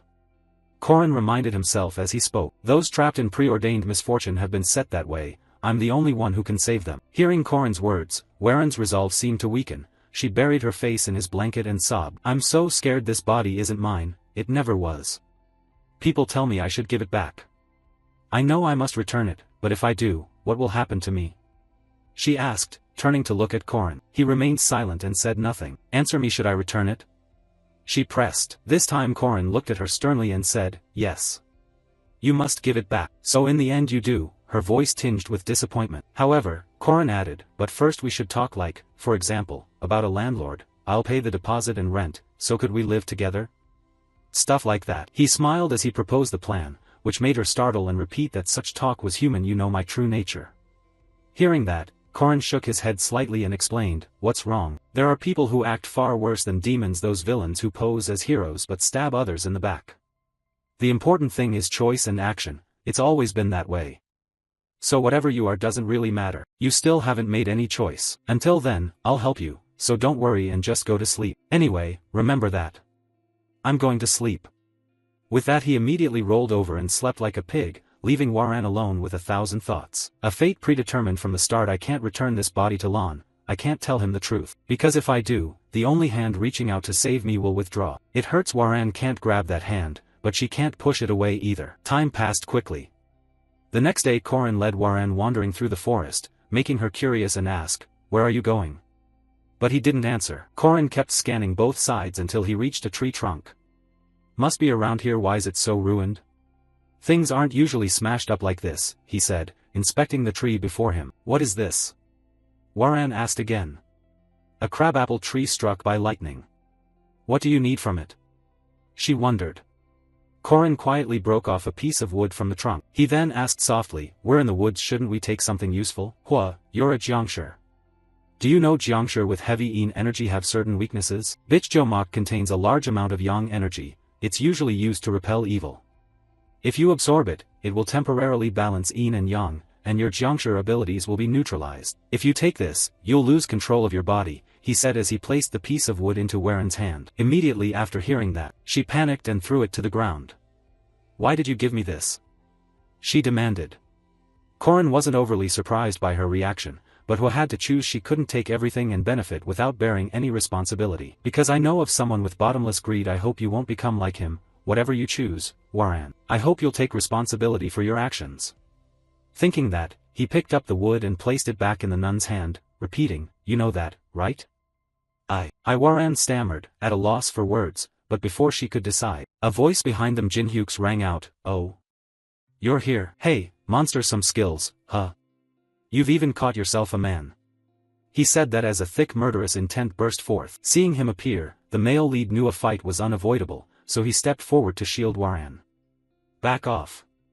Even if she runs, that guy in Kong Jua will chase her, end it now. Saying that, he gripped his 2-meter spear and charged to attack, but Jin-hyuk used his leg to block the strike. Then, during the struggle, Jin-hyuk shouted, "Korin Lok, has your conscience been eaten by dogs or what?" After speaking, he activated 2 skills, electric charge and acceleration, causing a glow to appear around his feet. Then the Taoist kicked forward with full force, his strike colliding squarely with Korin's spear and sending sparks flying. And by now, Korin could also see that his right leg was a prosthetic made of metal. Defeat me? That's what a monster would do, Jin-hyuk sneered. Meanwhile, across from him, Korin's spear kept writhing non-stop after that kick just now. Yeah, irritating. You're using alchemy without a transformation ring?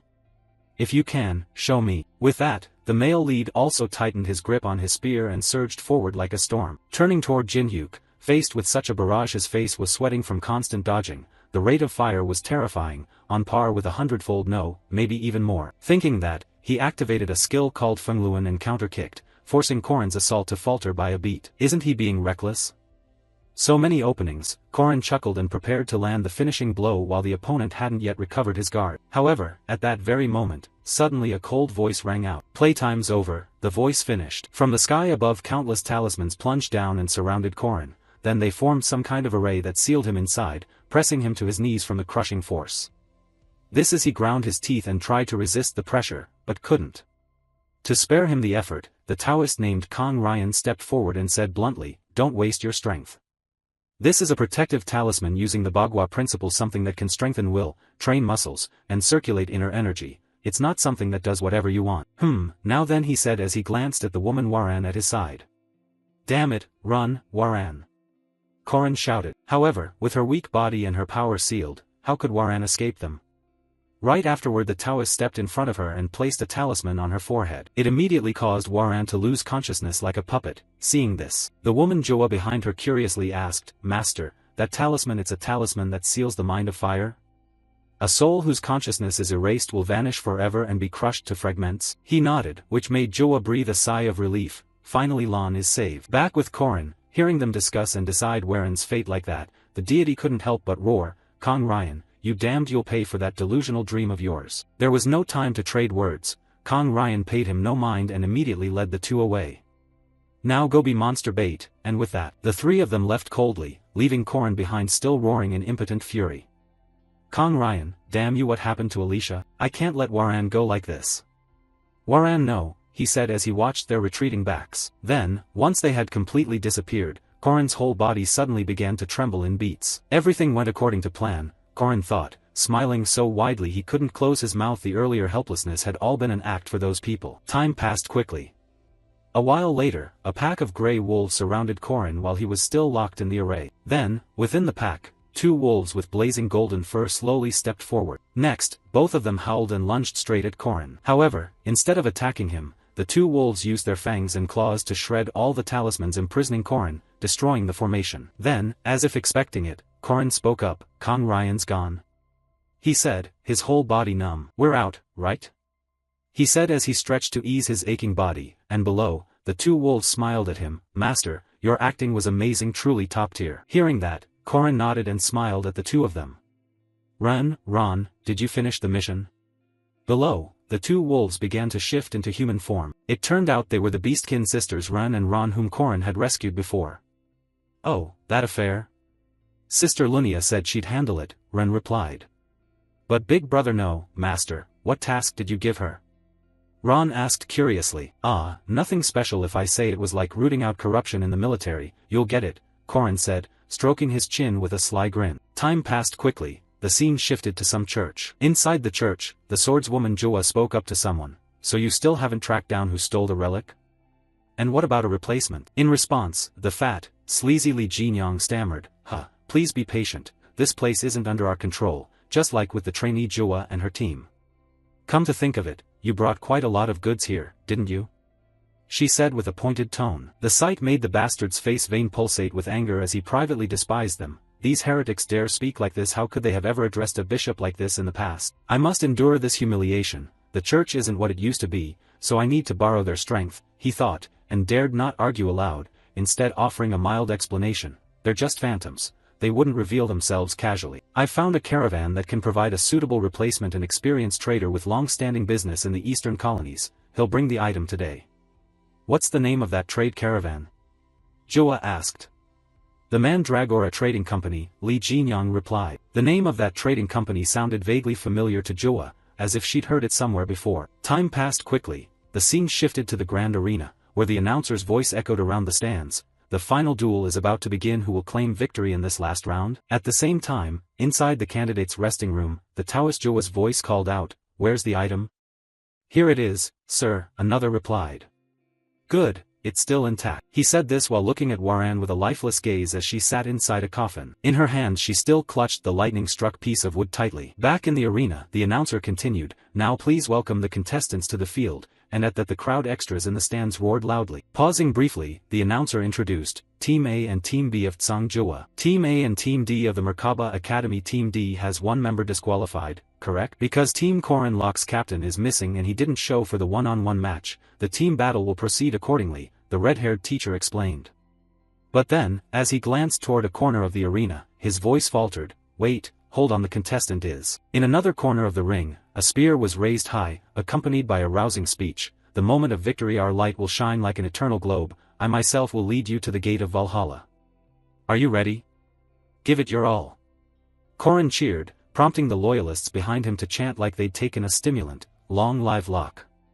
Long live Locke." Hearing that, Corin glanced contentedly at Kong Ryan and said, "Everyone's here, so shall we begin the match, Professor?" Above, Kong Ryan, seeing Corin alive and appearing here, felt some irritation but had to admit Corin's extraordinary presence. Thinking this, he waved his fan and immediately formed an array that altered the arena's terrain. Walls rose all around the stands, linking together into a vast labyrinth. Having done this, he explained, "The match begins. The rules are simple in this format. 8 gates will keep moving and serve as disguised traps. The team that finds the correct gate, reaches the center, and takes this golden dragon emblem will win the final. This is the Bagua representative match. At the center of the maze stands a golden dragon statue." Seeing that this test had nothing to do with strength or intellect, everyone froze in disbelief. "Amaze? Damn, that's terrifying." Back with Kong Ryan, he frowned, pondering the male lead's plan. The arena had changed and the contestants were separated. "Corin Locke, I don't know what scheme you're hatching, but the end of your lone wolf path is inevitable," he thought smugly. At the same time, the TV screens showing the contestants' status suddenly had problems. Huh? The internal broadcast, what's happening? Why did the screens cut out? The audience murmured among themselves. The red-haired teacher hurriedly turned to ask someone beside him, "Hey, what's going on?" The blonde man, equally puzzled, said, "Looks like the Bagua Array's energy transmission system is overloaded, affecting the broadcast feed." Hearing that, the teacher's face showed bafflement. "What the hell is this? What a ridiculous, stupid glitch." Ignoring the two of them, back to Kong Ryan. The screens dying was thanks to him, all intended to hide their next moves. "Now we'll begin the ritual to break Land's curse. Jua and Jinhyuk, guard the black turtle in the north. As long as you hold that turtle, everything will be fine," he instructed, and the two disciples understood and immediately ran off to their tasks. Before leaving, Jua turned back and pleaded, "Senior uncle, please take care of Lan." "Don't worry," he mumbled, though the swordswoman couldn't read his true intentions. Back with Corin, this array chosen for the final test was already in his data. "Heh, you haven't shown your full strength yet, right?" Corin thought. "Now find the exit of this formation. The Bagua 9 towers over there." "Corin, take off that disguise, will you? It's like I have to call you master," someone complained. Since ancient times, the beast that guarded the central palace has been the black turtle overseeing the north, standing shoulder to shoulder with the king, always in a defensive posture for the king and ready to ambush at any moment, so when attacking an array guarded by the 4 great beasts, striking the black turtle is essential. Cut to the black turtle statue. Quickly, Corin and Alicia found the spot and immediately chose opponents, charging in for a bloody fight. "Fancy meeting you here again, apprentice master," Corin sneered coldly. Meanwhile, the arrogant Jinhyuk, seeing Corin locate the place so fast, asked with some concern, What do you know? You came straight here without hesitation." Beside him, scatterbrained Alicia, still worried, said, "Corin, are you sure just the 2 of us are enough?" "I told you it's fine, it's better than leaving Mariette to handle the 3 others alone," he replied with a grin. Hearing this, Jua grew even more anxious. if they passed through the Bagua traps and reached the exact north gate, does that mean her senior uncle's Bagua formation had been broken?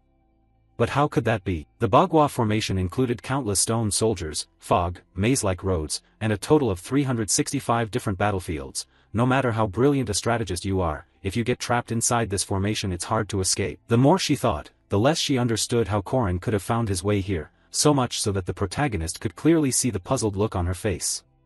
I can hear your head spinning. Did you recently buy a new relic? I traced the seal carved on that pile of relics, he said, shrugging. A relic? How did you know that? Jua asked, quickly reanalyzing the situation. The relic used to form the array was recently stolen by a band of raiders, so I had no choice but to buy a new relic from the Mandragora trading caravan. As she thought that, a flash of realization linked everything together in her mind.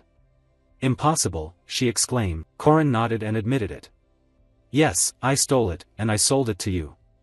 As he spoke, he drove all his force into his spear and sent the arrogant Jinhyuk flying backward. The Mandragora raiders, the Mandragonda caravan, it's all mine. Huh, the general laughed heartily, enjoying both the money and the chance to prank these people. Across from him, realizing he had been led like a chicken, Jua ground her teeth in fury. Damn it, so what if that's the case? You think you can outplay me? She snapped, then swung her sword to shove Alicia back. Alicia, this time we'll get revenge, right? Last time you lost at Songjua, Korin said with a grin. Hearing that, the scatterbrained Alicia hurriedly protested. That was because of you, Korin. You told me to lose on purpose. Faking a loss is hard, you know. Take it easy, sis, Jinhyuk said with a glance at Jua, which only made her angrier. Shut up, Jinhyuk. Finish this quickly, give it everything you've got. Of course I'm planning to do just that, he replied. With that, the two of them unleashed their skills and charged forward with fierce aggression. At the same time, Korin's side shared the same thought. Sorry, but we want this over too. We'll go all out, Alicia. Yeah, the swordswoman answered. On the other side, Jinhyuk began using his ultimate move, Absolute Cycle-Piercing Spear. Jua employed the Dragon Armament Sword technique, Dragon's 8 strikes, 7-fold Radiant Exchange. In response, Korin used the deadly Venom Serpent, Venom Dragon's Lead, Ascending Enemy Serpent. Meanwhile, the scatterbrained girl used Fracture Abyss, Falling Single Wind Slash. Thus, all four unleashed their signature moves and swept through each other. Their clash produced an explosion that lit up the entire arena. And with that impact, having stopped holding back, Jua and Jinhyuk were defeated. The prosthetic leg of Jinhyuk was shattered. At the same time, Jua's sword splintered into many pieces. My leg is broken. The sword is broken too. But I won't lose like this. No, even like this, I'll rise and slaughter them all to reclaim what I lost. They both thought simultaneously, and though unarmed now, they still resolved to charge forward. Back with Korin, to avoid pointless fighting, he threw his spear straight into the Xian Gui statue, shattering it. Let me tell you the truth, he said. If Korin hadn't said those words, they would have recklessly fought to the death without hesitation. A strange beast with tiger fangs, ram horns, and the face of a wild boar, that's what Korin pulled from inside the Xian Gui wall, and just by looking at that wall, both immediately recognized it as the image of Tiao Tai. Tiao Tai, one of the four great fiends, utterly dominant unlike the others. It's the embodiment of command and defense, representing destruction and chaos, a true ferocious beast. Staring at the small beast statue inside the black turtle, the faces of both disciples went blank. Why is Tiao Tai inside the black turtle's shell? Could it be Korin? No, it can't be Master Jua. The Taoist should have noticed. The more she thought, the more her mind spiraled into confusion. To buy time, Korin also cleared things up for them. Jua, Jinhyuk, you two thought the grand destruction ritual was to lift Lan's curse. But it's the opposite. That ritual was never meant to separate the fire from Lan. From the start, Kong Ryan had no real interest in Lan. What he wanted from the beginning was to kill Lan, destroy her so the fire could take over that body. That was Kong Ryan the cultist's ritual. Don't blame senior uncle. Small fish have to be sacrificed to achieve greater things, right? Kong Ryan said, breaking into a smug smile as if he'd already seen his victory. 3 years a time, both long and short. After witnessing the fire his own brother Kong Du created, I became mesmerized by its power. That fool only cared about finding his daughter. By the time he realized control of the fire had fallen to me, it was already too late. In the end, he was framed as the perpetrator of the Lunar City massacre and captured by the royal army, torn to pieces. How gratefully ironic. He didn't just die in my place during the Lunar Massacre, he also birthed the Fightian Dakoa, the fire. What I didn't expect was that Kong Zu entrusted Waran to the headmaster of Merkaba Academy. Even as a genius battle mage and head professor of Griffin, I could hardly interfere in the affairs of another continent. And while I was desperate, that man appeared. Tates Balthazar, the legend from 80 years ago, the creator. That man asked only one thing of me: go and kill as many people as possible and destroy the headmaster's cover so she would be forced to leave the royal palace. An enticing proposal. With the fire in hand, what is the destruction of this tiny city? Soon, Cheyenne's chains, the sacred relic of the Western Church, would bind and drain her boundless inner power. And whatever trapped Waran in human form, the soul of Lan, would be completely annihilated. Finally, feeding her the 10,000 people shame pill that Balthazar gave me would make Waran immediately ascend to Empress, awakening into a true Dakoa. Thinking this, the vile man couldn't help but laugh maniacally. At the same time, Corin's group, having just arrived and hearing that laugh, spoke up. That's not happening. If the transformation goes that smoothly, it'd be boring. Hearing the call, the cultist turned and was surprised by the male lead's appearance. You again, Corin?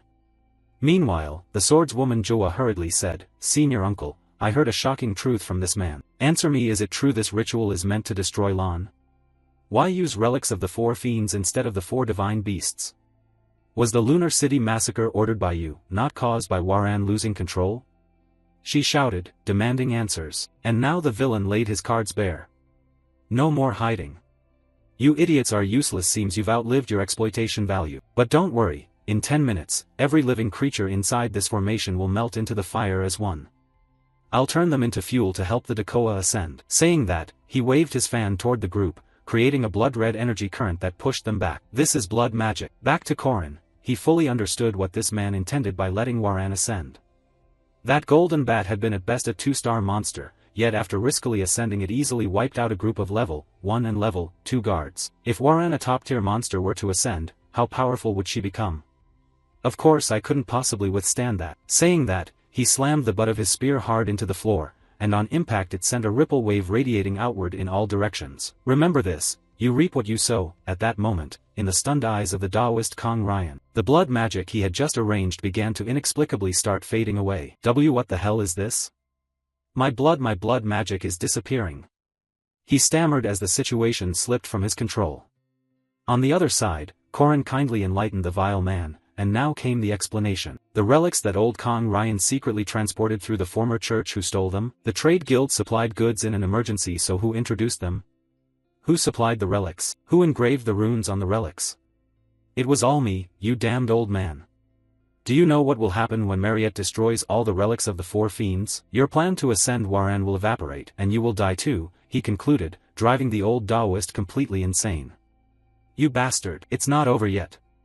Saying that, the old man took a desperate swing of his fan and fired a blast of energy at the chains binding Waran, to break the seal that restrained her. I'll abandon the ascension and pour all remaining strength into destroying you, then I can redo the ritual anytime, the old man gritted out. His eyes rolled back in frenzy, and then, as soon as he saw Waran spring up, he ordered, kill them all, go. Hearing the command, the nun erupted with tremendous power, smashing the stone pedestal beneath her and charging straight toward the group. Only then, reluctant to admit it, did Jinhyuk see the truth. Was he really controlling Waran? So he was the one behind the Lunar City massacre. He stared blankly as too many truths crashed down at once. Unlike him, the swordswoman Joa kept her composure and soothed him. Calm down, Jinhyuk. Calm down. We should be seizing that bastard right now. Jinhyuk replied, oblivious to his own situation. With no other options, she had to remind him, your prosthetic leg is broken, and Sis has lost her sword. We can't do anything now, leave this to them. We have other things to deal with. Back to Corin, upon seeing Waran rise, he immediately shrouded the tip of his spear in a violent energy to prepare a counter. Alicia, get back. Plan like when we face the Iron Mountain King. I'll stall and you finish with domain /. Okay, the scatterbrained Alicia nodded in agreement. With that, both sides began colliding relentlessly, leaving huge craters across the floor, and the deafening explosions in the air left Alicia's face utterly blank with shock. Oh my god, this is terrifying, Alicia exclaimed at the scene unfolding before her. Their dance looked like meteors plunging through the atmosphere. If I had to face Corin now, I couldn't last more than 30 seconds. Is there anyone in the world who could beat Corin right now? She wondered silently. But that thought was completely wrong, because for the fightian Dakoa Waran, for her, this moment was no more than a light steam bath. Those extraordinary strikes posed no difficulty to her at all. Damn it, Korin ground his teeth when he saw the opponent still intact. 1 minute and 20 seconds after the battle began, despite pouring everything into attacks that burned like fire, the opponent this natural disaster still hadn't budged at all. Turning toward Waran, he saw her begin to gather an energy mass in her left palm. She released it forward like firing a projectile, forcing Korin to hastily dodge aside. "Korin!" Alicia shouted anxiously, and right after that shout, the nun lunged forward and literally delivered a kick to his face, sending his body flying backward like a sack. This is bad. The power, the remaining aura, the physique, everything is just too different. Just trying to match her movements is enough to shred my insides. Damn, I'm at my limit. Regeneration is useless.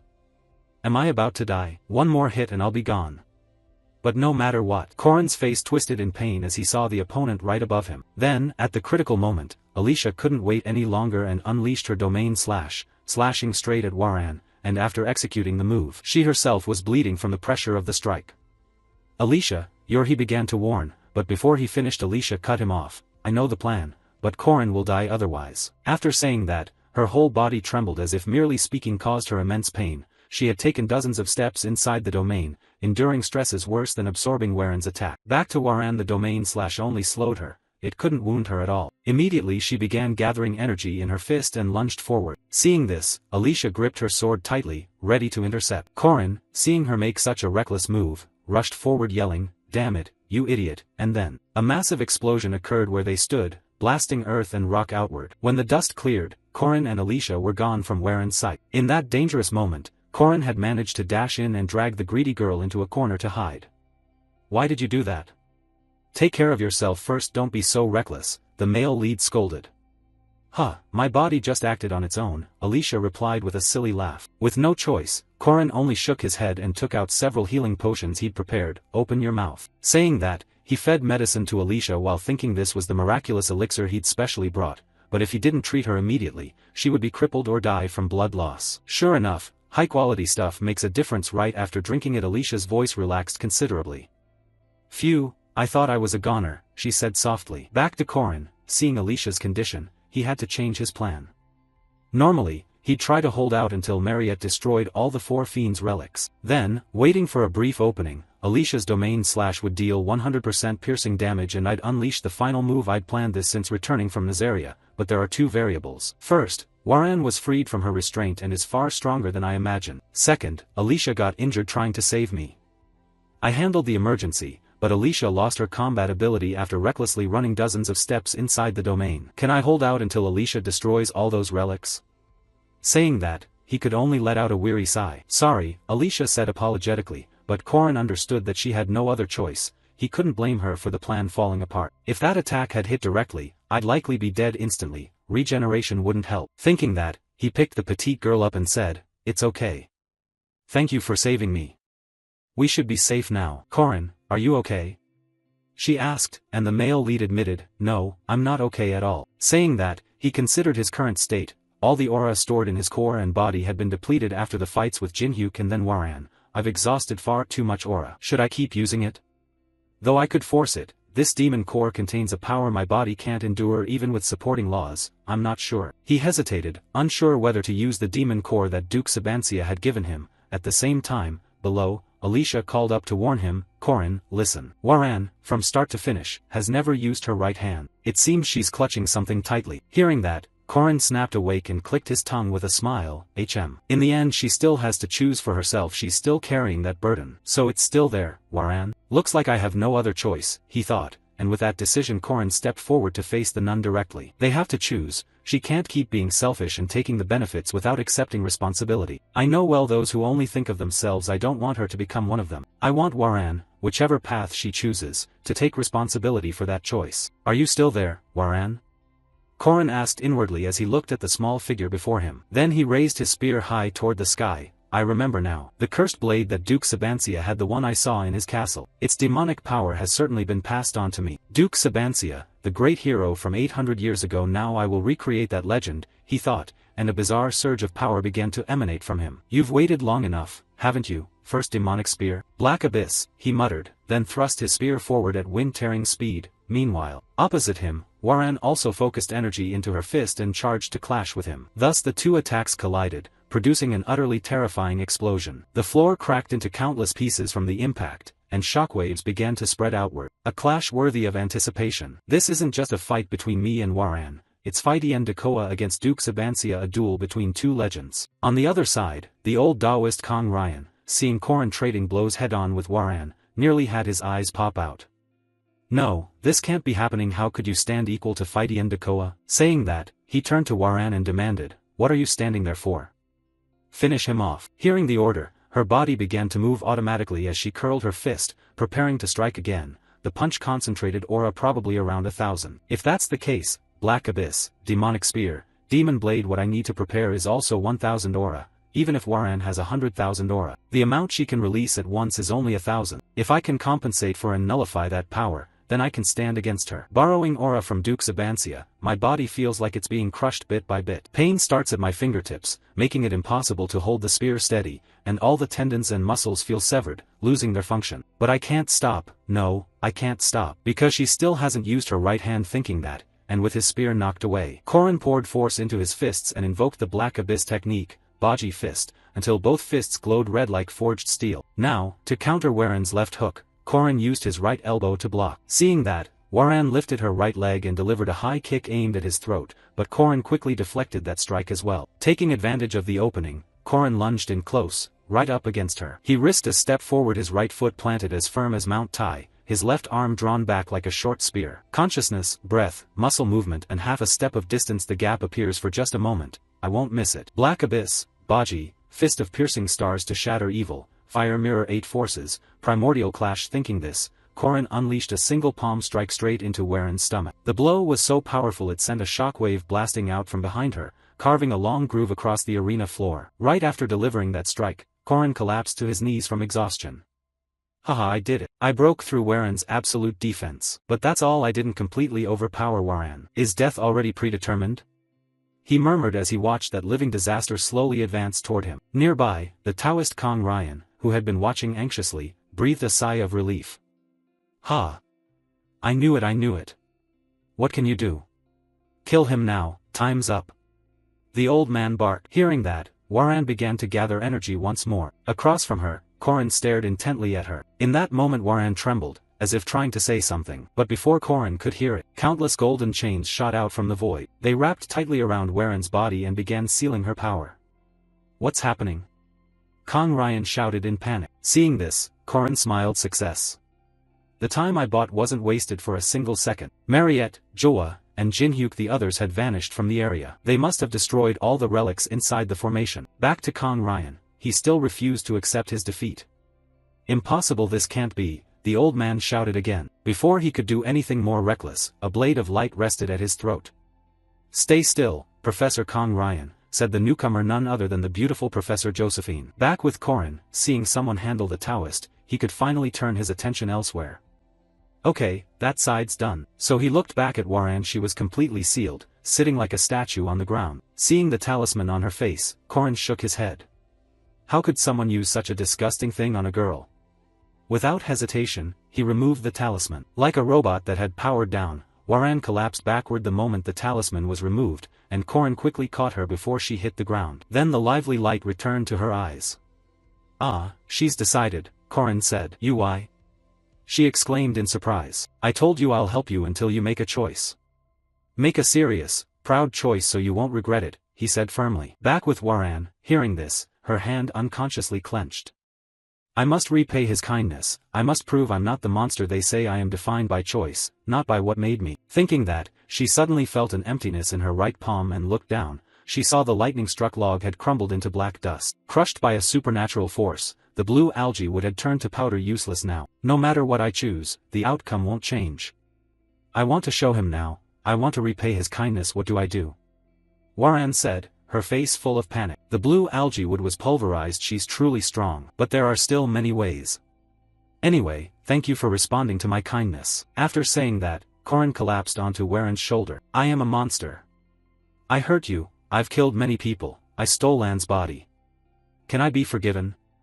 Waran asked, trembling. Hearing that, Korin was stunned for 2 seconds. Then he gave a small smile and gently hugged the slight body, comforting her. I don't know, but let's find the answer together. Hearing him, Waran couldn't hold back her tears and sobbed like a child. To sum up, the awakening ritual performed by Kong Ryan failed, handle the aftermath as usual. I've received instructions from Professor Josephine and Principal Ariu on how to deal with this if it's handled smoothly, more precisely, covered up. The fact that Griffin's head professor caused this tragedy is a major issue, but the ritual using Waran could make people afraid and wary of her. Those who fear Waran will condemn her, and others will covet her power. Cut to Corin's infirmary room. The beautiful professor was informing him of the outcome. Professor Kong Ryan returned earlier and was reported dead in an unfortunate accident. We'll handle it that way. I've discussed it with Principal Griffin. That's good, everything's been resolved satisfactorily. Griffin couldn't ask for a better favor. Hearing this, Corin raised an eyebrow and asked, has proper compensation been requested?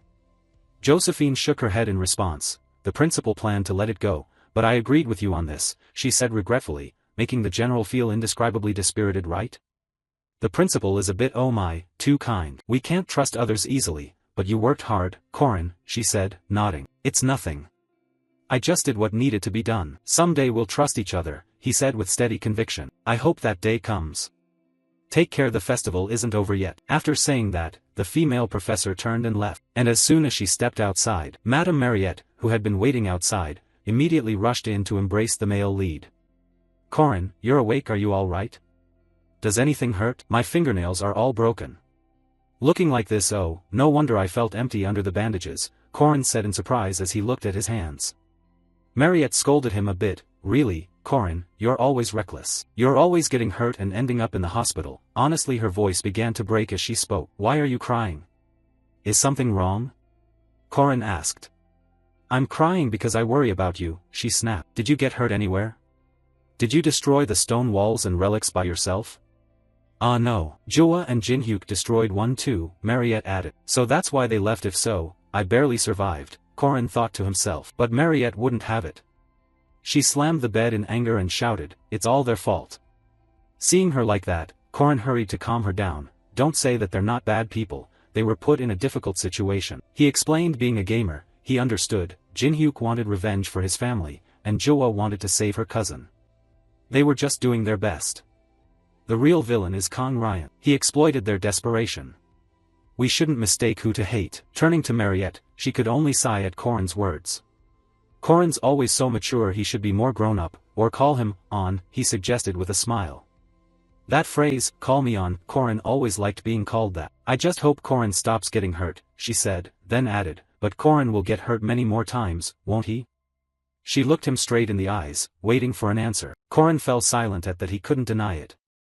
He carried the burden of saving the world, yet he had no special power compared to gamers. He was just a player clinging to martial arts, and his body would have to endure a lot. Seeing Corin quiet, Mariette continued, aren't you going to say anything? Corin, it feels like you're living in another world. I'll fight alongside you. Like this time, I'll always be by your side to help whoever you fight. I'll support you, she said with a smile. Her words lifted the general's spirits a bit. Thank you, I really appreciate that, he said, touched. From now on I'll be fighting those with evil ambitions and false beliefs, and powerful enemies who want to destroy the world. How can I save the world facing foes like that? The answer is always simple. Together, he said, lightly bumping fists with his small wife, making her squint with a smile. I'll sign up for the guard squad, she said. So soon? Corin asked. The Harvest Festival is coming. If we don't register now, everyone will be busy with the holiday, she explained, reminding him. Oh right, then leave it to me. Okay, Corin will be captain and I'll be vice captain. What about the others? She said, pulling out pen and paper to take notes. Well, Corin stroked his chin but hadn't finished his sentence when the whining voice of forgetful Alicia sounded nearby. Hey, Corin. Corin turned and smiled. Oh, Alicia, hello, welcome, Junior Alicia. Ha ha ha, you look like a mummy, Corin joked at her bandaged limbs. Whose fault is it? Alicia complained, which chased away his teasing mood. Yeah, my fault, he scolded himself, then turned to thank Alicia. I'm really sorry, and thank you, he said with a laugh. Across from him, Alicia's face flushed, she avoided his eyes. Ah, okay, that's enough, she replied. Thanks to the miracle herb Mary, her bones have healed, but Alicia still has to rest for 2 weeks. Even with the best medical care, the festival ends in a week, so she can't take part in the closing bonfire. She'll be discharged soon, but she needs to rest and recover first. Sniff, I want to join the bonfire, Alicia wailed. There's still the winter ball, Corin reminded her. They're two different things, she shook her head dolefully. On the other side, Corin began to understand how she felt. That's true, he's been to these events many times, but this is Alicia's first time. With that in mind, to comfort the swordswoman Corin promised, when the winter ball comes, I'll buy you a Jesgear dress.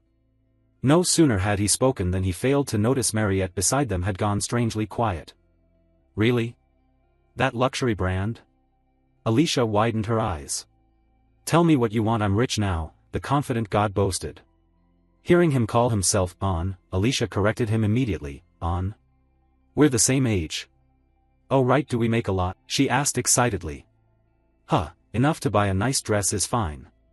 Back to Mariette listening to these two bickering in front of her gradually pushed her patience to the limit. Corin, what about the rest of the guard members? She said coolly, making Alicia's hair stand on end. Only this silly guy didn't sense the tension and cheerfully introduced, oh senior, since when were you behind me? This is Alicia Arden, also Lenya Claire. A daughter? Mariette frowned at the name. Yes, she's a beautiful woman working in intelligence. Ah, beautiful, the wealthy lady murmured with loaded undertones. Not paying much attention, Corin continued, next are Ren and Ron. Who are they? They're a pair of siblings. Ren is female, so just note Ron is male. Also, I was thinking of inviting Yule, but that's a bit awkward since we're close. She'll probably agree. Back to Mariette, as she wrote, the pen in her hand began to tremble violently. That druid girl, are they really that close? Oh, we're close enough to tease each other and occasionally share a meal. Finally Waran, she'll definitely join, so put her name down. No sooner had she said that than the pen snapped in half under the pressure, and Alicia began to sweat profusely. Not noticing this, the chatterty god babbled on, Professor Josephine already agreed, so there's no problem. Hey senior, Corin stammered a line when he finally realized Madame's mood was a bit off. Corin, are you trying to make me lose my mind? She snapped, her eyes already blazing red. Returning to Waren's thoughts, everyone is afraid, they're on guard. They condemn her, say she should never have been born, they throw stones at her and do the most contemptible things, calling her a monster. But this time, she hurt Corin almost harmed everyone. Like before, power is the only thing that matters to her. It's the justification for pushing the original out and taking this body, so I can't be weak, I can't rely on anyone. Thinking of that, Corin's earlier words echoed in her ears. I'll help you make a proud choice so you won't regret it. Let's find the answer together. Regret?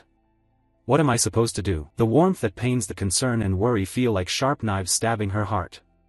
I hate you, Corin, you hurt me. Waran has been solitary since birth.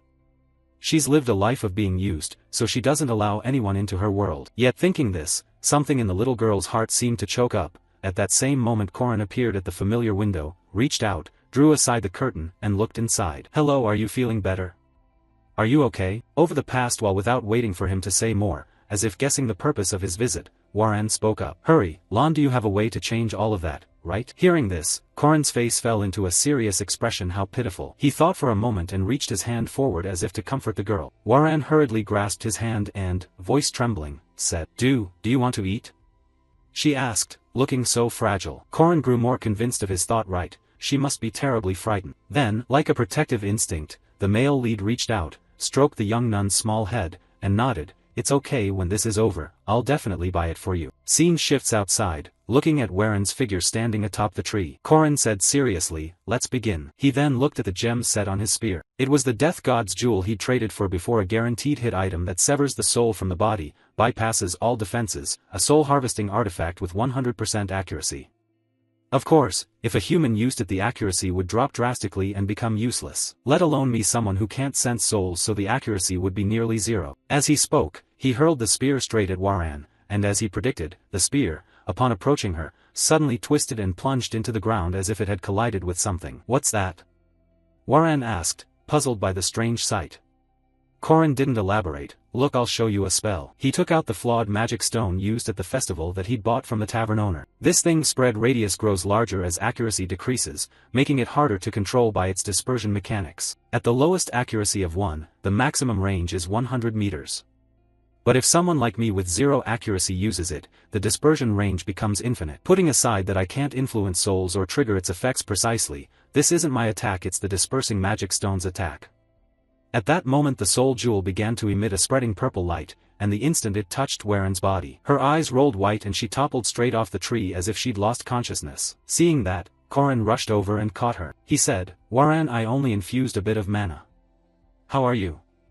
Are you hurt? No thank you, Waran replied in an extremely gentle voice, and her demeanor changed completely along with blue eyes. It seems this is Lon. Back to Korin, he heard Waran call him On. A flood of memories rushed back to him.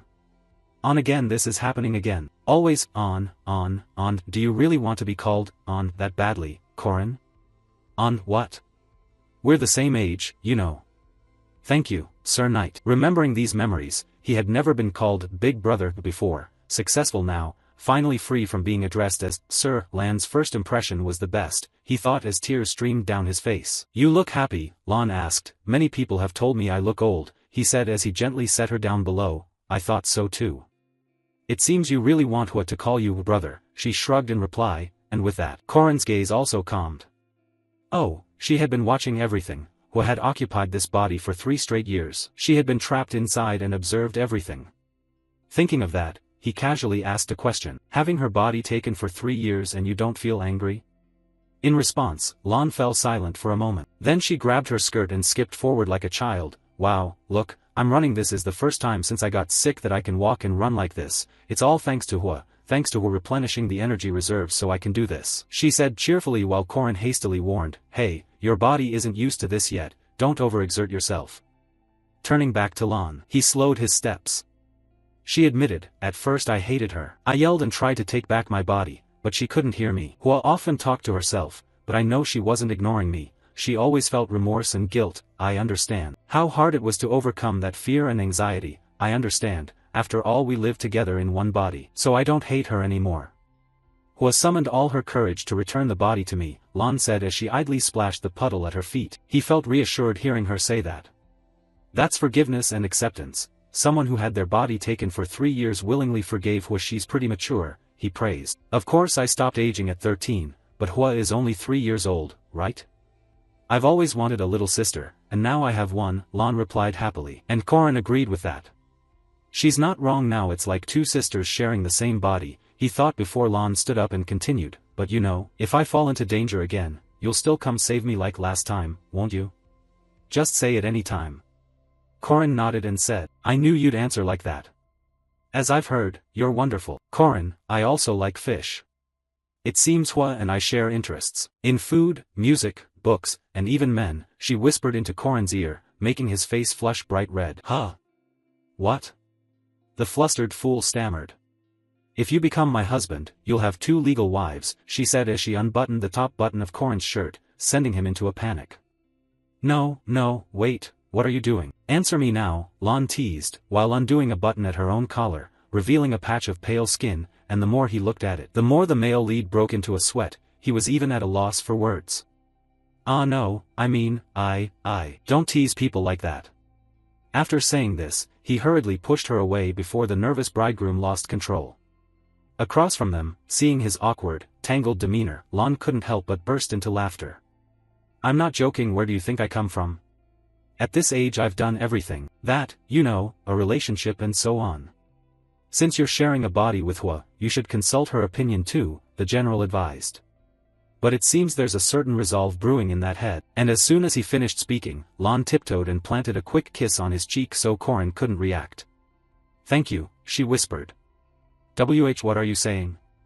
Korin stammered. But when Lon didn't change her answer, Lan's body slumped against him. Then the familiar red-eyed look returned. Don't get delusional. That just now was all nonsense, she said, rolling her eyes as she glanced to warn Korin, which completely dashed his earlier intentions. Oh, really? That easy to switch? He thought to himself, before seeing Waran already stride forward muttering, who are you calling little sister? Shut up, it's just a misunderstanding, be quiet. What are Lon and Hua talking to each other? Over here, seeing Korin still lingering, Waran turned back to remind him, not coming? 7 o'clock, the place we usually eat. Oh okay, Korin replied with a start. Maybe this is Waran's way of apologizing with food?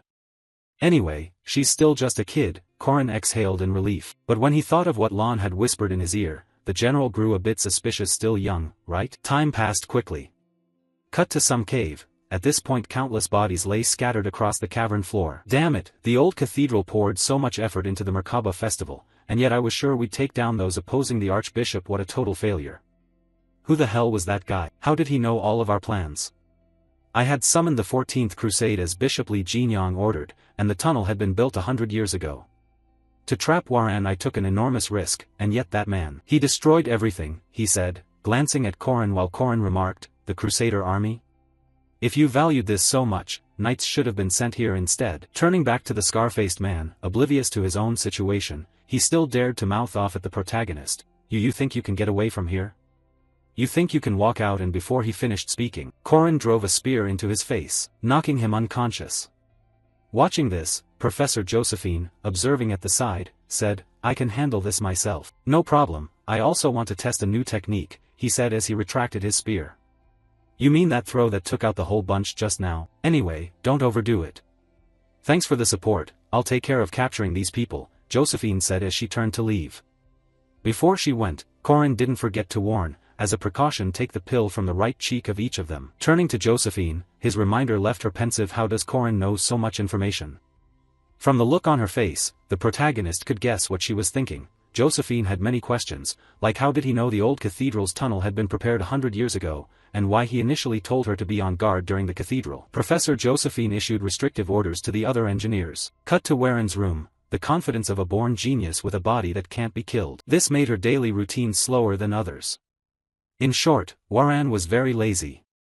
Although she had opened her eyes to the morning, she had no intention of leaving the bed, forcing her sister Lan to chide, get up, Hua, it's morning, get up now. Too noisy, Waren complained, covering her ears, but it was useless because the sound rang directly in her head. Hey, how are you talking to me like that? Let's eat, hurry up, Lan shouted. At the same time, strange metallic sounds suddenly rang out outside for some reason. Hearing that, the lazy girl dragged herself down to investigate. I'm coming out, not because you told me, just because I'm curious. Saying that, she also spotted the dope sleeping on the floor. Korin. Why is he lying here? Wake him up, Hua, Lan said. Why? Waran wondered. If he keeps lying there he'll catch a cold. Hurry up, the older sister urged, however Waran still had no intention of waking him. Instead, Waran reached out and poked Korin's cheek. Hey, I like Korin too, right? Lan suddenly asked. I don't know, he always does whatever he wants, does things nobody needs, always so serious. I don't get it, Waran frowned in reply. So you don't like him? Lan pressed. I don't hate him, Waran answered. Then, hearing her younger sister say that, Lan shot her a suggestive glance. So you do like him? Ah no, I hate him, Waran corrected when teased. At the same time, Madame Mariette appeared downstairs. Seeing Waran next to Korin, the potato elder let out an exclamation. Huh, up early today? Just because it's noisy, Waran replied, but she didn't bother to turn toward her. Seeing that, Mariette paid it no mind and ordered her young attendant, so? Diaku, take her back to bed, or Waran will lose sleep because of Korin. If you're sleepy, go back to bed, she said as she followed Diaku. But at that moment, for some reason Waran suddenly asked, a bit annoyed, the sofa, why not let him sleep on the couch? In response to this, Mariette gave a smile that wasn't really a smile. What? There aren't any blankets here, and it's cold, he'll catch a cold. There's stew in the dining room, let's eat. I'll eat with my Korin, okay? I can finish it all, she said cheerfully, marking her claim. Then wait for her and go, Waran mumbled something only she could hear, my sister? Time passed quickly. Cut to the lecture hall. The professor was still lecturing attentively, so in such a situation everyone should use nearby materials in an emergency. Back to Korin, the teacher down front lectured while his mind remained hazy, like he was on cloud 9. The festival isn't over and we still have class, I've had this lesson before, so I'll focus on other things. Saying that, he checked his new status board, Hero Korin Lock, Aura level 8131, increased, Magic level 6770, increased, Skills, Rebirth ability, Damage resistance, 3rd core, new, Magic release, new. Looking at those status lines, Korin focused and pondered. At this point my stats already surpass Alicia's, moreover I've obtained the 3rd core and unlocked Magic release. Right now my aura rank is upper lower, in other words, ordinary knights at this stage would typically only have the 1st aura core. But I have the Radiant Heart from Silver Ginseng plus the Demon core inherited from Duke Sabancia, so while other knights only have the 1st aura core, I already have 3. Alicia said she also has a Radiant Heart now. The 10 Depth Abyss seems to have strengthened Alicia a lot. This time her Radiant Orb rank reached upper lower, it was only mid lower before. In 6 months she's grown far stronger than originally, and she'll be much stronger in the future. Magic release is a skill that accumulates innate power under high pressure. It can store and release up to 20% of total mana, an extremely powerful ability. My current Radiant Emperor level is 8,130, so 20% would be 1,600. That's terrifying. The thing is, I've carefully tested it in the hunting grounds, but I still don't fully understand it. I thought I could do something like Duke Sabancia's ultimate demon sword. Damn, could I slash across the sky and kill a dragon with a spear? He groaned in thought, and while he was still calculating whether he could hit a dragon, the female professor's lecture ended. 5 minutes before the end of class, I'll check your notebooks. Hearing that, Corin jolted. He wasn't the only one. All the students in front shared the same reaction. Check notebooks? Why suddenly check notebooks now? Seeing the angry look on this busty woman's face, he quickly guessed the issue. We're doomed. She's probably mad because everyone looked sleepy in class. This is bad. From what I know about Lulala from 4 years ago, her punishments are mild, like making you sweep the classroom. The problem is this class is archaeology. The residue from experiments won't come off even if you scrub until morning. It's maddening. Once this class is over, I'll be free all afternoon. I was planning to enjoy the festival. I have to write something. As he spoke, he hurriedly reached out to grab his pen, and he accidentally brushed a small hand, which made him flinch slightly. Jaeger on the left, and on the right he looked at Waran and quickly withdrew his hand. But at that moment the small hand suddenly clenched his. It made the young man's face flush red. Was it Lon? That's right. Want to see mine, big brother? Lon said, smiling with satisfaction. See? Notes? What notes? Corin stammered, not believing Waran was actually paying attention to lessons. Just flip from the right page to the left. Hey, would you like to have lunch with me? Lon offered cheerfully, and just hearing her call him on a few times made Corin's eyes go wide, forgetting everything else. Oh, of course I'll treat you. I'll buy you something delicious, he said pleasantly. Behind them, other students whispered and gossiped. Who is that? He's so close to Waran. Up until now Corin was the only one who talked to Waran. What happened? That cad. They spoke carelessly, not knowing that Diaku behind them had heard every single word. Time quickly passed until class ended. Corin and Lon walked together, and the protagonist asked, "Where's Hua?" "Ah," she nodded off, "so I switched places for her. She'll probably sleep a long time," Lon replied. Hearing that, Corin asked, "Have you met them?" Sa Jinhyuk and Sang Joa. Those two bear significant responsibility in this. Of course they were used, but you can't say they're completely uninvolved. Master Kong Ryan will be executed quietly, probably a secret order from the royals. Those two worked hard for you. Beside him, Lan's expression changed and she nodded. With uncle gone, now Sister Joa must shoulder the head of family duties. Joa and Jinhyuk must be very worried about you. Head of the clan means the family leader? Corin exclaimed. Yes, responsibilities range from household chores to arranging marriages. At that, she paused and turned to look at the protagonist. So, I've already asked for permission. What do you think? She said, pressing close to Corin. The mischievous hand took the chance to undo his shirt buttons. Corin could only raise both hands in surrender. Hua, when will you ever get up? I'm awkward having to face Lon, he shouted inwardly. Back with Madame Mariette, while she cooked potato soup, Diaku barked non-stop, recounting everything he'd witnessed in class from start to finish. Tell it slowly and in detail, Mariette shouted. Upon hearing this, Diaku barked as if the house were on fire. So it's like that, so that's how it is. Mariette said, her whole body emitting a fierce aura. Although Corin and I aren't lovers, well, Mariette is fairly rational. Even if it's more instinct than affection, this recurring odd behavior must mean something special. If you marry me, you'll have 2 legal wives, you know. Husband, 2 wives. Diaku began reciting the main points. Mariette became so excited she snapped the chopsticks in her hand, then felt a surge of intense danger. This won't do. We need to take stronger measures. Should I buy a potato farm and a diamond mine? Or should I be bolder?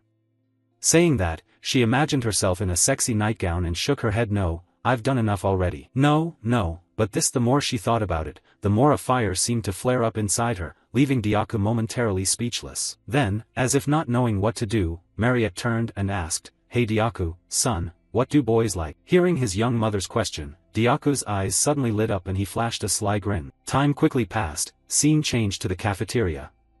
Who knows what Diaku had suggested to his young mother, but now she sought out Corin. Here, this is a dish I've been working on for a long time, a gift for Corin. It's something the workers at my family's farm often make. I thought Corin would like it. This is Mariette's special blood soup, and just looking at the bowl. Corin's eyes lit up. I really like blood soup. How did you know? Blood soup in this world is truly amazing. Seeing his excitement, Mariette's face flushed slightly. It's made from blood, so I wasn't sure if you'd like it. Of course, who wouldn't? This soft blood curd is delicious, he said, tipping the bowl back and shoving it down his throat. Really? That's great. So, is it good? Mariette hurriedly asked. Amazing, so refreshing, tastes great, Corin shouted, and this wasn't just an ordinary blood soup. As soon as he finished, a notification appeared before Corin. You have used blood elixir. Special, this potion is crafted from rare ingredients.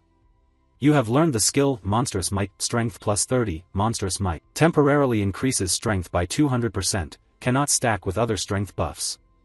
Reading this notification, the protagonist's eyes widened in shock. Huh? What is this? Why is this only showing up now? Senior, so the animal blood used for this soup wasn't pig or cow blood but... Unbelievable, unbelievable, I love you, he said as he grabbed Potato Senior and hoisted her into the air. Following Diaku's advice really paid off, the busty woman thought to herself. At the same time, Waran was seeking out Professor Josephine for advice. My friend said that when she's next to someone, her heart races fast, right? Josephine murmured, still not quite understanding. Yes, she said, it feels like flying on clouds when she hugs that person, her heart pounds loudly, sometimes her chest aches and she feels like she's sinking into a swamp, Waran said, nervously twisting her fingers. Hearing that, Josephine immediately understood, this was a counseling session about romance. Sure enough, this girl, even as a superclass mage, was just a girl experiencing first love, and the object of her affection was definitely Corin. No one else but that knight, the one with that strange knack with women.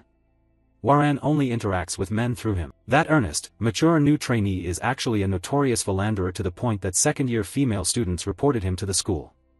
He's clearly very experienced in romance, and innocent Waran would hardly be a match. Thinking this, Josephine felt even more responsible to help Waran. The guy your friend secretly likes surely has many girls around him, right? Waran gently nodded in response. Seeing that, Josephine adopted a serious tone. Listen carefully, Waran, opportunities don't come often. Men who are surrounded by many women won't actively pursue, women will come to them. Act boldly, decisively, and passionately, otherwise you won't win his love. Eliminate those blocking your way. Let me take you home, the witch said with a dangerously intense face. And all this stems from a famous romance novel popular among apprentice witches 100 years ago, 101 Ways to Win a Man. It became the love handbook for girls of that era. Ironically, the love counselor's knowledge comes from romantic novels she read a century ago, a 117-year-old witch who's never been in love. But since both Hua and Lan were inexperienced girls, they took that cheesy novel-based advice to heart. Stepping out of the spatial gate, Waran said, I'll head back now. Okay, good luck, said the young professor, offering encouragement. At that moment, Waran's face suddenly froze as her eyes caught sight of something. At the window ahead, two figures entwined together. Those two were none other than Madame Mariette and the male lead, Corin. Their breathing grew rapid and the air heated between them. Then, on that armchair, Mariette laid herself over Corin, making the atmosphere even more suggestive. Turning back to Waran and watching their actions, she suddenly gritted her teeth. You said you'd search for the answer with me, you said you'd help me, you promised you'd stay by my side. I know that meddlesome person isn't only kind to me, that kindness is also given to that senior vampire. I know, but my heart still hurts. Have I been arrogant, thinking I'm special? Why do I feel so upset seeing them together? That look definitely wasn't one reserved for a junior or a senior. Waran thought to herself as she watched the possessive look directed at Potato Senior. No choice facing her naive little sister who hadn't lived much, Sister Lan immediately blew the whistle and switched places. Hua, leave everything to me now, I'll remove whatever stands in your way. Time passed quickly. Cut to a tea party where Corin's group happily drank tea together. This chocolate mousse is delicious, Alicia said, her face flushing with excitement. They don't have this in the East. It's rural, there are no pastry shops, so we make it at home, she explained with a smile, which made Corin feel a bit sorry for the head of the dorm. No pastry shops at home? How remote is she? I've been to the East a few times on missions, but it wasn't relevant to the main plot. I was just out to relax before the upcoming break. Expecting a little sweet snack, none of them anticipated so many people tagging along. To summarize, Mariette and Waran accompanied, while Alicia, Jaeger, and Lark happened to meet up on the way. Back to Mariette she said, Hey Corin, try this. Saying that, she handed the male lead a pastry, and at the same time Lan, not to be outdone, also offered him a piece. Corin, try this. Oh, Crepes so good. While chewing, he turned to Potato Senior and asked, did you just say something? Ah, nothing, she stammered after Lon stole her line. Then the sly girl launched her first move. Sister, can I have some of this strawberry cream cake? The unexpected attack left Mariette flustered and speechless. Lon then turned to Corin. Hey, I can't reach, could you get that for me? Ah sure, Corin nodded. He quickly stabbed his fork into that slice of cake. Seeing this, Lon opened her mouth wide, waiting for the male lead to feed her, which made him smirk. Feed you? You're still such a child. Mariette, watching this, couldn't hold back any longer. She smashed the rest of the cream cake straight into Lan's face. Here, try that, is it good? This shop is famous for being delicious, Mariette said with a smile, though the mood was anything but cheerful. Delicious, really, Lon growled. Do you want more, Warren, little sister? Mariette shot back. Huh, okay, squeezed between the two. Even a dumb guy like Corin could sense that something felt off. What's with this suffocating atmosphere? Back to Lon, while wiping the cream off her face, she asked, oh right, Mariette, you have a potato farm, right? Do you make potato cream cake? Huh. Of course she bakes them in the oven and pours them into molds. But calling it a cream cake is a bit much, isn't it? It is a cream cake, it really is. Do you want more strawberry cream cake? Mariette said with a dark smile. I told you I wouldn't eat any, Lon reminded her. Then there's the burly Jaeger. This stifling vibe was too much, so he turned to Corin with a look. Hey, what's with this atmosphere? Did you do something wrong? I don't know either, this is creepy, Corin replied with his eyes. Then, as if he couldn't stand it, he suddenly cleared his throat a few times. Ahem, I'll go to the restroom for a bit. Seeing him try to make an excuse to leave, Jaeger and Lark immediately chimed in, oh I'll go too. After leaving the table, they all felt relieved. Oh my, are those two fighting? From what I see, you're the worst, Jaeger sneered. Agreed, you scoundrel, Lark nodded. Watching their backs as they left, gluttonous Alicia was left alone to endure it all. Or rather, she endured even more. Once Corin was gone, the barbed remarks came out openly. Right, I've heard the East is a remote countryside. It must be wonderful to have a country home with fresh air unlike ours, Mariette said with a smile. Yes, living in a beautiful forest with clean water beats living in the stench of livestock, Lon retorted sarcastically. Their tone was heavy, though they laughed, there was no joy. Alicia worried inside so much that the food in her mouth lost all taste. Back to Mariette, the war of words continued. Anyway, this winter Corin will come south with me. There are some hot spring inns there, he should relax there a bit. Responding to that, Lon smirked, oh. You plan to invite Corin to Zion's sanctuary so he can receive the blessing of the saintess. Surely the saintess's blessing is far better than those stinky hot springs, right? As for Alicia, whatever she was thinking, she dared to butt into their conversation. Hey, I don't think you two heard Corin already agreed to come to my house. No sooner had she finished than Corin, in the restroom, suddenly felt a murderous aura. I heard he has business in the East, so he formed a party with me to watch the eclipse together. Corin, she didn't tell everyone? Alicia stammered, explaining under their probing stares. The more she met those looks, the more Alicia's scatterbrained mind scrambled until she could hardly think or speak. And this all started a few days earlier. The green-robed druid Yule unexpectedly approached Corin and said, Corin, this morning a spirit from the eastern forest came to see me. From the eastern forest? That far? The male lead exclaimed. He knew druids favored by spirits often traveled with them regardless of closeness, but a spirit coming from such a distant place was quite rare. Could it be the god guest? And Yule nodded. Yes, I found the people you mentioned, Druid Uskia and Druid Findia. Findia, the forbidden land that hides the fourth relic, the sun Cleo Salas, and its guardian, Druid Uskia. In the game, 4 forbidden lands contained 4 relics that only existed in legend. In the original storyline, they all fell into the hands of that Tates Balthazar and the king's subordinates. Balthazar and the king's cronies. Even that bastard ultimately couldn't be surpassed. I not only need to get stronger but also find ways to weaken the enemy. What if I could seize one of the 4 relics before it falls into the king's hands?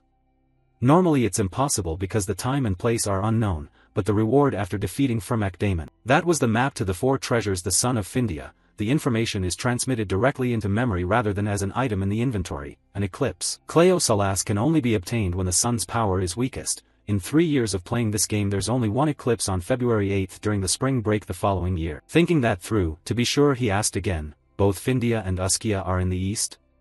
More precisely, across the border in the Beast King's territory, the nun explained in detail. Findia is a forbidden land of the druids. Although it's secret, I think Yule with her current power can find clues. Good. just as planned. This break I'll go to the east to find Findia, and there I will be the first to obtain Cleo Salas, one of the 4 relics, and foil Balthazar's plans and those of his cohorts. Back in the present, Corin was sweating as he explained to Madame, so she's coming with me? Yes, and besides, I still don't fully understand the technique from Master Sabanksia, so I'm heading east to consult a sword expert. As he spoke he glanced toward Mariette, and seeing her face like she wanted to devour him, he just wanted to run. Why does she look so terrifying? Turning back to Mariette, after a deep breath to steady herself, she took out a 5-petaled flower badge and instructed Corin. Take this is the emblem of my family, the Duke's house. With it you can get help in most places. Looking at the badge in his hand, Corin was a bit dazed and asked once he realized how valuable it was, "This is too precious, are you sure it's okay to give it to me?" "It's fine. Because you're not an outsider," said Mariette, her face flushing slightly. "I'll go right away. Go ahead and leave first, wait for me." Across from them, Alicia could only awkwardly scratch her head. "Okay, thanks, I already said it, but it seems a dangerous person might appear, so I need your help." "Yes, I'll definitely come help Corin. Don't get hurt, and remember to eat the potatoes I gave you. Don't follow strange girls for potatoes," she continued to admonish, which almost made Corin laugh. "Am I a child?" "All right, I'm off," he said. Just as he was about to leave, Mariette suddenly grabbed his hand and, blushing, said, "Wait, Corin, before you go, give me that one more time. I just want one more taste because in a little while I'll need to use the blood pouch." "Ah sure, I will, then I'll go." Corin nodded in agreement. Time flew. The day before departure, Corin left Mariette's room just before dawn. "Phew, sitting there letting her feed exhausted me. I didn't sleep all night, I need a good sleep now." He looked at his bed and realized that at some point Waran had climbed into it as if it were her own. What the heck? On this side, seeing him come out, Waran glanced and said, "Why did you take such a long shower?" "So what?" he replied. "But why are you here?" "I'm sleeping here," Waran replied coldly, giving the male lead a headache. Hey, male and female not sharing a bed don't say things that can be misunderstood," he advised. That remark had no effect on Waran at all. "I don't know, last time we slept together too, but that was unavoidable because we were avoiding the rain," Corin protested. "God, I'm exhausted." "Fine, don't overexert yourself, just don't let Professor Josephine find out. If she wants to sleep together, what can we do? Besides, she seemed very dependent on me after what happened in the rain." "All right then." Having thought it over, the general confidently removed his cloak, and in response to that action, immediately a pillow was slammed straight into his face. "Hey, why are you taking off your clothes?" Waran asked, eyes wide. "Because I have a habit of sleeping naked," Corin replied. But when he saw Waran pick up another pillow he hurriedly clarified, "Just kidding, who sleeps in a cloak? I have my own pajamas." "Then turn around and change," Waran reminded him. Hearing that, Corin found it odd inside. "Why should I turn my back to change? Something about that feels wrong." Putting that aside, after changing and getting into bed the pair started fussing with each other. "Hey, use the pillow," Corin complained. "I don't need a pillow to sleep," Waran replied. "Then use this," he said, using his hand as her pillow. Still not satisfied, Waran complained, "Too stiff." "If you don't like it, fine." The male lead began to withdraw his hand, not dislike, just not like. After saying that, the nun fell a bit quiet. "Don't get hurt in the east," she said. "Worrying about me?" Corin teased, and Waran frankly admitted it. "If you get hurt I'll be very sad, but you'll keep fighting like you did for me, right? But I will protect you too. So don't get too badly hurt," she said as she turned to stare at the male lead. Corin snorted at those words. "Don't get too badly hurt? Do you mean I'll still get hurt? Anyway, I'll remember." "Yeah, thanks, count on me. I'll get to the east soon." "Okay, that'll do," Corin nodded. Waran's words that day had strengthened him. Time flew to the next day. Corin, along with Alicia and Yule, were happily having drinks at some cafe. Looking at the newspaper in his hand, Corin suddenly asked, "Hey Alicia, is this you? Sword Emperor Garand entrusts the 5th sword to his niece in the Arden family inheritance dispute." Hearing this, Alicia, sipping coffee up front, choked and pretended she'd never heard the news. I knew nothing," she stammered. The protagonist didn't pay much attention and began reminding the swordswoman, "Although it was predestined, you're no longer discarded. Have you packed warm clothes and supplies?" In reply, Alicia cheerfully held up a bag for him to see. "Here's my coat, rations, and clothes." Beside her, the nun Yule shook her head. "I am one with nature, so I don't need to prepare anything." Back to Corin, hearing their carefree answers, he realized these 2 farm girls were hopelessly naive. Such rookies who know nothing. "We're flying straight to the east on a wyvern. You two get my meaning? You're going to regret it," Corin said with a knowing smile. The 2 girls opposite had no idea what he meant. Only a few hours later, as they boarded the flying lizard to head east, did they grasp what Corin was referring to. On the wyvern's back, Alicia was so scared she was in tears. "Corin, I can't open my eyes, help me," she screamed. Meanwhile, the nun Yule fared no better. The wind-up here was so strong she couldn't even close her mouth. This was beyond the spirit's expectations. Humans must stand on their own. Beside Corin, who watched the scene and could only shake his head in dismay, idiots. At 1 kilometer altitude, in any season you must wear warm clothes and goggles. Consider this a harsh lesson for them. And so the group rode the wyvern straight to the east, to Teclocan. At the same time, from behind, Alicia suddenly started babbling and kept pointing down, which made Corin curious. What is she saying? He wondered and looked downward, then discovered a herd of mammoths below. Their eyes blood-red, the mammoths were charging madly forward, as if something had provoked them. From behind, Alicia babbled a warning. "There's a village over there. If this keeps up, that village will be flattened." Hearing that, Corin realized the seriousness and quickly formed a plan in his head. "No, it's not too late. We have enough time to save a village. We'll stop them. Yule, create a wall of roots across their path." Next, Alicia, can you do it? "Yes, I can," Alicia replied. As assigned by the protagonist, the nun Yule quickly formed a wall of roots to block the mammoth's path, while tendrils of roots surged from the ground and wrapped tightly around their bodies. While the mammoths were restrained, the swordswoman Alicia dove down from above and unleashed a powerful sword technique.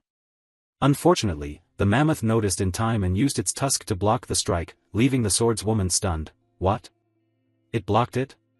she shouted. Then the mammoth went berserk, thrashing so violently that the roots couldn't withstand the force and shattered into pieces. "The roots can't hold any longer," Yule shouted. Seeing this, Corin leapt down from the wyvern and issued orders. "Focus on binding the lead mammoth tight, keep it there. Leave the rest to me." No sooner had he finished than a group of riders came charging past Corin's party from behind. And the mysterious riders' skills were no ordinary feat. They rapidly launched a series of deadly strikes, targeting precise weak points on the mammoths' bodies, so that the beasts fell before they could even resist, collapsing in pools of blood.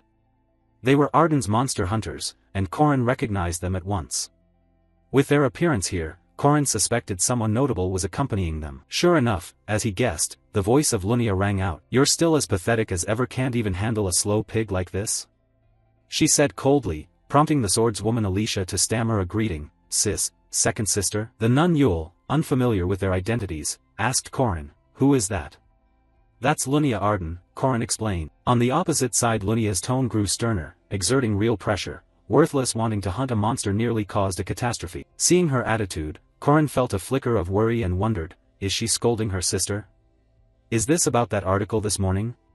Unaware of Corin's thoughts, Alicia suddenly threw something at the two of them. "Take this, one for you too." Seeing that, Corin reached out and caught the object Lunia tossed over. When he opened his palm, he discovered it was a honey blast candy. Nearby, the gluttonous Alicia immediately popped the candy into her mouth and complained to her sister, "Sister, you scared me." Lunia kept her cold expression. "Be more careful next time, don't charge in thoughtlessly." Then she turned to the protagonist. "Corin, I hear you reached level 1. Good. Keep it up."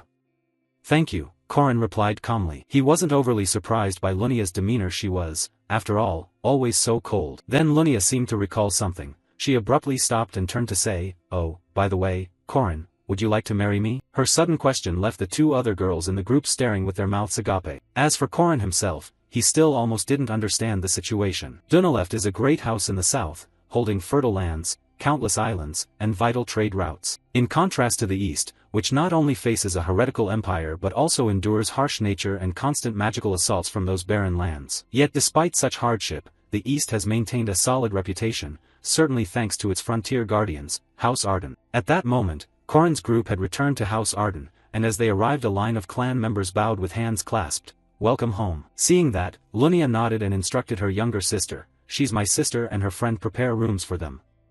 "Yes, ma'am," the group chorused. Then Lunia turned to Alicia and told her to follow her somewhere. Time passed quickly. Cut to a private guest room. Corin and Yule were happily playing chess, and given Corin's level, Yule easily realized she was being dominated. "This is a tough game. How are you so good, Corin?" the nun wondered. Corin shook his head modestly. "Hey, how much experience do I have?" he answered. "Just occasionally." Putting the game aside, Yule lowered her voice and asked Corin, "Is Alicia okay?" The atmosphere earlier looked tense. After saying that, her face showed some unease. Only Corin seemed unconcerned. It's fine after all, they're sisters, he waved off. But for some reason Yule grew more anxious. Do you think she's going to punish us because we failed to handle those mammoths? Come on, she's not that kind of person, Corin reassured her. Before the conversation went any further, a servant entered and informed Corin, Mistress Lunia wishes to see you. Hearing that, though curious, the protagonist quickly followed to meet the swordswoman Lunia. Cut to Lunia's location. Seeing someone arrive, she turned and said, "You're here, sit down, we have a lot to talk about." "This isn't about punishing me, is it?" Corin joked. "What are you talking about?" Lunia asked. "Oh, nothing," Corin waved his hand. As Lunia poured him a cup of tea, she asked, "You're almost 18, right?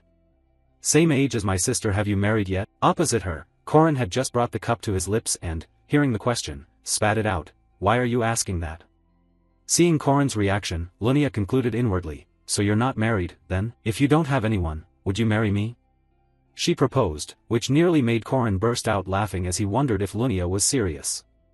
Lunia's cold face replied, "Do I look like someone who jokes about that? Objectively speaking, you're exceptional, talented in martial arts, hardworking, and your face is decent enough. You meet my standards," she said, stroking her chin with an appraising look that surprised Corin. "I didn't expect you to care about looks." Lunia casually shared her view. "I am a woman, after all. I at least have to consider the appearance and physique of the man I'll sleep next to." From Corin's perspective, of course he didn't take things so simply and asked, "Tell me the real reason. Why are you bringing this up all of a sudden?" For Corin's question, Lunia paused thoughtfully for a few seconds before answering, "It's because of my sister. After Alicia defeated me in the sword duel, that old, senile sword emperor suddenly appeared and declared the appointment of Alicia as the 5th sword lord. The old man vanished right after saying that, leaving my supporters restless, and you, the one who advised Alicia and devised that bold plan, surely understand. My position began to wobble. And to regain that standing, I kept receiving invitations to meet renowned swordsmen and heirs of prestigious houses." She sipped her tea, and Corin understood why. "So this is political marriage. Politically, it's a smart move." Corin nodded in agreement. Then Lunia began to share her view. "But I don't like that. I won't become a commodity on the marriage market." Hearing this, Corin's quick mind immediately grasped Lunia's intent and bluntly asked, "So you want to enter a sham marriage with me?" "Exactly," Lunia admitted with a smile. "Alicia is Arden's illegitimate child, but when she returned to the house she was welcomed with mountains of gifts because she was designated an heir early and got dragged into the family's power struggle. At that time, in another room a woman told Alicia, 'I've heard your father has appointed you the 5th sword lord.'" Across from her, Alicia looked bewildered and tried to explain, but before she could speak the woman cut her off. "In Arden, the master's orders are absolute. Your opinion cannot change anything." The woman, named Sophia, was Lunia Arden's birth mother and the principal wife of the current clan head, Jade Arden. She spoke in a stern voice, because everything now must follow the vision of the previous clan head, Lord Garand Arden. "As the 5th sword lord you must strive for the clan's honor and humanity's safety. Use the clan's symbolic sword to select and lead members of the main family, and train while you are here."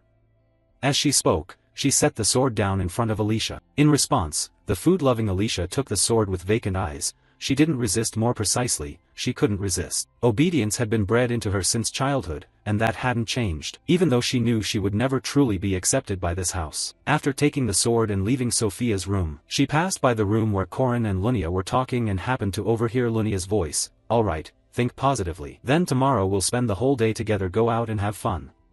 Hearing that, the food-loving girl paused and thought for a beat. Her and Corin, dating?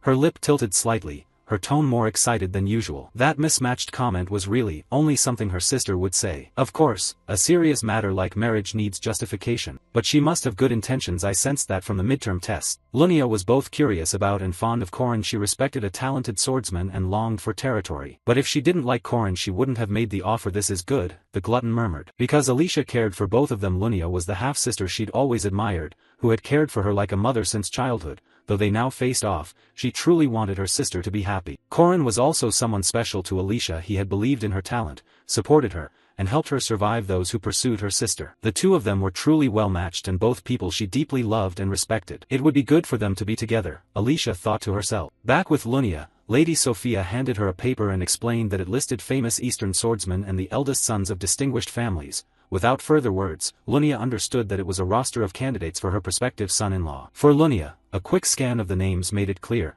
most supporters were loyalists of her mother's house, so she couldn't ignore the pressure from these meetings, but she had accidentally blurted out, "But he's handsome and, objectively speaking, a good man. Moreover, he has a driven, improving spirit in martial arts. After all, the one who decides the next heir is Grandpa, Sword Emperor Garand Arden. Corin has reached the domain level, so even if someone objects, Grandpa will just overrule them. Thinking of that, she recalled Alicia's feelings for Corin and grew a bit pensive. Not sure how deep that girl's feelings really were. At least a fondness or perhaps more. I suppose my sister's feelings, what's hers is mine. I have claim to it. Being a leader means I can't fuss over trivial things, Lunia reminded herself. At that moment her subordinate Jenny appeared behind her and prompted, Miss, are you going to date Corin? Lunia calmly replied, date? That sounds off. I find it unpleasant.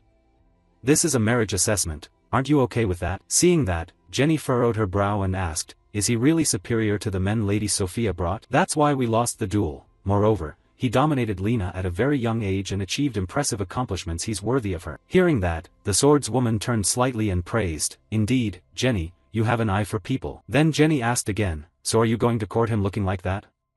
Her question made the swordswoman exclaim in surprise, what's wrong with that? At the back, Jenny fell silent after hearing that. Time flew to the next day. Cut to the meeting place where the two had arranged to meet. Corin was dressed in a dapper western suit, but when he saw swordswoman Lunia standing before him, Corin's face flushed pink with embarrassment. His voice even stuttered and blurred, why are you looking at me like that? Is something on my face? Lunia asked, wearing a traditional outfit that gave her an elegant air quite different from her usual stern look. Corin hurriedly waved his hand, nothing. Then let's go, Lunia said as she took Corin's arm. And so the two happily went on their date. Meanwhile, food-loving Alicia was commanding a house force to deal with problems caused by monsters. Masters, there are signs of fiends near the border, someone warned.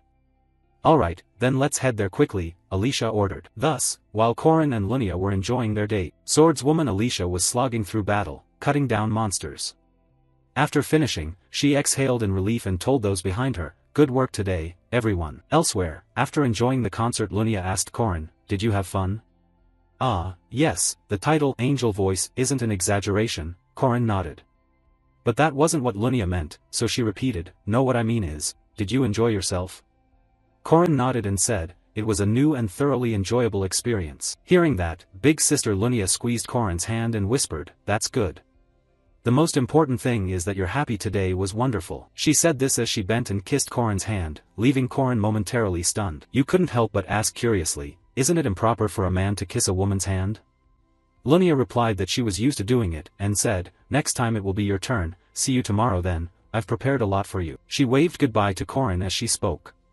Yes, be careful on your way home. See you tomorrow, Corin replied. At the same time, elder sister Lunia also noticed Alicia standing dazed at the doorway, her appearance bloodied. Seeing Alicia's expression, Lunia asked with some surprise, Alicia, you look terrible. Did you just get back from patrolling the outskirts? Without answering that question, Alicia instead asked back, did you just meet Corin? Yes, I did. I just came back from spending time with him, Lunia admitted. Hearing this, Alicia unconsciously tightened her grip on her sword and replied, is that so? They must have had a good time together, and you're wearing the traditional outfit? I remember you haven't worn it since 7 years ago. Turning toward Lunia's perspective, perhaps having read something from her sister, she suddenly suggested, hey Alicia, change your clothes and meet me at the dojo. Let's spar a match. Normally, Alicia would avoid sparring with her sister. She didn't know why Lunia had made the offer, but Alicia couldn't refuse. Yes, ma'am, she answered bluntly. Time passed quickly until evening. The scene shifted to the dojo practice area, where elder sister Lunia remarked that Alicia had changed a lot. She was always avoiding sparring, yet today she agreed, and with no one else around now, just fight freely. She paused for a beat and then, as tradition required, introduced herself before the match. The orthodox disciple of the one-sword sect Arden, Lunia Arden. Across from her, Alicia responded, first-rank swordswoman of the one-sword sect Arden, Alicia Arden. After the introductions, Lunia said they should begin. Saying that, she slammed the wooden sword she held down hard against the stone floor. She struck forward violently, cracking the floor and sending countless shards of stone hurtling toward Alicia. The sudden attack startled Alicia. She swung her sword forward and shattered all the rocks, but while she was still busy dealing with the debris, Lunia's figure abruptly appeared behind her. Fierce tiger, golden rooster, the second technique. Do you still remember? Block it Huang Ez, swift light. As those words rang out, Lunia began swinging her sword straight at Alicia, producing a dozen flying blades aimed at her at once. Seeing this, the gluttonous swordswoman's face broke out in sweat from tension, Clearly this was an attack beyond Alicia's usual defense, and her reflexes lagged behind. However, swift light moves from the lower stance, from heavenly thrust to thunderclap. If Alicia could read Lunia's attack, she wouldn't just be able to block it, she could counter. After struggling to fend off the flurry of quick strikes from her sister, Alicia began to find the rhythm of her movements and immediately ducked to avoid a swing coming from the right. Then, with no hesitation, Alicia gripped her sword tightly and thrust forward while Lunia hadn't yet recovered her defensive stance. However, the gap in their combat experience was still too obvious. Seeing the attack lunging at her, Lunia only tilted her body to the side to evade. At the same time, she channeled force into her left fist and delivered a Thoi-sun punch to her sister's stomach. The blow sent her flying backward like a bouncing ball. Through relentless hard training, Lunia reached the realm of a prodigy with extraordinary clairvoyance. Because of that, she was called Sword Tiger, a top guard. At this point, the eldest sister paused her attack and praised her younger sister, saying, "You've improved compared to before. It seems you've trained very hard. Is your change because of him?" Across from her, Alicia knew who her sister was referring to, and her face fell into thought, but before she could answer, Lunia asked again, "Do you know what you and he have in common?" "What is it?" Alicia asked. Not wanting her sister to wonder long, Lunia answered immediately, "It's that neither of you waste your power. Our sword philosophy is the same. You don't need to use complicated techniques against a person. Just a brief moment, less than a span of a hand, the moment of death. You'd better dodge the next strike." As she spoke, Lunia thrust her sword forward at lightning speed, so fast Alicia nearly couldn't keep up. Alicia could read Lunia's attack, but the next strike, she truly didn't know how to evade it anymore, for in her sight countless sword shadows had appeared around Lunia. Having no other option, the food-obsessed girl threw her weapon to the ground and voluntarily gave up. I lost," she said, then fell silent with her own thoughts. "I once thought I'd caught up to her somewhat. I even beat her in a previous duel. But that was just arrogance. The victory then was only luck." There remained an unbridgeable gap between Lunia Arden and Alicia. From Lunia's perspective, seeing Alicia drop her sword, she didn't press the attack. Instead, as she passed her younger sister, she warned, "Keep training. Otherwise, you'll always be just a shadow of me and him." Her word seemed to awaken something inside Alicia. Her teeth clenched together in unwillingness. Time passed quickly. A few days later, Madame Sophia and Lunia were having a conversation about finding a husband for Lunia. Pouring a cup of tea for her daughter, the madam asked, "You still aren't planning to get engaged this year, Lunia? I heard you've been seeing a young man lately." Across from her, Lunia replied calmly, "I have already found my intended." Hearing that, the madam didn't forget to remind her daughter, "Bedroom matters can wait until after engagement. Men are tools to elevate the family's status. You should choose the one who brings you the greatest benefit," she said with a cold face. On this point, Sophia Arden, who had once been the strongest swordswoman in the East in her youth, after her husband Jade Lunia's infidelity, her views on marriage had been warped. In response, eldest sister Lunia held a firm view and answered, "Mother, don't worry. I'm certain he's a far more outstanding warrior than the useless men on the match list. He reached mastery at a very young age. His martial talent is no less than my grandfather's." Madame Sophia, surprised, asked again, "Lunia, what is his talent?" Lunia nodded and said, "Yes, it's not merely strength, but something very special, talent that leads to victory. I have the same talent, and he's very handsome too." Her remark made her mother exclaim in astonishment. She hadn't expected her daughter to say something like that. Ignoring the expression on Sophia's face, Lunia continued enthusiastically, "His face is exactly my type, and besides, there's the thrill of taking what my sister covets." Across from her, the madam broke out in a sweat and stammered, "That mother thinks your views on marriage are a bit strange." Today was the first time Sophia realized her warped view on marriage wasn't right. Time passed quickly. 9 days after Corin's group arrived at the Lunia household, the domain was unusually lively today because the New Year celebration was underway. It seemed the region's theme resembled that of Korea as the festival was winding down. Corin's group's original purpose for coming east was to search for Findia, the place where 4 relics were hidden. Findia's forbidden lands guarded by druids were fertile territory full of magical beasts and towering mountain ranges. They lay beyond the border, under the jurisdiction of the Arden clan. Cut to the eastern border, Corin's group had arrived, and Lunia even accompanied them. They owed getting here in part to the nun Yule, who had asked a spirit to guide them. "Thank you for leading the way. Do you want a pastry?" Yule said, offering a piece as if to someone, and then a portion of the pastry suddenly went missing, as if an invisible creature had eaten it. Seeing that, Corin blurted out, "Is that a spirit?" Beside him, Lunia praised without reserve, "Having Yule along is really convenient. We won't get lost in this land." Returning to Corin's perspective, he didn't forget Lunia's help so far. "Because of you we made it here. Thank you for helping us cross the border." In response, the eldest sister gave Corin a mischievous wink. "It's nothing. I don't know why you all want to find that forbidden land, but you're all underage, and you're my betrothed, so I should take responsibility to protect you. To Corin, ordinary guards were a burden in these monster-filled mountains. With Waran and Mariette absent, Lunia represented a tremendous source of strength. From food-obsessed Alicia's point of view, hearing her sister call Corin her betrothed made her inexplicably uneasy. She warned, "Hey, sister betrothed? You shouldn't say that, people around us will look at us weird." In front of her, Lunia's face stayed cold as she said she didn't care what others thought. As for Alicia, if it were a normal matter she might have stayed quiet, but about this she stubbornly persisted. "Sister, you really don't have a responsibility to Corin, yet you're blocking his marriage prospects. I don't think that's right." She said this while awkwardly wiggling her index fingers together. Hearing this from her younger sister, Lunia suddenly smiled as if she'd guessed something. "You think so?"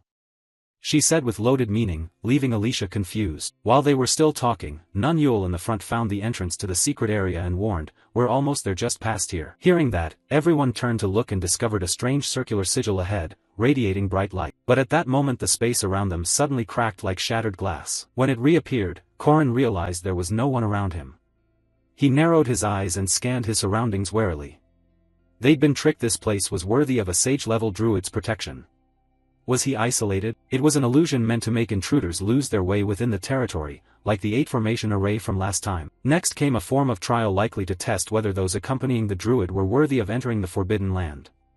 But such tricks were common. "Come on, bring it on, illusion or monster, I'll face it," Corin said excitedly, gripping his spear and ready for any challenge. Then, as if answering Corin's call, a familiar voice suddenly sounded from behind. "Oh hey there." It was a voice he couldn't possibly be more familiar with, yet upon hearing it Corin suddenly broke out in a cold sweat and spun around. Sure enough, what he feared had appeared, because the figure behind him was Park Siho, the one he hated most. "Long time no see," the man licked his lips and said when he saw Corin look his way. "What the hell is this?" the protagonist shouted and poured all his strength into thrusting his spear straight at that hateful face of Park Siho, but true to the power of the game's protagonist, Park Siho easily blocked Corin's spear tip with his bare hand. While the two grappled, Corin also shouted that Park Siho was an imposter. To that claim, Park Siho smiled and admitted, "That's right, but you're an imposter too." Then he snapped his fingers and unleashed a massive magical surge that shoved Corin backward. His terrifying power began to force Corin to recall his identity. This was a player, the real protagonist, not him. This man had already eliminated Un Chang, the true protagonist of this world,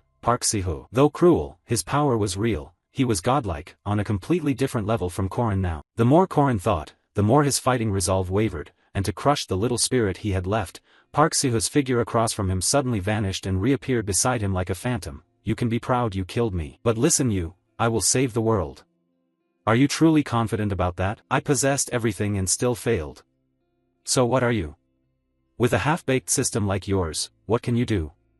You're just a supporting character. Do you really think you can defeat Tate's Balthazar?" In response, although Corin was somewhat intimidated by his power, he forced himself to explain, I'll take one of the 4 relics first to weaken him. That's why I came all the way to the east. I'm doing my best to get a happy ending." But before Corin finished, Park Siho cut him off and retorted, "Lies. If you really want a happy ending, you should choose me again." "That would put my chastity at risk," Corin said with a face like someone with chronic constipation, but Park Siho didn't care at all and even flashed a sly smile. "What does that matter?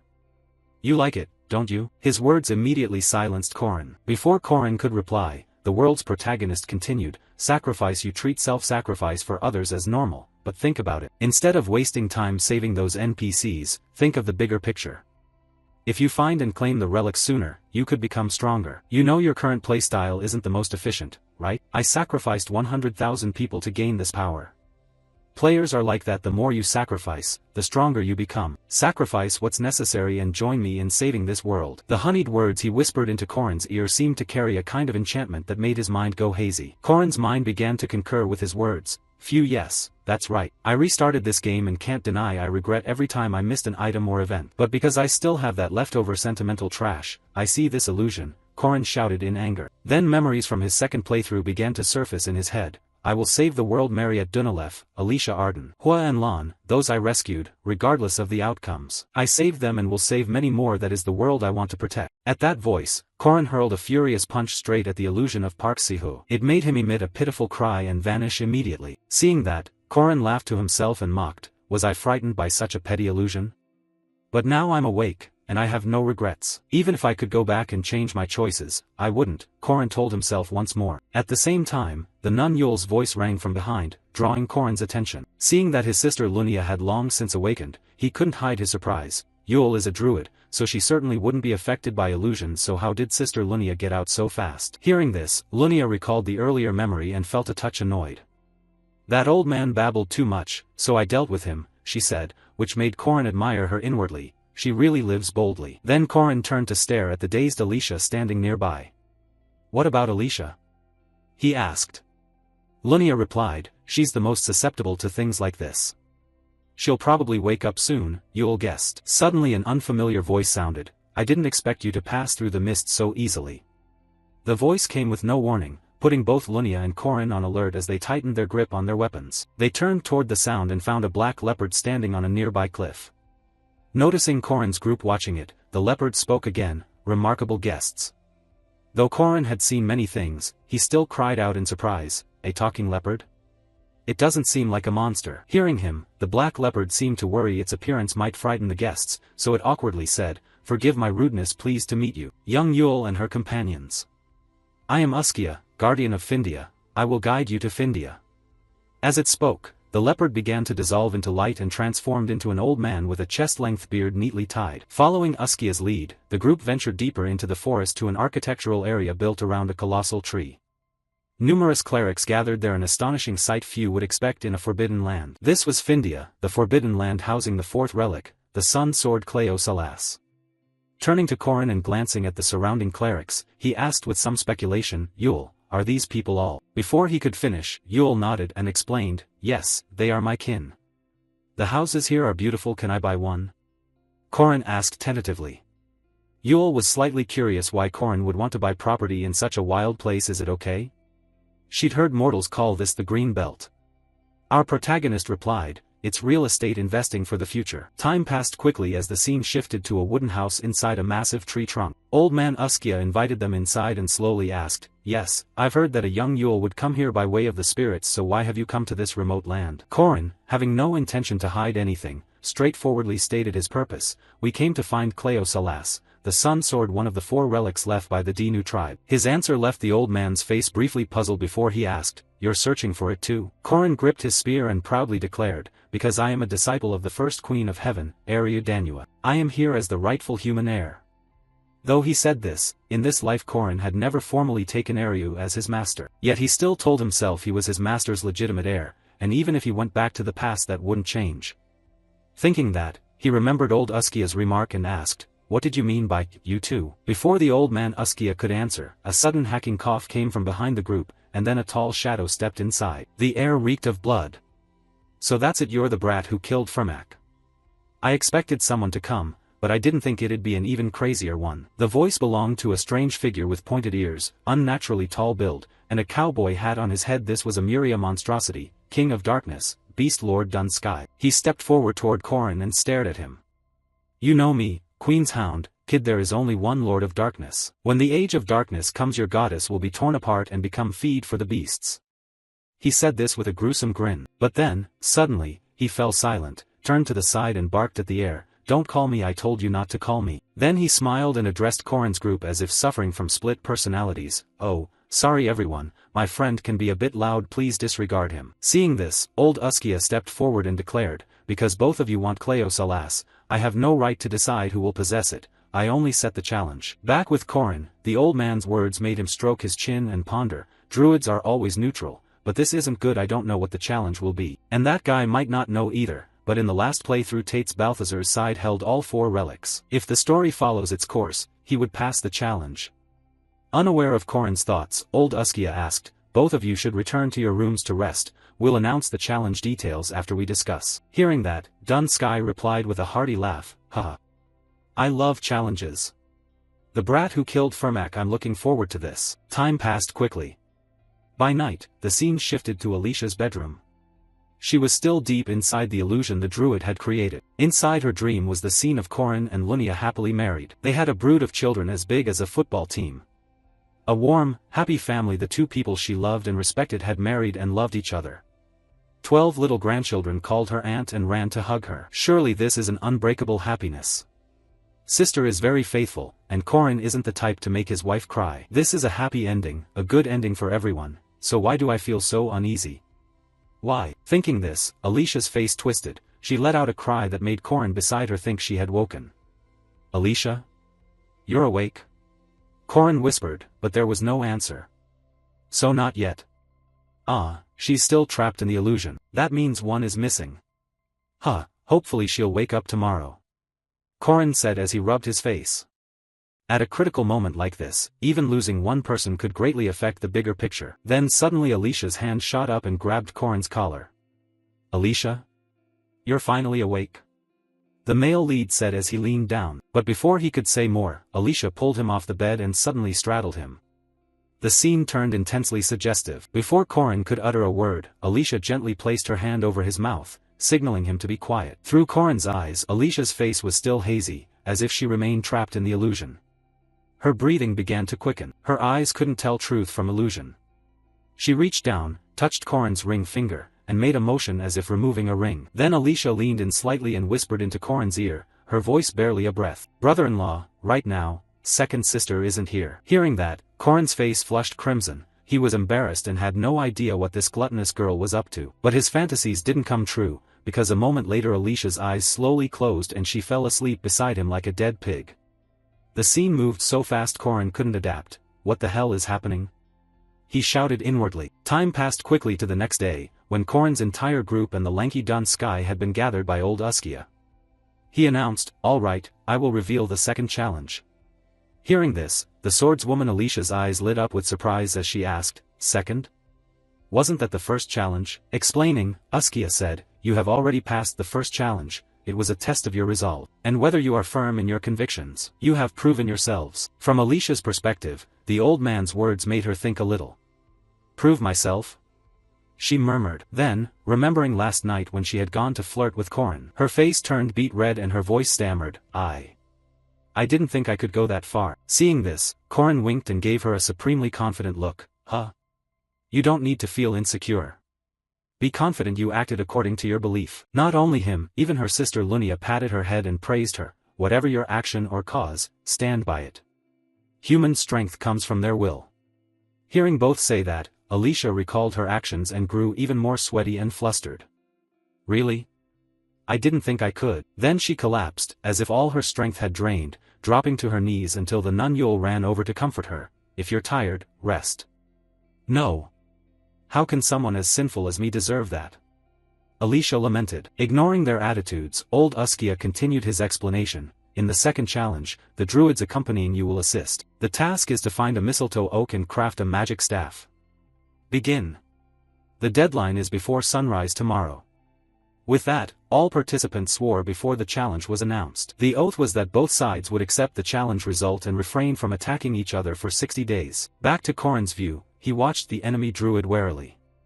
Though there was no formal rule, Corin remembered Uskia mediating so that the druid wouldn't interfere with the trial. The elderly cleric with the killer look was named Doom Norix. Unlike other neutral druids, he supported Balthazar. Although Yule had grown much stronger, she still wasn't enough compared to Doom, because he was a sage-level druid.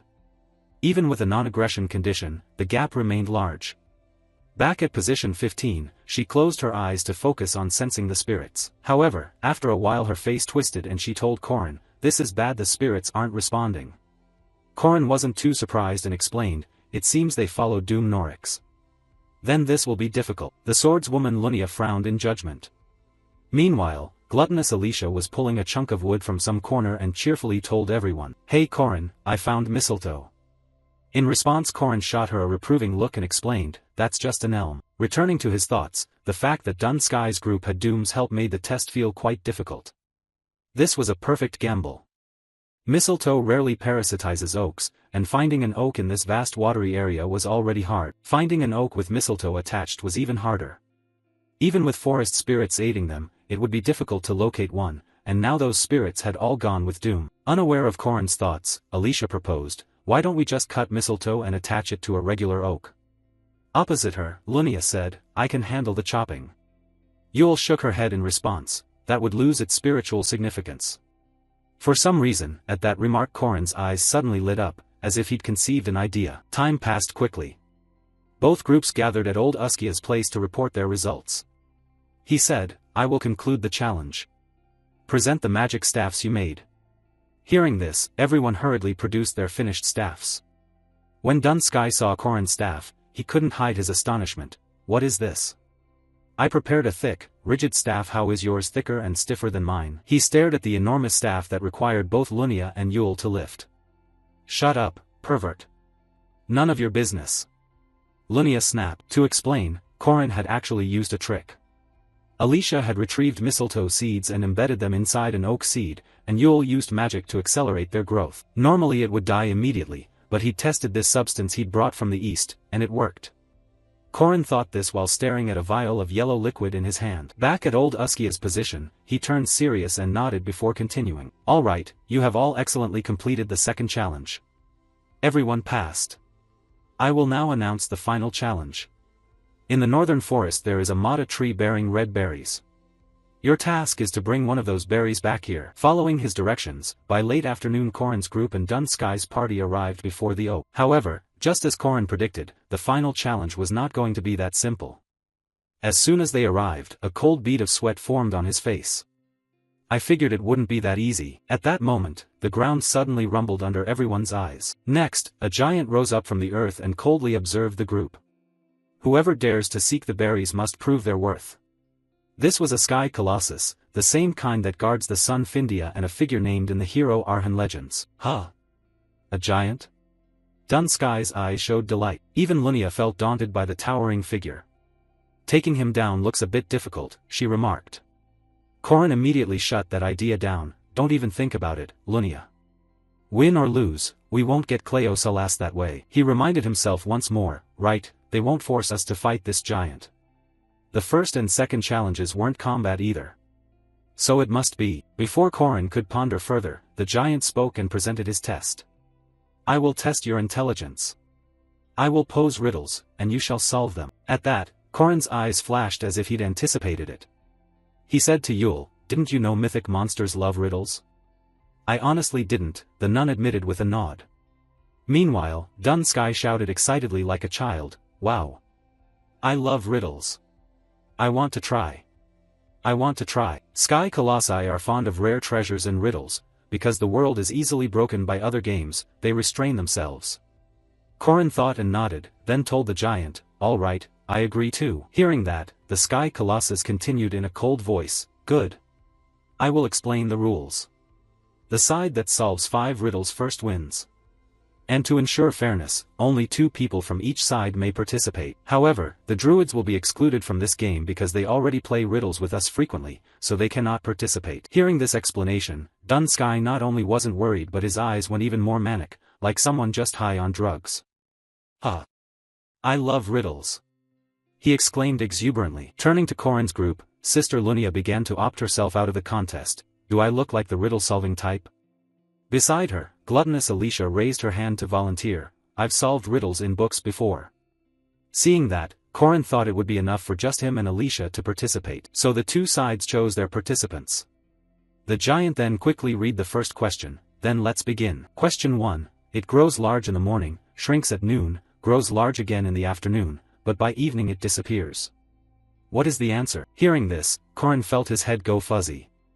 He began to stroke his chin, deep in thoughtful contemplation. Grows large in the morning, shrinks at noon, grows large again in the afternoon, then disappears in the evening. Think a little more and it's obvious. Korin thought. But within seconds Dunsky raised his hand and answered, "The answer is, a shadow." "Correct." The Sky Colossus replied coldly. Korin and Alicia blinked and watched Dunsky. He didn't look like someone good at riddles at all. Was that just a coincidence? Alicia said in astonishment. Unlike her, because Korin had memories from a previous life, he remembered that although Dunsky appeared mentally unhinged, his mind was extraordinarily sharp. "I forgot, because his appearance is so unusual." Dunsky's particular ability wasn't a mere coincidence. It felt like facing thousands, tens of thousands at once, Korin thought. Meanwhile, the Sky Colossus didn't want to waste time and immediately posed the second question. "This thing exists but cannot be seen. Nothing can defeat it. It is certain to come, but once it passes it stops forever."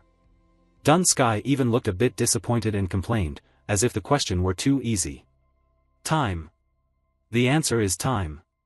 The Sky Colossus then presented the third question. This thing is sometimes joy, sometimes comedy, sometimes tragedy. A play in which all living creatures are actors. In front, the dark-faced man placed a hand on his chest and answered like a singer about to start, life. Its name is both comedy and tragedy. Life or death, that is the answer. Dun Sky is great at riddles. Too easy. Looking at his opponent who'd solved 3 riddles almost without thinking, Korin anxiously turned to the swordswoman and reminded, Alicia. Do something. You read a lot of magazines. In response, the gluttonous girl's face slackened as she shot back. What do you mean magazines?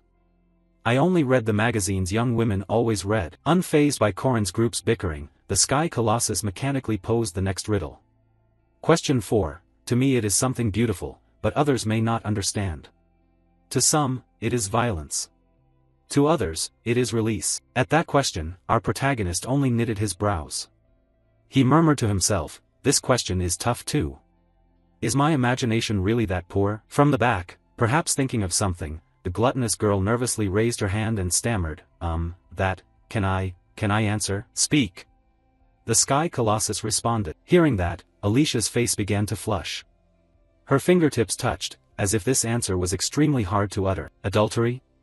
Alicia said in a very embarrassed voice, and the moment she spoke, everyone widened their eyes and stared at her in stunned surprise. Even the Sky Colossus's gaze brightened a little at her answer. Facing Alicia and being stared at like that made her even more flustered. She stammered back, it could be, right? Interesting, your answer is also correct, the giant praised, a little embarrassed, not wanting to seem familiar with the gluttonous girl. Alicia, what do you usually have in your head? The protagonist asked. Hearing that, Alicia immediately turned pale with regret. She grabbed Korin's arm and wailed, No. I'd rather say it's wrong. I'll take it back, okay? It's not like that. It's not. Don't avoid my gaze. Please give me a chance to explain. Next, though it broke the momentum, perhaps due to beginner's luck, Dun Sky answered the next 2 riddles correctly, causing Korin's group to lose. The loss was crushing. Up front, the dark-faced Dun Sky held a bunch of berries with a joyful look. The berries are beautiful, I'm so good, right? Right? In response, his lackeys behind slapped their horses' rumps and cheered, Congratulations, Lord Dun Sky. Congratulations. In the rear, the swordswoman Alicia sighed heavily and asked, What do we do now? Have we failed? Yule replied, offering her a calming assurance, Don't worry, the challenge probably isn't over. We still haven't obtained one of the required items. We druids don't change our decisions lightly after a single failure. Perhaps. Before she finished, Yule's expression suddenly changed and she turned her face to one side. Seeing that, Lunia's gaze became alert. An enemy? In answer, Yule closed her eyes tightly. No one. There are no spirits around here. Only now did they notice it really seemed there were none. We saw them when we came here, didn't we? Someone asked. Turning to Korin, the strange phenomenon made him uneasy. No spirits and no monsters? This was the demon beast range, a dangerous land. If those 2 species weren't in the forest, there were only 2 possibilities, either someone had wiped out the spirits and beasts, or they'd fled from some extremely dangerous creature. Up ahead, the dark-faced Dun Sky seemed to notice the oddity too and laughed with amusement.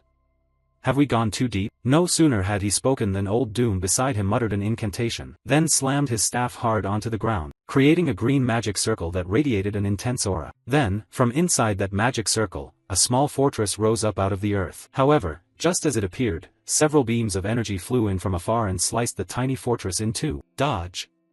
Korin shouted. At the same time, a destructive beam of light hurtled toward Yule's position at terrifying speed. But luckily, at the most dangerous moment, Korin lunged forward, grabbed her and jumped aside to avoid it. From his view, the attacker was a humanoid monster wielding 2 swords. It was a human-shaped maw beast. Seeing its form, Korin froze for a few seconds. Why is that thing here?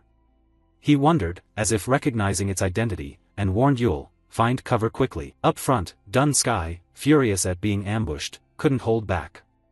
His sleeves turned into countless purple snakes that lunged forward to counterattack. However, the snakes hadn't reached the maw beast before its paired swords cleaved them to pieces, shattering them into countless fragments. Watching the sword techniques it used, Lunia's face broke into sweat because she recognized them. was that Arden's one-style sword? Standing before them now was the strongest swordsman from the Ahan hero legends, the Sword Demon. Across Arden's border lay the Demon Domain, where the most insane beasts and monsters claimed dominion over the Greenwood, forming a strange balance. What had been shaking that balance was the old poison sword. At that moment, the old man coldly looked at the creature before him and demanded, "That sword belongs to me." In his eyes, the thing standing before him was a humanoid monster. They weren't called demons by lineage, yet humanoid monsters were born only rarely. Were they created to survive or to slaughter? Seeing a monster wielding a sword, the old man smiled. From that moment began a one-sided schematic relationship from the swordsman. On the 8th day, he had called the monster out alone and began to fight it, naming it the Sword Fiend. For now, that name was known only to him and the mad old swordman. But in the future, the whole world would come to know that name, because it was the strongest swordsman in the Ahan hero legends aligned with Balthazar. Watching its power as it attacked Dun Sky and Balthazar's heavenly sand beast, it temporarily appeared to be on our side, but it was too early to celebrate. How can I stop that thing? Am I the next target? Corrin wondered inwardly as the Sword Fiend turned to attack him. However, before it could reach the protagonist, Lunia closed in from behind and immediately unleashed Arden's sword technique Rapid Strike. It was a powerful move, but the Sword Fiend was no pushover. No wonder it would be ranked the top swordsman in the future. The moment Lunia swung, it simultaneously swung its sword behind to block. Its strike was strong enough to knock her back. Pausing for a beat, Lunia asked, "Where did you learn that sword style?" Without answering, the Sword Fiend acted like a cold killing machine.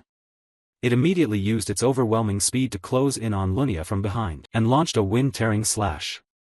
Fortunately, the elder sister recognized it in time and leaned aside to dodge. Seeing that, the monster didn't relent and delivered a high kick, riling her temper. Lunia nimbly channeled power into her legs and leaped upward to evade. By her assessment, the Sword Fiend's arms and legs were like short, razor-sharp blades, as if it held many swords at once.